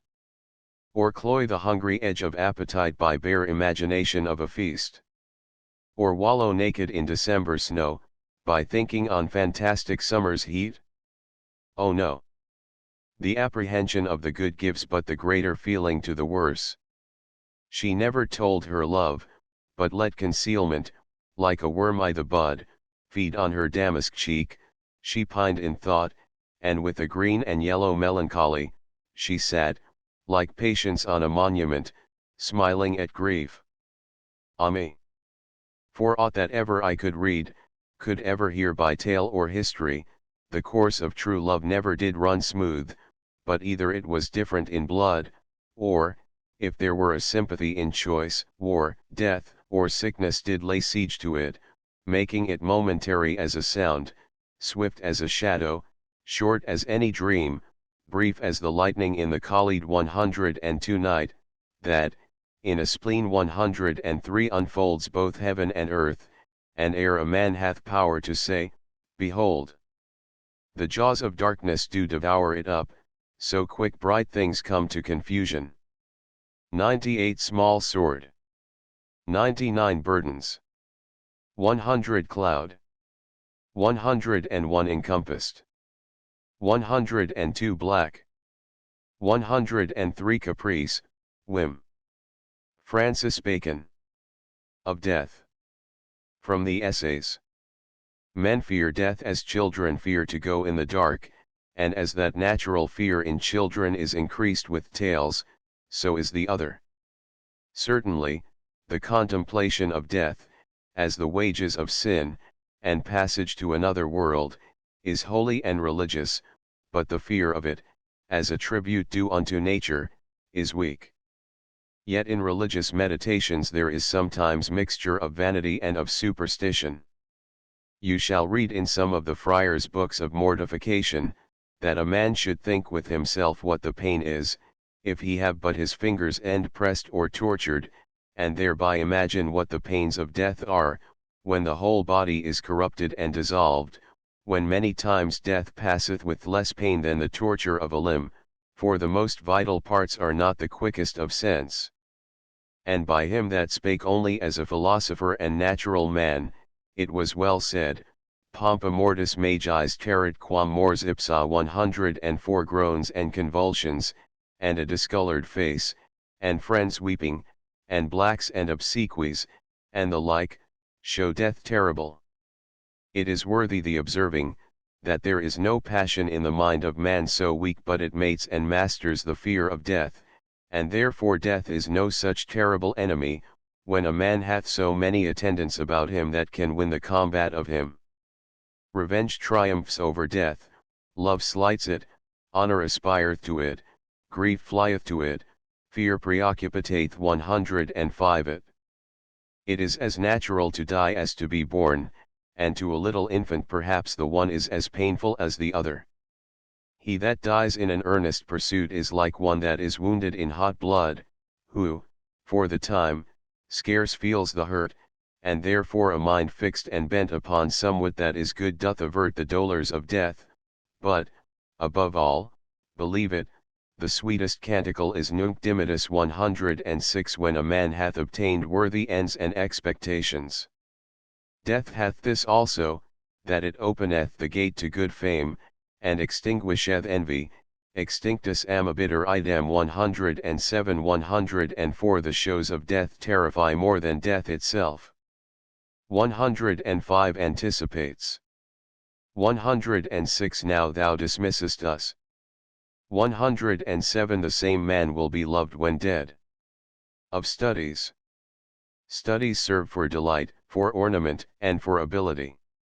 Their chief use for delight is in privateness and retiring, for ornament, is in discourse, and for ability, is in the judgment and disposition of business, for expert men can execute, and perhaps judge of particulars, one by one, but the general counsels, and the plots and marshalling of affairs come best from those that are learned.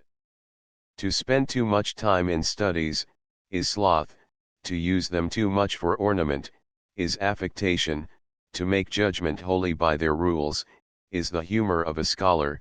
They perfect nature, and are perfected by experience, for natural abilities are like natural plants, that need pruning by study, and studies themselves do give forth directions too much at large, except they be bounded in by experience. Crafty men contemn studies, simple men admire them, and wise men use them, for they teach not their own use, but that is a wisdom without them and above them, won by observation. Read not to contradict and confute, nor to believe and take for granted, nor to find talk and discourse, but to weigh and consider. Some books are to be tasted, others to be swallowed, and some few to be chewed and digested, that is, some books are to be read only in parts, others to be read, but not curiously 108 and some few to be read wholly, and with diligence and attention.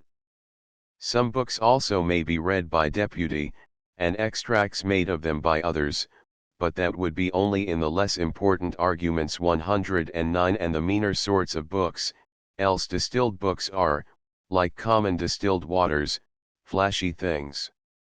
Reading make the full man, conference a ready man, and writing an exact man, and therefore, if a man write little, he had need have a great memory, if he confer little, he had need have a present wit, and if he read little, he had need have much cunning, to seem to know that he doth not.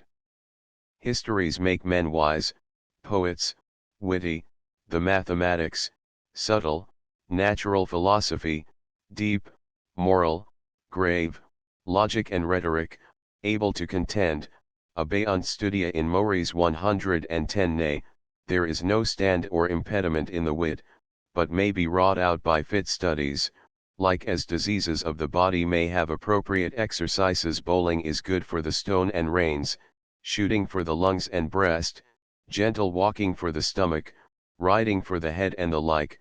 So, if a man's wit be wandering, let him study the mathematics, for in demonstrations, if his wit be called away never so little, he must begin again. If his wit be not apt to distinguish or find differences, let him study the schoolmen, for they are simony sectors 111. If he be not apt to beat over matters, and to call up one thing to prove and illustrate another, let him study the lawyer's cases, so every defect of the mind may have a special receipt. 108 attentively. 109 subjects. 110 studies pass into the character.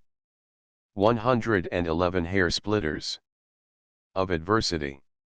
It was a high speech of Seneca, after the manner of the Stoics, that the good things which belong to prosperity are to be wished, but the good things that belong to adversity are to be admired. Bona rerum secundarum optabilia, adversarum mirabilia.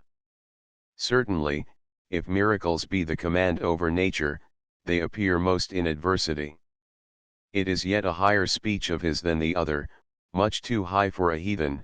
It is true greatness to have in one the frailty of a man and the security of a god. Vir magnum habere fragilitatem hominis, securitatem Dei.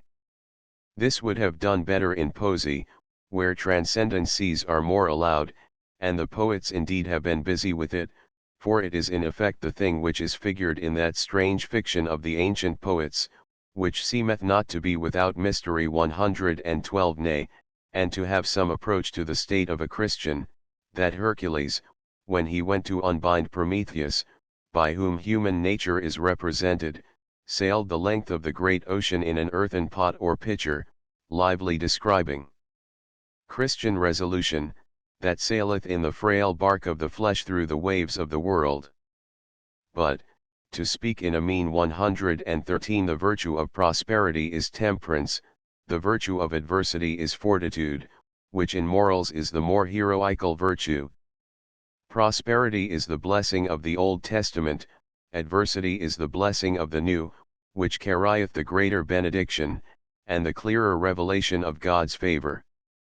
Yet, even in the Old Testament, if you listen to David's harp, you shall hear as many hearse-like airs as carols, and the pencil of the Holy Ghost hath labored more in describing the afflictions of Job than the felicities of Solomon. Prosperity is not without many fears and distastes, and adversity is not without comforts and hopes. We see in needleworks and embroideries it is more pleasing to have a lively work upon a sad and solemn ground, than to have a dark and melancholy work upon a lightsome ground. Judge, therefore, of the pleasure of the heart by the pleasure of the eye. Certainly virtue is like precious odors, most fragrant when they are incensed. 114 or crushed, for prosperity doth best discover vice, but adversity doth best discover virtue. 112 an allegorical meaning. 113 moderately, that is, without poetic figures. 114 burnt. Ben Jonson. Song to Celia. Drink to me only with thine eyes, and I will pledge with mine, or leave a kiss but in the cup, and I'll not look for wine. The thirst that from the soul doth rise doth ask a drink divine, but might I of Jove's nectar sup I would not change for thine. I sent thee late a rosy wreath, not so much honoring thee, as giving it a hope, that there it could not withered be. But thou thereon didst only breathe and sentst it back to me, since when it grows and smells, I swear, not of itself, but thee. Long life. It is not growing like a tree in bulk, doth make men better be, or standing long an oak, 300 year, to fall a log at last, dry, bald, and sere, a lily of a day is fairer far in May, although it fall and die that night, it was the plant and flower of light. In small proportions we just beauty see, and in short measures life may perfect be. Epitaph on the Countess of Pembroke. Underneath this sable hearse lies the subject of all verse, Sidney's sister, Pembroke's mother, death, ere thou hast slain another, learned and fair and good as she, time shall throw a dart at thee. The Thankless Muse. From the poet Astor. Oh, this would make a learned and liberal soul to rive his stained quill up to the back, and damn his long-watched labors to the fire things that were born when none, but the still night and his dumb candle, saw his pinching throes, were not his own free merit a more crown, unto his travails than their reeling claps. 115 This 'tis that strikes me silent, seals my lips, and apts me rather to sleep out my time, than I would waste it in contempt strifes with these vile ibids. 116 These unclean birds that make their mouths their clysters, and still purge from their hot entrails. But I leave the monsters to their own fate. And, since the comic muse hath proved so ominous to me, I will try if tragedy have a more kind aspect, her favours in my next I will pursue, where, if I prove the pleasure but of one, so he judicious be, he shall be alone a theatre unto me.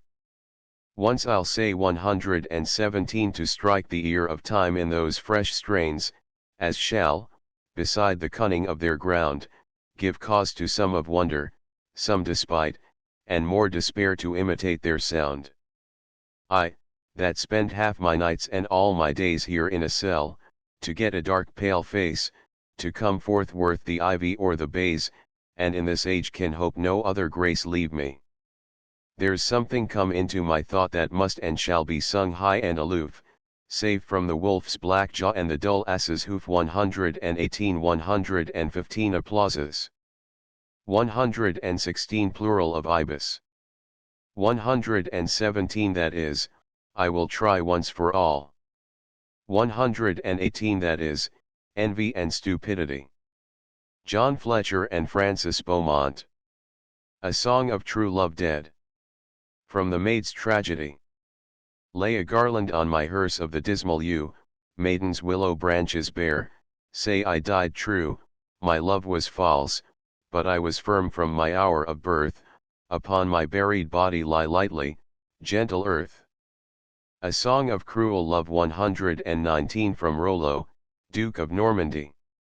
Take, oh take those lips away, that so sweetly were forsworn, and those eyes, the break of day, lights that do mislead the morn, but my kisses bring again, seals of love, though sealed in vain. Hide, oh hide those hills of snow, which thy frozen bosom bears, on whose tops the pinks that grow are of those that April wears, but first set my poor heart free, bound in those icy chains by thee. Sweet Melancholy. 120 From the Nice Valor. Hence, all your vain delights, as short as are the nights wherein you spend your folly. There's naught in this life sweet, if man were wise to see, but only melancholy, O sweetest melancholy. Welcome, folded arms and fixed eyes, a sigh that piercing mortifies, a look that's fastened on the ground, a tongue chained up without a sound. Fountain heads and pathless groves, places which pale passion loves, moonlight walks when all the fowls are warmly housed, save bats and owls, a midnight bell, a parting groan, these are the sounds we feed upon, then stretch our bones in a still gloomy valley, nothing so dainty sweet as lovely melancholy. 119 The first stanza of this song was probably Shakespeare's. 120 This should be compared with Milton's Il Penseroso. Caesar's lament over Pompey. From the False One. O thou conqueror, thou glory of the world once, now the pity, thou awe of nations, wherefore didst thou fall thus? What poor fate followed thee and plucked thee on to trust thy sacred life to an Egyptian? The life and light of Rome to a blind stranger that honorable war ne'er taught a nobleness, nor worthy circumstance showed what a man was. That never heard thy name sung but in banquets and loose lascivious pleasures. To a boy that had no faith to comprehend thy greatness, no study of thy life to know thy goodness. Egyptians, dare you think your high pyramids, built to outdure the sun, as you suppose, where your unworthy kings lie raked in ashes, are monuments fit for him? No, brood of Nilus, nothing can cover his high fame but heaven, no pyramid set off his memories, but the eternal substance of his greatness, to which I leave him. John Milton. Fame. From Lycidas. Alas! What boots it with incessant care to tend the homely, slighted, shepherd's trade, and strictly meditate the thankless muse? Were it not better done, as others use, to sport with Amaryllis in the shade, or with the tangles of Neaera's hair? Fame is the spur that the clear spirit doth raise, that last infirmity of noble mind, to scorn delights and live laborious days, but the fair guerdon when we hope to find, and think to burst out into sudden blaze, comes the blind fury with the abhorred shears 121 and slits the thin-spun life. But not the praise, Phoebus replied, and touched my trembling ears. Fame is no plant that grows on mortal soil, nor in the glistering foil set off to the world, nor in broad rumor lies, but lives and spreads aloft by those pure eyes and perfect witness of all judging Jove, as he pronounces lastly on each deed, of so much fame in heaven expect thy meed. The pleasures of melancholy. From Il Penseroso. Sweet bird that shunnest the noise of folly, most musical, most melancholy. Thee, Chauntress, oft the woods among I woo, to hear thy even song, and, missing thee, I walk unseen on the dry smooth shaven green, to behold the wandering moon, riding near her highest noon, like one that had been led astray through the heaven's wide pathless way, and oft, as if her head she bowed, stooping through a fleecy cloud.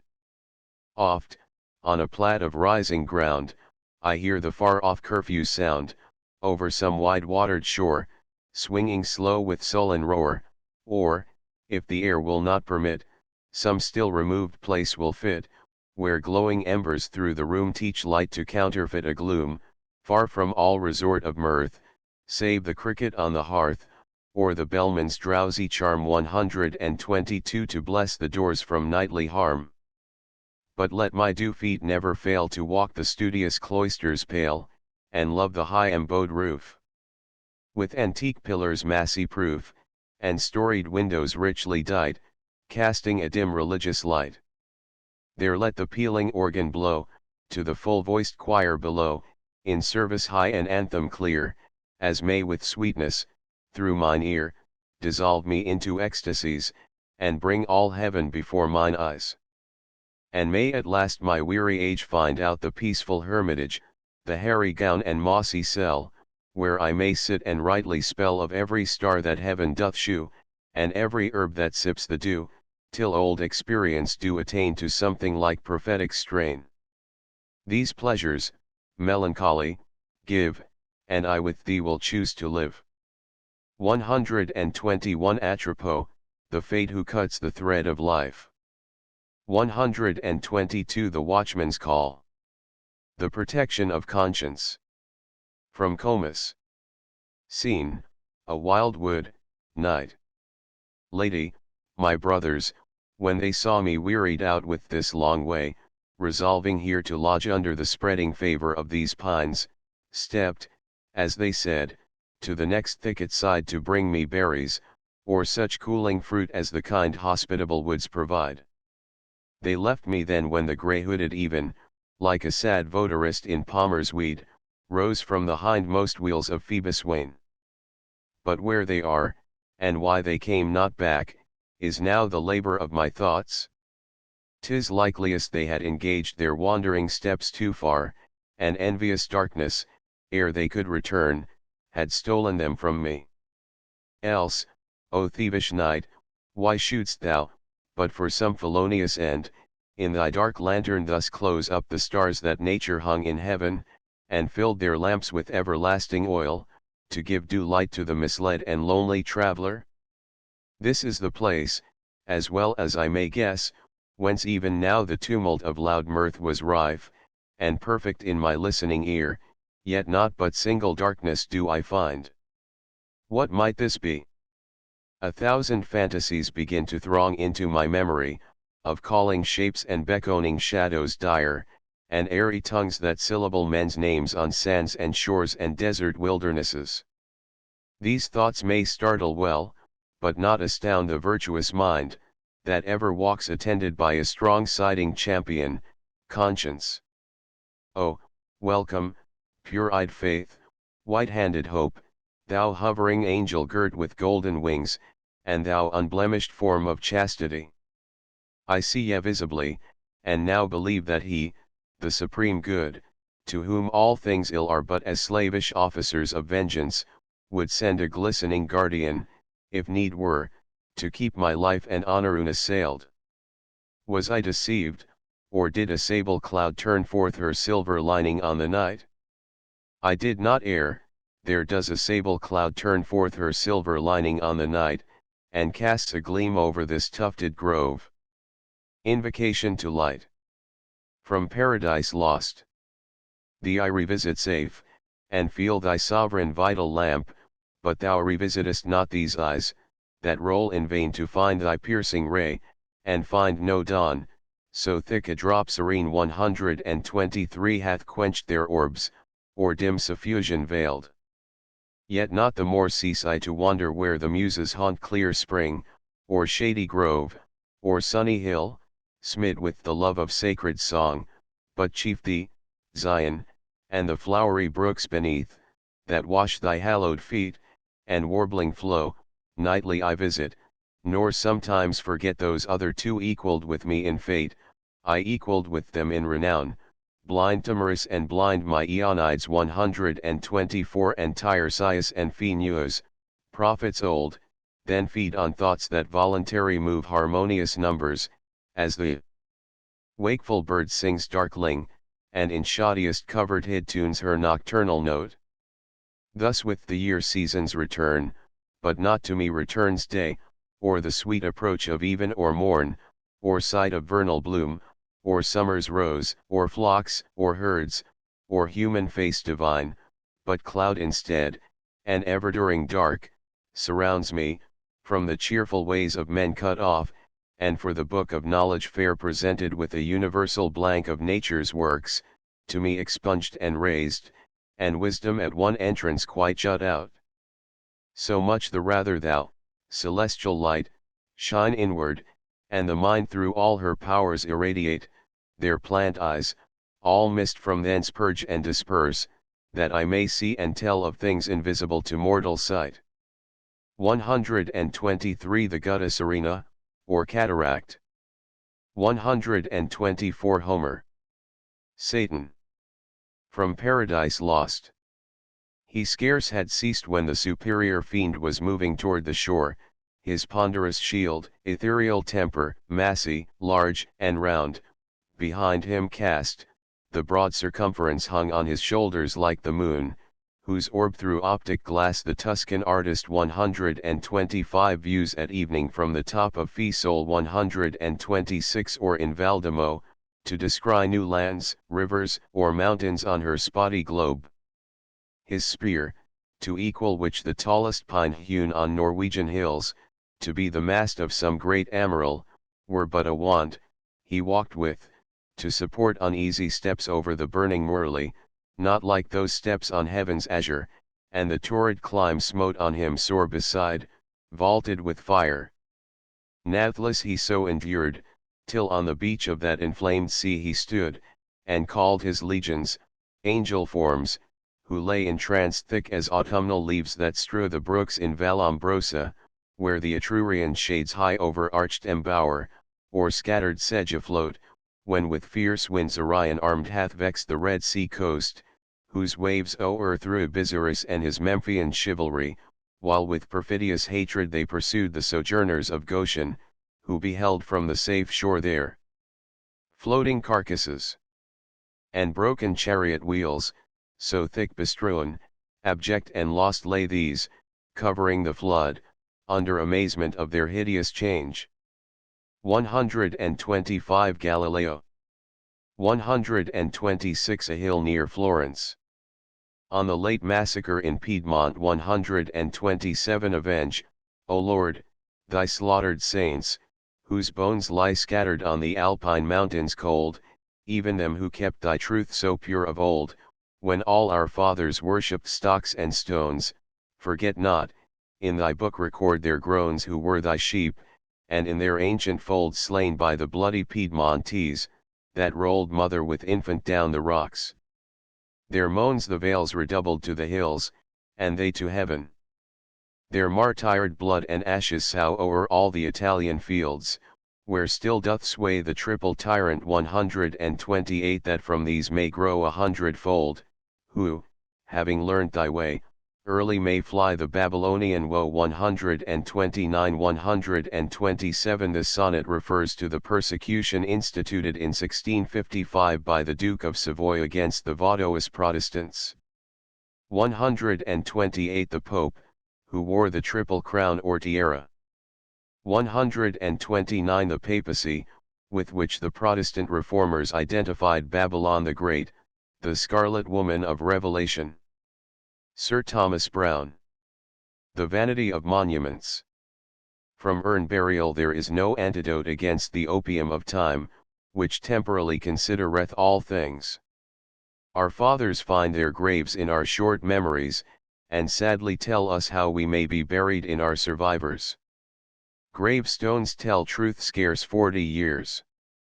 Generations pass while some trees stand, and old families last not 3 oaks. The iniquity 130 of oblivion blindly scattereth her poppy, and deals with the memory of men without distinction to merit of perpetuity. Who can but pity the founder of the pyramids? Herostratus lives, that burnt the temple of Diana, he is almost lost that built it. Time hath spared the epitaph of Adrian's horse, confounded that of himself. In vain we compute our felicities by the advantage of our good names, since bad have equal durations and their sights 131 is like to live as long as Agamemnon. Who knows whether the best of men be known, or whether there be not more remarkable persons forgot than any that stand remembered in the known account of time? Without the favor of the everlasting register, the first man had been as unknown as the last, and Methuselah's long life had been his only chronicle. Oblivion is not to be hired 132 The greater part must be content to be as though they had not been, to be found in the register of God, not in the record of man. 27 names make up the first story, and the reported names ever since contain not one living century. The number of the dead long exceedeth all that shall live. The night of time far surpasseth the day, and who knows when was the equinox? Every hour adds unto that current arithmetic which scarce stands 1 moment. And since death must be the Lucina 133 of life, and even pagans could doubt whether thus to live were to die, since our longest sun sets at right dissensions and makes but winter arches, and, therefore, it cannot be long before we lie down in darkness and have our light in ashes. Since the brother 134 of death daily haunts us with dying mementos, and time that grows old in itself bids us hope no long duration, eternity is a dream and folly of expectation. There is nothing strictly immortal but immortality. Whatever hath no beginning may be confident of no end. All others have a dependent being and within the reach of destruction, which is the peculiar of that necessary essence that cannot destroy itself, and the highest strain of omnipotency, to be so powerfully constituted as not to suffer even from the power of itself. But the sufficiency of Christian immortality frustrates all earthly glory, and the quality of either state after death makes a folly of posthumous memory. God, who can only 135 destroy our souls, and hath assured our resurrection, either of our bodies or names hath directly promised no duration.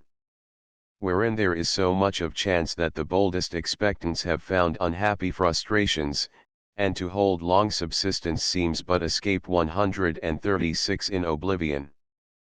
But man is a noble animal, splendid in ashes and pompous in the grave, solemnizing nativities and deaths with equal luster, nor omitting ceremonies of bravery. 137 in the infamy of his nature. 130 injustice. 131 see Shakspeare's Troilus and Cressida. 132 that is, bribed, bought off. 133 the goddess of childbirth. We must die to be born again. 134 sleep. 135 that is, the only one who can. 136 freak. 137 ostentation. John Dryden. The character of Zimri. 138 from Absalom and Achitophel. In the first rank of these did Zimri stand, a man so various that he seemed to be not one, but all mankind's epitome, stiff in opinions, always in the wrong, was everything by turns, and nothing long, but in the course of one revolving moon was chymist, fiddler, statesman, and buffoon, then all for women, painting, rhyming, drinking, besides 10,000 freaks that died in thinking, blessed madman, who could every hour employ with something new to wish or to enjoy. Railing and praising were his usual themes, and both, to show his judgment, in extremes, so over-violent or over-civil that every man with him was God or devil. In squandering wealth was his peculiar art, nothing went unrewarded but desert. Beggared by fools whom still he found 139 too late, he had his jest, and they had his estate. He laughed himself from court, then sought relief by forming parties, but could ne'er be chief, for spite of him, the weight of business fell to Absalom and wise Achitophel. 140 thus, wicked but in wool, of means bereft, he left not faction, but of that was left. 138 This is a satirical sketch of George Villiers, Duke of Buckingham. 139 Found out, detected. 140 The Duke of Monmouth and the Earl of Shaftesbury. The Cheats of Hope. From Aurangzebe. When I consider life, 'tis all a cheat, yet, fooled with hope, men favor the deceit, trust on, and think tomorrow will repay. Tomorrow's falser than the former day.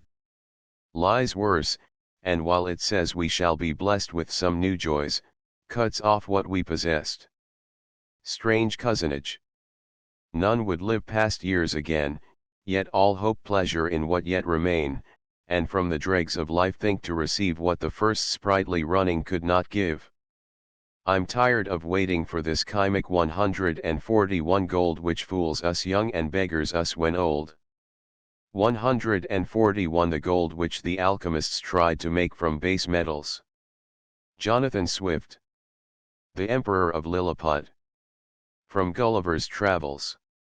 He is taller by almost the breadth of my nail than any of his court, which alone is enough to strike an awe into the beholders.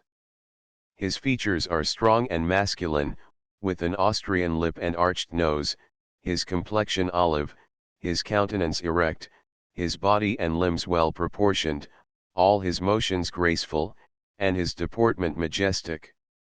He was then past his prime, being 28 years and 3/4 old, of which he had reigned about 7 in great felicity, and generally victorious. For the better convenience of beholding him, I lay on my side, so that my face was parallel to his, and he stood but 3 yards off. However, I have had him since many times in my hand, and therefore cannot be deceived in the description. His dress was very plain and simple, and the fashion of it between the Asiatic and the European, but he had on his head a light helmet of gold, adorned with jewels and a plume on the crest. He held his sword drawn in his hand to defend himself. If I should happen to break loose, it was almost 3 inches long, the hilt and scabbard were gold enriched with diamonds. His voice was shrill, but very clear and articulate, and I could distinctly hear it, when I stood up. The Struldbrugs. From Gulliver's Travels. One day in much good company, I was asked by a person of quality whether I had seen any of their Struldbrugs, or immortals. I said I had not, and desired he would explain to me what he meant by such an appellation, applied to a mortal creature. He told me that sometimes, though very rarely, a child happened to be born in a family with a red circular spot in the forehead, directly over the left eyebrow, which was an infallible mark that it should never die. He said these births were so rare that he did not believe there could be above 1100 Struldbrugs of both sexes in the whole kingdom, of which he computed about 50 in the metropolis, and among the rest, a young girl born about 3 years ago, that these productions were not peculiar to any family, but a mere effect of chance, and the children of the Struldbrugs themselves were equally mortal with the rest of the people. After this preface, he gave me a particular account of the Struldbrugs among them. He said they commonly acted like mortals till about 30 years old, after which, by degrees, they grew melancholy and dejected, increasing in both till they came to 80. This he learned from their own confession, for otherwise, there not being above 2 or 3 of that species born in an age, they were too few to form a general observation by. When they came to 80 years, which is reckoned the extremity of living in this country, they had not only all the follies and infirmities of other old men, but many more, which arose from the dreadful prospect of never dying. They were not only opinionative, peevish, covetous, morose, vain, talkative, but incapable of friendship and dead to all natural affection, which never descended below their grandchildren. Envy and impotent desires are their prevailing passions. But those objects against which their envy seems principally directed are the vices of the younger sort and the deaths of the old. By reflecting on the former, they find themselves cut off from all possibility of pleasure, and whenever they see a funeral they lament and repine that others are gone to a harbor of rest, to which they themselves never can hope to arrive. They have no remembrance of anything but what they learned and observed in their youth and middle age, and even that is very imperfect, and for the truth or particulars of any fact, it is safer to depend on common tradition than upon their best recollections. The least miserable among them appear to be those who turn to dotage and entirely lose their memories. These meet with more pity and assistance, because they want many bad qualities which abound in others. At 90, they lose their teeth and hair. They have at that age no distinction of taste, but eat and drink whatever they can get, without relish or appetite. The diseases they were subject to still continue, without increasing or diminishing. In talking, they forget the common appellation of things, and the names of persons, even of those who are their nearest friends and relatives. For the same reason they never can amuse themselves with reading, because their memory will not serve to carry them from the beginning of a sentence to the end, and by this defect they are deprived of the only entertainment whereof they might otherwise be capable. They are despised and hated by all sorts of people. When one of them is born, it is reckoned ominous, and their birth is recorded very particularly. They were the most mortifying sight I ever beheld, and the women were homelier than the men. Beside the usual deformities in extreme old age, they acquired an additional ghastliness, in proportion to their number of years, which is not to be described, and among half a dozen I soon distinguished which was the eldest, although there was not above a century or 2 between them. Alexander Pope.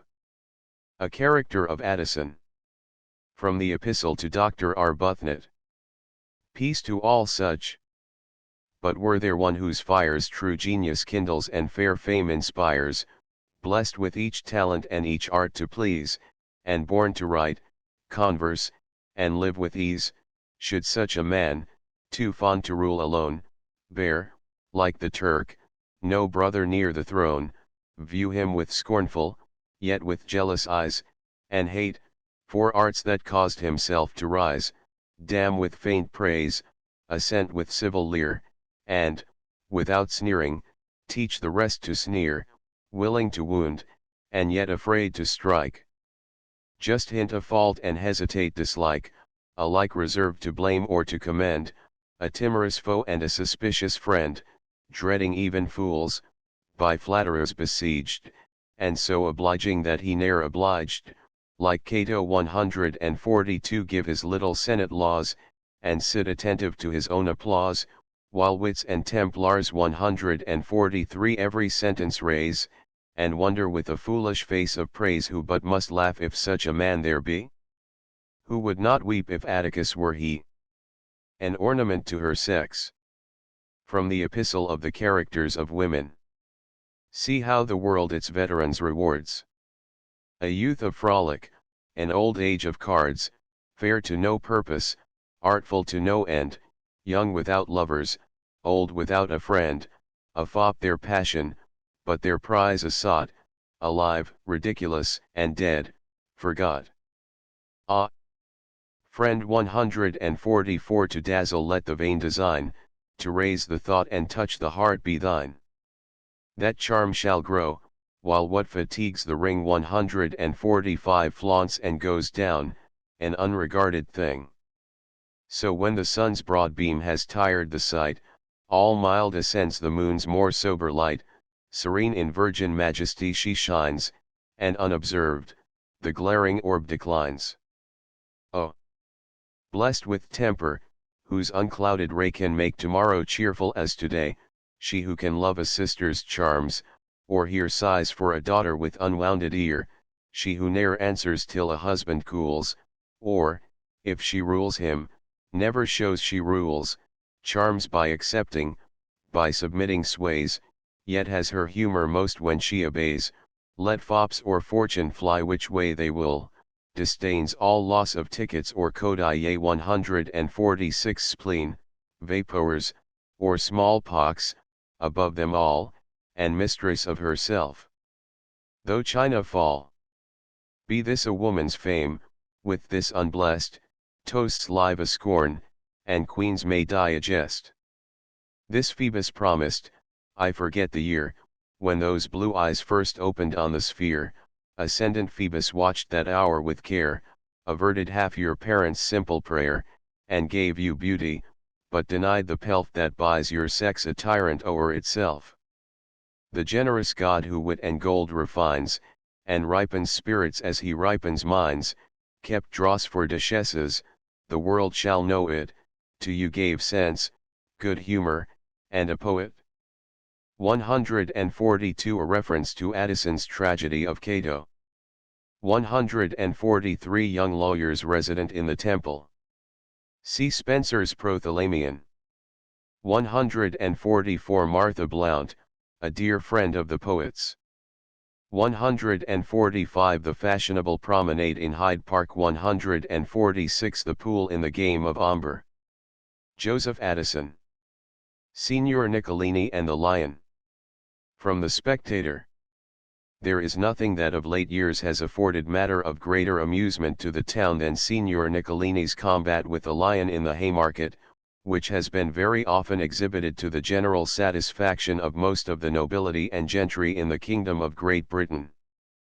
But before I communicate my discoveries, I must acquaint the reader that upon my walking behind the scenes last winter, as I was thinking on something else, I accidentally jostled against a monstrous animal that extremely startled me, and, upon my nearer survey of it, appeared to be a lion rampant. The lion, seeing me very much surprised, told me in a gentle voice that I might come by him if I pleased, for, says he, I do not intend to hurt anybody. I thanked him very kindly and passed by him, and in a little time after saw him leap upon the stage and act his part with very great applause. It has been observed by several that the lion has changed his manner of acting twice or thrice since his first appearance, which will not seem strange when I acquaint the reader that the lion has been changed upon the audience 3 several times. The first lion was a candle snuffer, who, being a fellow of a testy, choleric temper, overdid his part, and would not suffer himself to be killed so easily as he ought to have done. Besides, it was observed of him that he grew more surly every time he came out of the lion, and having dropped some words in ordinary conversation, as if he had not fought his best, and that he suffered himself to be thrown upon his back in the scuffle, and that he would wrestle with Mr. Niccolini for what he pleased. Out of his lion's skin, it was thought proper to discard him, and it is verily believed to this day that had he been brought upon the stage another time he would certainly have done mischief. Besides, it was objected against the first lion that he reared himself so high upon his hinder paws, and walked in so erect a position, that he looked more like an old man than a lion. The second lion was a tailor by trade, who belonged to the playhouse, and had the character of a mild and peaceful man in his profession. If the former was too furious, this was too sheepish, for his part, inasmuch that, after a short, modest walk upon the stage, he would fall at the first touch of Hydaspes 147 without grappling with him and giving him an opportunity of showing his variety of Italian trips. It is said, indeed, that he once gave him a rip in his flesh-colored doublet, but this was only to make work for himself in his private character of a tailor. I must not omit that it was the second lion who treated me with so much humanity behind the scenes. The acting lion at present is, as I am informed, a country gentleman who does it for his diversion, but desires his name may be concealed. He says very handsomely, in his own excuse, that he does not act for gain, that he indulges an innocent pleasure in it, and that it is better to pass away an evening in this manner than in gaming and drinking, but at the same time says, with a very agreeable raillery upon himself, that if his name should be known the ill-natured world might call him the ass in the lion's skin. This gentleman's temper is made out of such a happy mixture of the mild and the choleric that he outdoes both his predecessors, and has drawn together greater audiences than have been known in the memory of man. I must not conclude my narrative without taking notice of a groundless report that has been raised to a gentleman's disadvantage, of whom I must declare myself an admirer, namely, that Signor Niccolini and the lion have been seen sitting peaceably by one another and smoking a pipe together behind the scenes, by which their common enemies would insinuate that it is but a sham combat which they represent upon the stage, but upon inquiry I find that if any such correspondence has passed between them it was not till the combat was over, when the lion was to be looked upon as dead, according to the received rules of the drama. Besides, this is what is practiced every day in Westminster Hall, where nothing is more usual than to see a couple of lawyers, who have been tearing each other to pieces in the court, embracing one another as soon as they are out of it. 147 In the opera of Hydaspes, presented at the Haymarket in 1710, the hero, whose part was taken by Signor Niccolini, kills a lion in the amphitheatre. Samuel Johnson. Detached passages from Boswell's life. We talked of the education of children, and I asked him what he thought was best to teach them first. Johnson: Sir, it is no matter what you teach them first, any more than what leg you shall put into your breeches first. Sir, while you are considering which of two things you should teach your child first, another boy has learnt them both. Sir, a woman's preaching is like a dog's walking on his hind legs. It is not done well, but you are surprised to see it done at all. A gentleman who had been very unhappy in marriage married immediately after his wife died. Johnson said it was a triumph of hope over experience. He would not allow Scotland to derive any credit from Lord Mansfield, for he was educated in England. Much, said he, may be made of a Scotchman if he be caught young. Johnson, an old tutor of a college, said to one of his pupils, "Read over your compositions, and wherever you meet with a passage which you think is particularly fine, strike it out." A gentleman who introduced his brother to Dr. Johnson was earnest to recommend him to the doctor's notice, which he did by saying, "When we have sat together some time you'll find my brother grow very entertaining." "Sir," said Johnson, "I can wait." "Greek, sir," said he, "is like lace, every man gets as much of it as he can." Lord Lucan tells a very good story, that when the sale of Thrall's brewery was going forward, Johnson appeared bustling about with an inkhorn and pen in his buttonhole, like an exciseman, and on being asked what he really considered to be the value of the property which was to be disposed of, answered, "We are not here to sell a parcel of boilers and vats, but the potentiality of growing rich beyond the dreams of avarice." Johnson, my dear friend, clear your mind of cant.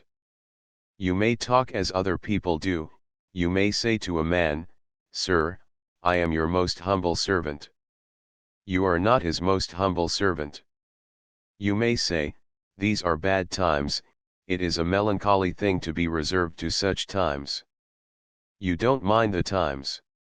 You tell a man, "I am sorry you had such bad weather the last day of your journey and were so much wet." You don't care sixpence whether he is wet or dry. You may talk in this manner, it is a mode of talking in society, but don't think foolishly. A lively saying of Dr. Johnson to Miss Hannah More, who had expressed a wonder that the poet who had written Paradise Lost should write such poor sonnets: "Milton, madam, was a genius that could cut a colossus from a rock, but could not carve heads upon cherry stones." A gentleman having said that a congé d'élire has not, perhaps, the force of a command, but may be considered only as a strong recommendation. "Sir," replied Johnson, "it is such a recommendation as if I should throw you out of a 2 pair of stairs window, and recommend you to fall soft." Happening one day to mention Mr. Flaxman, the doctor replied, "Let me hear no more of him, sir, that is the fellow who made the index to my Ramblers, and set down the name of Milton thus, Milton, M.R., John." Goldsmith said that he thought he could write a good fable, mentioned the simplicity which that kind of composition requires, and observed that, in most fables, the animals introduced seldom talk in character. "For instance," said he, "the fable of the little fishes, who saw birds fly over their heads, and, envying them, petitioned Jupiter to be changed into birds. The skill," continued he, "consists in making them talk like little fishes." While he indulged himself in this fanciful reverie, he observed Johnson shaking his sides and laughing. Upon which he smartly proceeded, "Why, Dr. Johnson, this is not so easy as you seem to think, for if you were to make little fishes talk, they would talk like whales." He expressed a particular enthusiasm with respect to visiting the Wall of China. I caught it for the moment, and said I really believed I should go and see the Wall of China, had I not children of whom it was my duty to take care. "Sir," said he, "by doing so, you would do what would be of importance in raising your children to eminence. There would be a luster reflected upon them from your spirit and curiosity. They would be at all times regarded as the children of a man who had gone to view the Wall of China. I am serious, sir." Oliver Goldsmith. The Village Pastor and Schoolmaster. From the deserted village. Near yonder copse, where once the garden smiled, and still where many a garden flower grows wild, there, where a few torn shrubs the place disclose, the village preacher's modest mansion rose. A man he was to all the country dear, and passing rich with £40 a year, remote from towns he ran his godly race, nor had changed, nor wished to change, his place. Unskilful he to fawn or seek for power by doctrines fashioned to the varying hour, Far other aims his heart had learned to prize, more bent to raise the wretched than to rise.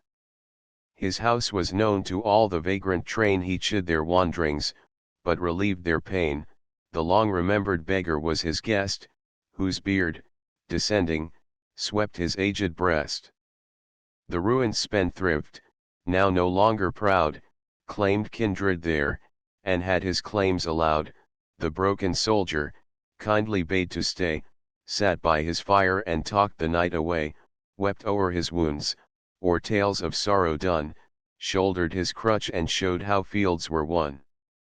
Pleased with his guests, the good man learned to glow, and quite forgot their vices in their woe, careless their merits or their faults to scan, his pity gave charity began. Thus to relieve the wretched was his pride, and his failings leaned to virtue's side. At church, with meek and unaffected grace, his looks adorned the venerable place, truth from his lips prevailed with double sway, and fools who came to scoff remained to pray. The service passed, around the pious man, with steady zeal, each honest rustic ran, and children followed with endearing wile and plucked his gown to share the good man's smile. His ready smile a parent's warmth expressed, their welfare pleased him, and their cares distressed, to them his heart, his love, his griefs, were given, but all his serious thoughts had rest in heaven.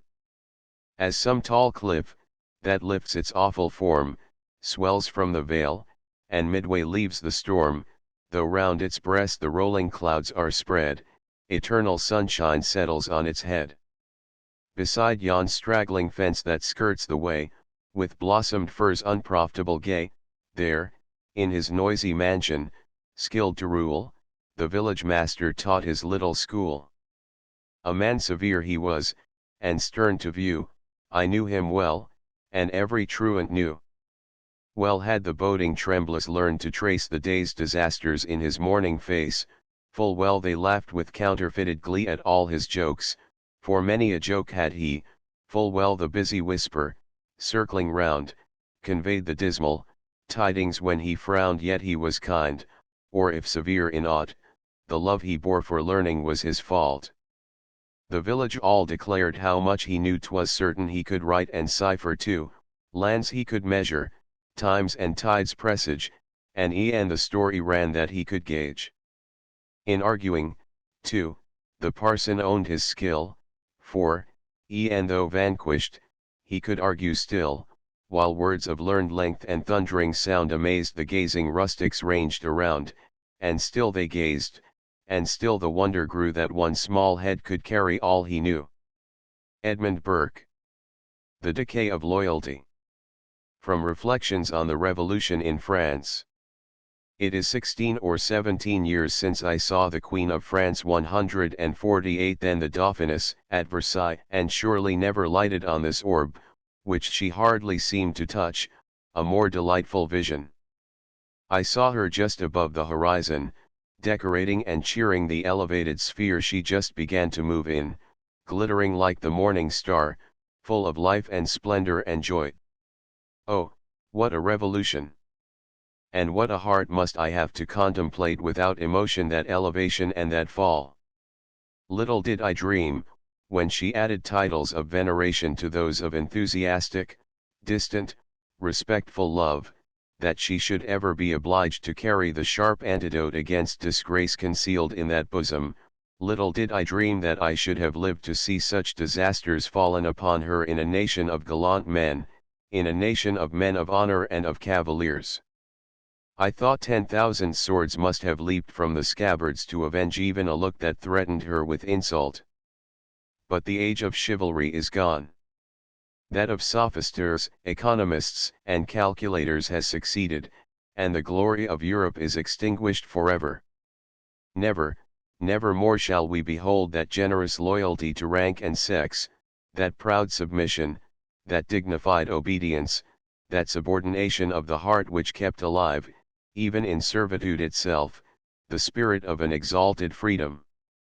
The unbought grace of life, the cheap defense of nations, the nurse of manly sentiment and heroic enterprise is gone.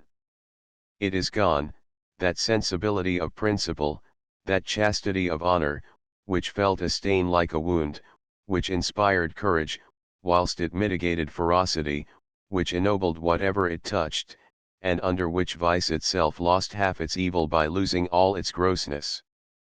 On the scheme of this barbarous philosophy, which is the offspring of cold hearts and muddy understandings, and which is as void of solid wisdom as it is destitute of all taste and elegance, laws are to be supported only by their own terms, and by the concern which each individual may find in them from his own private speculations, or can spare to them from his own private interests. In the groves of their academy, at the end of every vista, you see nothing but the gallows. Nothing is left which engages the affections on the part of the commonwealth. On the principles of this mechanic philosophy, our institutions can never be embodied, if I may use the expression, in persons, so as to create in us love, veneration, admiration, or attachment. But that sort of reason which banishes the affections is incapable of filling their place. These public affections, combined with manners, are required sometimes as supplements, sometimes as corrections, always as aids, to law. The precept given by a wise man, as well as a great critic, for the construction of poems, is equally true as to states. Non satis est pulchra esse pomita, dulcia sunto. There ought to be a system of manners in every nation which a well-formed mind would be disposed to relish. To make us love our country ought to be lovely. 148 Marie Antoinette. Thomas Gray. Ode on a distant prospect of Eton College. Ye distant spires, ye antique towers, that crown the watery glade, where grateful science still adores her Henry's 149 holy shade, and ye, that from the stately brow of Windsor's heights expanse below of grove, of lawn, of mead, survey, whose turf, whose shade, whose flowers among wanders the hoary Thames along his silver winding way, ah happy hills, ah pleasing shade, ah fields beloved in vain, where once my careless childhood strayed, a stranger yet to pain. I feel the gales that from ye blow, a momentary bliss bestow, as waving fresh their gladsome wing my weary soul they seem to soothe, and, redolent of joy and youth, to breathe a second spring. Say, Father Thames, for thou hast seen full many a sprightly race, disp ording on thy margent green, the paths of pleasure trace, who, foremost now delight to cleave with pliant arm thy glassy wave. The captive linnet which enthrall. What idle progeny succeed to chase the rolling circle's speed, or urge the flying ball?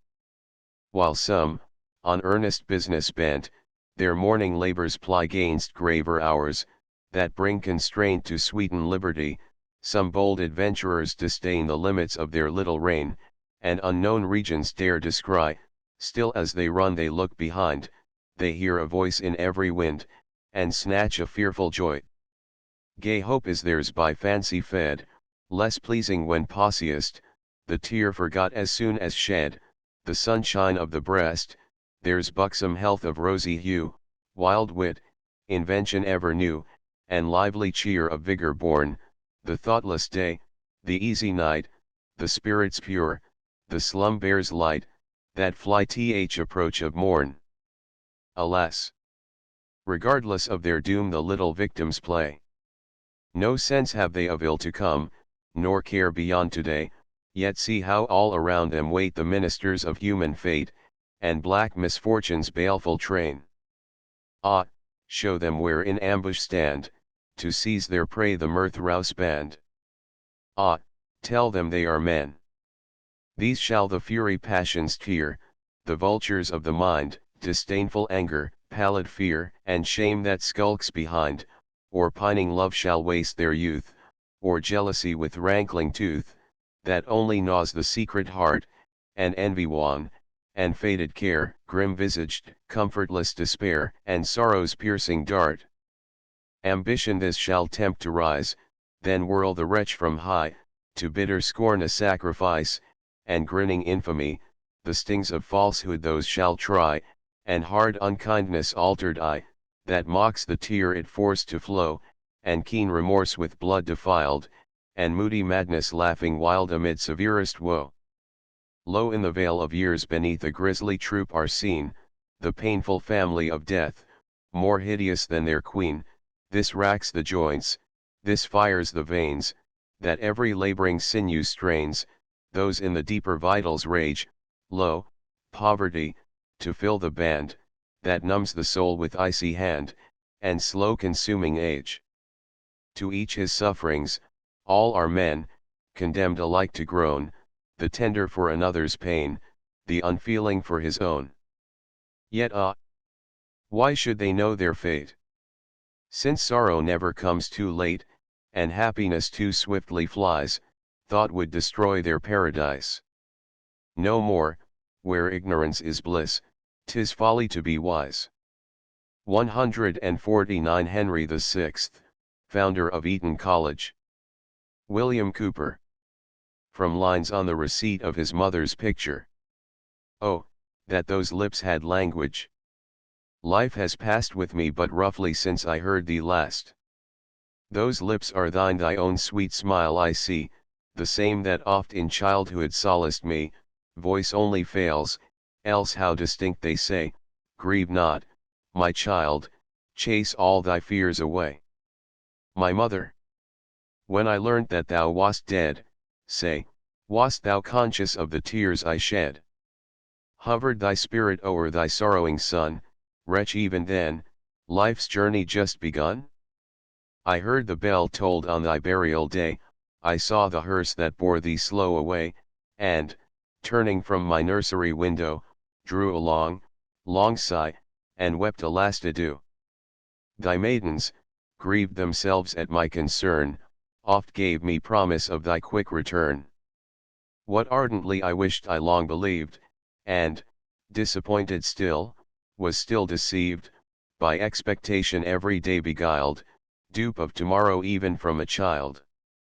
Thus many a sad tomorrow came and went, till, all my stock of infant sorrow spent, I learned at last submission to my lot, but, though I less deplored thee, ne'er forgot. Winter Evening. From the Task.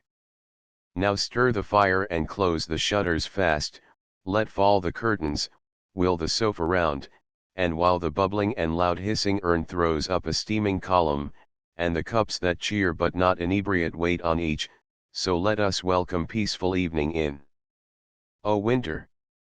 Ruler of the inverted year, thy scattered hair with sleet like ashes filled, thy breath congealed upon thy lips, thy cheek fringed with a beard made white with other snows than those of age, thy forehead wrapped in clouds, a leafless branch thy scepter, and thy throne a sliding car, indebted to no wheels, but urged by storms along its slippery way.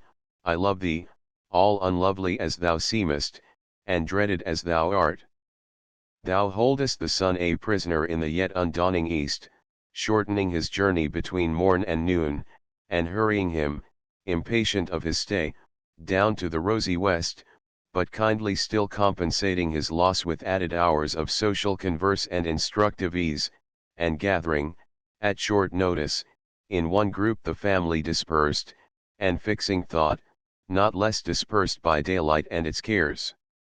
I crown thee king of intimate delights, fireside enjoyments, home-born happiness, and all the comforts that the lowly roof of undisturbed retirement, and the hours of long uninterrupted evening know. Man's inhumanity to man. From the Task. Oh, for a lodge in some vast wilderness, some boundless contiguity of shade, where rumor of oppression and deceit, of unsuccessful or successful war might never reach me more. My ear is pained, my soul is sick with every day's report of wrong or outrage with which earth is filled. There is no flesh in man's obdurate heart, it does not feel for man, the natural bond of brotherhood is severed as the flax that falls asunder at the touch of fire. Robert Burns. Tam O'Shanter. When Chapman Billy's 150 leave the street, and drouthy 151 nebers meet, as market days are wearing late and folk begin to tack the gate 152 while we sit bousing at the nappy 153 and getting foo 154 and unco 155 happy, we think na on the lang Scots miles, the mosses 156 waters, slaps 157 and stiles, that lie between us and our hame, whare sits our sulky, sullen dame, gathering her brows like gathering storm, nursing her wrath to keep it warm. This truth fand honest Tam O'Shanter, as he frae ae 158 night did canter, ald air, wham ne'er a town surpasses, for honest men and bonny lasses. O Tam! Hadst thou but been sae wise as ta and thy wife Kate's advice?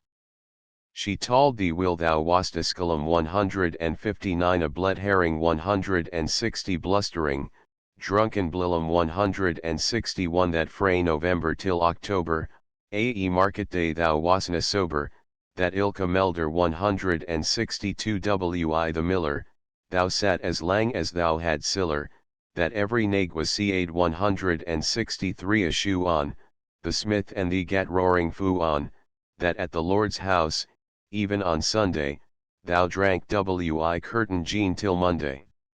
She prophesied that, late or soon, thou would be found deep drowned in Doon, or catched wi warlocks in the murk, by Alloway's auld haunted kirk. Ah, gentle dames! It gars me greet 164 to think how money counsels sweet, how money lengthened, sage advices the husband frae the wife despises. Nay man can tether time or tide, the hour approaches Tam mon 165 ride, that hour, o night's black arch the key stanna, that dreary hour he mounts his beast in, and sick 166 a night he tacks the road in, as ne'er poor sinner was abroad in. The wind blew as twad blawn its last, the rattling showers rose on the blast, the speedy gleams the darkness swallowed, loud, deep, and lang the thunder bellowed, that night, a child might understand, the deil had business on his hand.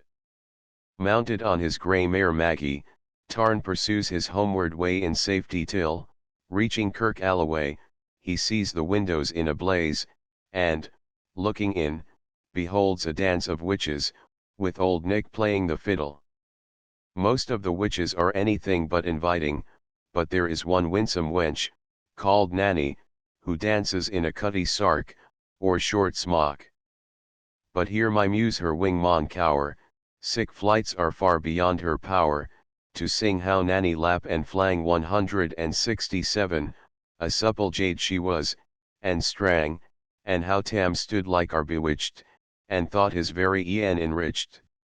Even Satan glowered and fidged foo fain 168 and hotched 169 and blew wi might and main, till first ae caper, sign 170 another, Tam tint 171 his reason a thagither, and roars out, "Will done, cutty sark." And in an instant all was dark, and scarcely had he Maggie rallied, when out the hellish legion sallied. As bees biz out wi angry fike 172 when plundering herds assail their bike 173 as open pussies mortal foes, when, pop, she starts before their nose, as eager runs the market crowd when catch the thief, resounds aloud. So Maggie runs, the witches follow wi money and eldritch screech and hollow, ah, Tam! Ah, Tam! Thou'll get thy farrin, 174 in hell they'll roast thee like a heron. In vain thy Kate awaits thy comin', Kate soon will be a woeful woman. Now do thy speedy utmost Meg, and win the key stanna of the brig 175 there at them thou thy tail may toss, a running stream they dare na cross, but ere the key stanna she could make, the fiend 176 a tail she had to shake, for Nanny, far before the rest, hard upon noble Maggie pressed, and fluet tam wi furious edel 177 but little wist she Maggie's medal ae spring brought af her master hail 178 but left behind her and grey tail, the carlin 179 claft 180 her by the rump, and left. Poor Maggie scarce a stump. 150 peddler fellows. 151 thirsty. 152 rode home. 153 ale. 154 full. 155 uncommonly. 156 swamps. 157 gaps in a hedge. 158 one. 159 good for nothing. 160 babbling. 161 gossip. 162 every time corn was sent to the mill. 163 driven. 164 makes me weep. 165 must. 166 such. 167 leaped and flung. 168 stared and fidgeted with eagerness. 169 hitched about. 170 then. 171 lost. 172 fuss. 173 hive. 174 deserts. 175 bridge. 176 devil. 177 aim. 178 hole. 179 huggy I 180 cod. John Anderson. John Anderson, my Joe 181 John, when we were first acquainted, your locks were like the raven, your bonny brow was brent 182 but now your brow is belled, John, your locks are like the snow, but blessings on your frosty pow, John Anderson, my Joe. John Anderson, my Joe, John, we clamb the hill Thagether, and money a canty 183 day, John, we've had wir another, now we maun totter down, John, but hand in hand we'll go, and sleep Thagether at the foot, John Anderson, my Joe.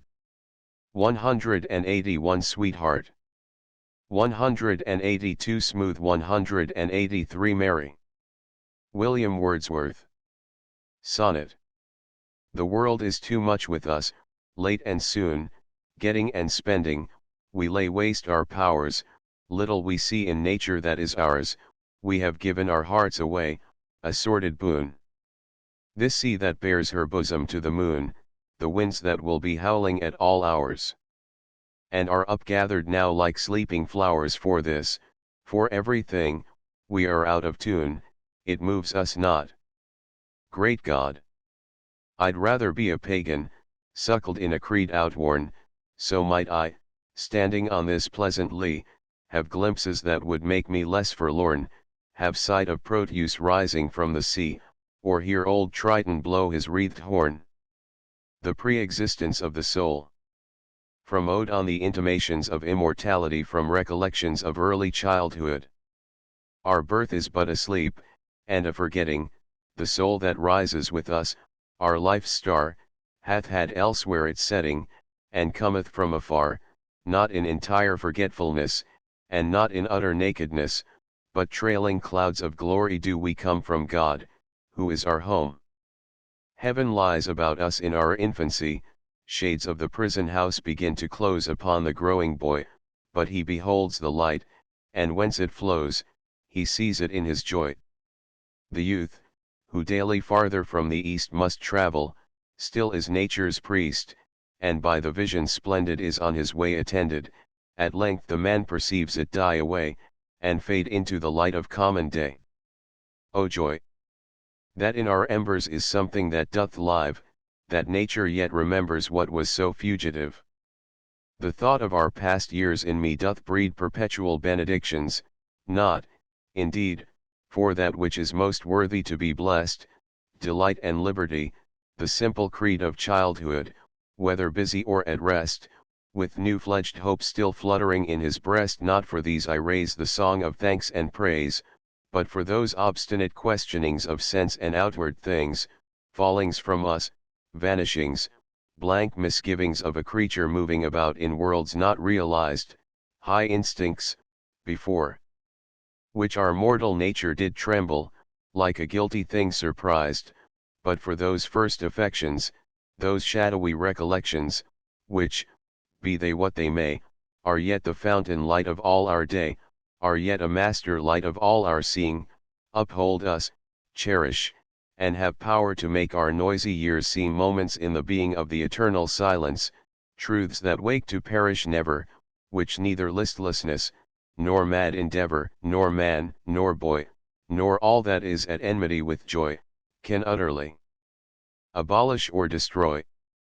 Hence, in a season of calm weather, though inland far we be, our souls have sight of that immortal sea which brought us hither, can in a moment travel thither, and see the children sport upon the shore, and hear the mighty waters rolling evermore.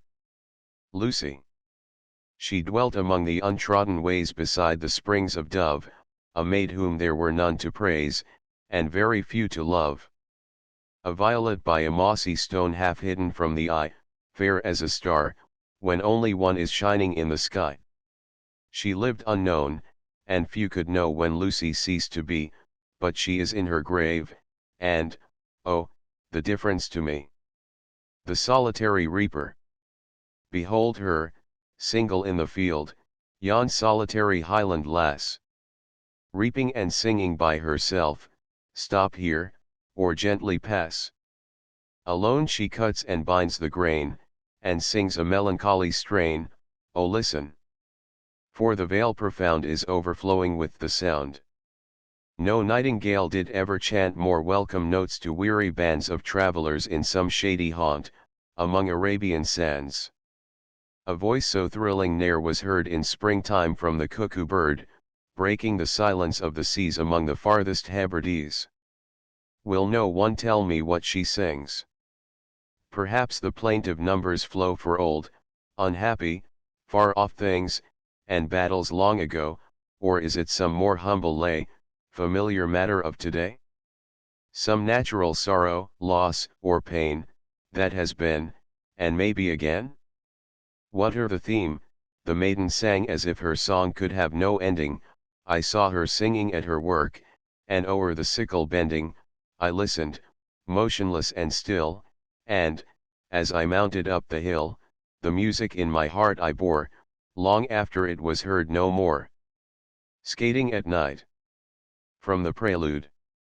So through the darkness and the cold we flew, and not a voice was idle, with the din smitten, the precipices rang aloud, the leafless trees and every icy crag tinkled like iron, while far distant hills into the tumult sent an alien sound of melancholy not unnoticed, while the stars eastward were sparking clear, and in the west the orange sky of evening died away.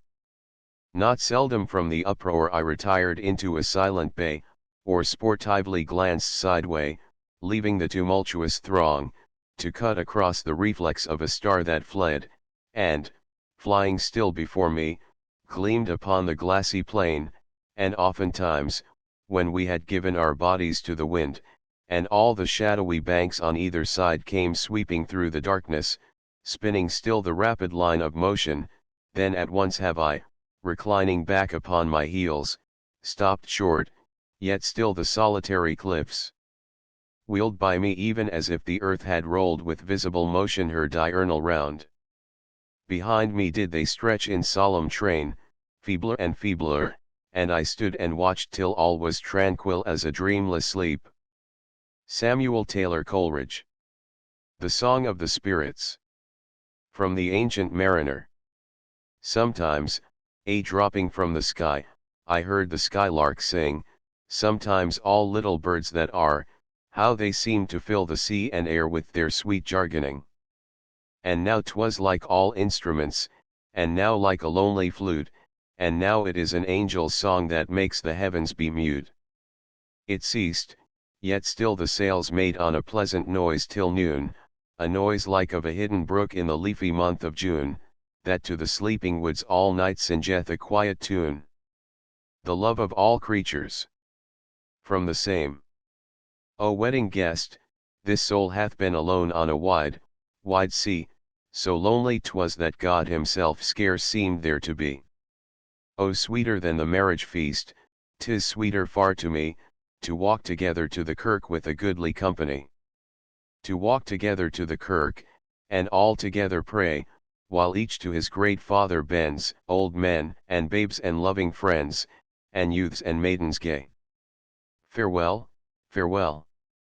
But this I tell to thee, thou wedding guest, he perth well who loveth well both man and bird and beast.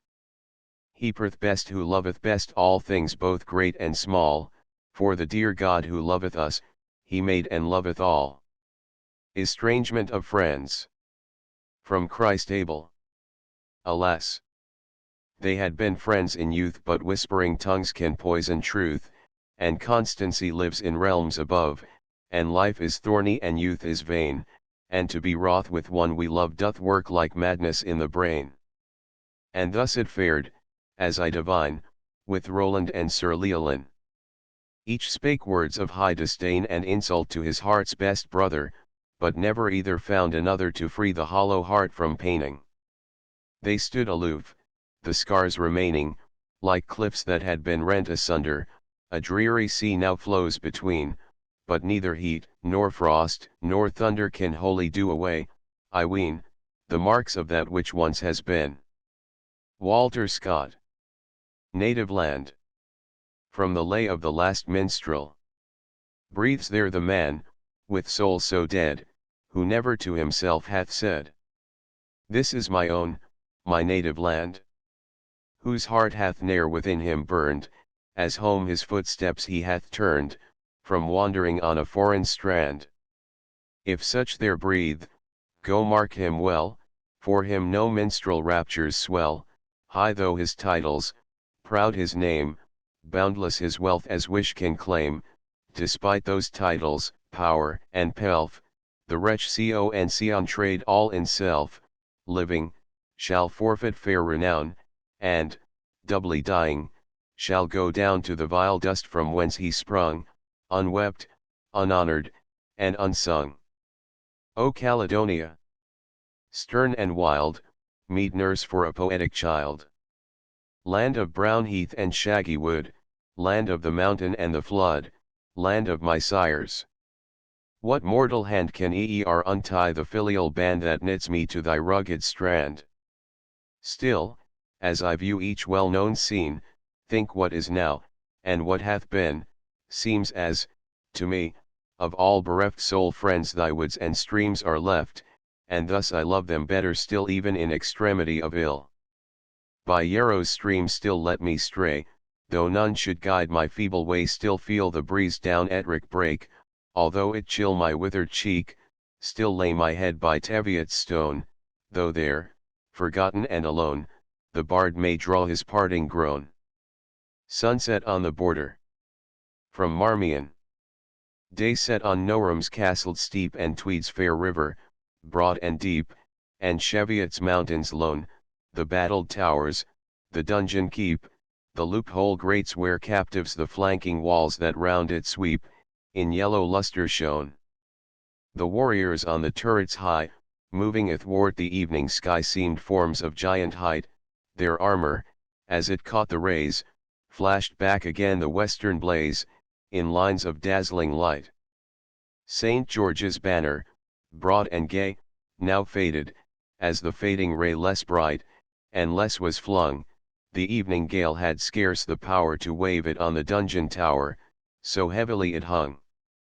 The scouts had parted on their search, the castle gates were barred, above the gloomy portal arch, timing his footsteps to a march, the warden kept his guard, low humming, as he passed along, some ancient border gathering song. Proud Maisie.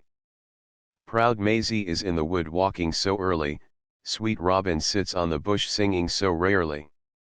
Tell me, thou bonny bird, when shall I marry me? when 6 bra 184 gentlemen Kirkward shall carry yet. Who makes the bridal bed, Bertie, say truly. The grey-headed sexton that delves the grave duly. The glowworm o'er grave and stone shall light thee steady, the owl from the steeple sing welcome, proud lady. 184 brave, fine. Pibroch of Donuil Dhu. Pibroch of Donuil Dhu, Pibroch of Donuil, wake thy wild voice anew, summon Clanconuil. Come away, hark to the summons. Come in your war array, gentles and commons. Come from deep glen and from mountain so rocky, the war pipe and pennon are at Inverlochie. Come every hill plaid and true heart that wears one, come every steel blade and strong hand that bears one. Leave untended the herd, the flock without shelter, leave the corpse uninterred, the bride at the altar, leave the deer, leave the steer, leave nets and barges, come with your fighting gear, broadswords and targes. Come as the winds come when forests are rended, come as the waves come when navies are stranded, faster come, faster come, faster and faster, chief, vassal, page and groom, tenant and master. Fast they come, see how they gather. Wide waves the eagle plume blended with heather. Cast your plaids, draw your blades, forward each man set. Pibroch of Donuil Dhu, knell for the onset. Percy Bysshe Shelley. Lines to an Indian air. I arise from dreams of thee in the first sweet sleep of night, when the winds are breathing low and the stars are shining bright. I arise from dreams of thee, and a spirit in my feet has led me who knows how, to thy chamber window, sweet. The wandering airs they faint on the dark, the silent stream, the champak odors fail like sweet thoughts in a dream, the nightingale's complaint, it dies upon her heart, as I must die on thine, O beloved as thou art. O lift me from the grass. I die, I faint, I fail. Let thy love in kisses rain on my lips and eyelids pale. My cheek is cold and white, alas. My heart beats loud and fast, oh. Press it close to thine again, where it will break at last. Venice. From lines written in the Euganean hills. Sun-girt city, thou hast been ocean's child, and then his queen, now is come a darker day and thou soon must be his prey, if the power that raised thee here hallow so thy watery bier. A less drear ruin than now, with thy conquest branded brow stooping to the slave of slaves from thy throne among the waves, wilt thou be, when the sea-mew flies, as once before it flew, o'er thine isles depopulate, and all is in its ancient state, save where many a palace gate with green sea flowers overgrown, like a rock of ocean's own topples o'er the abandoned sea as the tides change sullenly. The fisher on his watery way wandering at the close of day, will spread his sail and seize his oar till he pass the gloomy shore, lest thy dead should, from their sleep bursting o'er the starlight deep, lead a rapid mask of death o'er the waters of his path. A lament. O world! O life! O time! On whose last steps I climb, trembling at that where I had stood before, when will return the glory of your prime? No more, oh, never more. Out of the day and night a joy has taken flight, fresh spring and summer and winter hoar move my faint heart with grief, but with delight no more, oh, never more. The Poet's Dream. From Prometheus Unbound. On a poet's lips I slept dreaming like a love adept in the sound his breathing kept. Nor seeks nor finds he mortal blisses, but feeds on the aerial kisses of shapes that haunt thought's wildernesses. He will watch from dawn to gloom the lake-reflected sun illume the yellow bees in the ivy bloom, nor heed nor see what things they be, but from these create he conforms more real than living man, nurslings of immortality. George Gordon Byron. Elegy on Thyrza. And thou art dead, as young and fair as aught of mortal birth, and form so soft and charms so rare, too soon returned to earth, though earth received them in her bed, and o'er the spot the crowd may tread in carelessness or mirth, there is an eye which could not brook a moment on that grave to look. I will not ask where thou liest low nor gaze upon the spot, there flowers or weeds at will may grow, so I behold them not, it is enough for me to prove that what I loved and long must love like common earth can rot, to me there needs no stone to tell 'tis nothing that I loved so well. Yet did I love thee to the last as fervently as thou, who didst not change through all the past and canst not alter now. The love where death has set his seal nor age can chill, nor rival steal, nor falsehood disavow, and, what were worse, thou canst not see or wrong, or change, or fault in me. The better days of life were ours, the worst can be but mine, the sun that cheers, the storm that lowers, shall never more be thine. The silence of that dreamless sleep I envy now too much to weep, nor need I to repine that all those charms have passed away, I might have watched through long decay. The flower in ripened bloom unmatched must fall the earliest prey, though by no hand untimely snatched, the leaves must drop away, and yet it were a greater grief to watch it withering leaf by leaf, than see it plucked today, since earthly eye but ill can bear to trace the change to foul from fair. I know not if I could have borne to see thy beauties fade, the night that followed such a morn had worn a deeper shade, thy day without a cloud hath passed, and thou wert lovely to the last, extinguished, not decayed, as stars that shoot along the sky shine brightest as they fall from high. As once I wept, if I could weep, my tears might well be shed, to think I was not near to keep one vigil o'er thy bed, to gaze, how fondly, on thy face, to fold thee in a faint embrace, uphold thy drooping head, and show that love, however vain, nor thou nor I can feel again. Yet how much less it were to gain, though thou hast left me free, the loveliest things that still remain, than thus remember thee.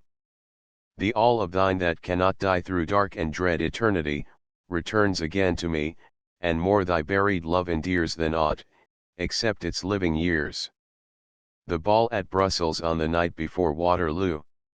From Childe Harold. There was a sound of revelry by night, and Belgium's capital had gathered there her beauty and her chivalry, and bright the lamps shone o'er fair women and brave men, 8,000 hearts beat happily, and when music arose with its voluptuous swell, soft eyes looked love to eyes which spake again, and all went merry as a marriage bell, but hush! Hark! A deep sound strikes like a rising knell. Did ye not hear it? No, 'twas but the wind, or the car rattling o'er the stony street. On with the dance. Let joy be unconfined. No sleep till morn when youth and pleasure meet to chase the glowing hours with flying feet, but hark! That heavy sound breaks in once more, as if the clouds its echo would repeat, and nearer, clearer, deadlier than before. Arm! Arm! It is the cannon's opening roar. Ah! Then and there was hurrying to and fro, and gathering tears, and tremblings of distress, and cheeks all pale which but an hour ago blushed at the praise of their own loveliness, and there were sudden partings, such as press the life from out young hearts, and choking sighs which ne'er might be repeated, who could guess if ever more should meet those mutual eyes, since upon night so sweet such awful morn could rise. And there was mounting in hot haste, the steed, the mustering squadron, and the clattering car went pouring forward with impetuous speed, and swiftly forming in the ranks of war, and the deep thunder peal on peal afar, and near, the beat of the alarming drum roused up the soldier ere the morning star, while thronged the citizens with terror dumb, or whispering, with white lips, the foe. They come! They come! And wild and high the Camerons gathering rose, the war note of Lochiel, which Albion's hills have heard, and heard, too, have her Saxon foes, how in the noon of night that pibroch thrills, savage and shrill. but with the breath which fills their mountain pipe, so fill the mountaineers with the fierce native daring which instills the stirring memory of 1,000 years, and Evans, Donald's fame rings in each clansman's ears. And Ardennes waves above them her green leaves, dewy with nature's tear drops, as they pass, grieving, if aught inanimate grieves, over the unreturning brave alas. Ere evening to be trodden like the grass which now beneath them, but above shall grow, in its next verdure, when this fiery mass of living valor rolling on the foe, and burning with high hope, shall moulder cold and low. John Keats. Ode on a Grecian Urn. Thou still unravished bride of quietness.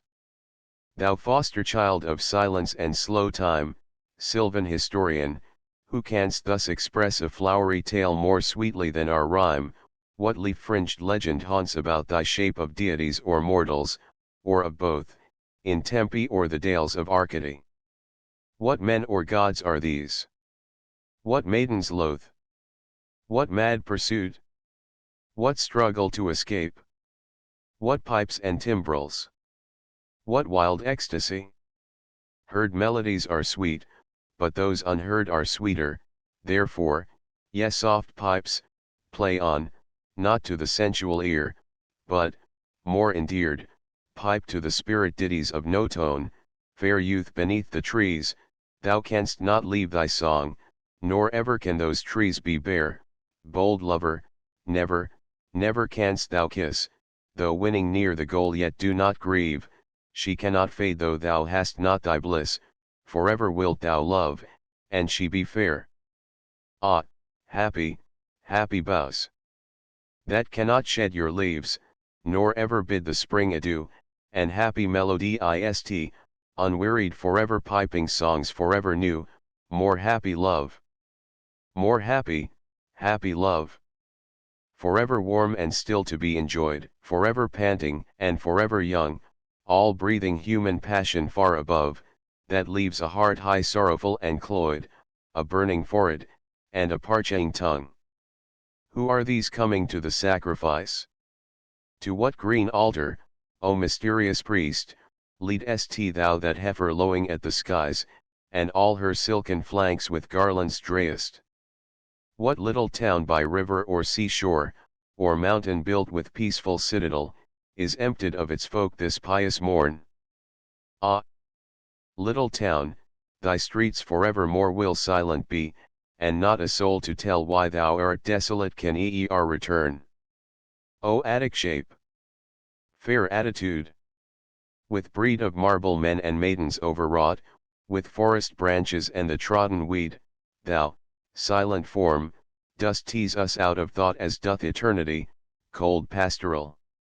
When old age shall this generation waste, thou shalt remain, in midst of other woe than ours, a friend to man, to whom thou sayest, beauty is truth, truth beauty, that is all ye know on earth, and all ye need to know. Madeline. From the Eve of Saint Agnes. Out went the taper as she hurried in, its little smoke in pallid moonshine died, she closed the door, she panted, all akin to spirits of the air and visions wide, no uttered syllable, or, woe betide. But to her heart was voluble, paining with eloquence her balmy side, as though a tongueless nightingale should swell her throat in vain, and die, heart stifled in her dell. A casement high and triple arched there was, all garlanded with carven imageries of fruits and flowers and bunches of knot grass, and diamonded with panes of quaint device, innumerable of stains and splendid dyes as are the tiger moth's deep damasked wings, and in the midst, 'mong thousand herald rise, and twilight saints, and dim emblazonings, a shielded scutcheon blushed with blood of queens and kings.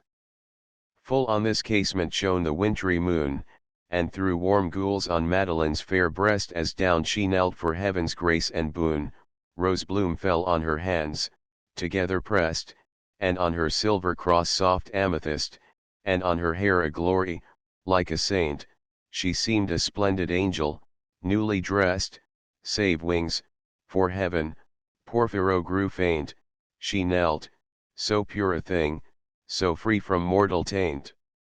Charles Dickens. Bob Sawyer's Bachelor Party.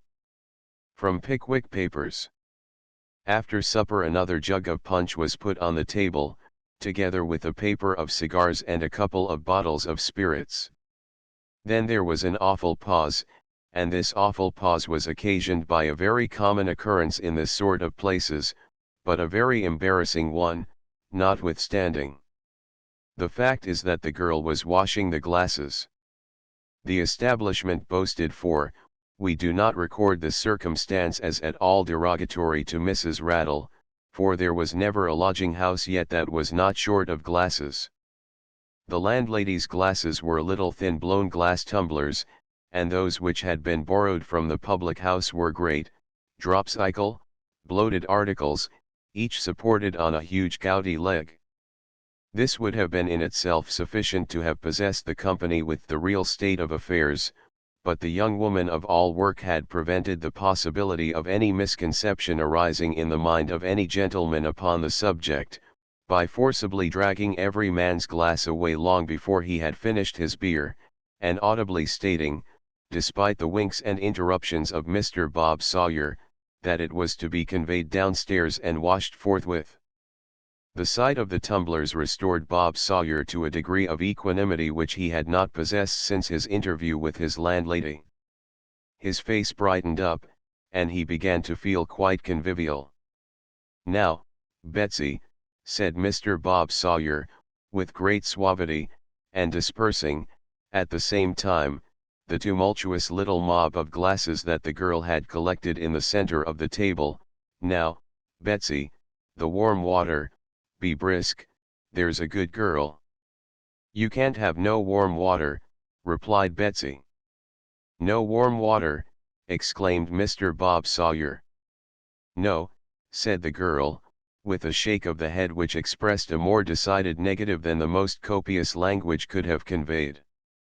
"Mrs. Rattle said you wasn't to have none." The surprise depicted on the countenances of his guests imparted new courage to the host. "Bring up the warm water instantly, said Mr. Bob Sawyer, with desperate sternness. "No, I can't," replied the girl. Mrs. Rattle raked out the kitchen fire afore she went to bed, and locked up the kettle. "Oh, never mind, never mind. Pray don't disturb yourself about such a trifle," said Mr. Pickwick, observing the conflict of Bob Sawyer's passions, as depicted on his countenance. "Cold water will do very well." "Oh, admirably," said Mr. Benjamin Allen. "My landlady is subject to slight attacks of mental derangement," remarked Bob Sawyer, with a ghastly smile. "I fear I must give her warning." "No, don't," said Ben Allen. "I fear I must," said Bob, with heroic firmness. "I'll pay her what I owe her and give her warning tomorrow morning." Poor fellow! How devoutly he wished he could. It was at the end of the chorus to the first verse that Mr. Pickwick held up his hand in a listening attitude, and said, as soon as silence was restored, "Hush! I beg your pardon. I thought I heard somebody calling from upstairs." A profound silence immediately ensued, and Mr. Bob Sawyer was observed to turn pale. "I think I hear it now," said Mr. Pickwick.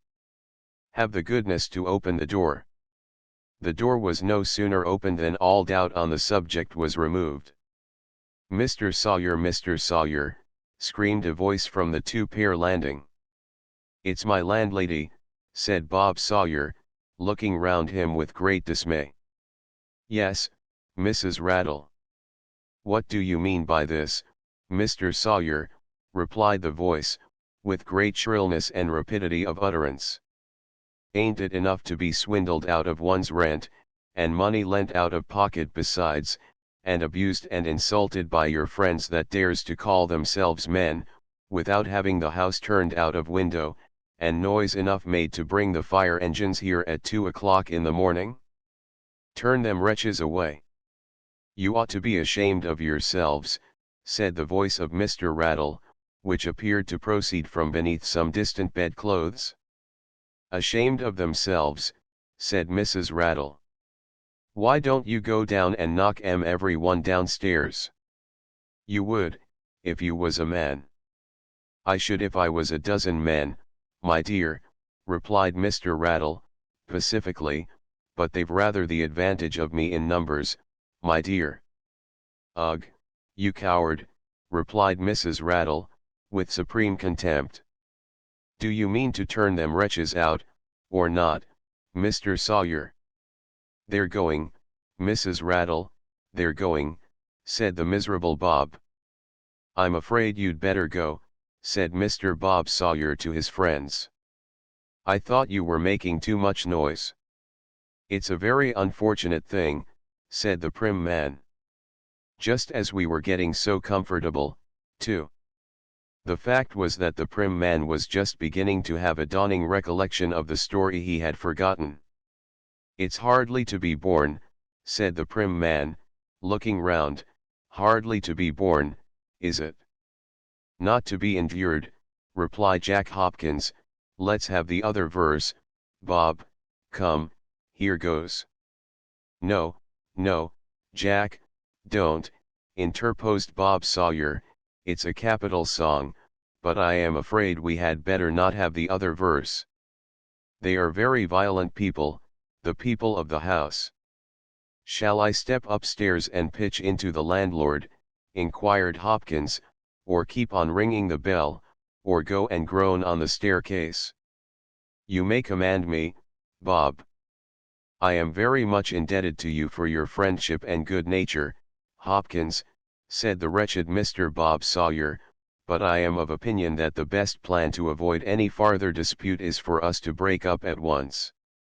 "Now, Mr. Sawyer," screamed the shrill voice of Mrs. Rattle, "are them brutes going?" "They're only looking for their hats, Mrs. Rattle," said Bob. "They are going directly." "Going," said Mrs. Rattle, thrusting her nightcap over the banisters, just as Mr. Pickwick, followed by Mr. Tupman, emerged from the sitting room. "Going? What did they ever come for?" "My dear ma'am," remonstrated Mr. Pickwick, looking up. "Get along with you, you old wretch," replied Mrs. Rattle, hastily withdrawing her nightcap. "Old enough to be his grandfather, you villain. You're worse than any of 'em."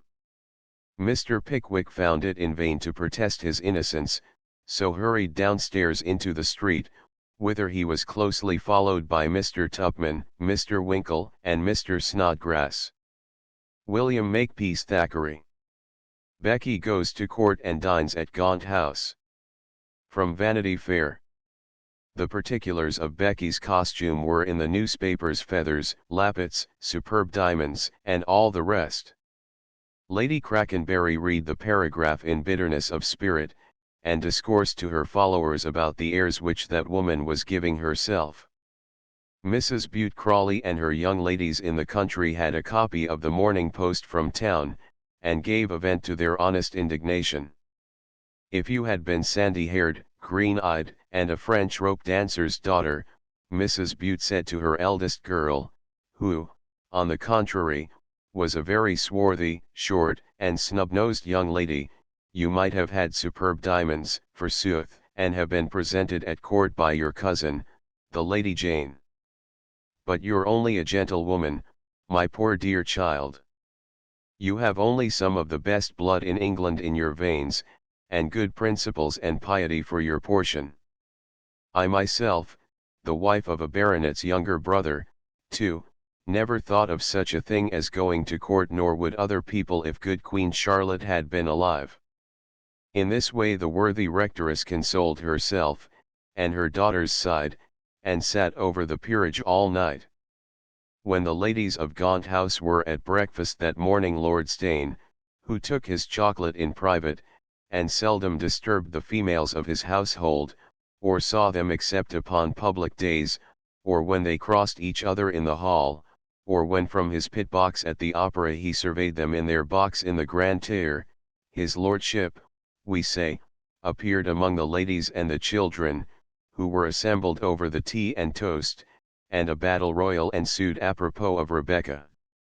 "My Lady Stane," he said, "I want to see the list for your dinner on Friday, and I want you, if you please, to write a card for Colonel and Mrs. Crawley." "Blanche writes them," Lady Stane said, in a flutter. "Lady Gaunt writes them." "I will not write to that person," Lady Gaunt said, a tall and stately lady, who looked up for an instant and then down again after she had spoken. It was not good to meet Lord Stane's eyes for those who had offended him. "Send the children out of the room." "Go," said he, pulling at the bell rope. The urchins, always frightened before him, retired. Their mother would have followed too. "Not you," he said. "You stop." "My Lady Stane," he said, once more, "will you have the goodness to go to the desk and write that card for your dinner on Friday?" "My lord, I will not be present at it," Lady Gaunt said, "I will go home." "I wish you would, and stay there. You will find the bailiffs at Bareacres very pleasant company, and I shall be freed from lending money to your relations, and from your own damned tragedy heirs. Who are you, to give orders here? You have no money. You've got no brains. You were here to have children, and you have not had any. Gaunt's tired of you, and George's wife is the only person in the family who doesn't wish you were dead. Gaunt would marry again if you were." "I wish I were," her ladyship answered, with tears and rage in her eyes. "You, forsooth, must give yourself airs of virtue, while my wife, who is an immaculate saint, as everybody knows, and never did wrong in her life, has no objection to meet my young friend, Mrs. Crawley. My Lady Stane knows that appearances are sometimes against the best of women, that lies are often told about the most innocent of them. Pray, madam, shall I tell you some little anecdotes about my Lady Bareacres, your mamma? You may strike me if you like, sir, or hit any cruel blow," Lady Gaunt said. To see his wife and daughter suffering always put his lordship into a good humour. "My sweet Blanche," he said, "I am a gentleman, and never lay my hand upon a woman, save in the way of kindness. I only wish to correct little faults in your character. You women are too proud, and sadly lack humility, as Father Mole, I'm sure, would tell my Lady Stane if he were here. You mustn't give yourselves airs, you must be meek and humble, my blessings." For all Lady Stane knows, this calumniated, simple, good-humoured Mrs. Crawley is quite innocent, even more innocent than herself. Her husband's character is not good, but it is as good as Bareacres's, who has played a little and not paid a great deal, who cheated you out of the only legacy you ever had, and left you a pauper on my hands. And Mrs. Crawley is not very well born, but she is not worse than Fanny's illustrious ancestor, the first de la Jones. The money which I brought into the family, sir," Lady George cried out. "You purchased a contingent reversion with it," the Marquis said, darkly. "If Gaunt dies, your husband may come to his honours, your little boys may inherit them, and who knows what besides. In the meanwhile, ladies, be as proud and virtuous as you like abroad, but don't give me any airs. As for Mrs. Crawley's character, I shan't demean myself or that most spotless and perfectly irreproachable lady, by even hinting that it even requires a defence. You will be pleased to receive her with the utmost cordiality, as you will receive all persons whom I present in this house. This house," he broke out with a laugh. "Who is the master of it, and what is it? This temple of virtue belongs to me. And if I invite all Newgate or all Bedlam here, by they shall be welcome." After this vigorous allocution, to one of which sort Lord Stane treated his harem whenever symptoms of insubordination appeared in his household, The crestfallen women had nothing for it but to obey. Lady Gaunt wrote the invitation which his lordship required, and she and her mother-in-law drove in person, and with bitter and humiliated hearts, to leave the cards on Mrs. Rawdon, the reception of which caused that innocent woman so much pleasure. George Eliot. Passages from Adam Bede. It was a wood of beeches and limes, with here and there a light, silver-stemmed birch, just the sort of wood most haunted by the nymphs. You see their white sunlit limbs gleaming athwart the boughs or peeping from behind the smooth sweeping outline of a tall lime. You hear their soft liquid laughter, but if you look with a too curious sacrilegious eye they vanish behind the silvery beeches. They make you believe that their voice was only a running brooklet. Perhaps they metamorphose themselves into a tawny squirrel that scampers away and mocks you from the topmost bough. Not a grove with measured grass or rolled gravel for you to tread upon, but with narrow, hollow-shaped earthy paths, edged with faint dashes of delicate moss, paths which look as if they were made by the free will of the trees and underwood, moving reverently aside to look at the tall queen of the white-footed nymphs. There are various orders of beauty, causing men to make fools of themselves in various styles, from the desperate to the sheepish, but there is one order of beauty which seems made to turn the heads not only of men, but of all intelligent mammals, even of women. It is a beauty like that of kittens, or very small downy ducks making gentle rippling noises with their soft bills, or babies just beginning to toddle and to engage in conscious mischief, a beauty with which you can never be angry, but that you feel ready to crush for inability to comprehend the state of mind into which it throws you. It is of little use for me to tell you that Hetty's cheek was like a rose petal, that dimples played about her pouting lips, that her large dark eyes hid a soft roguishness under their long lashes, and that her curly hair, though all pushed back under her round cap while she was at work, stole back in dark delicate rings on her forehead, and about her white shell-like ears.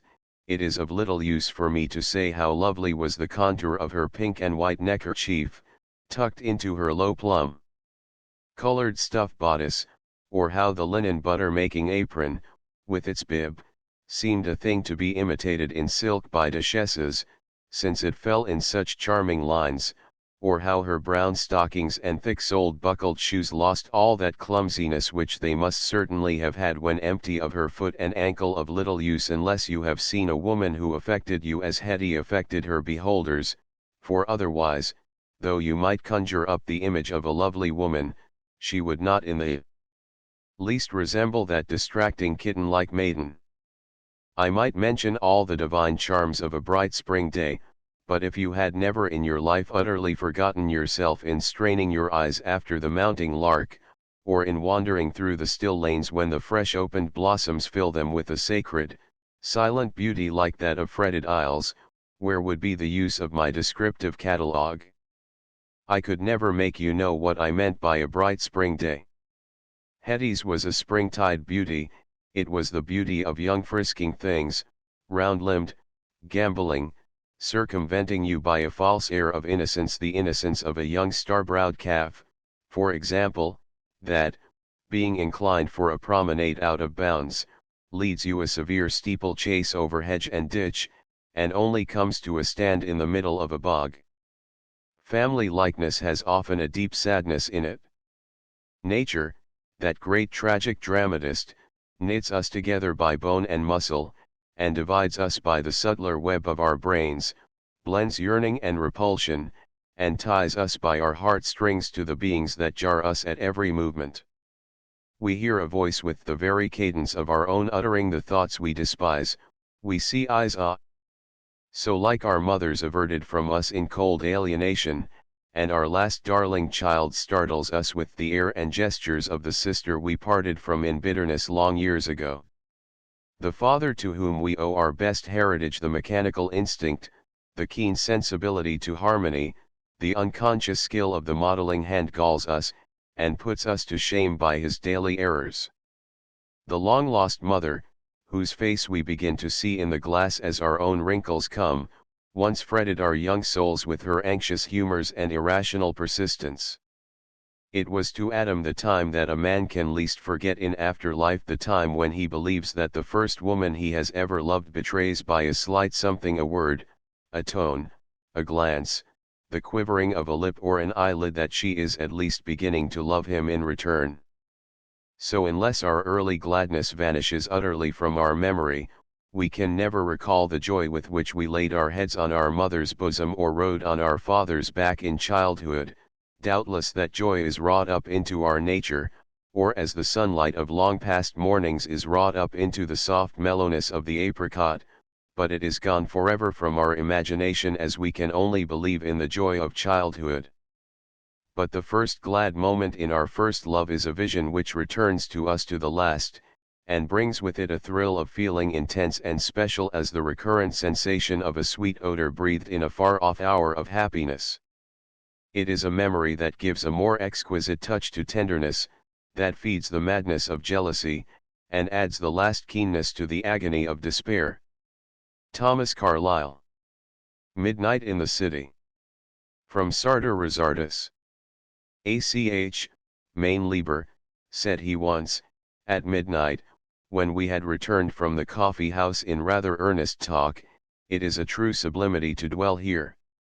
These fringes of lamplight, struggling up through smoke and thousand-fold exhalation, some fathoms into the ancient reign of night, what thinks Boötes of them, as he leads his hunting dogs over the zenith in their leash of side-reel fire?